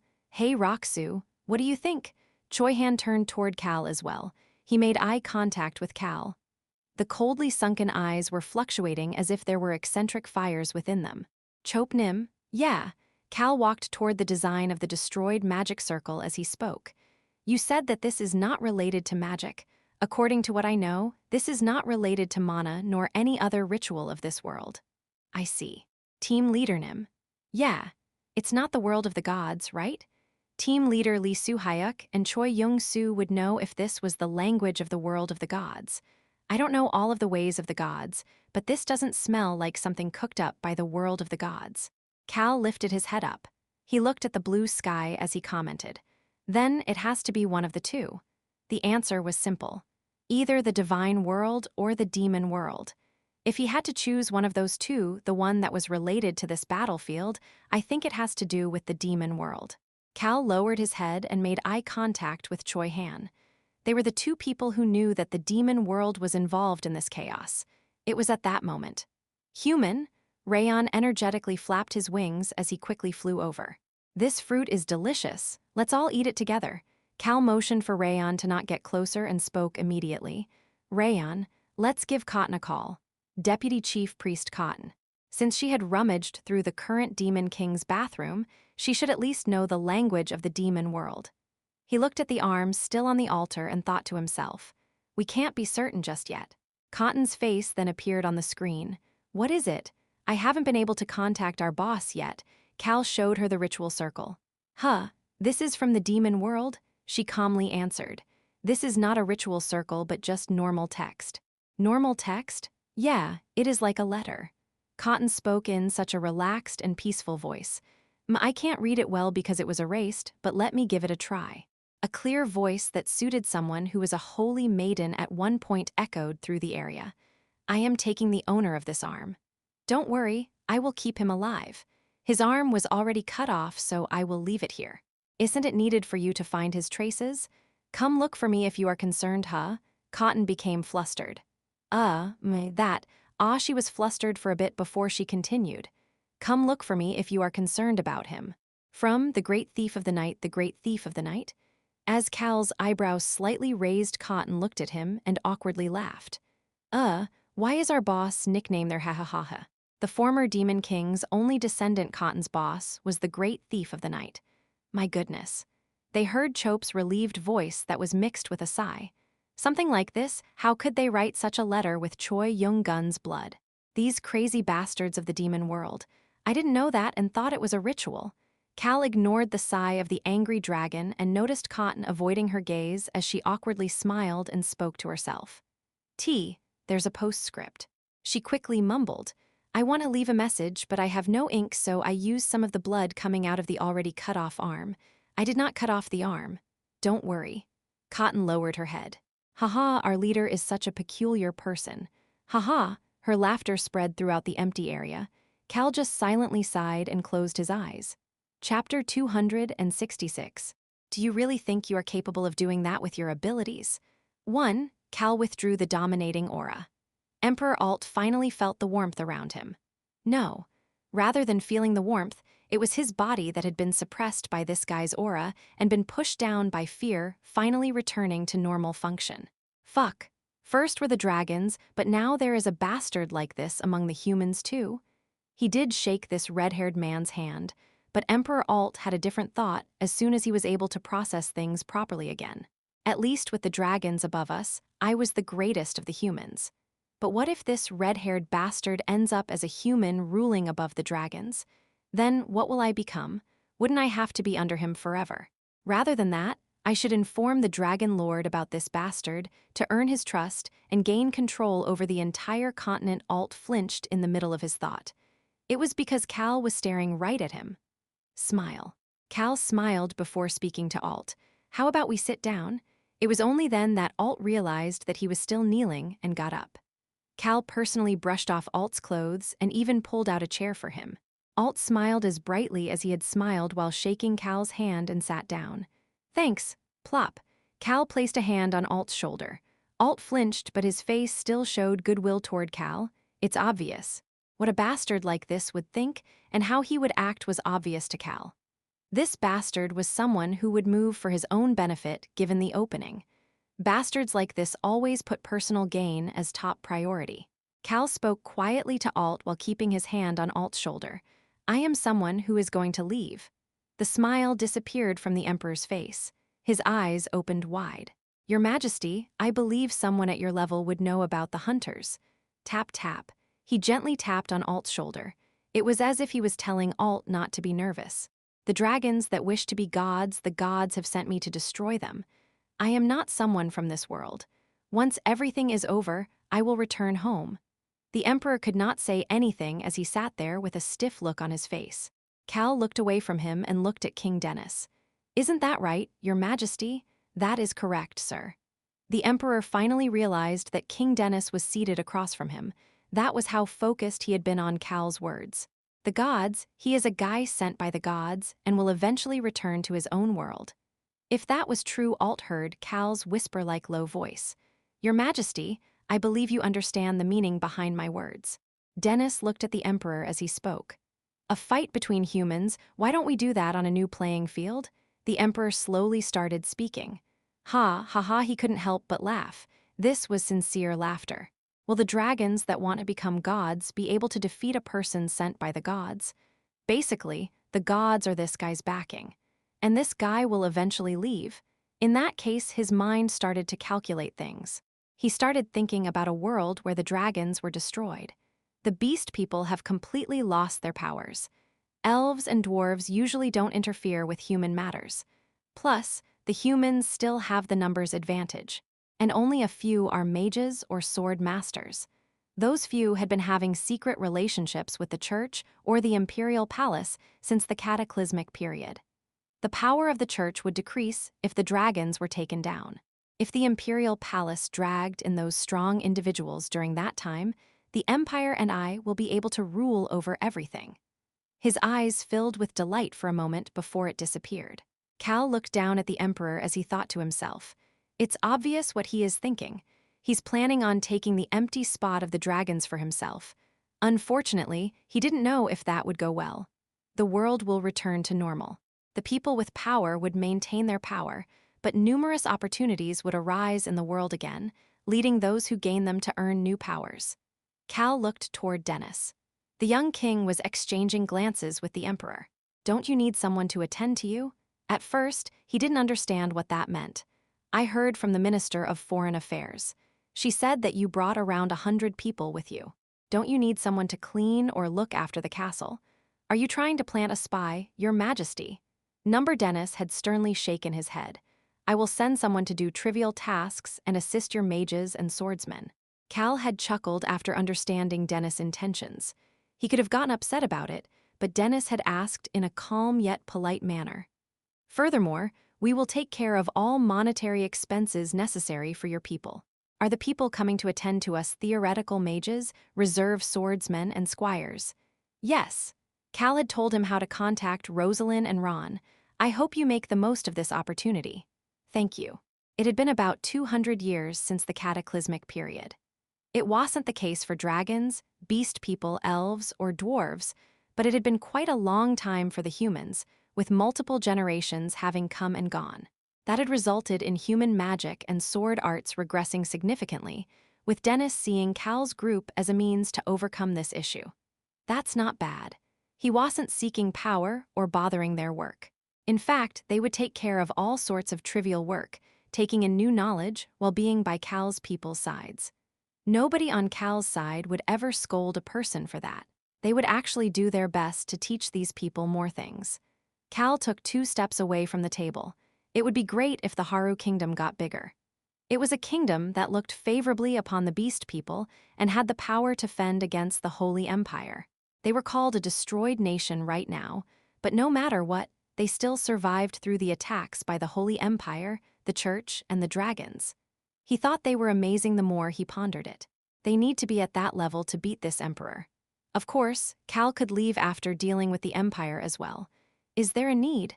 However, Cal had no reason to do that much. Taking care of the Purple Bloods, the reorganization of the world, that was the greatest amount of goodwill that Cal could show. This much was already amazing.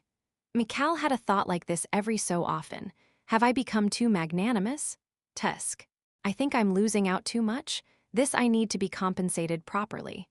No matter who it was from, he needed to get enough for all of his sufferings. Plus, it's not just me. There are 100 individuals dealing with this. I need to get enough for them too. As Cal's eyes clouded over Human, what are you thinking about? What are you destroying? I am slightly anxious right now. Why is that? Rayon instantly answered. Cal, let's calm down first. Cal, is it time for a sea of fire? Kehahaha, are you trying to destroy a god? If it is the god of war, I want to personally fuck up that rotten son of a bitch. The super rock, cheapskate, and the sky-eating water reacted one after the other. But Cal just ignored them and looked toward the 2 people at the table. Then please share the details between the 2 of you. I will be on my way now. I have way too many things I need to do. Cal walked out of the room without any hesitation. Clope Seca was by his side.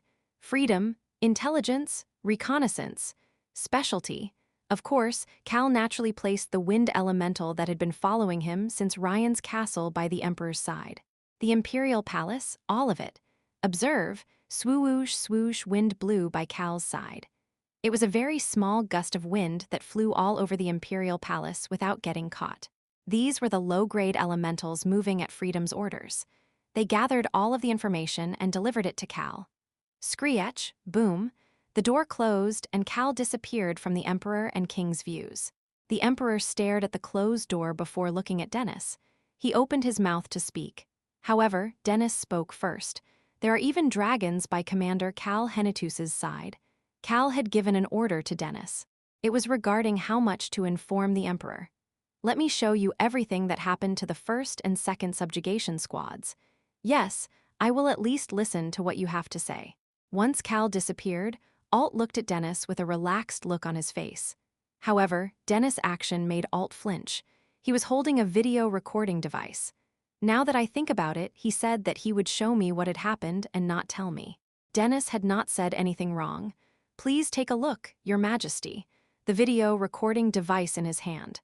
That was an edited section of one that Clope Seca had recorded with everything he had. Dennis leaned against the back of the chair as he addressed the Emperor. Arrogantly, as if he was a rude little king who had a new strong backing. Only then would the opponent put down their guard. Your Majesty, you will be relieved to get such an opportunity and think that you were very lucky. He then smirked. Ha! Alt scoffed in disbelief at Dennis' rude attitude, but still played the recorded footage. His face then stiffened. On the other hand, the smile on his face slowly got brighter.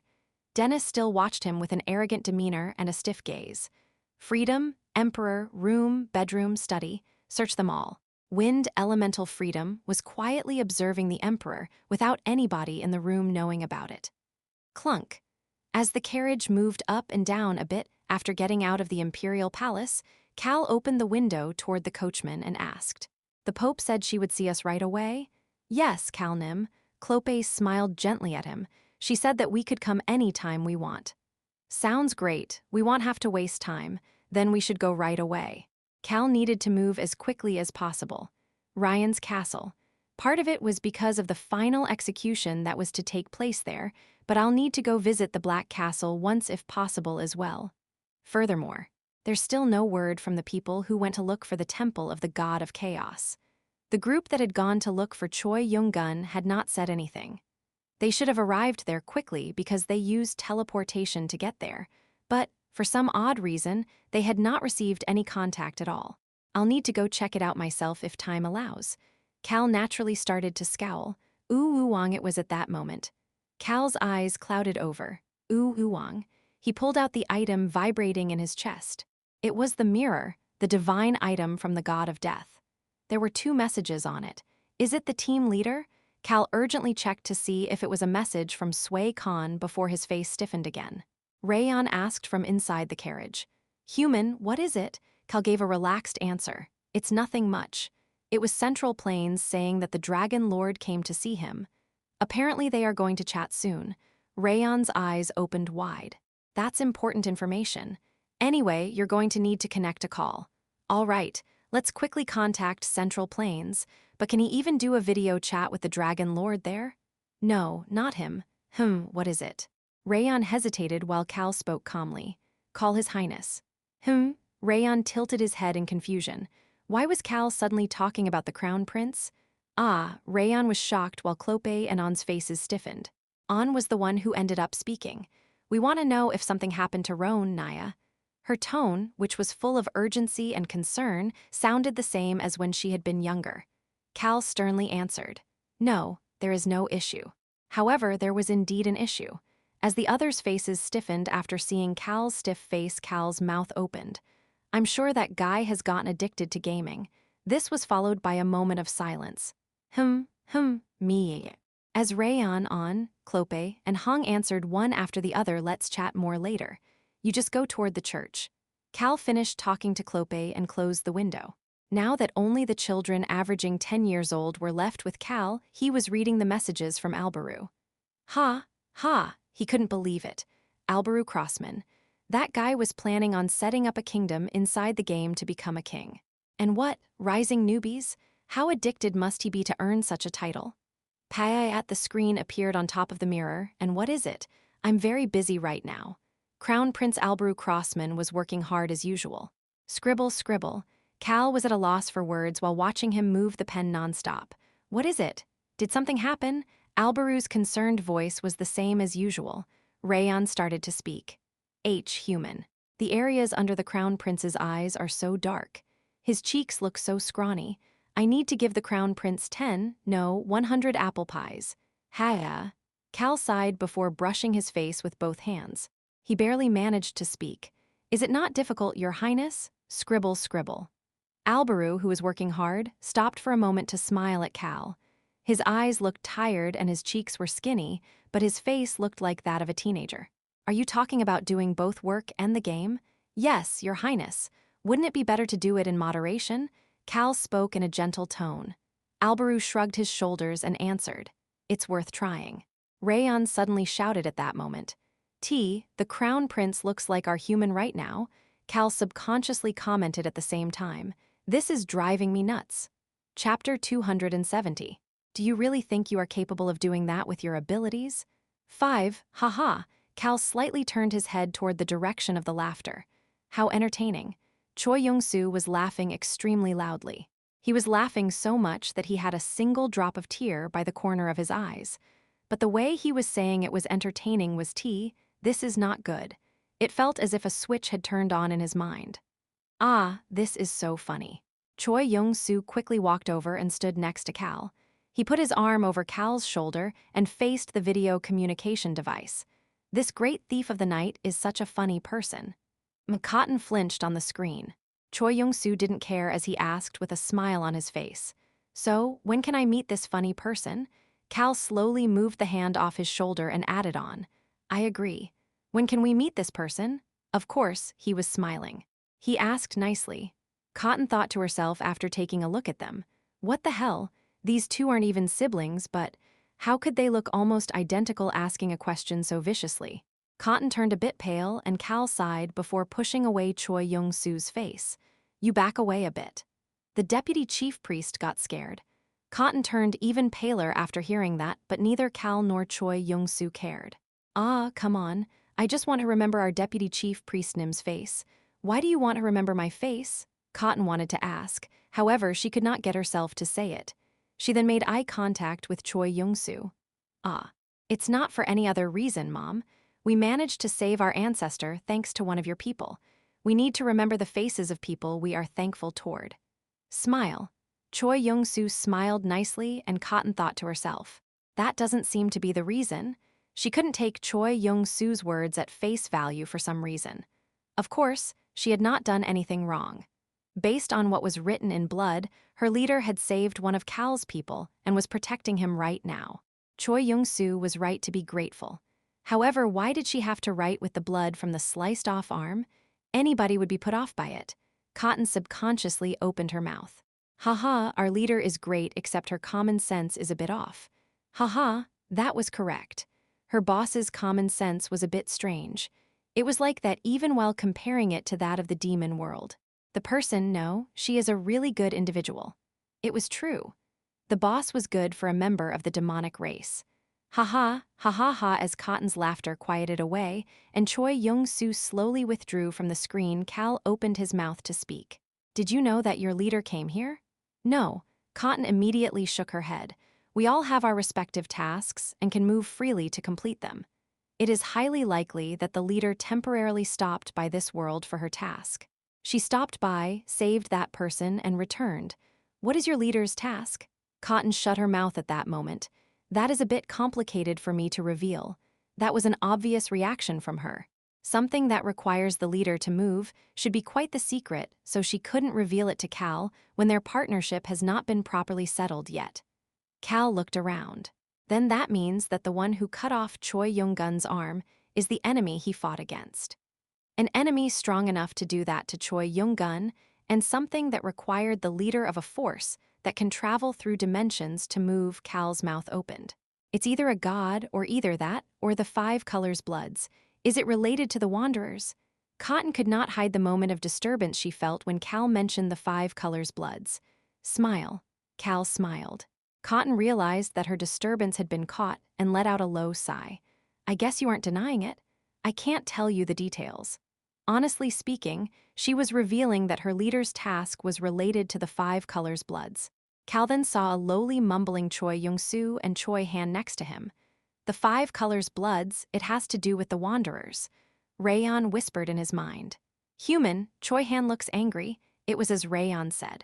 More than Choi Young-soo, it was Choi Han's vicious gaze that made Cal slowly look away. I don't know who did it, but the guy who cut off Choi Young-gun's arm is going to be pummeled by Choi Han. Choi Han would pummel them to the point that dust would fly out of the person even in the rain. Cal was almost 100% sure about it. Anyway, if the leader has one of your people, I can connect you guys. Okay. As quickly as possible if you can. Yeah. Cotton hesitated for a bit before adding on in a certain tone. If our boss said that a person will be saved, that person will definitely be saved. You don't have to worry. Choi Han spoke for the first time since the call connected. Just because he is alive is not the end. Isn't it also important how he is alive? Basically, Choi Han was asking what if he was alive but other aspects were terrible. I'll go look into it right away. Wait for me, Cotton urgently answered. Cal nodded his head. Yeah, you should move as quickly as possible for your own behalf. Cal had given a serious advice based on seeing Choi Han and Choi Young-soo, but you, really. Cotton looked at Cal with a look of grudge before ending the call. Why did she do that when I was worried for her? Cal looked at the video communication device in shock before looking away. The Chois showed different reactions once they made eye contact with him. That's a relief. At least it is not the worst possible situation. Choi Young-soo spoke first and then Choi Han. Were you not able to find anything other than traces of my youngest uncle? Choi Han was talking to Sway Khan and Chop. He had already moved past Choi Young-gun and was asking about other things. It was like the calm before the storm. Human, I'm certain that Choi Han is angry. I know, right? Cal nodded his head at Rayon and looked at Sway Khan. We found traces. He started walking. He moved away from the altar with Choi Young-gun's arm. They headed to the other side. Cal followed behind him and saw a few slate boards. It seems to be the sacred text for the god of chaos. They managed to put together a few slate boards by organizing the broken ones. The slate board had pictures and text. It is an ancient language. Chop crouched down and extended his hand toward the slate board. Wang, his mana wrapped around the slate board and letters appeared once it floated up. It was an explanation in present-day language. Cal asked after reading the first sentence. Based on my knowledge, in the Roan kingdom in the world we live in, there are no temples for the god of chaos. Chop answered. No, I'm sure there are. Cal looked toward him. This place was destroyed recently, but this temple of the god of chaos has been neglected for a long time.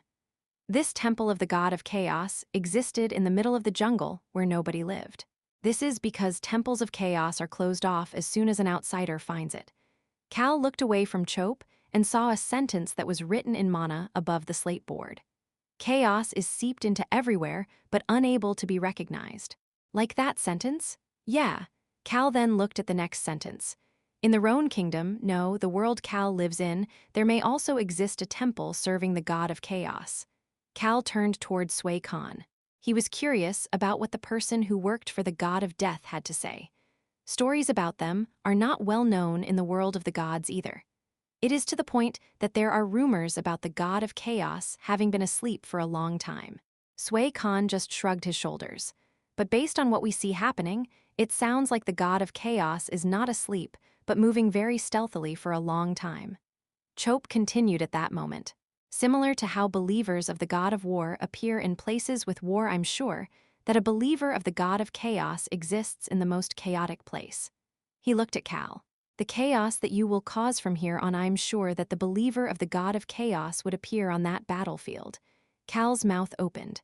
So capture the believer of the god of chaos at that time? Yes. Sway Khan walked up to Cal, who was deep in thought. I'll organize and then send you the analysis about the traces of battle that took place here. I'll include the information about the temple we've found until now as well. Will you stay here longer? Yeah, there is one thing I'm still feeling iffy about. Sway Khan started walking again. He walked up to a broken pillar and stomped his foot. Cal's eyes clouded over. The inside is empty. The spot where Choi Han was standing, the bottom area, was empty. Yeah, I think there is something in there, but it looks like we will need to go through the debris above it one by one before looking down here. The completely destroyed temple of the god of chaos. They needed to look through the traces left here before inspecting below ground. Then, I will leave this to you. Yeah. Cal wanted to stay here and help as well, but he had a lot of things to do. Pat, Cal got on a teleportation magic circle Rayon made before and shared a short conversation with Mila. I heard through Sheretnim about the thing that this Ryan dragon is trying to do. Should I join you as well? Cal gently answered her question. Iruhaben Nim said he will come, Mila Nim. Ah, I guess I don't have to go. Mila accepted it right away. Pian, there was a bright black light, and Cal returned to the underground tunnel with Rayon and the Chois. He immediately sent Albaru a message. Cal was staying in Deputy Chief Priest Cotton's house. He walked over to the window and opened the curtains. Human, it feels like some sort of festival. Rayon was right. The outside was luxuriously decorated as if it was a grand festival. Ryan, the first star, the god of domination, his castle was separated into the inner castle and the outer castle. The inner castle was basically a lair with Ryan residing in the highest floor with terrible experiments and the execution taking place in the basement. The outer castle was the area between the wall and the inner castle, making a circle around Ryan's lair. That was where the residents resided. It was like a little city with the Lord's castle at the center. This forest in the middle of the desert was like Ryan's kingdom. The date of the last execution is his birthday. How funny. Weisha walked over to Cal and quietly mumbled. Cal didn't even look at her. He was still looking at the residents of the outer castle, enjoying the festival atmosphere. Cotton walked over to him. Man, what a cruel bastard. 1 week. From the time Cal heard about the date of the final execution until today, during that time, Cal was able to hear from Cotton and the others about what Ryan had done during that time. That bastard said that today is his birthday, so everybody other than the minimum group necessary to work in the inner castle got time off to enjoy the birthday celebration. He gave food and all sorts of presents to people. That is why everybody is excited. He even gave a day off to the exploited beast people who were forced to do extreme physical labor, allowing them to have freedom inside the castle. Cotton opened her mouth. At first, I wondered if he was putting on the circus because he wanted to commemorate the day he potentially becomes a god, but she lowered her voice. We were thinking too nicely about that bastard. That bastard is a fully crazy bastard. During the past week, in the lair and the outer castle, a notice was placed that anybody who said the word Ryan would activate a spell that would get them arrested. This was just the beginning. He said that there would be a show at 6 p.m. today. That crazy bastard. The final execution is a show? An order had come down to all living beings residing in Ryan's castle. Everybody must gather at the plaza outside the lair by 5:30 p.m. tonight. The plaza outside the lair, which had been empty, had been covered in large fences this whole week as they constructed something. Once the fences were removed today, people could see that a large venue had been created. That venue was where they would sing happy birthday to Ryan at 6 p.m. and the show would begin. A show, my ass. Cotton mumbled that it was not a show and that the final execution would take place there. There was even a breakdown of the seating arrangement. Inside the circular venue, there was a high platform on the lair side where Ryan and his confidants would sit to watch. The rest of the areas were split by race. Beast people on one side, humans on another side, all other races on a third side. I'm sure it is not a show and that they have some sort of scheme. Cotton grumbled before warily looking at Cal. You know, don't you? What do you mean? Cotton didn't cower at Cal's scowl. You know what is going to happen. Cotton noticed Cal staring at her at that moment. Cotton subconsciously flinched at that gaze before she heard a low voice. Right now, I don't know. Cotton's eyes opened wide. What do you mean? Cal did not answer her. Instead, he headed toward the door. Are you heading out? You can't even use any magic to transform yourself right now. As Cotton mentioned, in addition to not being able to say Ryan's name, the magic detection around the entire castle had become even stronger.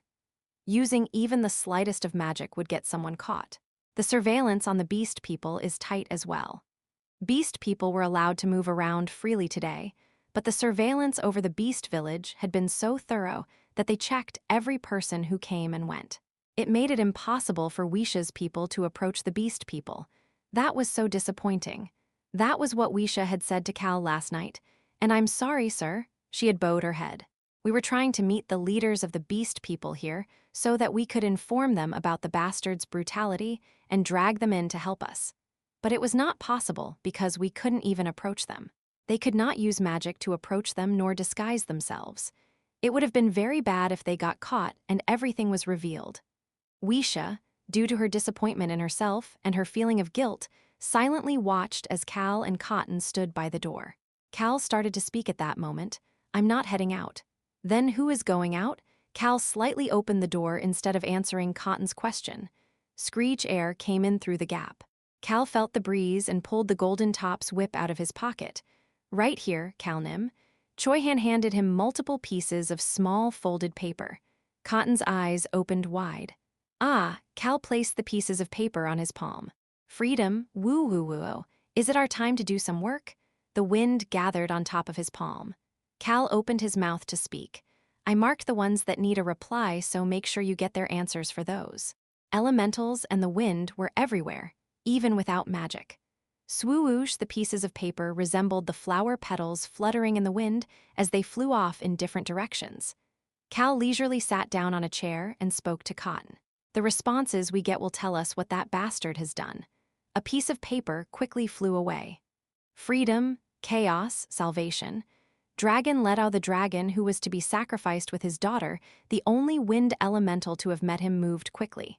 He needed a response. "What do you think?" Letao raised his head after taking a look at the hand on his shoulder. Ryan, despite being in his human form, he was the size of an average tiger, a wild beast. The humanification of a wild beast would be the best description of Ryan. Even a berserk beast person would not be able to handle Ryan's wild nature. Yes, the blue wolf. If the existence that the beast people called a god was to take human form, that being would be as wild as Ryan and have a violent nature that shows its desire to dominate all things. Letao was on the top floor in Ryan's residence, looking out the window with Ryan. There were less than 2 hours until the final execution now. "How is it?" "Yes." Letao answered that question. "Unbelievable." The sight outside the window was unbelievable. The stage on top of the plaza, they are going to do a show to celebrate the festival. That stage was tightly sealed with magic. The bottom of the stage is connected to hell. The past week they had connected that dreadful pit down in the 3rd floor of the basement and connected it to the bottom of the stage. The moment the floor of this stage breaks, that dreadful pit will appear. Where did the divine item go? Ryan had personally come to get the divine item yesterday. Thanks to that, Letao did not have to look after the pit today. Unbelievable, such a comment is a concern. Pat pat. Ryan patted Letao's shoulder as he spoke gently. "Isn't today a happy day for you?" Letao's eyebrow twitched. Ryan saw this and started to smile. "It is the day you finally get to meet your daughter and be freed from all of this. It's the day you finally get to go back home." Letao couldn't help but laugh in disbelief. Ryan spoke apologetically as if he understood Letao's feelings. "Yes, I guess it could be seen as unbelievable in your perspective. You could feel like you were wronged and suffered all this time in vain. You wouldn't have experienced something like this if it wasn't for me." Ryan smiled. "At least today is the last day. You are free, so enjoy this festival." "I'm supposed to enjoy myself when I am about to see hell?" Letao could see Ryan's smile get bigger at his comment. He looked truly like a vicious animal that Letao subconsciously cowered. Such an individual will that human be able to win? During the past week, I haven't heard anything from that guy. Can I really trust that human? He had such a thought. Letao knew that hell that was to come, but had no confidence about how to stop it. "Hell, that is a great way of putting it, Letao. Crazy bastard." Letao cursed Ryan out in his mind. The numerous living creatures that would gather at the plaza today, of them, all of the beast people would die. They will be pushed into the pit installed in the plaza. They will not be able to escape. Ryan's soldiers and subordinates will force death upon them even if all of their family is there watching. It will be that kind of dreadful sight. Even if they wanted to run, running away in front of Ryan only meant death. Letao. At least that hell is not hell for you. Letao suddenly felt enraged. You are planning on offering me as a sacrifice too, my daughter as well. But what? This is not my hell. You deserve to be pummeled to death, you bastard. Ang the mana around Letao subconsciously roared. His daughter's life was in danger. However, with that human not sending any messages furthermore, the fact that he himself is weaker than Ryan made it difficult to do anything. Most importantly, he had been unable to find his daughter. Letao. Letao flinched at Ryan's low voice. Your heart is so good. That must be why you are getting angry at the death of these lowly things. The smile on Ryan's face disappeared. However, we can't have you bare your fangs at me. Letao avoided Ryan's vicious gaze. I was unable to control my emotions for a moment. Letao had to say words of submission despite it being shameful. Okay. I knew that we could talk things out. Ryan smiled again and gently answered Letao. Help me until the end. Do you understand? Letao understood the hidden meaning behind those words. Give up your life and your daughter's life to help me until the end. Nonetheless, Letao nodded his head without complaints. Okay, make sure to keep your promise as well. Of course. Letao then left Ryan's room. The reason was because Ryan said he had some personal business to take care of. Click. He headed out the door and toward his room. Someone came with him to keep an eye on him. Letao felt frustrated. What do I do? He felt as if he was going to go crazy. What should I be doing? He gathered as much information as possible just in case, but he could not find a way to use this information. Hoo-hoo, I will see you later, sir. The guard was the old mage. He said goodbye in front of Letao's room and Letao sighed before walking into his room. Bang, he then closed the door. There was just a bed and a closet with no proper furniture. He sat at the edge of the bed and clenched his eyes shut. Do I need to overload? Then wouldn't I at least be able to save my daughter and run? All sorts of thoughts filled his mind. I wish I could use magic. Then he would be able to find that person who should be somewhere and send information. Knock knock. Nothing seems like the best option. Knock knock. Letao flinched. He lifted his head up. He looked out the window. Knock knock. Someone was knocking. However, there was nothing there. No, he could see something. It looked like a small snowflake. Letao jumped up and opened the window. Swoosh, a strand of wind blew into the room. It was not magic. That was why it did not get caught by the surveillance. However, the wind was not normal. Swoosh, it roamed around him. Ah, it must be an elemental. Letao immediately opened up his palm. The white snowflake was a piece of paper. He opened up the small folded piece of paper. Ha, there were less than 2 hours now. Now they want info, I guess it makes sense. There was only one thing they needed from him. The stage. They must be asking about this stage. He saw the empty spot on the paper. A pen. He looked around. There are none. He had nothing useful around him, but he could not use magic either. Bite. Letao bit his finger to cause an injury. Blood started dripping out. He started writing with the blood. He did not feel any pain. Something on this piece of paper gave him no choice but to make a move. Cal had not been sitting around doing nothing. He had already released the wind elementals to gather as much information as possible while also looking for Letao's daughter. Drip, drip. Blood dripped down. However, Letao did not care. He started writing everything he knew onto the paper. He looked at the last part of Cal's note. Letao's eyes sparkled. His eyes filled with hope. Yes, the hell that will come soon is not for me. Ryan, it will be for you. 6 p.m. arrived. The residents, who had been gathered since 5:30 p.m., sat around the stage. The sun slowly started to set, and beautiful magic lights turned on around the stage to give off a tasteful atmosphere. Ryan, who was seated on the platform behind the stage, was looking down from the highest spot. Letao, who was in one of the platforms a bit lower than Ryan, could not even look at the sunset. Son of a. Letao subconsciously swore as he blankly stared at a spot. La la la la la la, beautiful music started to play with the performance coming up, but nobody could pay attention to the music. Bang, bang, crack, bang. He just stood there and watched something big that was approaching while destroying everything around it. It was the oldest beast person in this world, one that had lived as long as the dragons. It was an existence that was fitting the title of mystical creature. A large snake dozens of meters in length was glaring at Ryan, with the sun setting behind her back. However, Ryan didn't even look at the white snake. The white gold-haired man flying toward him looked at this character-lacking young bastard stare at an elder like that. Iruhaben said that statement before gently waving his hand. Gold dust roamed around him before moving with his hand movement. Ba-ang! Instead of a performance, an explosion echoed across the stage. Chapter 272. The night after the sunset, swoosh, a breeze blew by. Ryan was standing on the stage now that the explosion was gone. The barrier cast around his hand blocked Iruhaben's attack. Iruhaben looked down at him and sneered. Ryan looked at Iruhaben and Wisha behind him. He then looked around. The excited mood of the crowd waiting for the show had turned chaotic. My liege? He could also read the anxiety in his subordinate mage's urgent voice. This unexpected variable before the final execution, before the great deed, was making him anxious. Ryan opened his mouth. Looks like more prey has entered. The old mage's eyes no longer looked worried after hearing that. He's right. The number of prey had increased. Ryan would become an even greater god depending on the number of sacrifices. We can't miss such a thing. The old mage figured out what he had to do. He was not the only one. Ryan's close confidants immediately started moving after figuring out what they needed to do. Capture that old snake right away. Stop the white snake. The mages and knights started moving. However, their movements were not shabby. That's the one that the holy knights and inquisitors were unable to capture. Don't put your guard down. That woman is stronger than normal beast people. The soldiers that they had stealthily placed for the great deed started moving in perfect order.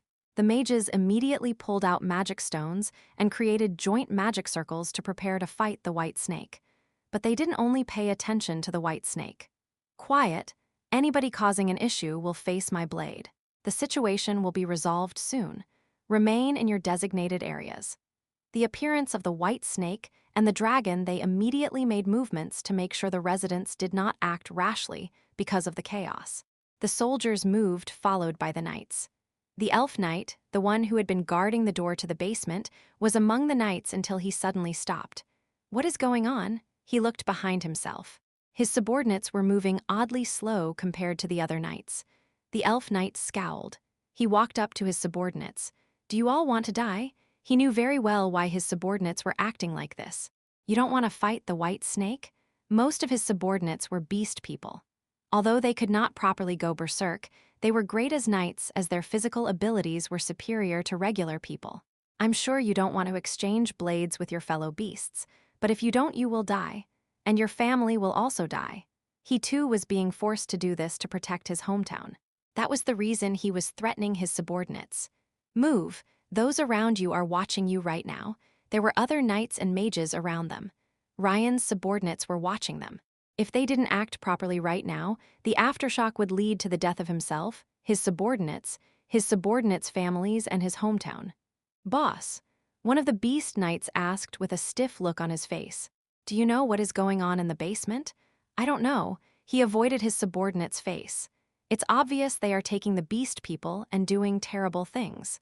None of the beast people dragged down to the basement ever returned. He didn't want to know any more than that about what happened to them. He wanted to feign ignorance. That's why he coldly answered the subordinate asking about it. I'm sure you all already know enough too.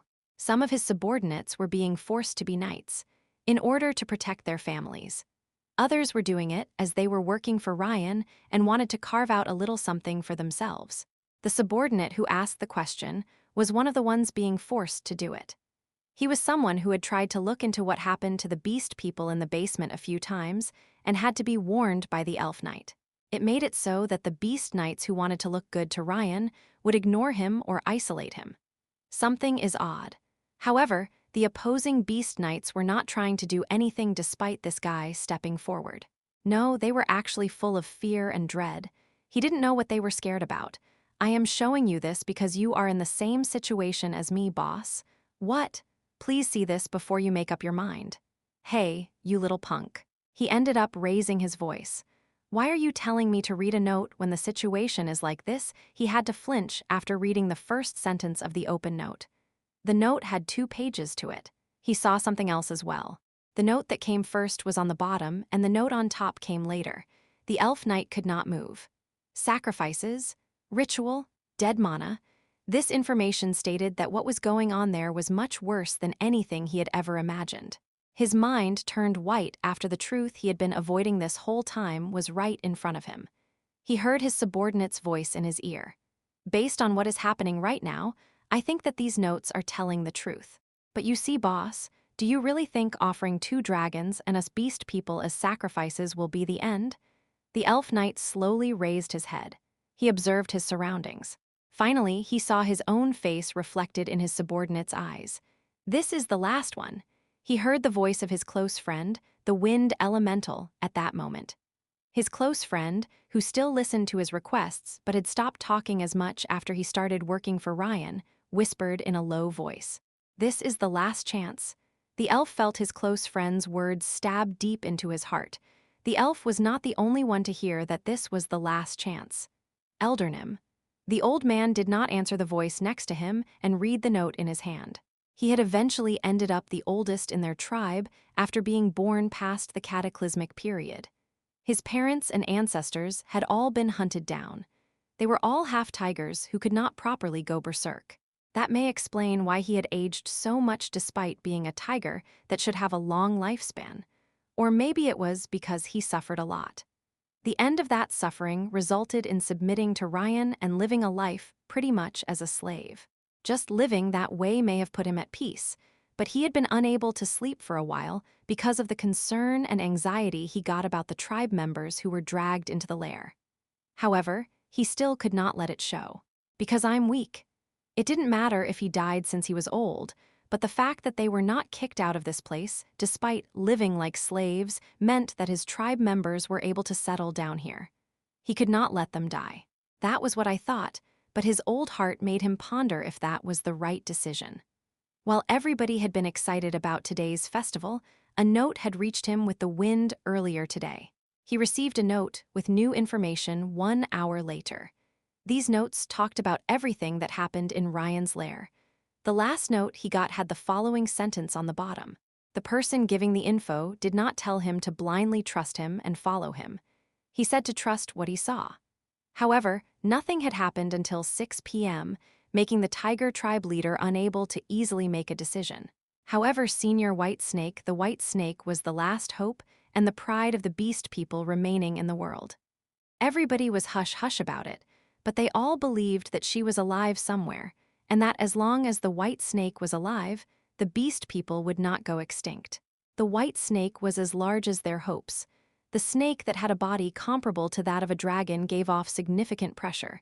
She did not seem affected by the knights, soldiers, and magic spells attacking her.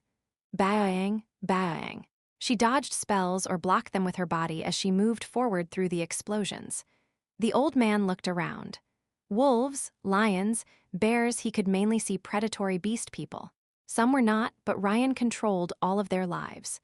The old man made eye contact with the others who were in similar positions as him as the tribe leaders or similar positions. You guys received it as well.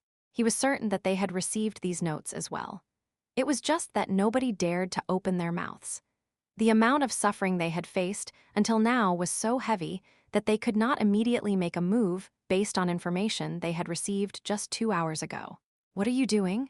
A sharp tip of a spear appeared in front of the old man at that moment. A knight glared at him. Go over there. Don't have any foolish thoughts. Don't get some unnecessary hope while looking at the white snake and start running wild. The old man easily understood the meaning behind the knight's words. But is it really okay to stay like this? He peeked to the side. Senior. One of the few tigers who had seen these notes, it was the tiger who would be the next generation's tribe leader. The old man could read the anger and passion behind this tiger's eyes. But what can we do when we can't even go berserk properly? If they were told to fight, they could fight. But the only ones facing off against Ryan were one dragon and Senior White Snake. That was it. Were they enough to win? Even if they managed to kill Ryan, the Dragon Lord and other dragons were still there. Wouldn't we end up being chased down and killed anyway? But if we don't fight, isn't it the same? We will be offered as sacrifices. The old man couldn't believe it. How did things end up like this? It felt like death was inevitable no matter what he did. Did you not hear my order? The knight poked at the old man's hand with the tip of his spear. You, what is that in your hand? The knight's eyes clouded over after seeing the note in the old man's hand. Bang, bang, they heard endless explosions. Hey, what are you doing?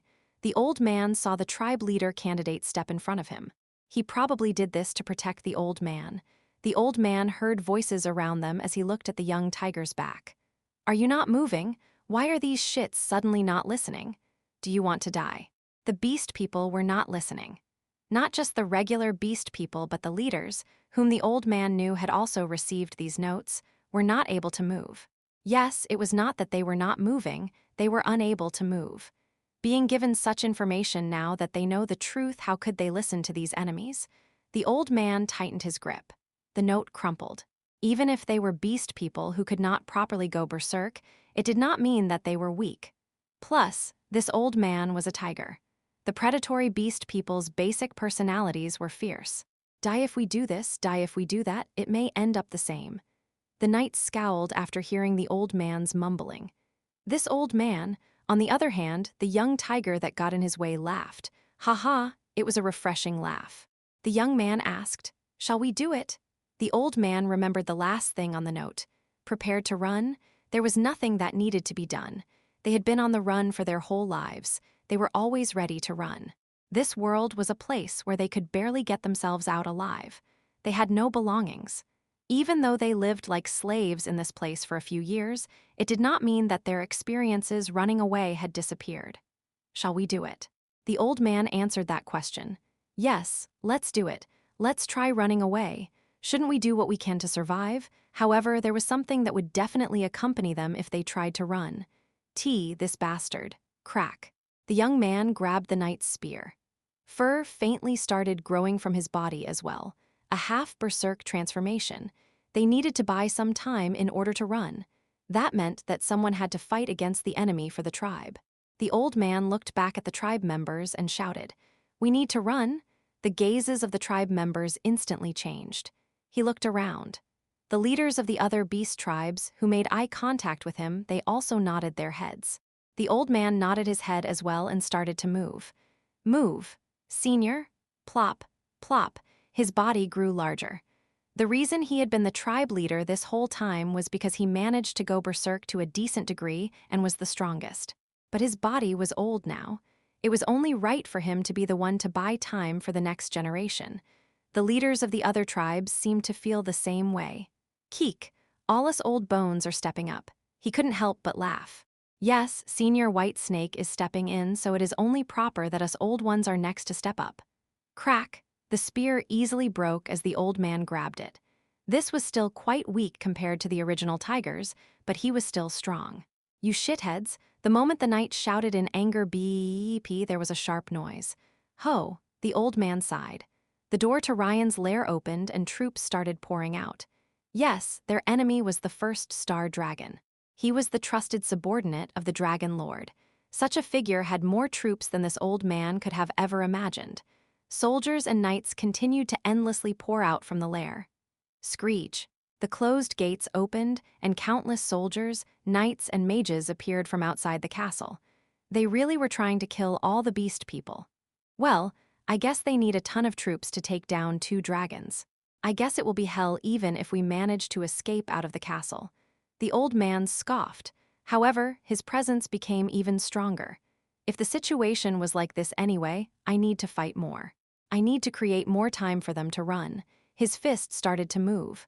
Bang! His fist crashed into the sword the knight had pulled out. Chapter 273, The Night After the Sunset 3, Ha. You must want to die real bad. The moment the knight sneered and swung his sword again, the old man spoke to the future tribe leader. Hurry up, find a way through.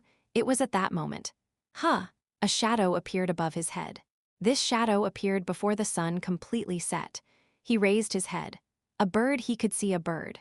No, it was not just one. An endless number of crows were flying toward them with the sunset on their backs. Chhhhhhhh, he also suddenly heard the sound of water. Bang, then there was an explosion. The old man turned his head toward the explosion that was almost as intense as the explosions from the fighting dragons and managed to see a falling castle wall.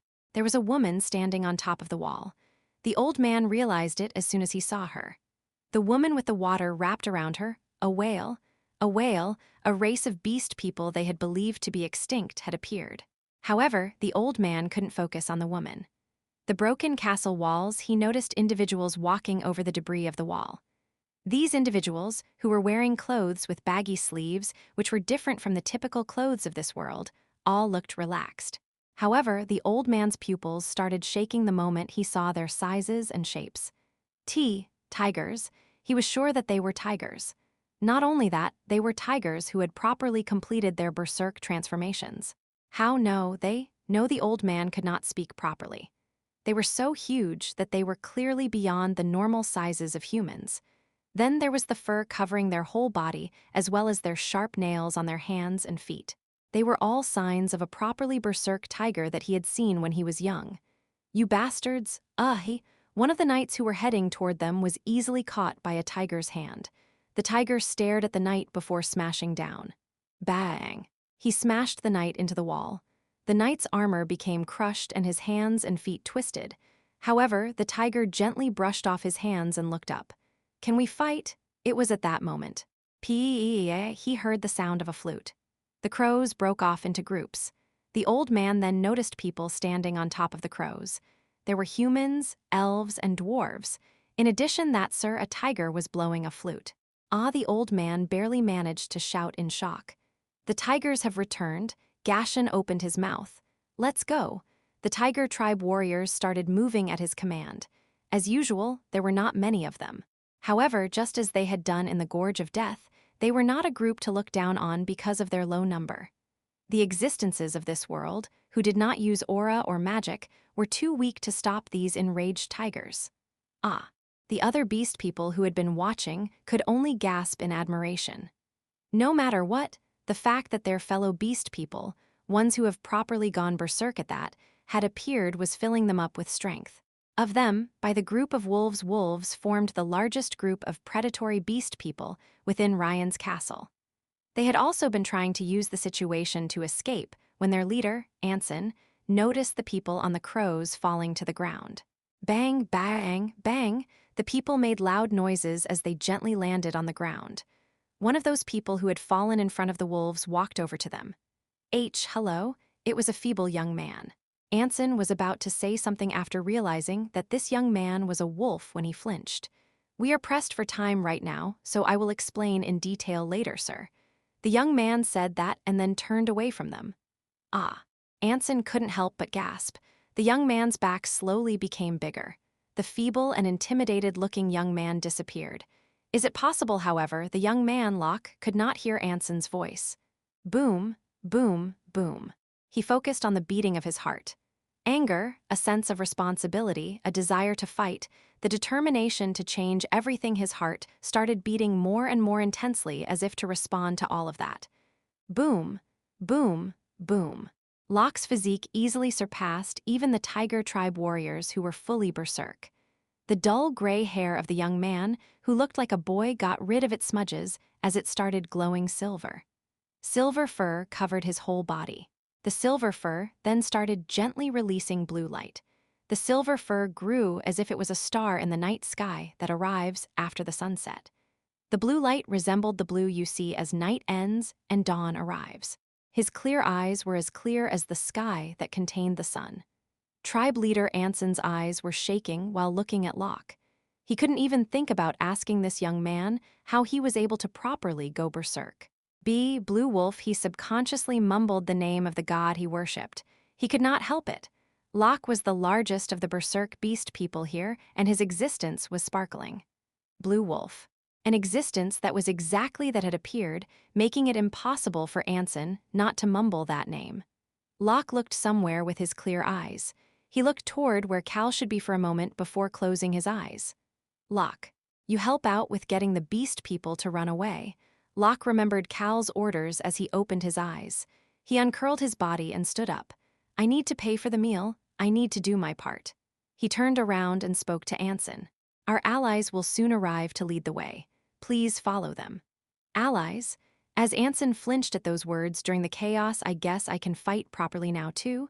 The white snake let out a gentle chuckle before no longer only defending. She raised her tail. Bang! There was a loud explosion as the tail struck toward the knights and shook the ground. Shh, the white snake opened her mouth. Green smoke started rising around her mouth. It's poison. The white snake started spewing poison, and her green eyes looked vicious. Anson and the other beast people were able to tell who the other allies were. The ground shook and holes started appearing on the ground. Beast people who were younger than the white snake, but still old enough to be able to go berserk properly, most of them were not predatory beasts. But the fact that they managed to survive so long represented that they were strong in many ways. They had all gathered after hearing the white snake's call to arms. Squeak, squeak. A small rat appeared with a mole. This way. Sparrows and hummingbirds that had been within the group of Gashan's crows slowly descended to the ground and spoke to the beast people. We will lead the way. Follow me. During the past week, they had used the tunnels of the secret base to create over a dozen paths out of the desert. They also created ways out above ground as well. The old beast people were not the only ones they had available to guard these beast people. The desert is our forte. Tasha was leading a group to push back the knights stationed outside the castle. Archie and Watira were naturally with her. Bang! Her water whip would either crack or sometimes even destroy castle walls with a single hit. The castle breaking would create more ways for them to escape.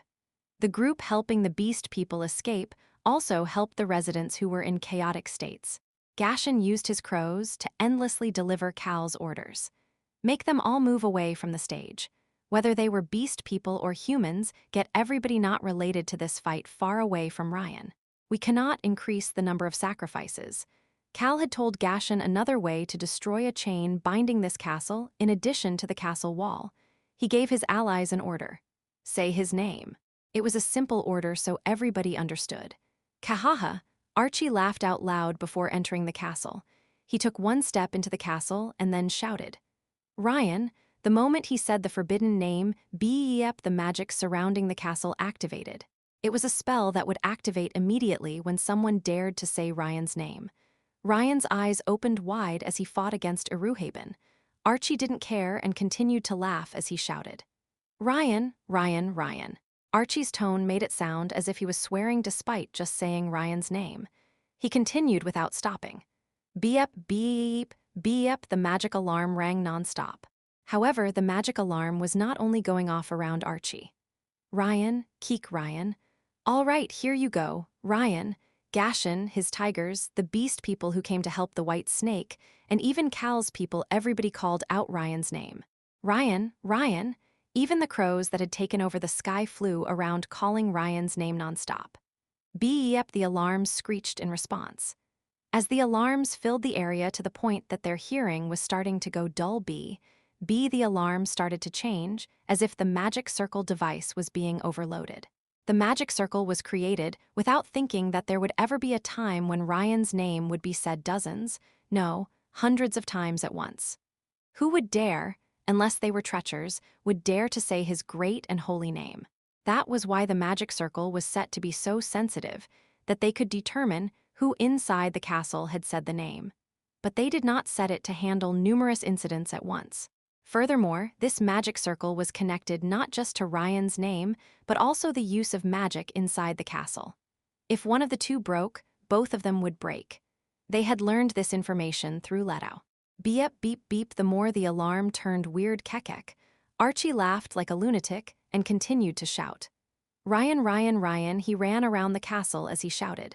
That the old mage was astonished. As someone who could handle mana, he could see it. The mana released by the magic circle dizzily mixed together before going chaotic. The device, which had been tuned so sensitively to react to even the quietest whispers of Ryan's name so that they would not miss anybody trying to go against him, was clearly starting to get overloaded. Rayan and Iruhaben the dragons had not been able to use magic inside the castle walls because they were worried about the detection spells noticing them. But it was easy for them to rip apart the weakness of the magic circle they learned from the wind elemental of the elf knight, especially once they added the information from Leto as well. Beep, beep, beep, the alarm turned even weirder. Kehahaha, Ryan, Ryan, Ryan, someone catch that crazy whale bastard. The old mage shouted, but Archie did not submit. No, the tiger warriors joined in as well. Nobody stopped. The crows cawed loudly as well. No, and finally B-I the magic circle went nuts. Now, even if they called Ryan's name in the castle or used magic, the enemies would not be able to notice. Rayon started to move at that moment. Click. Cal watched Rayon use magic to open the lock before pushing the door open and entering. Human, are we looting this dragon's house before we loot the Dragon Lord's house? Dragon Ryan Cal entered into his bedroom. He looked out the window. He could see the chaos in the plaza. I like it. Ryan's bedroom, this was a great spot for him to enter the foray depending on the situation. Mio. Cal and the children averaging 10 years old took over Ryan's room on the top floor. Chapter 274. The night after the sunset 4, Cal had his reasons for coming up to Ryan's lair. He turned his head after hearing a groan. A pained groan came from a person twitching by the door to the lair. Hong trotted over to the person. It's been a while, so I didn't control it properly, Naya, Huwu. On side before slowly walking over to Hong's side. Sha'aya created fog around her and Hong released his poison. MMPH, the twitching knight then went limp. I put him to sleep, Naya. The knight tried to raise his paralyzed body before falling asleep because of the sleeping poison. He was not the only one. Every guard protecting the entrance to Ryan's lair fell to the combination of the white fog with paralyzing poison and sleeping poison. What is it? Cal looked at Hong with a scowl on his face. Hong kept looking up at Cal with a sparkle in his eyes. Cal subconsciously looked away only to make eye contact with On. Cal nodded at On and opened his mouth. The color is pretty. The corners of Hong's lips curled up. The poison from the Sichuan Tang clan is great, Naya. Hong, who had absorbed a portion of the 9 kings that Cal had received from the Tang clan, now had poison that was stronger and stealthier than before. The poisons that Hong had absorbed until now had not been refined. They had been very much the poison that came directly from a plant or item. The ones that were not, I think Ron got them for him. Ron and other adults seemed to have brought over a lot of poison for Hong. Rayon was usually around, but Hong was the weakest of the children averaging 10 years old when it came to fighting strength. They probably fed him a bunch of poison so that he could protect himself. However, none of Cal's group members were poison experts. In addition to the Tang clan, if he could also get Wisha's poison to set a path for Hong's growth, not bad. Hong's stability would become even greater. Cal then looked toward On. On was looking at Hong with a stealthy smirk on her face. Once she knows that Hong is safe, then she will automatically get stronger. On would get stronger on her own. She was only 13 but trying to act like an adult. He needed to teach her that there was no need to do that.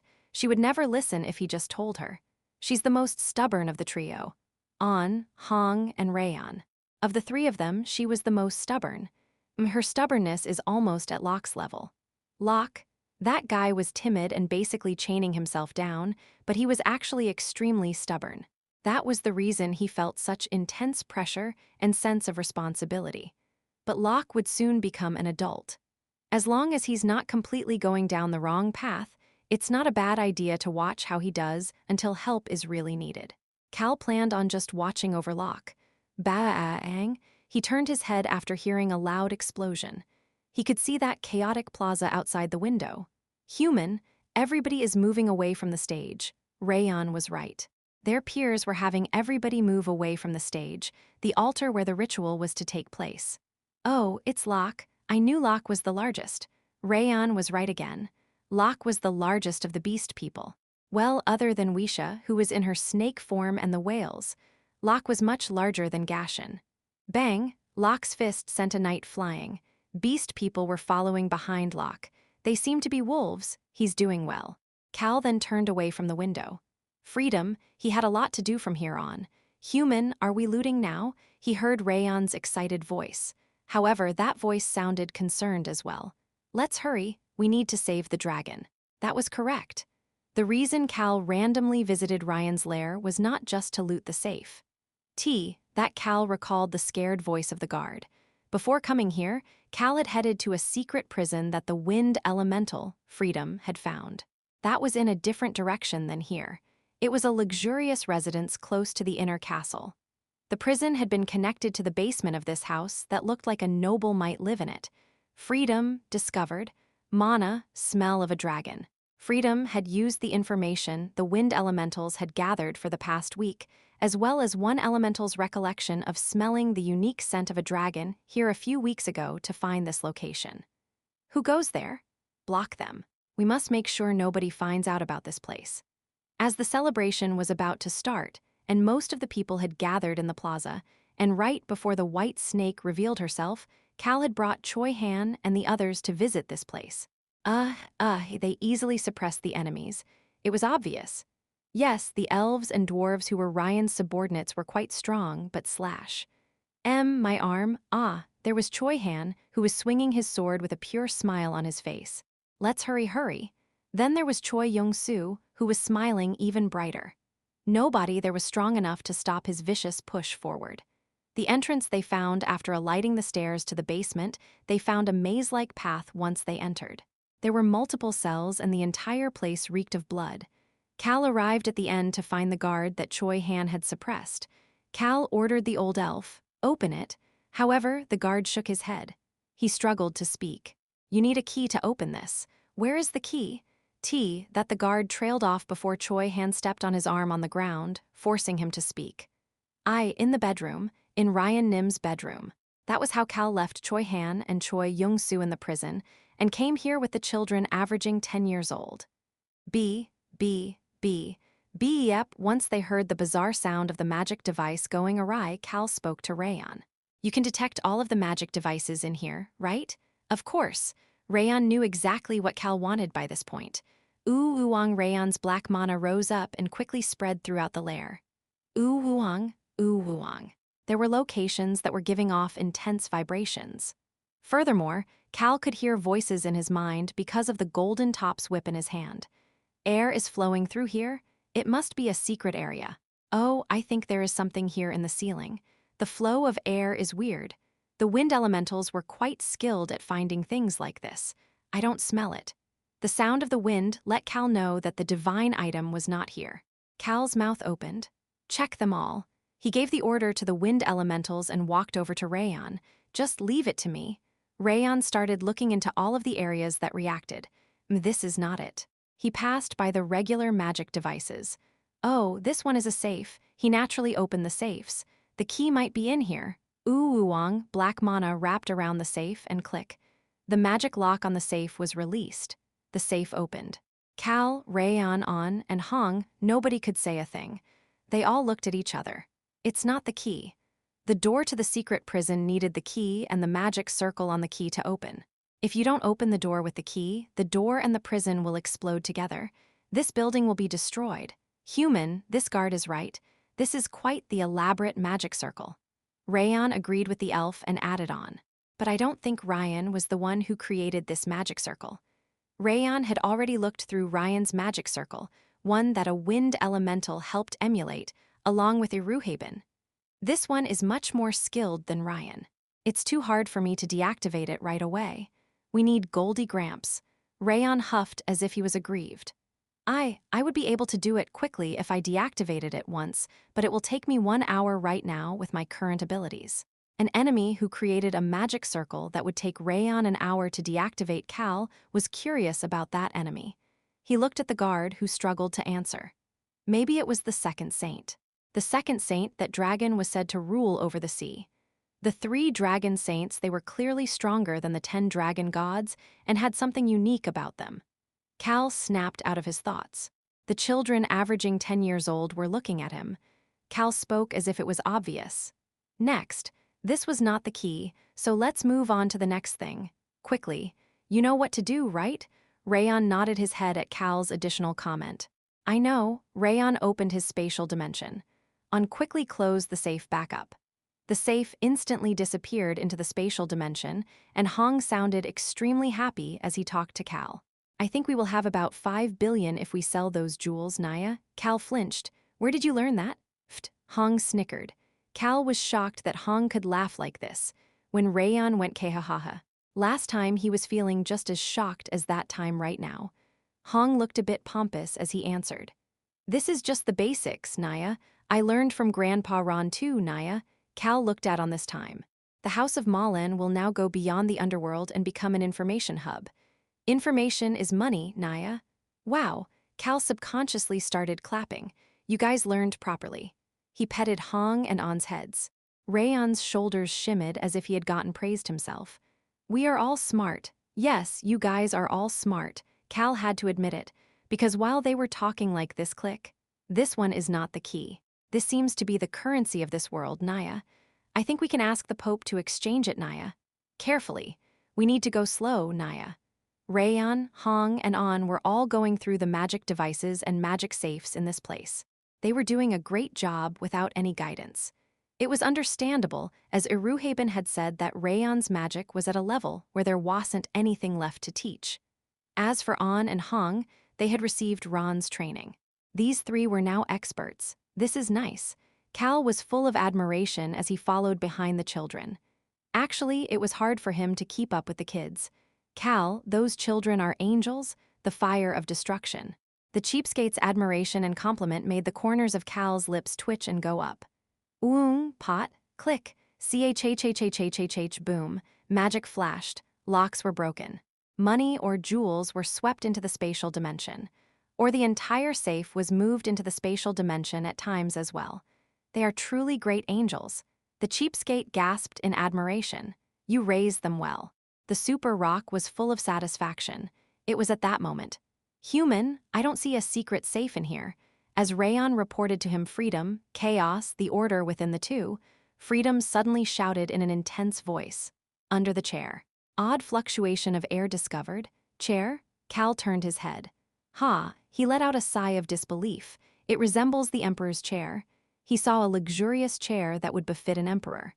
I was going to take this because it looks like it was made of gold and jewels. Cal listened to Rayon's cute words as he approached the chair. He then looked forward as if he was sitting on the chair. He could see the terrace window. He could fully see that chaos outside. Sitting here, Ryan would have been able to see the entire castle. I guess it was not enough acting like a king. He was not satisfied with being an emperor and was trying to become a god. Cal pushed the chair. Freedom had said that there was something under here, but the chair did not move. Hiya. Rayon sighed and Cal slowly moved away. Rayon used magic to push the chair. On and Hong patted Cal's leg. Cal didn't care and looked at the tiny gap in the tile underneath where the chair had been. You're getting a feel, aren't you? I am too, Naya. There seems to be something, Naya. Rayon's mana headed to the gap in the tile. Crack, the tile just broke. Cal looked at him and Rayon laughed as he answered. We need to hurry. You are so smart. Rayon became even more excited at Cal's compliment and used his mana to lift up the broken tile. His eyes then sparkled. Who? Hong shouted with joy. We finally found it, Naya. It's the key, Naya. It was a key with all sorts of magic circles. The corners of Cal's lips curled up. That's not all. There was a small safe next to the key. Human, I can't unlock this one right away. Cal picked up the small safe that must be important if Rayon couldn't open it right away. There must be something in there. He packed it away for now. Let's go. The children, averaging 10 years old, and the wind elementals all left the lair without any hesitation. Once they all left, Ryan's lair was basically completely looted. The things that remained were things the group left behind because they didn't need it. Step. After looting it completely, Cal immediately went back to the path to the underground prison. This annoying stench of blood, he walked through the path to see Choi Han standing there with the guard unconscious. You're back, Cal Nim? Yes. Cal motioned to Rayon with his eyes. They needed to open this large iron door with magic circles to enter the secret prison. The large iron door at the center of the wall did not show even the tiniest glimpse of what was behind it. Just leave it to me. Rayon wrapped the key with his mana. The mana moved according to Rayon's will and quickly touched the magic circle on the key.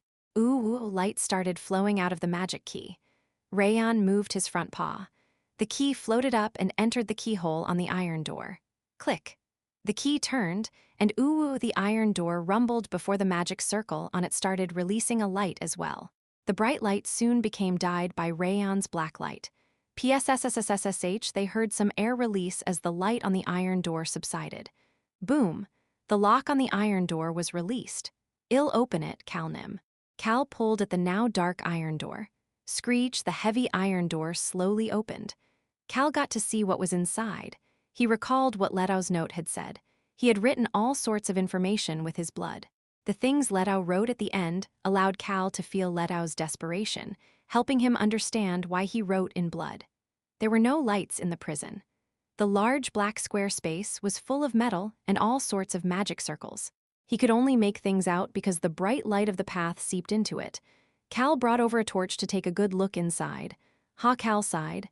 Fuck. He swore this time. He stepped inside. Step.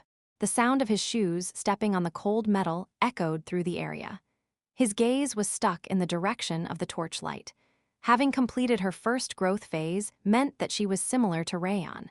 Age-wise, she was probably around 200 years old.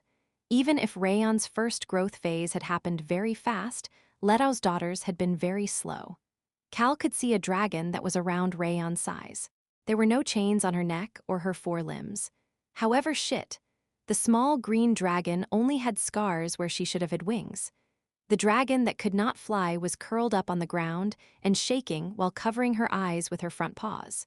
Chapter 275. The night after the sunset, 5, Leto had urgently sent a message in blood after hearing that Cal was going to rescue his daughter. A dragon received their attribute after their first growth phase. Unlike Rayon, who didn't know how to use his present attribute very well, most dragons could use their attributes well after their first growth phase. Cal barely held back a sigh. He flinched. "Human, I'm going to look too." Rayon poked his head over Cal's shoulder. Cal quickly raised his hand to try to push Rayon back. Rayon had once been chained inside a cell within a cave. Cal could not even imagine how Rayon would feel while looking at this dragon with her wings cut off in the cell. However, before Cal could cover Rayon's eyes with his hand huff, he heard very heavy breathing. Rayon was breathing so heavily that it reached Cal's hand that had stopped moving. The problem was that there were multiple sources of heavy breathing. Huff. Hong was breathing heavily down below as well. Tap, tap. Cal slowly lowered his hand after seeing On break the silence by gently walking inside. What was the point of trying to cover this from them when the children averaging 10 years old already saw? "We have to fuck Ryan up and kill him, Naya."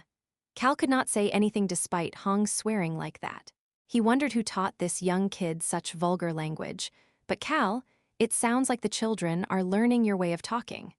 Cal ignored the super rock and looked behind him. Unlike Hong, who was stomping on the ground because he could not control his anger, huff, Rayon was still just breathing heavily. Cal looked into Rayon's dark blue eyes. "Human? Yeah. Did Ryan do this? That seems to be the case." Huff. The breathing slowly relaxed. Rayon was silent for a moment before commenting. "I think Leto will be sad." He then moved past Cal and went inside. Ooh-ong Rayon's black mana fluctuated before spreading throughout the entire cell. Crackle, he lit up the entire cell. There were numerous magic circles drawn inside. This was probably the work of the second saint who created the door. This magic circle probably turned this young dragon like this. Rayon landed in front of the dragon that was curled up flat on the ground. The young dragon had been warily looking at Rayon since she heard him mention Leto. Rayon plopped down on the ground. He made himself at the same eye level as the dragon. He then looked at that dragon for a bit. Maybe it was because of Rayon's young appearance, but the dragon stopped looking around and the two dragons looked at each other. Rayon debated about what to do. What should he say to this dragon? It was only for a moment, but Rayon recalled how he had been a few years ago while looking at this dragon. Then after looking at her cut-off wings despite her attribute of flight, he became extremely enraged at Ryan.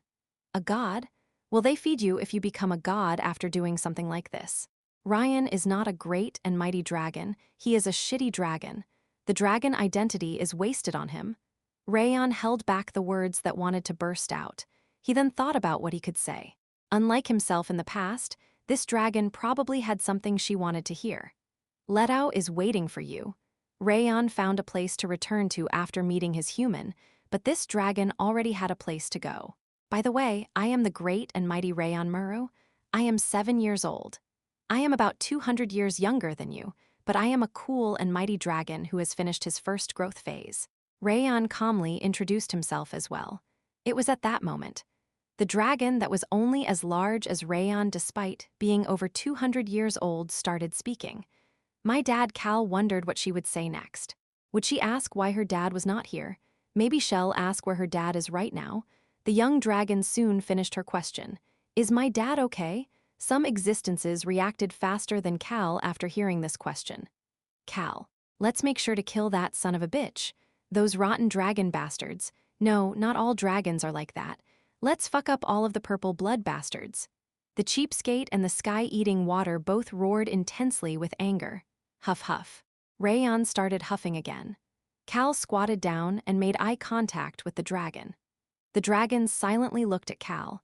He had not been able to tell this dragon's age because she was similar in size to Rayon, but what she said next made Cal feel that this dragon was indeed over 200 years old.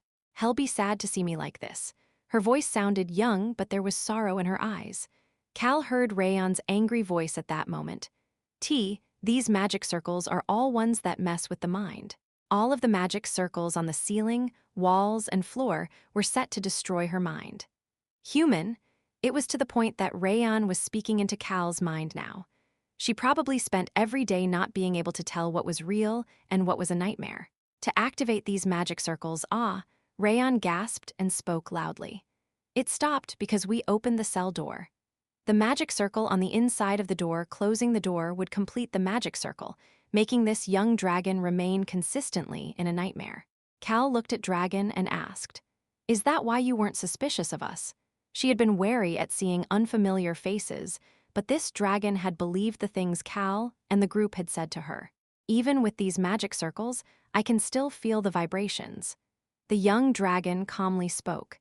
This made Cal think that Letao thought his daughter was weaker than she actually is. This dragon in front of him was strong in a different way than Rayon or Datum. I kept feeling strong vibrations and thought that something must have happened above ground. Plus, the only one to come here lately has been Ryan. That's why you trust us? That's right. Ryan would never give his key to someone else, especially not a human. The dragon's voice and gaze were calm and still. However, Cal noticed the dragon's curled-up body and her shaking front paws to tell that she was being very brave right now. He soon figured out the reason for her courage. "Is my dad okay?" she asked again. This dragon was being very brave because she was worried about Letao. Cal realized that he had made a mistake. He should have answered right away, but he had been delayed because he was checking on her. "Yeah, he's fine." He continued to speak. "He's waiting for you." The dragon asked another question. "Running away from Ryan? Do you really think we won't get caught?" Cal realized that this dragon was mistaken and answered without any hesitation. "We are not running away." Rayon butted in and shouted. "That's right. We didn't come to run, we came to destroy. We are going to pummel Ryan to a pulp today." Goldie Gramps said that he would do that. Oh, and Watira, she's a whale, said that she would pummel him so hard dust would come up even on a rainy day. Cal scowled. When did Aruhaben Nim and Watira say things like that to Rayon? He scowled even more after seeing On and Hong nodding their heads. However, he flinched after hearing what the dragon said next. "Ryan told me something. He said that my dad and I would not be able to beat him even if we overloaded and charged at him." Overload? Cal had experienced the dragon half-blood overloading in the past at the Gorge of Death. That situation would have been very bad if the super rock was not there. Ryan came through that door every so often to give me time to rest. She stayed continuously in an illusion where she couldn't tell the difference between a nightmare and reality. Ryan would come to see this dragon, whose mind was starting to break down, and would send the guards away so that he could share his plan with her and her alone. It was probably for his own amusement. Ryan was messing with a dragon who could not do anything to him. He was feeling rushed because he had to quickly do things while the Dragon Lord was not here. Ryan was feeling rushed for his own reasons. One day, he smiled and said something to me. "I'm sorry, I don't know when it was." The dragon was still unable to hide the fact that her body was shaking. "I don't have a sense of time. You end up that way if you stay in this place." She then continued to speak. He asked why only beast people can go berserk. He said that berserk and overload are the same concept. He pondered if he could use overload freely if he could dominate it. Cal's eyes opened wide. The next time he came to see me, he said that my dad and I would not be able to break even a single scale off his body, even if we overloaded. Cal clearly understood the meaning of those words. Choi Han spoke from behind him. I think Ryan can use overload like the beast people use berserk. A dragon's overload, the dragon half-blood's overload, had been very scary. The book, The Birth of a Hero, mentioned near the beginning that Rayon overloaded. It talked about how strong it had made him. If a 4-year-old dragon who had not learned anything could overload to have that much strength, how strong would it make Ryan? He could not even fathom it. Cal's gazes turned cold. Also, but the dragon was not done talking. If you can dominate the overload process, Cal subconsciously opened his mouth. He happened to be having the same thought. Then the berserk process may be dominated as well? Cal and the dragon made eye contact. The two were having the same thought.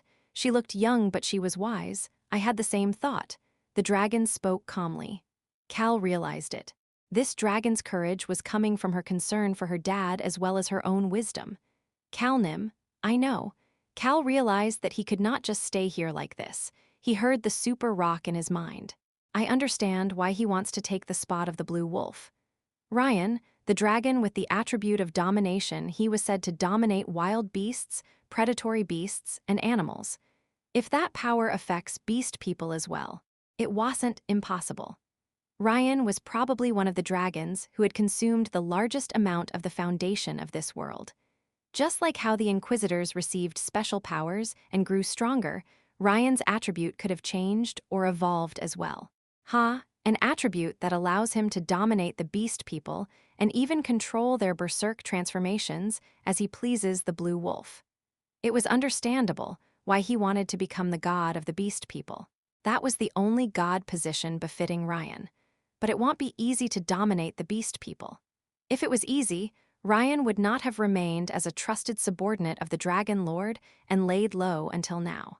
There must be some sort of preconditions, and those preconditions have probably been achieved for the beast people residing in his castle. It was at that moment. Boom! The cell shook intensely. The shaking was coming from above ground. Cal sighed. Yeah, there's no way it would be this easy. He now learned of Ryan's hidden card. Calnim, if Ryan controls the beast people in the castle and makes them go berserk, Choi Han spoke with urgency. He must have realized the danger. However, Cal looked relaxed as he asked the dragon a question. Now that I think about it, I haven't asked this. What's your name? Marin. Okay, Marin. He made an offer to this smart dragon. Do you want to go out? Cal's eyes opened wide at that moment. Oh, Rayon was shocked as well. Marin's attribute was flight. The dragon that was over 200 years old, despite only being a bit larger than Rayon, soon showed them her answer. Her body was still shaking, but she's flying. Rayon shouted with joy as Marin's body floated up.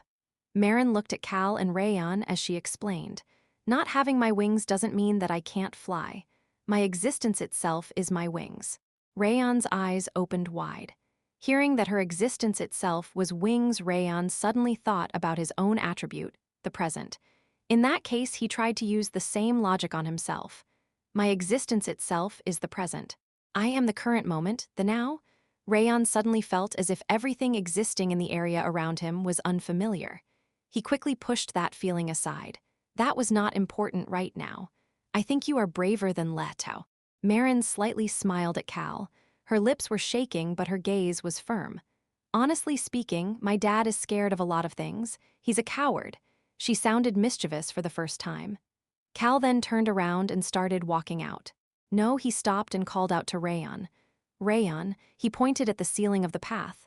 Rayon instantly understood. Should I destroy it? Yeah, sounds great. Rayon became excited and used his magic. Bang! The ceiling broke with a loud noise. There was no need for them to waste time when every second mattered. Swoosh wind gathered by Cal's feet. The sound of the wind helped Cal rise up into the sky. He went through the path Rayon created without any hesitation. He finally got out of the crumbling residence and arrived at the sky. He could now take a good look around.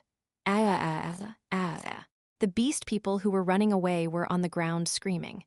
As the sun set and night was about to arrive, my body isn't listening. Ooh, it hurts. My body feels so hot. He could see beast people in pain, the people in Apitu in a state of chaos, and a situation where they could not run away. It was chaotic. Cal looked toward the stage. Haha Ryan was laughing leisurely, while Iruhaben was fighting against him with a scowl on his face. He made eye contact with Iruhaben, who turned his head. This punk is as strong as I am. The first, Saint Dragon. He was at Iruhaben's level. That was why Iruhaben couldn't pummel him and was fighting evenly. I can also feel dead mana under the stage. The dead mana was under the stage as expected, and that made it impossible for Iruhaben to fight intensely while the people could not run away. Cal looked down while Iruhaben's report continued. He could see the beast people in pain. Calnim, if they go berserk, the beast people reminded him of when Locke first went through his berserk transformation. Choi Han, who had flown up with Rayon's magic, could not continue to speak. Cal heard someone's voice in his mind at that moment. Domination? The imposing voice sounded oddly frivolous. However, it sounded reliable. If we can dominate that guy, Ryan, want the beast people become okay? The dominating aura, he sneered as he spoke. Ryan, that guy isn't even a god. Look at him thinking he is the shit when he's not even a god. Ooh, the air around Cal started to get heavier. It heavily started to press down on the area like the approaching night. Chapter 276. The night after the sunset, 6, caw. The first to react to Cal's aura were the crows that were covering the sky. Locke's face lit up after looking up after hearing their cawing. Ah, that's a relief. He immediately had that thought. Cal Henitus. Seeing this person made the anxiety in Locke's heart calm down a bit. Is this what a true leader is like? The presence of the leader made the followers feel stronger. Locke suddenly thought about this role of a leader before flinching. The beast people were screaming even louder all around him. Their eyes slowly turned red, and the whites of their eyes became dyed black. Anybody would be able to tell that they did not look normal. Most of the predatory beast people looked that way, and their fur or claws would suddenly grow as they increased in size. This was not the typical change of a berserk transformation. If he had to compare, this reminded him of his first berserk transformation. It looks more painful than that. Locke scowled. Ugh, Wolf tribe leader Anson, who had been living here. Locke's heart started beating wildly again after hearing him scream. Boom, boom, boom. He also heard someone's angry shout. You dare to do something like this to us? He turned his head. No, he looked up. The white snake, who was almost the size of an adult dragon, had lifted her body up as she roared in anger. The area around her was scorched by the green poison she had spread. Fire! Attack! Mages and archers continued their attacks on her, but the white snake paid them no attention. Ryan, she moved toward Ryan's direction. Locke did not have the time to keep watching her. Lochnim, tribe leader Nia, who had come with them from Snow Village, shouted for him in an urgent voice. Nia and Kukin did not know what to do while looking at the wolves. GRR. As Anson's scream became more like an animal's growl hoo-woo-wool, they heard an animal howl nearby. As the red sky became darker, while the starlight was still faint, animals started coming over the castle wall. They all had red pupils with the whites of their eyes dyed black. They've been dominated by Ryan. Locke immediately realized what was going on. He then thought about what he could do right now. Let's suppress them for now. Nia and Kukin were about to respond before they flinched. Locke sighed after seeing them. Nia and Kukin could not go berserk properly. Nia lost her sense of reason when she went berserk, while Kukin would be lacking the strength to suppress them even if he went berserk. I'll do it, he then added on. It will be resolved soon. Young Master Calnim will do something. That was a small yet firm belief in Locke's mind. Locke, I'll help too. Archie, who had been running wild saying Ryan's name, came over to help him. Tigers, other beast people from Cal's group, and the dark elf warriors were already suppressing the roaring beast people. Please step back because it is dangerous.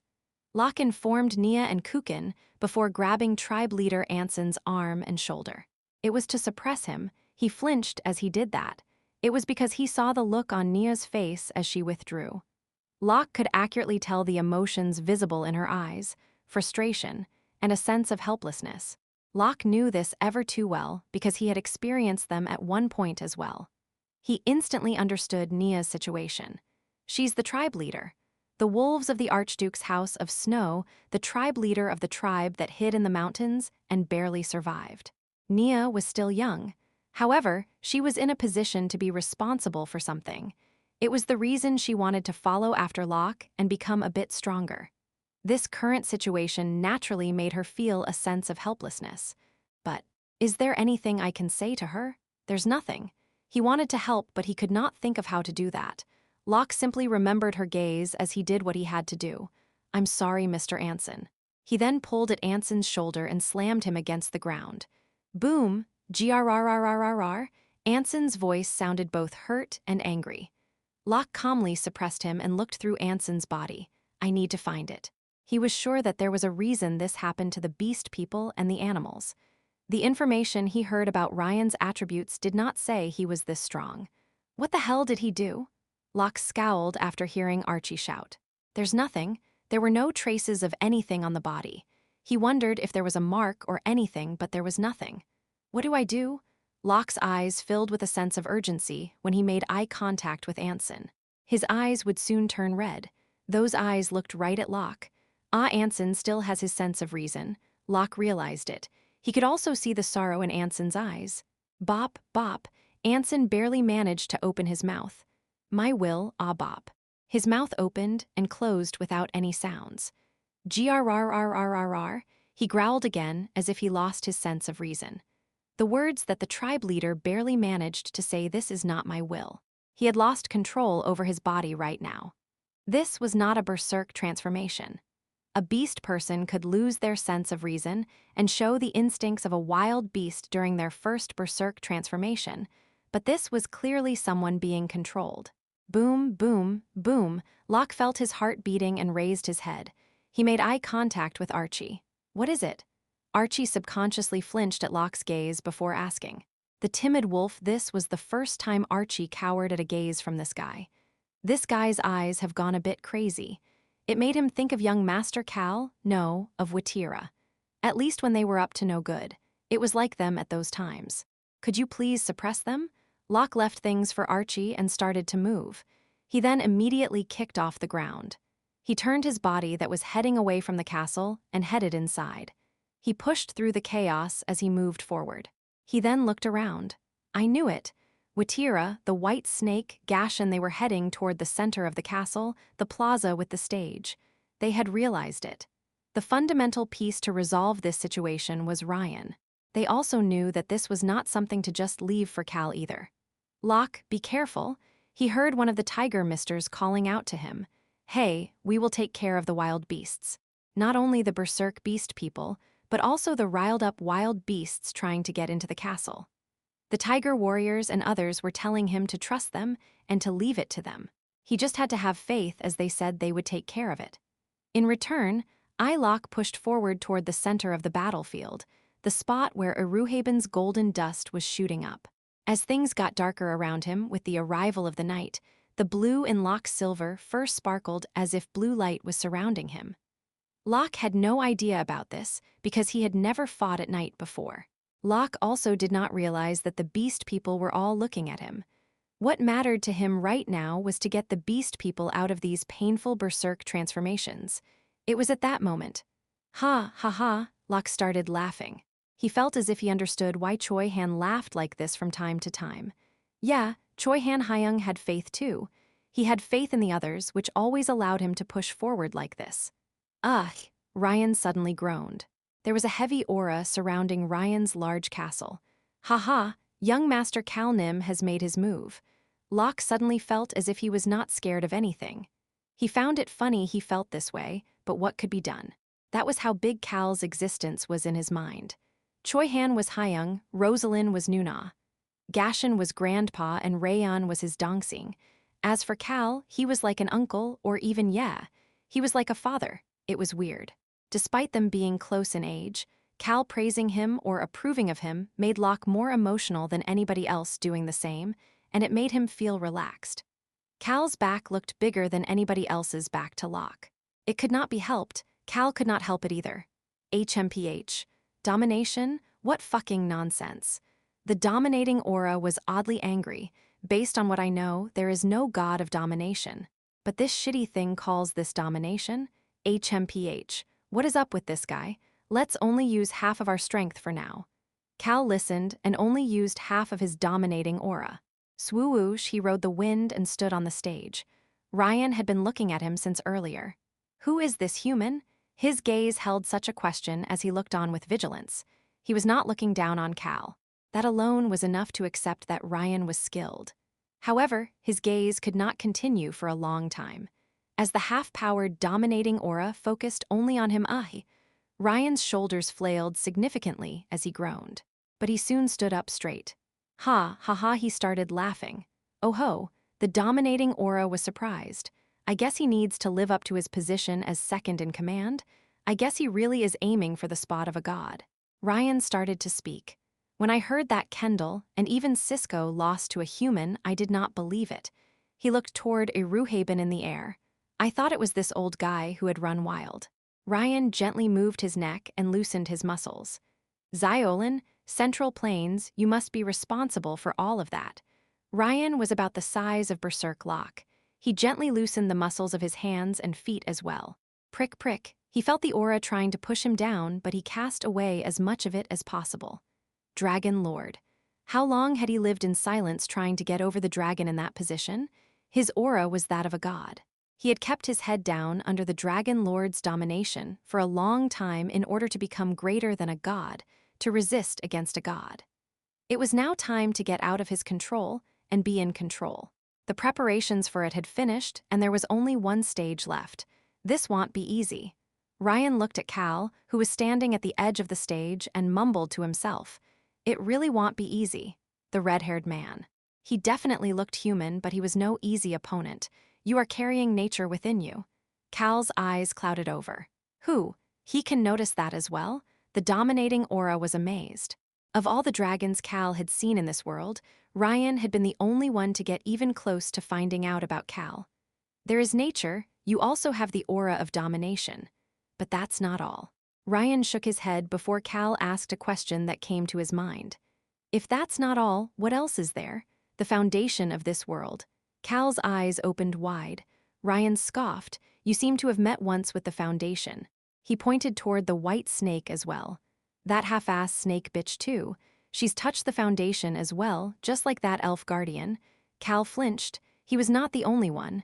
Iruhaben's eyes opened wide as well. Tap. He also landed on the stage and faced off against Ryan. Cal, Ryan, Iruhaben. The three of them formed a triangle. What's wrong? Ryan chuckled again at Cal and Iruhaben's shocked faces. Did you really think I had no idea about what was going on here on my land as well as under it? Ah, Ryan gasped before adding on. I have been a bit busy these days, so I honestly did not realize you guys snuck in. That's why I had to deal with this painful setback. Wow, Cal was a bit amazed. He opened his mouth to speak. I guess you are a bit smart. Ryan shrugged his shoulders. Everybody thinks I'm dumb because of my size. How can I dominate others if I'm dumb? Oh, that is true. Cal was wowed while Ryan sighed. It won't be easy. He shook his head from side to side, but he was relaxed. Overload. He could pull out one of the many keys in his hands. Cal spoke at that time as well. This won't be easy. Ryan laughed at the human who was saying the same thing. Yes, but at least this will be at my level. Cal shook his head. If you want to fight, I guess we have to fight. It can't be helped. Ryan nodded his head. That's right. The air around him then started to shake. Ooh, ooh, ooh, ooh, it sounded like the roar of an animal. Just like the roars of an animal at night that made people scared about these wild animals, attacking them, the air around Ryan started to roar. As a deep blue aura started to rise around him, bang, there were no signs before a spell shot out of Ryan's hand and aimed for Cal. Bang, but that spell was blocked by a dragon. Ancient Dragon Iruhaben. He had appeared in front of Cal. I'll do it. The ancient dragon was smiling, but his pride had been significantly hurt. It's been a while since I've been treated like an old man. However, Iruhaben flinched. As the debris of the explosion disappeared beyond the shield, bang, another explosion struck the stage. Iruhaben heard Cal sigh and then start to speak behind him. I said it won't be easy. However, he added on as if he had no choice. But what kind of father would maintain their rationality after seeing that? Bang! There was another explosion as Letao launched attack after attack at Ryan with bloodshot eyes. Iruhaben looked in the same direction as Cal. A small dragon was next to Rayon. The spots where wings should be were empty for this dragon. Iruhaben's eyes raged with flames as soon as he saw that. There was also another dragon who was so enraged and had no thoughts of calming down. Letao, he could not hold back. His whole body was covered in a dark blue aura that resembled flames. Letao could not speak properly. He barely managed to get the words out. I will definitely kill you. Ryan looked like the center of a flame as he stood there surrounded by his blue mana. Letao charged at him with dark blue mana surrounding him. Not easy. Easy. Such a thing was not important for Letao. Tusk. Iruhaben clicked his tongue before starting to move again. It is the duty of an elder to teach the easy ways. Iruhaben mixed with the blue and dark blue manas with white gold dust surrounding him. He resembled a roaring wave as he moved toward the center. As for Cal, should I purify it? The cheapskate, who had been silent, asked. However, someone said something more important, the sound of the wind. Cal started to smile as the figure obsessed with divine items started speaking. Sniff, sniff. I smell a divine item somewhere. It smells a bit rotten, though. The Howl of Sunset, the polluted divine item, he had to find that first. Chapter 277. The night after the sunset. 7. Where would the divine item be? Cal thought at first that Ryan was holding the divine item. It was the most important item after all. Chaos missing. Letao and the wind elemental, freedom, neither of them knew where the divine item was right now. Sniff, sniff. However, the best thief among Cal's divine items, the sound of the wind, slowly started revealing her presence. It had started the moment Cal stood on the stage. Then the divine item should be nearby. Barang, bang, the explosions continued. How vicious. Barang, bang, barang. There were continuous explosions where Ryan, Letao, and Iruhaben were fighting, making it feel as if the stage would break. Cal was unable to properly make out what was happening in the mix of the dark blue, and white gold flashes. The blue and white gold lights remained the same sizes, but the dark blue was burning like a fiercely spreading wildfire. Human, Cal spoke to Rayon, who approached him. Can you send a message to Iruhaben Nim? Cal asked Rayon to use his magic. Ask him to drag Ryan out of this area. I will find the divine item. That should be enough for Iruhaben to understand and take care of things. Cal turned his gaze. He raised his hand and extended his palm forward. Young Master Nim, Locke flinched while approaching him. It was the same for the white snake and Watira. Cal looked around. It's reached a lull. Ryan had staggered slightly when Cal's half-powered, dominating aura reached him. He soon overcame it as if nothing was wrong, but it had cut off the dominance over the beast people. He could have resumed dominating them, but bang, bang. Ryan probably could not focus on anything with two dragons attacking him. Grrrrrrrrr. Ooh. The beast people were slowly being released from the odd berserk phenomenon, and their violence was dwindling. In return, they were unable to control their bodies properly. That was not a proper berserk transformation. Watira came over to Cal and explained. That is using their life force to force a berserk transformation. I'm sure of it. Locke's pupils were shaking. He knew it was not a proper berserk transformation, but had no idea that it affected their life force. Watira continued to speak to Cal in a calm, low voice. A beast person's berserk transformation does not take their life as collateral.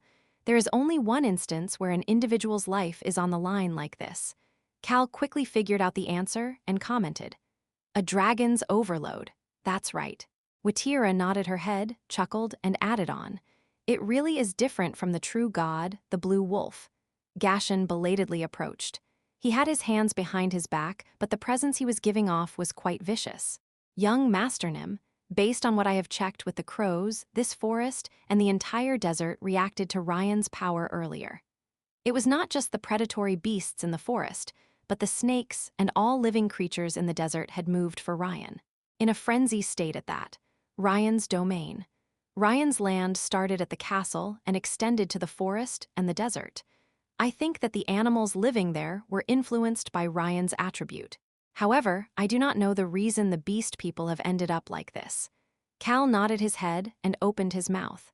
It is important to figure out the reason, but I think that we should move the beast people out of the desert as quickly as possible for now. We need them to get out of Ryan's domain. We will hurry up and do so, young Master Nim.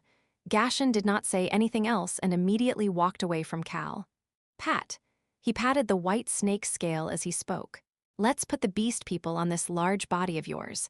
There are a lot of them who are struggling to move. Hoo-woo. The white snake sighed before nodding her head in agreement. However, she did not leave right away as she had something to say. There is a legend regarding the Howl of Sunset. The Howl of Sunset was one of the Blue Wolf's divine items. A story about that the day is time for the humans. The night is time for the animals. A time that exists at some point between the two sunset or dawn. Those times were when those times are like the beast people who are neither human nor animals and remain on the boundary of the two. People may question why it was important to talk about a divine item when there was chaos everywhere. But the white snake felt extremely certain that she should say it. The Howl of Sunset is the divine item pointing at that middle point, the boundary. It is a symbol of the beast people, something that was neither human nor animal. Those words echoed in Locke's ears. He then thought to himself, beast people are beast people. Did they really need to phrase it as something in between humans and animals? The white snake's voice continued, but seeing Ryan's actions is making me concerned. If that divine item has become polluted, how would it have changed? The divine item was not completely polluted, but most of it was polluted with this last execution to go. That item, now that it has been dyed black, the boundary has disappeared. Wouldn't it take the beast people beyond the boundary? And what lies beyond the boundary is probably what Ryan wants. The white snake lowered her large body and made a request. If you are unable to purify the divine item, please make sure to destroy it. Locke's eyes opened wide. Locke and the white snake made eye contact at that moment. The aged white snake slightly smiled. I now know that it is possible to properly go berserk even without the existence of the blue wolf, so I am sure that we will be able to do it as well. The white snake raised her head again, and figuring out that method is the task of us, the older generation. Locke had not been the only one to see the despair in Nia's eyes. The white snake had been experiencing it for the past 200 years. While looking at her descendants, while looking at her own child, I will make sure to do that. The white snake left without any hesitation at Cal's response. Gashan was following behind her when he noticed Locke. He debated whether to call Locke before seeing Cal motioning to Locke and Watira and left without any issues. Young Master Cal, do you have something for us to do? Cal nodded his head at Watira's question. I haven't seen him since earlier. The person he was sure that he saw outside the window, while he was in Ryan's lair earlier, had not been visible since he busted out of that secret prison building earlier. To be more specific, he had not been seen since the beast people went berserk. Who have you not seen? Locke started to ask, but closed his mouth after seeing the stiff expression on Watira's face. I don't see that person. Watira. She had been in Cal's position many times. As the commander or leader of a battlefield, it was a position where you had to look at the entire battlefield and could not miss the small details. That experience allowed her to notice that an important figure among the enemies was not visible right now. The mage. The old mage. Ryan's trusted subordinate and someone who had been deeply involved in these events and rituals. The person who was basically the one running things was not visible right now. He has disappeared. Locke's face turned pale. He knew who they were talking about. Oh no, Watira sighed. She then apologized for her mistake. I'm sorry, I had been paying attention until a bit earlier. After seeing the beast people go berserk, Watira had lost her sense of reason for a bit after noticing their life force depleting. Should I go find him? Cal nodded his head. Swoosh, two small whirlwinds moved toward Watira and Locke. Swoosh, one swirled around Cal as well. I told the wind elementals to always keep an eye on that mage's location. But that mage suddenly went into a house with his subordinates, changed into the same clothes, and all disappeared into different directions. They left with magic devices that cause mana to run chaotic around them. Because of that, the wind elementals were unable to tell the three of them apart for a bit. They were so similar with their robes on that even their physiques looked similar. They said they moved in 3 directions. Cal gave an order. Lock on, Hong, and Marin. You guys move together. Should I go with Archie? Cal nodded his head at Watira's question. We will send a signal right away if we find the mage. Watira immediately started moving. She grabbed Archie, who was running wild, by the back of his neck and quickly followed the wind. Locke flinched. Marin the young dragon was looking at Cal and not moving. Cal could tell that this dragon was looking at him, but thinking about her father, Leto. It made it clear what he needed to say to her. Marin. Yeah. The moment Cal and Marin made eye contact, I am going to make sure your father lives no matter what. Marin stopped looking at Cal, and then nodded her head before she and Hong took Marin and headed over to Locke. We'll be back, so please be careful. Of course, she left a comment with Cal before she left. Tatap, tap. On and Hong landed on either side of Locke, who flinched for a moment before making eye contact with Hong. We are going to do it together, Naya. I'll use my poison if it gets dangerous, Naya. I am here too, Naya. Locke chuckled. On and Hong, the two of you are very reliable. Locke's face looked a bit more determined. He gave a short head greeting to Marin before quickly starting to move. The old mage, they needed to find him. The wind, well, the wind elemental who knew his face would immediately let them know if they found him. Cal watched them leave before walking down the steps heading down from the stage. Choi Han. He then headed toward the back of the stage. It was in the direction of the chair Ryan had been sitting on. There was a random door at the center of the altar that was the size of an average person. Sniff, sniff. The sound of the wind started sniffing louder. Swoosh, a wind elemental, let him know that one of the three old mages went into this place. This must be the place then. He was sure that the old mage had gone in here. Cal had sent the others to the other two locations just in case. He looked at Choi Han. I will guard the door, Cal Nim. Choi Young-soo slowly stuck right behind Cal. Hey, let's go. I'll be the tanker. Cal nodded his head and Choi Young-soo took that as the signal to grab the doorknob. Click, click. It did not open. It was obviously locked. Hey, Young-soo, move. I will. Rayon stepped forward, but bang. Choi Young-soo kicked the door with his foot. Crack, he pulled, no, ripped off the doorknob. He then opened the door. Oh, Rayon was amazed while Cal realized something. I knew he was still angry. Choi Young-soo smiled brightly as he spoke. Okay, I'll go first. They could see the dark area underneath the stage. He took a step inside. Crackle Rayon cast a spell to light up the area and they saw a path heading to the basement. Choi Young-soo flinched. Cal shouted at him. Hey, get out. Choi Young-soo's body staggered. He turned his head. Choi Han was pulling him with a stiff look on his face. Underneath the stage there was another large area underneath it. This is crazy. As Rayon shouted in astonishment, Choi Young-soo could fully see what was underneath the stage. The rough walls that had made it resemble a cave were not regular walls. Corpses. There were many faces on it, but they were unable to tell if they were human or something else. They were all covered by a thick black substance. That thick substance gave off an instinctual feeling of disgust. Even the negative feeling coming from this place was even hard for a wanderer like him to withstand. How could they have such a dreadful place hidden under the stage without giving off any signs? Choi Young-soo saw the magic circle on the inside of the door he destroyed. Rayon shouted at that moment. This magic circle is the same as the one in the cell earlier. Cal made a comment. The second saint. A dragon with such magic skills that even Rayon could not measure up to her, that dragon had been involved in setting up this stage. This stage had taken a week to set up. The divine item, the mirror in Cal's pocket was making noises, but Cal could not look. The messages that he could not read right now, but Cal could not read these messages. Underneath the stage, this large hall, the area that was full of a thick black substance, covering corpses, the old mage was standing at the center. He was dying.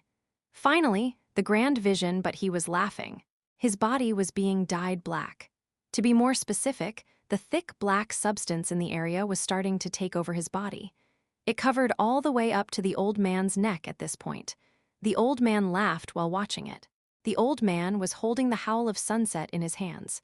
That divine item was now over 90% black. Cal could not easily make a move despite seeing this. There were quite a lot of entertaining sounds up there. You made it here in the end. The only existence giving off her own color in this black area, a woman dressed as a mage was smiling. However, her pupils were vertical and golden. Nice to meet you. My name is Epli, the second saint dragon, the one who had the attribute of ocean and was called the god of the ocean Epli. I came here at Ryan's request, but this is quite an entertaining sight. She greeted Cal with a smile. And Cal laughed as well. Wow, he was amazed. Now it is not that easy. The purple bloods. The dragons destroying Apitu truly were strong compared to the enemies he had faced until now. They also gave him lots of unexpected surprises. Cal, should I burn some of those black things for now? Let's start a fire. Of course, Cal was not planning on losing. Let's try using our full aura. In fact, he saw this as a positive thing. It was a chance for him to take care of both the first and second saint dragons before the dragon lord arrived. He heard Rayon's cautious voice. Human, are we destroying things? It was at that moment. Epli, nice to meet you. By the way, Choi Young-soo smiled at Epli as he asked. Chapter 278. The night after the sunset 8, Cal flinched. A believer of the god of chaos. He didn't bother asking Choi Young-soo why he suddenly said that. Although Choi Young-soo often carried himself with a carefree attitude, he must have investigated the god of chaos while Cal was busy with the issues at Apitu. However, there was something he was curious about. How did he know? Epli, the second saint dragon. How did Choi Young-soo know that she served the god of chaos? The question disappeared once he made eye contact with Choi Young-soo. Underneath the ear by the neck. On Epli's neck, just under her right ear, there was a strange symbol. Isn't that the symbol of the Church of the God of Chaos? All believers have to tattoo that symbol on themselves. Epli smiled at Choi Young-soo's comment. You recognize this symbol that is from ancient times. You have quite the sharp eye. I guess that is expected of you as a wanderer. It was you. Choi Young-soo nonchalantly asked a question. I'm curious to know if you were the one who fought against Choi Young-gun. He sounded cheeky, but Cal sighed. Maybe the member of the House of Choi who was most attached to their bloodline was not Choi Han or Choi Young-gun. Choi Young-soo, the one who made graves for his family, this guy was probably the most attached. This guy was someone who would do anything in the name of family. He even died for Kim Rok-soo, whom he considered his family. I was a part of that fight, yes. The moment Epli answered, sounds great, Choi Young-soo gently smiled. He stepped forward. However, he was stopped. Tap. A scabbard tapped at his chest. Choi Young-soo lowered his head to look at the scabbard before turning his head. He saw Choi Han with an innocent smile on his face. This place is covered in dead mana. Choi Han stopped Choi Young-soo with a calm tone. A big smile appeared on Choi Young-soo's face. Of course, it was a slightly disgruntled smile, but his eyes soon opened wide. We don't have much time. The moment he heard that statement behind his back, Choi Han dragged Choi Young-soo back. Choi Young-soo smiled. Ah, right. This guy goes nuts when he gets angry. I forgot that for a moment. As he had that thought, right in front of his eyes, Ruyumbal, he heard the sky roar as the sound of thunder cracked. Crackle, a strand of rose gold light shot down into the black cave. GRR? Ooh, GRR, the old mage was groaning, but it was hard to tell whether he was an animal or human. The rose gold fiery thunderbolt fell right toward him. Oh my, you are so impatient. Epli stood in front of the mage. A yellow barrier appeared. As Rayon's eyes sparkled while looking at the barrier, bang! The fiery thunderbolt was stopped by the barrier. Crackle, crack. After seeing that the fiery thunderbolt could not get past the barrier, hoo-hoo, a smile appeared on Epli's face. However, the smile soon disappeared and her eyebrows slightly rose. Crackle, crack. The fiery thunderbolt followed the barrier down to the ground and stabbed in, looking like a thunderbolt that struck down on a tree. The shape of the thunderbolt started at Cal and went all the way to the front of Epli's barrier. It was a path. The path Cal created was basically made for a certain person. No words were necessary. Ooh-oh, a black aura infused with light started to rise up. Choi Han held the roaring violent aura in his hand as he quickly followed the path. Will you be okay? Choi Han subconsciously chuckled after hearing Cal's question behind him. The reason was clear. The Black Despair. Choi Han had struggled in the past during the fight against the Magoru Empire when he ran into the Black Despair. Of course, he overcame it and learned how to mix despair and hope into his black aura. But this black liquid is even worse than the Black Despair. The thunderbolt path that Cal had created, those areas were starting to get dyed black again. The thunderbolt could not purify the black liquid. It retreated. The black liquids had escaped from this thunderbolt. It was as if it had intelligence, as if it was moving instinctively. But Cal Nim's power was not useless. The fiery thunderbolt that Cal used was an extremely low amount of power. He should be able to purify it if he used his aura properly. Cal had become stronger than in the past. Me too. Choi Han answered with his actions instead of words, as he knew what Cal was worried about. Ooh, there was an eerie rumbling as his black aura shrank. It resembled a predatory beast holding its breath in front of a prey. His presence became even colder. It could not be helped. Ooh, the black aura coming out of Choi Han's body, the presence that he had created. Epley's eyes opened wide. Ha, Cal laughed. Choi Han had shown him in his own way. He was showing that he would not crumble in this thick black cave swamp despite it giving off deeper despair, sense of helplessness, and fear compared to the black despair. He was showing that even if he ended up with questions about his path, his core would not falter. He was using this presence to show his conviction.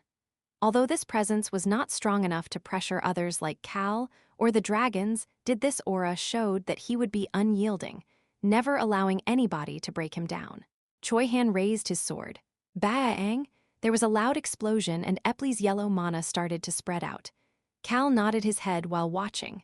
Crackle, crackle. Rose gold currents fluctuated around him and the thunderbolts started to burn like flames. I have a basic understanding of it now. The cheapskate had figured out how to purify this black liquid after using his power earlier. Hey, shouldn't I go help my paternal cousin once removed? Choi Young-soo slowly asked in concern. Cal chuckled. Choi Young-soo scowled, but Rayon came over to Choi Young-soo and answered brightly.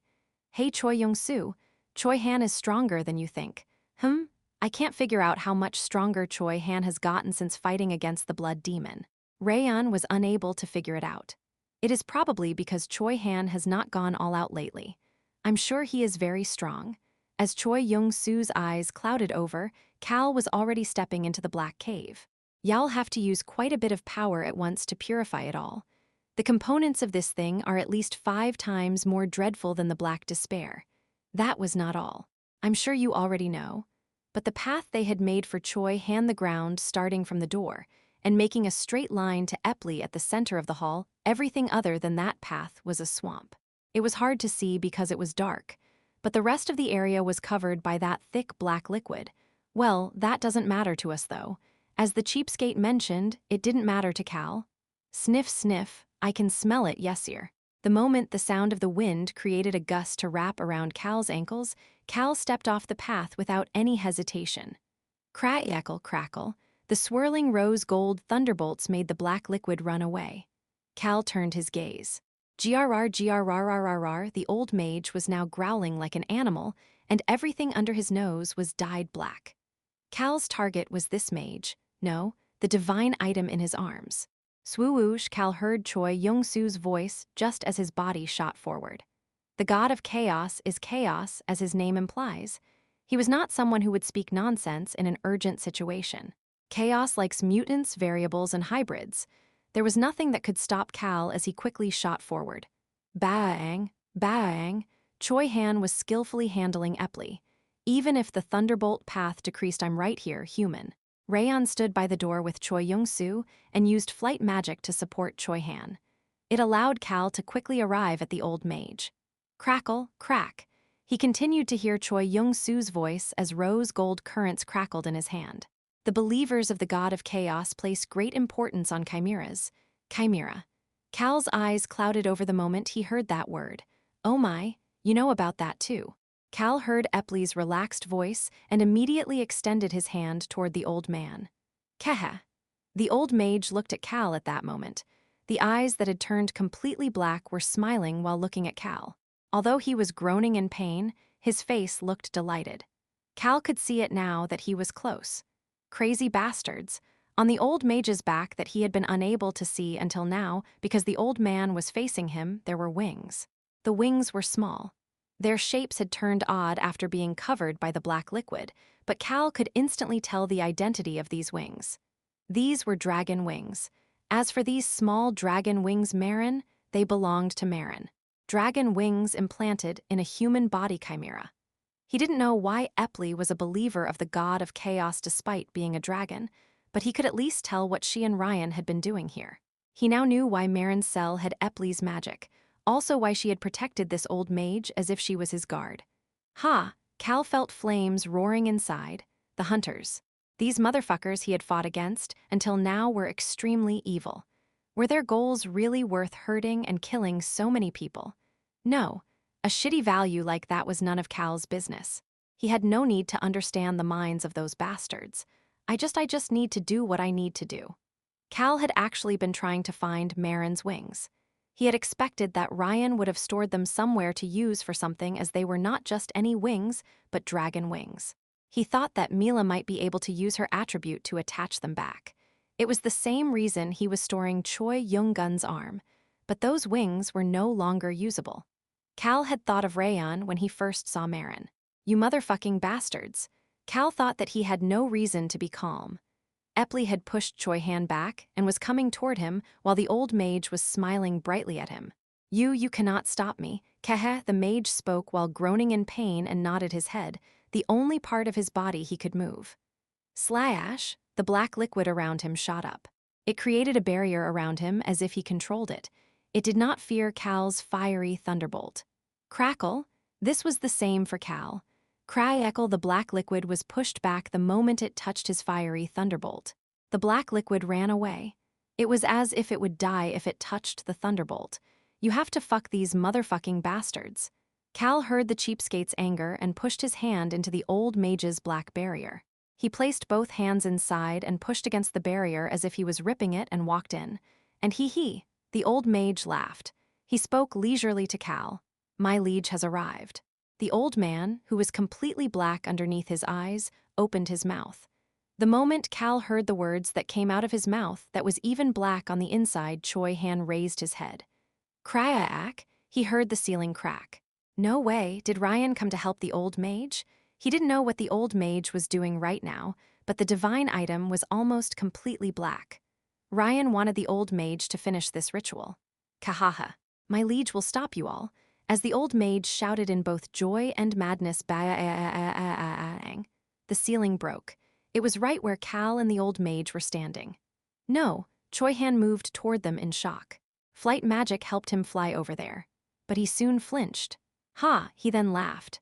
Bang, through the explosion, through the crumbling ceiling, what Choi Han saw was, as expected of Goldie Gramps, it was radiant white gold dust. As Iruhaben stood there surrounded in white gold dust, a bloodied and limp Leto was breathing heavily on Iruhaben's shoulder. Of course, Iruhaben's body was not unscathed either. He was hurt all over the place. Blood was dripping out of his mouth, and it was clear that he had pushed himself too much. However, the ancient dragon stood firm as he received everyone's gazes. Look at all you little rascals acting so arrogant. Iruhaben's cold gaze was looking at Ryan, who had been slammed into the black liquid. Oh, Cal was a bit amazed. Ryan had been pummeled. His face was extremely swollen like bread, and he was bleeding. The rejuvenated ancient dragon who had lived over 10 years was truly great and mighty. Iruhaben looked to the side. The ancient dragon nonchalantly commented after making eye contact with Epley. Look at this dragon having no pride and sucking up to a god. Do the little purple blood bitches not know the greatness of dragons? Why are you so obsessed with being a shitty god? He sounded annoyed. Spineless sons of bitches. Cal smiled brightly while hearing those words. His gaze had moved away from Iruhaben a while ago. Crackle, crackle, his hands covered in rose gold light were pushing through the black barrier. He then smacked the scared old mage on the head. Ugh! Cal clutched the groaning mage's hair. Cal pulled hard at the still white hair and laughed as he asked, I can take it, right? Cal's other hand touched the divine item that was now completely black except for about 3 fingers length. Chapter 279. The night after the sunset, 9, just as Cal's fingertips touched the divine item, The divine item was a sculpture that was hard to tell whether it was an animal or a person. It resembled the back of a human who was hugging an animal. What is going on? He suddenly heard a weird noise. It resembled the howl of an animal. Cal naturally looked toward the divine item, the howl of sunset. It reminded him of the name of the divine item.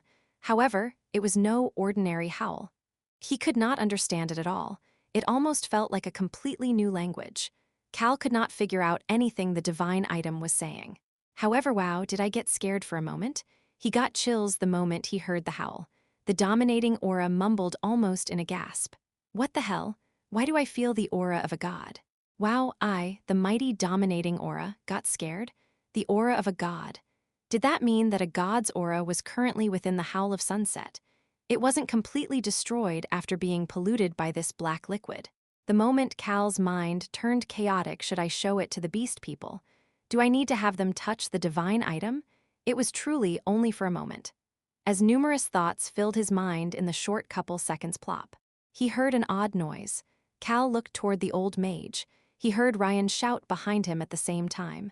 Slam your head down. He could not see what was going on with Ryan. The moment he heard Ryan's rough shouting plop, Cal looked at the hand that had been holding the old mage's white hair.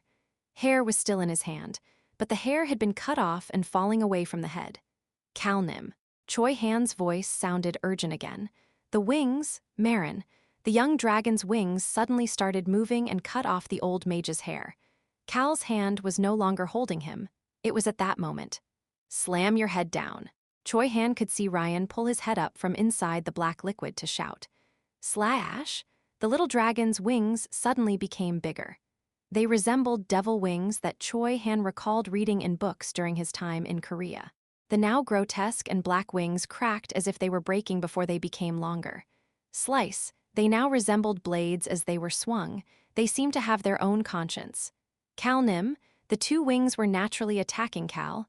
Boom, boom. Choi Han's heart was beating wildly. These black things, they were dragon wings, but they no longer looked like dragon wings. They made him think of something terrible. The black liquid dripping down from the tip of the wings that contained something even more dreadful than the black despair, moved toward Cal. The wings became so big that they were each taller than most average adults. The large blades looked as if they would slice Cal's body in half. Shit! Choi Han raised his sword. The two wings attacked Cal. Bang, bang. The explosions continued. A white gold barrier and a black barrier, 2 mana shields blocked the wings. Choi Han was relieved. Iruhaben and Rayon, the 2 dragons, would not allow Cal to get hurt. Choi Han looked toward the door where Rayon should be. He flinched the moment he saw Rayon. Human, be careful. Rayon looked extremely concerned. Crack. Choi Han then heard something he didn't wish to hear. He looked back in the original direction. Crack! The 2 dragons' shields shattered. This was the first time Choi Han saw the 2 dragons' magic spell breaking so easily since they got stronger. He could not believe it. The 3 saints. This wasn't one of the 3 top dragons nor the Dragon Lord. This guy was just one of Ryan's subordinates. But these 2 dragons were being pushed back by a mere subordinate. He's a different breed. Choi Han heard a laughing voice at that moment. He could see that Epley was laughing. We needed a weapon to fight against the gods. What? Aren't you guys the pawns of gods? Isn't that why you are trying to stop us from becoming a god? We needed our own weapons to fight. Then is this mage the weapon to fight against the gods? Choi Han's mind turned chaotic when he heard Cal's voice. Fuck! He sounded extremely annoyed. Choi Han finally recalled how Ryan had told the guy to slam his head down. The 2 large wings attacked Cal again through the rips in the barriers. Bang! Bang! However, Cal stopped them. He had the indestructible shield after all. But that was not the issue. The mage, who was now free since he cut off his hair, the wings of his that were attacking Cal, despite looking like it, were actually not attacking him. Shit! They were protecting the mage. The extremely large wings created moments where Cal could not approach the mage by attacking. The freed mage fulfilled his liege's order. Other than a small portion of the ground, this entire area was covered in the black liquid. This was the reason Choi Han and the dragons were all using flight magic to not touch that liquid. However, there were 3 individuals touching the liquid right now. Cal, Ryan, and the mage. The mage was at the end of the path that Cal created for Choi Han in the beginning. That small patch of ground that was cleared, he was standing at the end of it. The mage's body started to stagger. He walked himself right into the swamp. His body sunk upside down into the black liquid.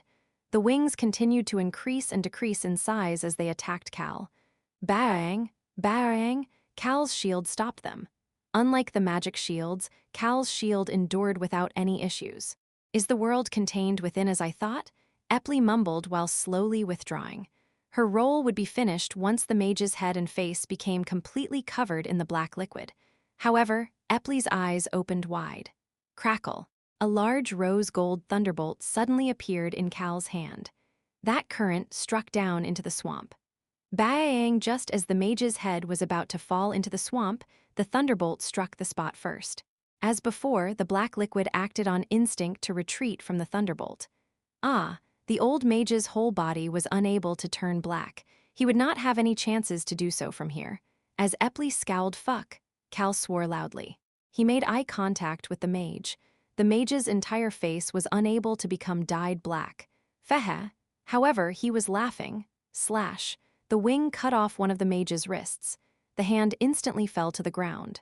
It fell into the withdrawn black swamp. Plop. The divine item in his hand also fell into the black swamp. The divine item became completely dyed black. There was nobody here to help Cal and stop the mage. As the mage's wrist was sliced off Bang, Ryan made his move. He instantly pulled his body out of the black swamp. He then struck down into the swamp with his fist. Bang! The swamp flipped over. The black liquid shot up. Iruhaben cast a shield and urgently rushed higher. Tusk. He would have cast the shield and charged in if he was by himself, but Uwu was still slumped over his shoulder. Choi Han, the black liquid attacked Choi Han as well. Rayon had to stop it. Shit. Choi Young-soo grabbed Rayon and withdrew as the black liquid burst out of the door. Choi Han, Choi Young-soo, Iruhaben, and Rayon Cal watched the divine item becoming black as the rest of his group was tied down. Along the swamp started to fluctuate. The fluctuation started from the spot the divine item fell in. Chhhhhhhhh, the mage opened up the two wings and flew up. Not a single drop of blood fell from his sliced wrist. The inside of his wrist was completely black as well. Cal got chills on his back at that moment. It's overload. He heard the Super Rock's low voice. The Gorge of Death. The Super Rock used his powers for the first time at that place in order to stop the dragon half-blood's overload. What he did earlier was not overloading. This is the real overload. He heard Iruhaben's voice followed by the Super Rock. Cal, I will first turn your body firm. Cal turned around. He could see a dragon that was covered in the black liquid that shot up with eyes glowing blue. He looked like a human, but his skin was starting to get covered in blue scales. He looked neither like a human nor a dragon. Black liquid wrapped around him like tentacles. It resembled when Watira used her water. Cal realized it at that moment. Imperial Crown Prince Adin. The one he fought against in the Magoru Empire, that bastard who had absorbed the Black Despair, the guy who became similar to a black mage Ryan, was the upgraded version of that bastard. He heard Iruhaben shouting, "How is a dragon able to handle dead mana like this?" There was no time to answer that question. Boom! The moment Ryan stomped his foot, the black swamp fluctuated before a strand of black water ended up in his hand. The divine item was in his hand, and he stomped his foot once more. Boom! His body immediately shot up. He resembled a blue flame as he shot up with black water wrapped around him. All of this had happened in an instant, and Cal was naturally following behind him. Fuck! The upward-flying Ryan Cal could see beyond Ryan's shoulder to see that night had now arrived. Top and bottom everything was black except Ryan, who was glowing blue. He resembled a blue wolf. Cal felt an unexplainable sense of unease for the first time since coming to Apatu. It was close to an instinctual warning. It's okay, Cal. He doesn't seem to have become a god yet. Cal shot up to the sky above the stage as he heard the Super Rock's calm voice. It was at that moment. Boom! Someone slammed down on a nearby roof. Huff, huff. Cal's eyes opened wide after realizing the identity of the heavily breathing individual.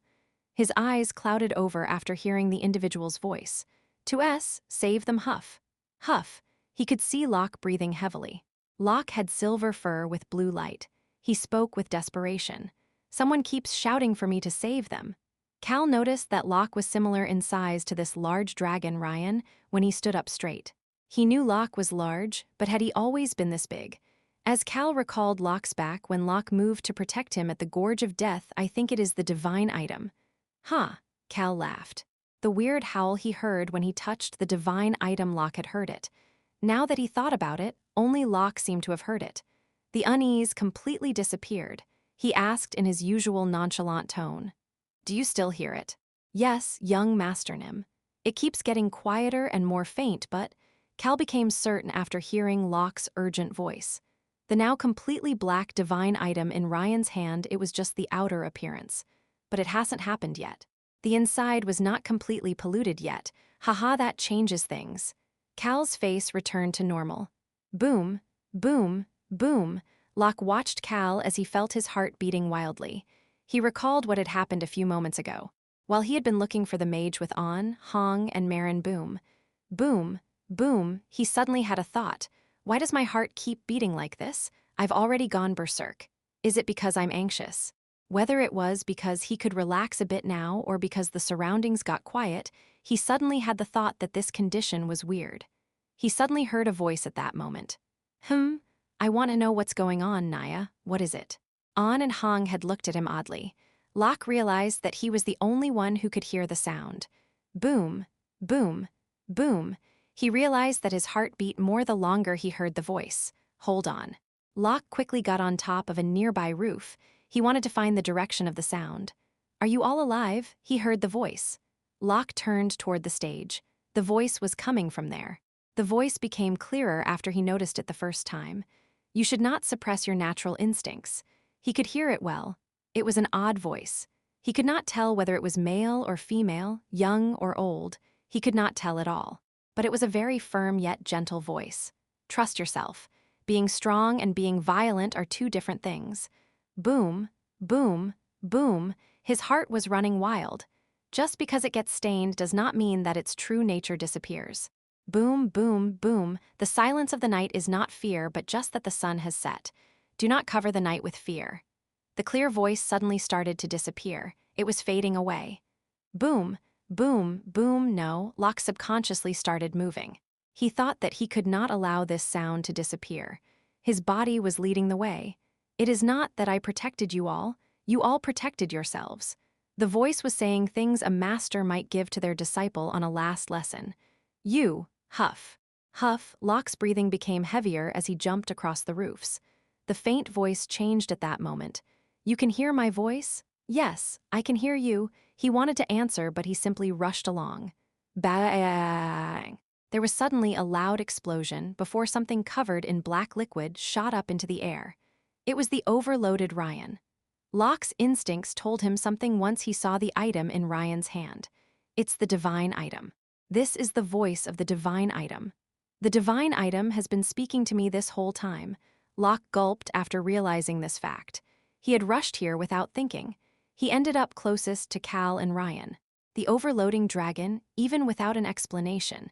Seeing Ryan made Locke think about the dragon Half-Blood's overload in the Gorge of Death. Locke had gone berserk there to protect Cal and Rayon. Of course, the situation was much more severe than back then. He thought to himself, should I step back? Locke wondered if he entered somewhere he should not be. Cal, who was making eye contact with him, nonchalantly commented at that moment, I'm glad you are here. Locke couldn't help but laugh despite the urgent situation. Cal's back was still large, and just as he had stood in front of Cal and Rayon at the Gorge of Death, he wanted to do it again. Chapter 280. The night does not equate to fear. 1. The night at Apatu wasn't as dark as expected. That was the thought Tasha had after seeing the sky in this world when they first arrived. The night sky with a countless number of stars was dark but also bright. On a night of the full moon like today, it was inaccurate to call it dark. Of course, it was lacking in light compared to the sun shining down in the middle of the day, but Tasha thought that this place she was at right now, the land covered by the shadow of the forest, was darker than the night sky. But she had to stop walking and look back. It was not just her. All of the dark elves stopped walking. They had chills all over their bodies. It was terrible. They felt something they could not explain. Boss, the subordinate could not finish his statement, but Tasha still responded. Black despair. The dreadful liquid that the Maguru Empire's alchemist's bell tower had created. It's worse than that. Something even worse than that had appeared. Her instincts were warning her. She could see the existence standing at the center of the cause of that warning. The figure with his back to the full moon, the dragon surrounded by blue mana. The first star, Ryan. Holy shit, she could see the black liquid that he was wearing like a cape. The liquid must have shot up from far underneath at a spot Tasha could not see. It's like the only flame burning on top of the altar that resembled a black mountain that seemed to best describe Ryan. A dragon that was trying to become a god. Why did she suddenly think of those words? Snap out of it. Tasha focused herself. Despite what happened, the only thing she was certain about was that this black liquid was the thing that Cal had talked about. She also knew that this was something they must get rid of. Boss, it was at that moment. Tasha turned her head. It was no longer just the beast people. The residents of Ryan's castle were all escaping. It significantly increased the number evacuating, forcing them to send only the weak and the old through the underground tunnel. The adults who were capable of moving were being protected by Tasha and the dark elves as they scattered throughout the forest. There were naturally some beast people among the group Tasha was protecting. My goodness, they suddenly started plopping down on the ground. This is different. This was different from the forced berserk transformations earlier. They did not show the same violence as before. Fear, they were actually scared. I don't want to hear it. Stop it, upid. They covered their ears or curled up on the ground and wrapped their arms around their bodies. What the? The situation made Tasha feel extremely anxious, incomparable to her nerves when someone was going berserk. For some reason, she could tell that this situation was worse. A noise that sounded like an animal's hour could then be heard. Tasha turned her head. She could see Ryan. He extended out his left arm. The black liquid followed his hand as if it was a fluttering cape. The black wall covered the stars. It was as if there were two different nights with Ryan at the center. Unlike the night with sparkling stars and the shining moon, the night underneath Ryan was simply darkness. Tasha's body started to shake. She heard someone screaming. Where is it coming from? She didn't even get the time to think about it. Save me. Please at least save my child.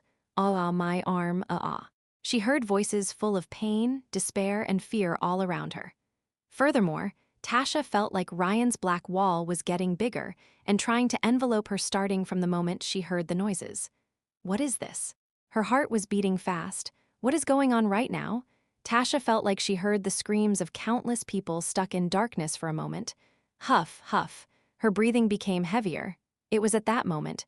Do you want to be at peace? She heard a voice. Only that voice was clear through the screaming. It subconsciously made her want to rely on it. Tasha's breathing became even heavier. At that moment, swoosh, a streak of wind brushed past Tasha. She snapped back to her senses after recognizing the refreshing scent mixed with the wind. What was I about to do? She then recognized it. Do you want to be at peace? She had heard that voice before. Ryan, it was that bastard's voice. Tasha got chills after realizing something she had not noticed earlier. She then heard a voice in her ear. Rin, this is Rin's voice. She heard someone's desperate shout. One of the beast people on the ground raised her head. It was a young woman. Tasha grabbed her. Rin, she then asked. The woman did not look at Tasha. She looked up at the sky and screeched. You died such a painful death. I didn't know about your pain, I didn't know. How could they do that? The woman's gaze was dying despite her eyes being open. And who will grrrrrrrrr, the animals started howling again. Tasha looked around. In addition to the beast people, the regular residents and even her subordinate dark elf were all breathing heavily in pain. Tasha subconsciously commented. The cries, the screams she was hearing right now were the voices of the dead beast people. This black liquid. Within it were the pain, despair, fear, and terror of the beast people who ended up, as sacrifices. The more Ryan's black wall rose into the sky, the greater the shadow. The black wall cast upon the forest, it made everybody fall into despair to try to imprison them within the darkness. Domination, Ryan's voice that was reaching a hand out to them from within the darkness, this was the domination he was trying to create as a god. No, it was hell. Fuck, Tasha scowled. Swoosh, wind roared around her. She reached out her hand. It wasn't that her wind had some sort of power, but maybe some of the people might snap back to their senses as she had done. That was why go wild. Wind started to spread throughout the forest. Tasha then walked up to her subordinate. Slap, she slapped him. Grrrr, huh, she shouted at her subordinate who was blankly staring at her. Snap out of it, you fool. What kind of dark elf gets controlled by dead mana? This black thing was something dreadful that went away from the true nature of dead mana. But the subordinate subconsciously commented after stuttering for a bit. What do we do? His face was pale. Tasha subconsciously looked away instead of answering. She then smiled. As I expected, this night Tasha could see a color that was more radiant than any other was shining brightly. No, it was burning. It was like the sun. Hey, gather the people. Tell the others as well. Tasha clenched her long spear and ran toward Ryan's castle. I'm going to go help the young master Nim. The burning rose gold light, Tasha ran toward the black wall with that as her guide. I think Mary should come as well. She mumbled to herself as she realized she did not hear the screams anymore. Of course, her heart was still beating fast. Her black jewel-like eyes observed the radiant rose gold light that was growing in size. It felt as if her own eyes were burning. Tasha then found a different flame. What is that? Between the rose gold light and the blue flame, there was a faint and small blue dot near them. She could not tell what it was. This light was too small compared to the other two, but Tasha subconsciously focused on that small blue light because it felt oddly familiar. She then suddenly stopped. Oh no, bang, bang. She heard two loud bangs before people shot up into the air. What a mess, Tasha shouted as she kicked off the ground. However, there were still a lot of people who could not move, and among them Huff, a large body staggered. Boom. A white body smashed into a building wall and became buried. Huff, it was Wisha. She scowled. Save me, mommy, daddy, it hurts, it hurts. The voices of the dying, they are beast people. She could tell as soon as she heard the voices. It was painful. And that motherfucking bastard's voice she heard in the middle, do you want to be at peace? Ryan. She heard that motherfucking bastard's voice. Wisha ignored that voice. Her sight became dyed black the more she ignored it. No, to be more accurate, it felt like her mind was being submerged into a black swamp. Despair, fear, and terror that overwhelmed her whole body, these infectiously strong emotions gnawed away at Wisha. Why she had experienced quite a lot of things in her life. That was why she wasn't swayed by hallucinations like these before. Why was it that she was completely paralyzed, unable to do anything? Is this the power of the dragon trying to become the god of the beast people? The last thing Wisha saw was Ryan holding the divine item that was dyed black. She also saw Cal and Locke, who were fighting against him. She thought about Locke. He's so close to Ryan right now. Will that child be okay? Wisha felt herself losing strength the deeper she became submerged into the darkness. She could feel herself becoming powerless. Do you want to be at peace? She felt like she might end up following Ryan's voice at this rate. No, do I want to be at peace? Of course she wanted to be at peace. No, but she could not let herself do that just yet. Locke. Locke may call himself an adult, but he was still a young boy to the white snake. He looked like one too. Wisha recalled her own child while thinking about that young boy. That little thing, that little girl needs to live longer. So I cannot be at peace. Wisha forced strength back into her almost powerless body. At that moment, crackle, she heard an odd noise. It was the sound of a thunderbolt. After that ruyumble, she heard the sky rumbling. It sounded as if thunder was striking down. Her mind that was going dark saw a weird rose gold light. The moment she recognized that the white snake realized that her eyes were still open and that she had not been able to properly recognize what she was seeing because of fear. No words were coming out. Ryan was glowing blue with a black wall around him. He was not the only enemy. There was a white-haired black human with weird black wings. There was also a dragon casting numerous magic circles with yellow mana around her. All of them looked like difficult enemies to defeat. Enemies I cannot defeat. Wisha could tell as soon as she saw them. Nonetheless, the fear in her heart was slowly disappearing. Ruyumble the sky roared. She then saw her allies. Ancient dragon Eruhaben. He was standing next to Cal with white gold dust surrounding him. Choi Han was slowly floating up into the air as well. His body was covered by a black aura as well. Are you back to your senses? Wisha could see Watira and the tiger warriors extending their hands toward her. Of course, the enemies were no longer chasing after the escaping people and retreating to the castle as well. Huuul grrrrrrrr, those enemies were naturally animals. Weisha was no longer in her berserk state and back to her human appearance. She reached out and grabbed Watira's hand.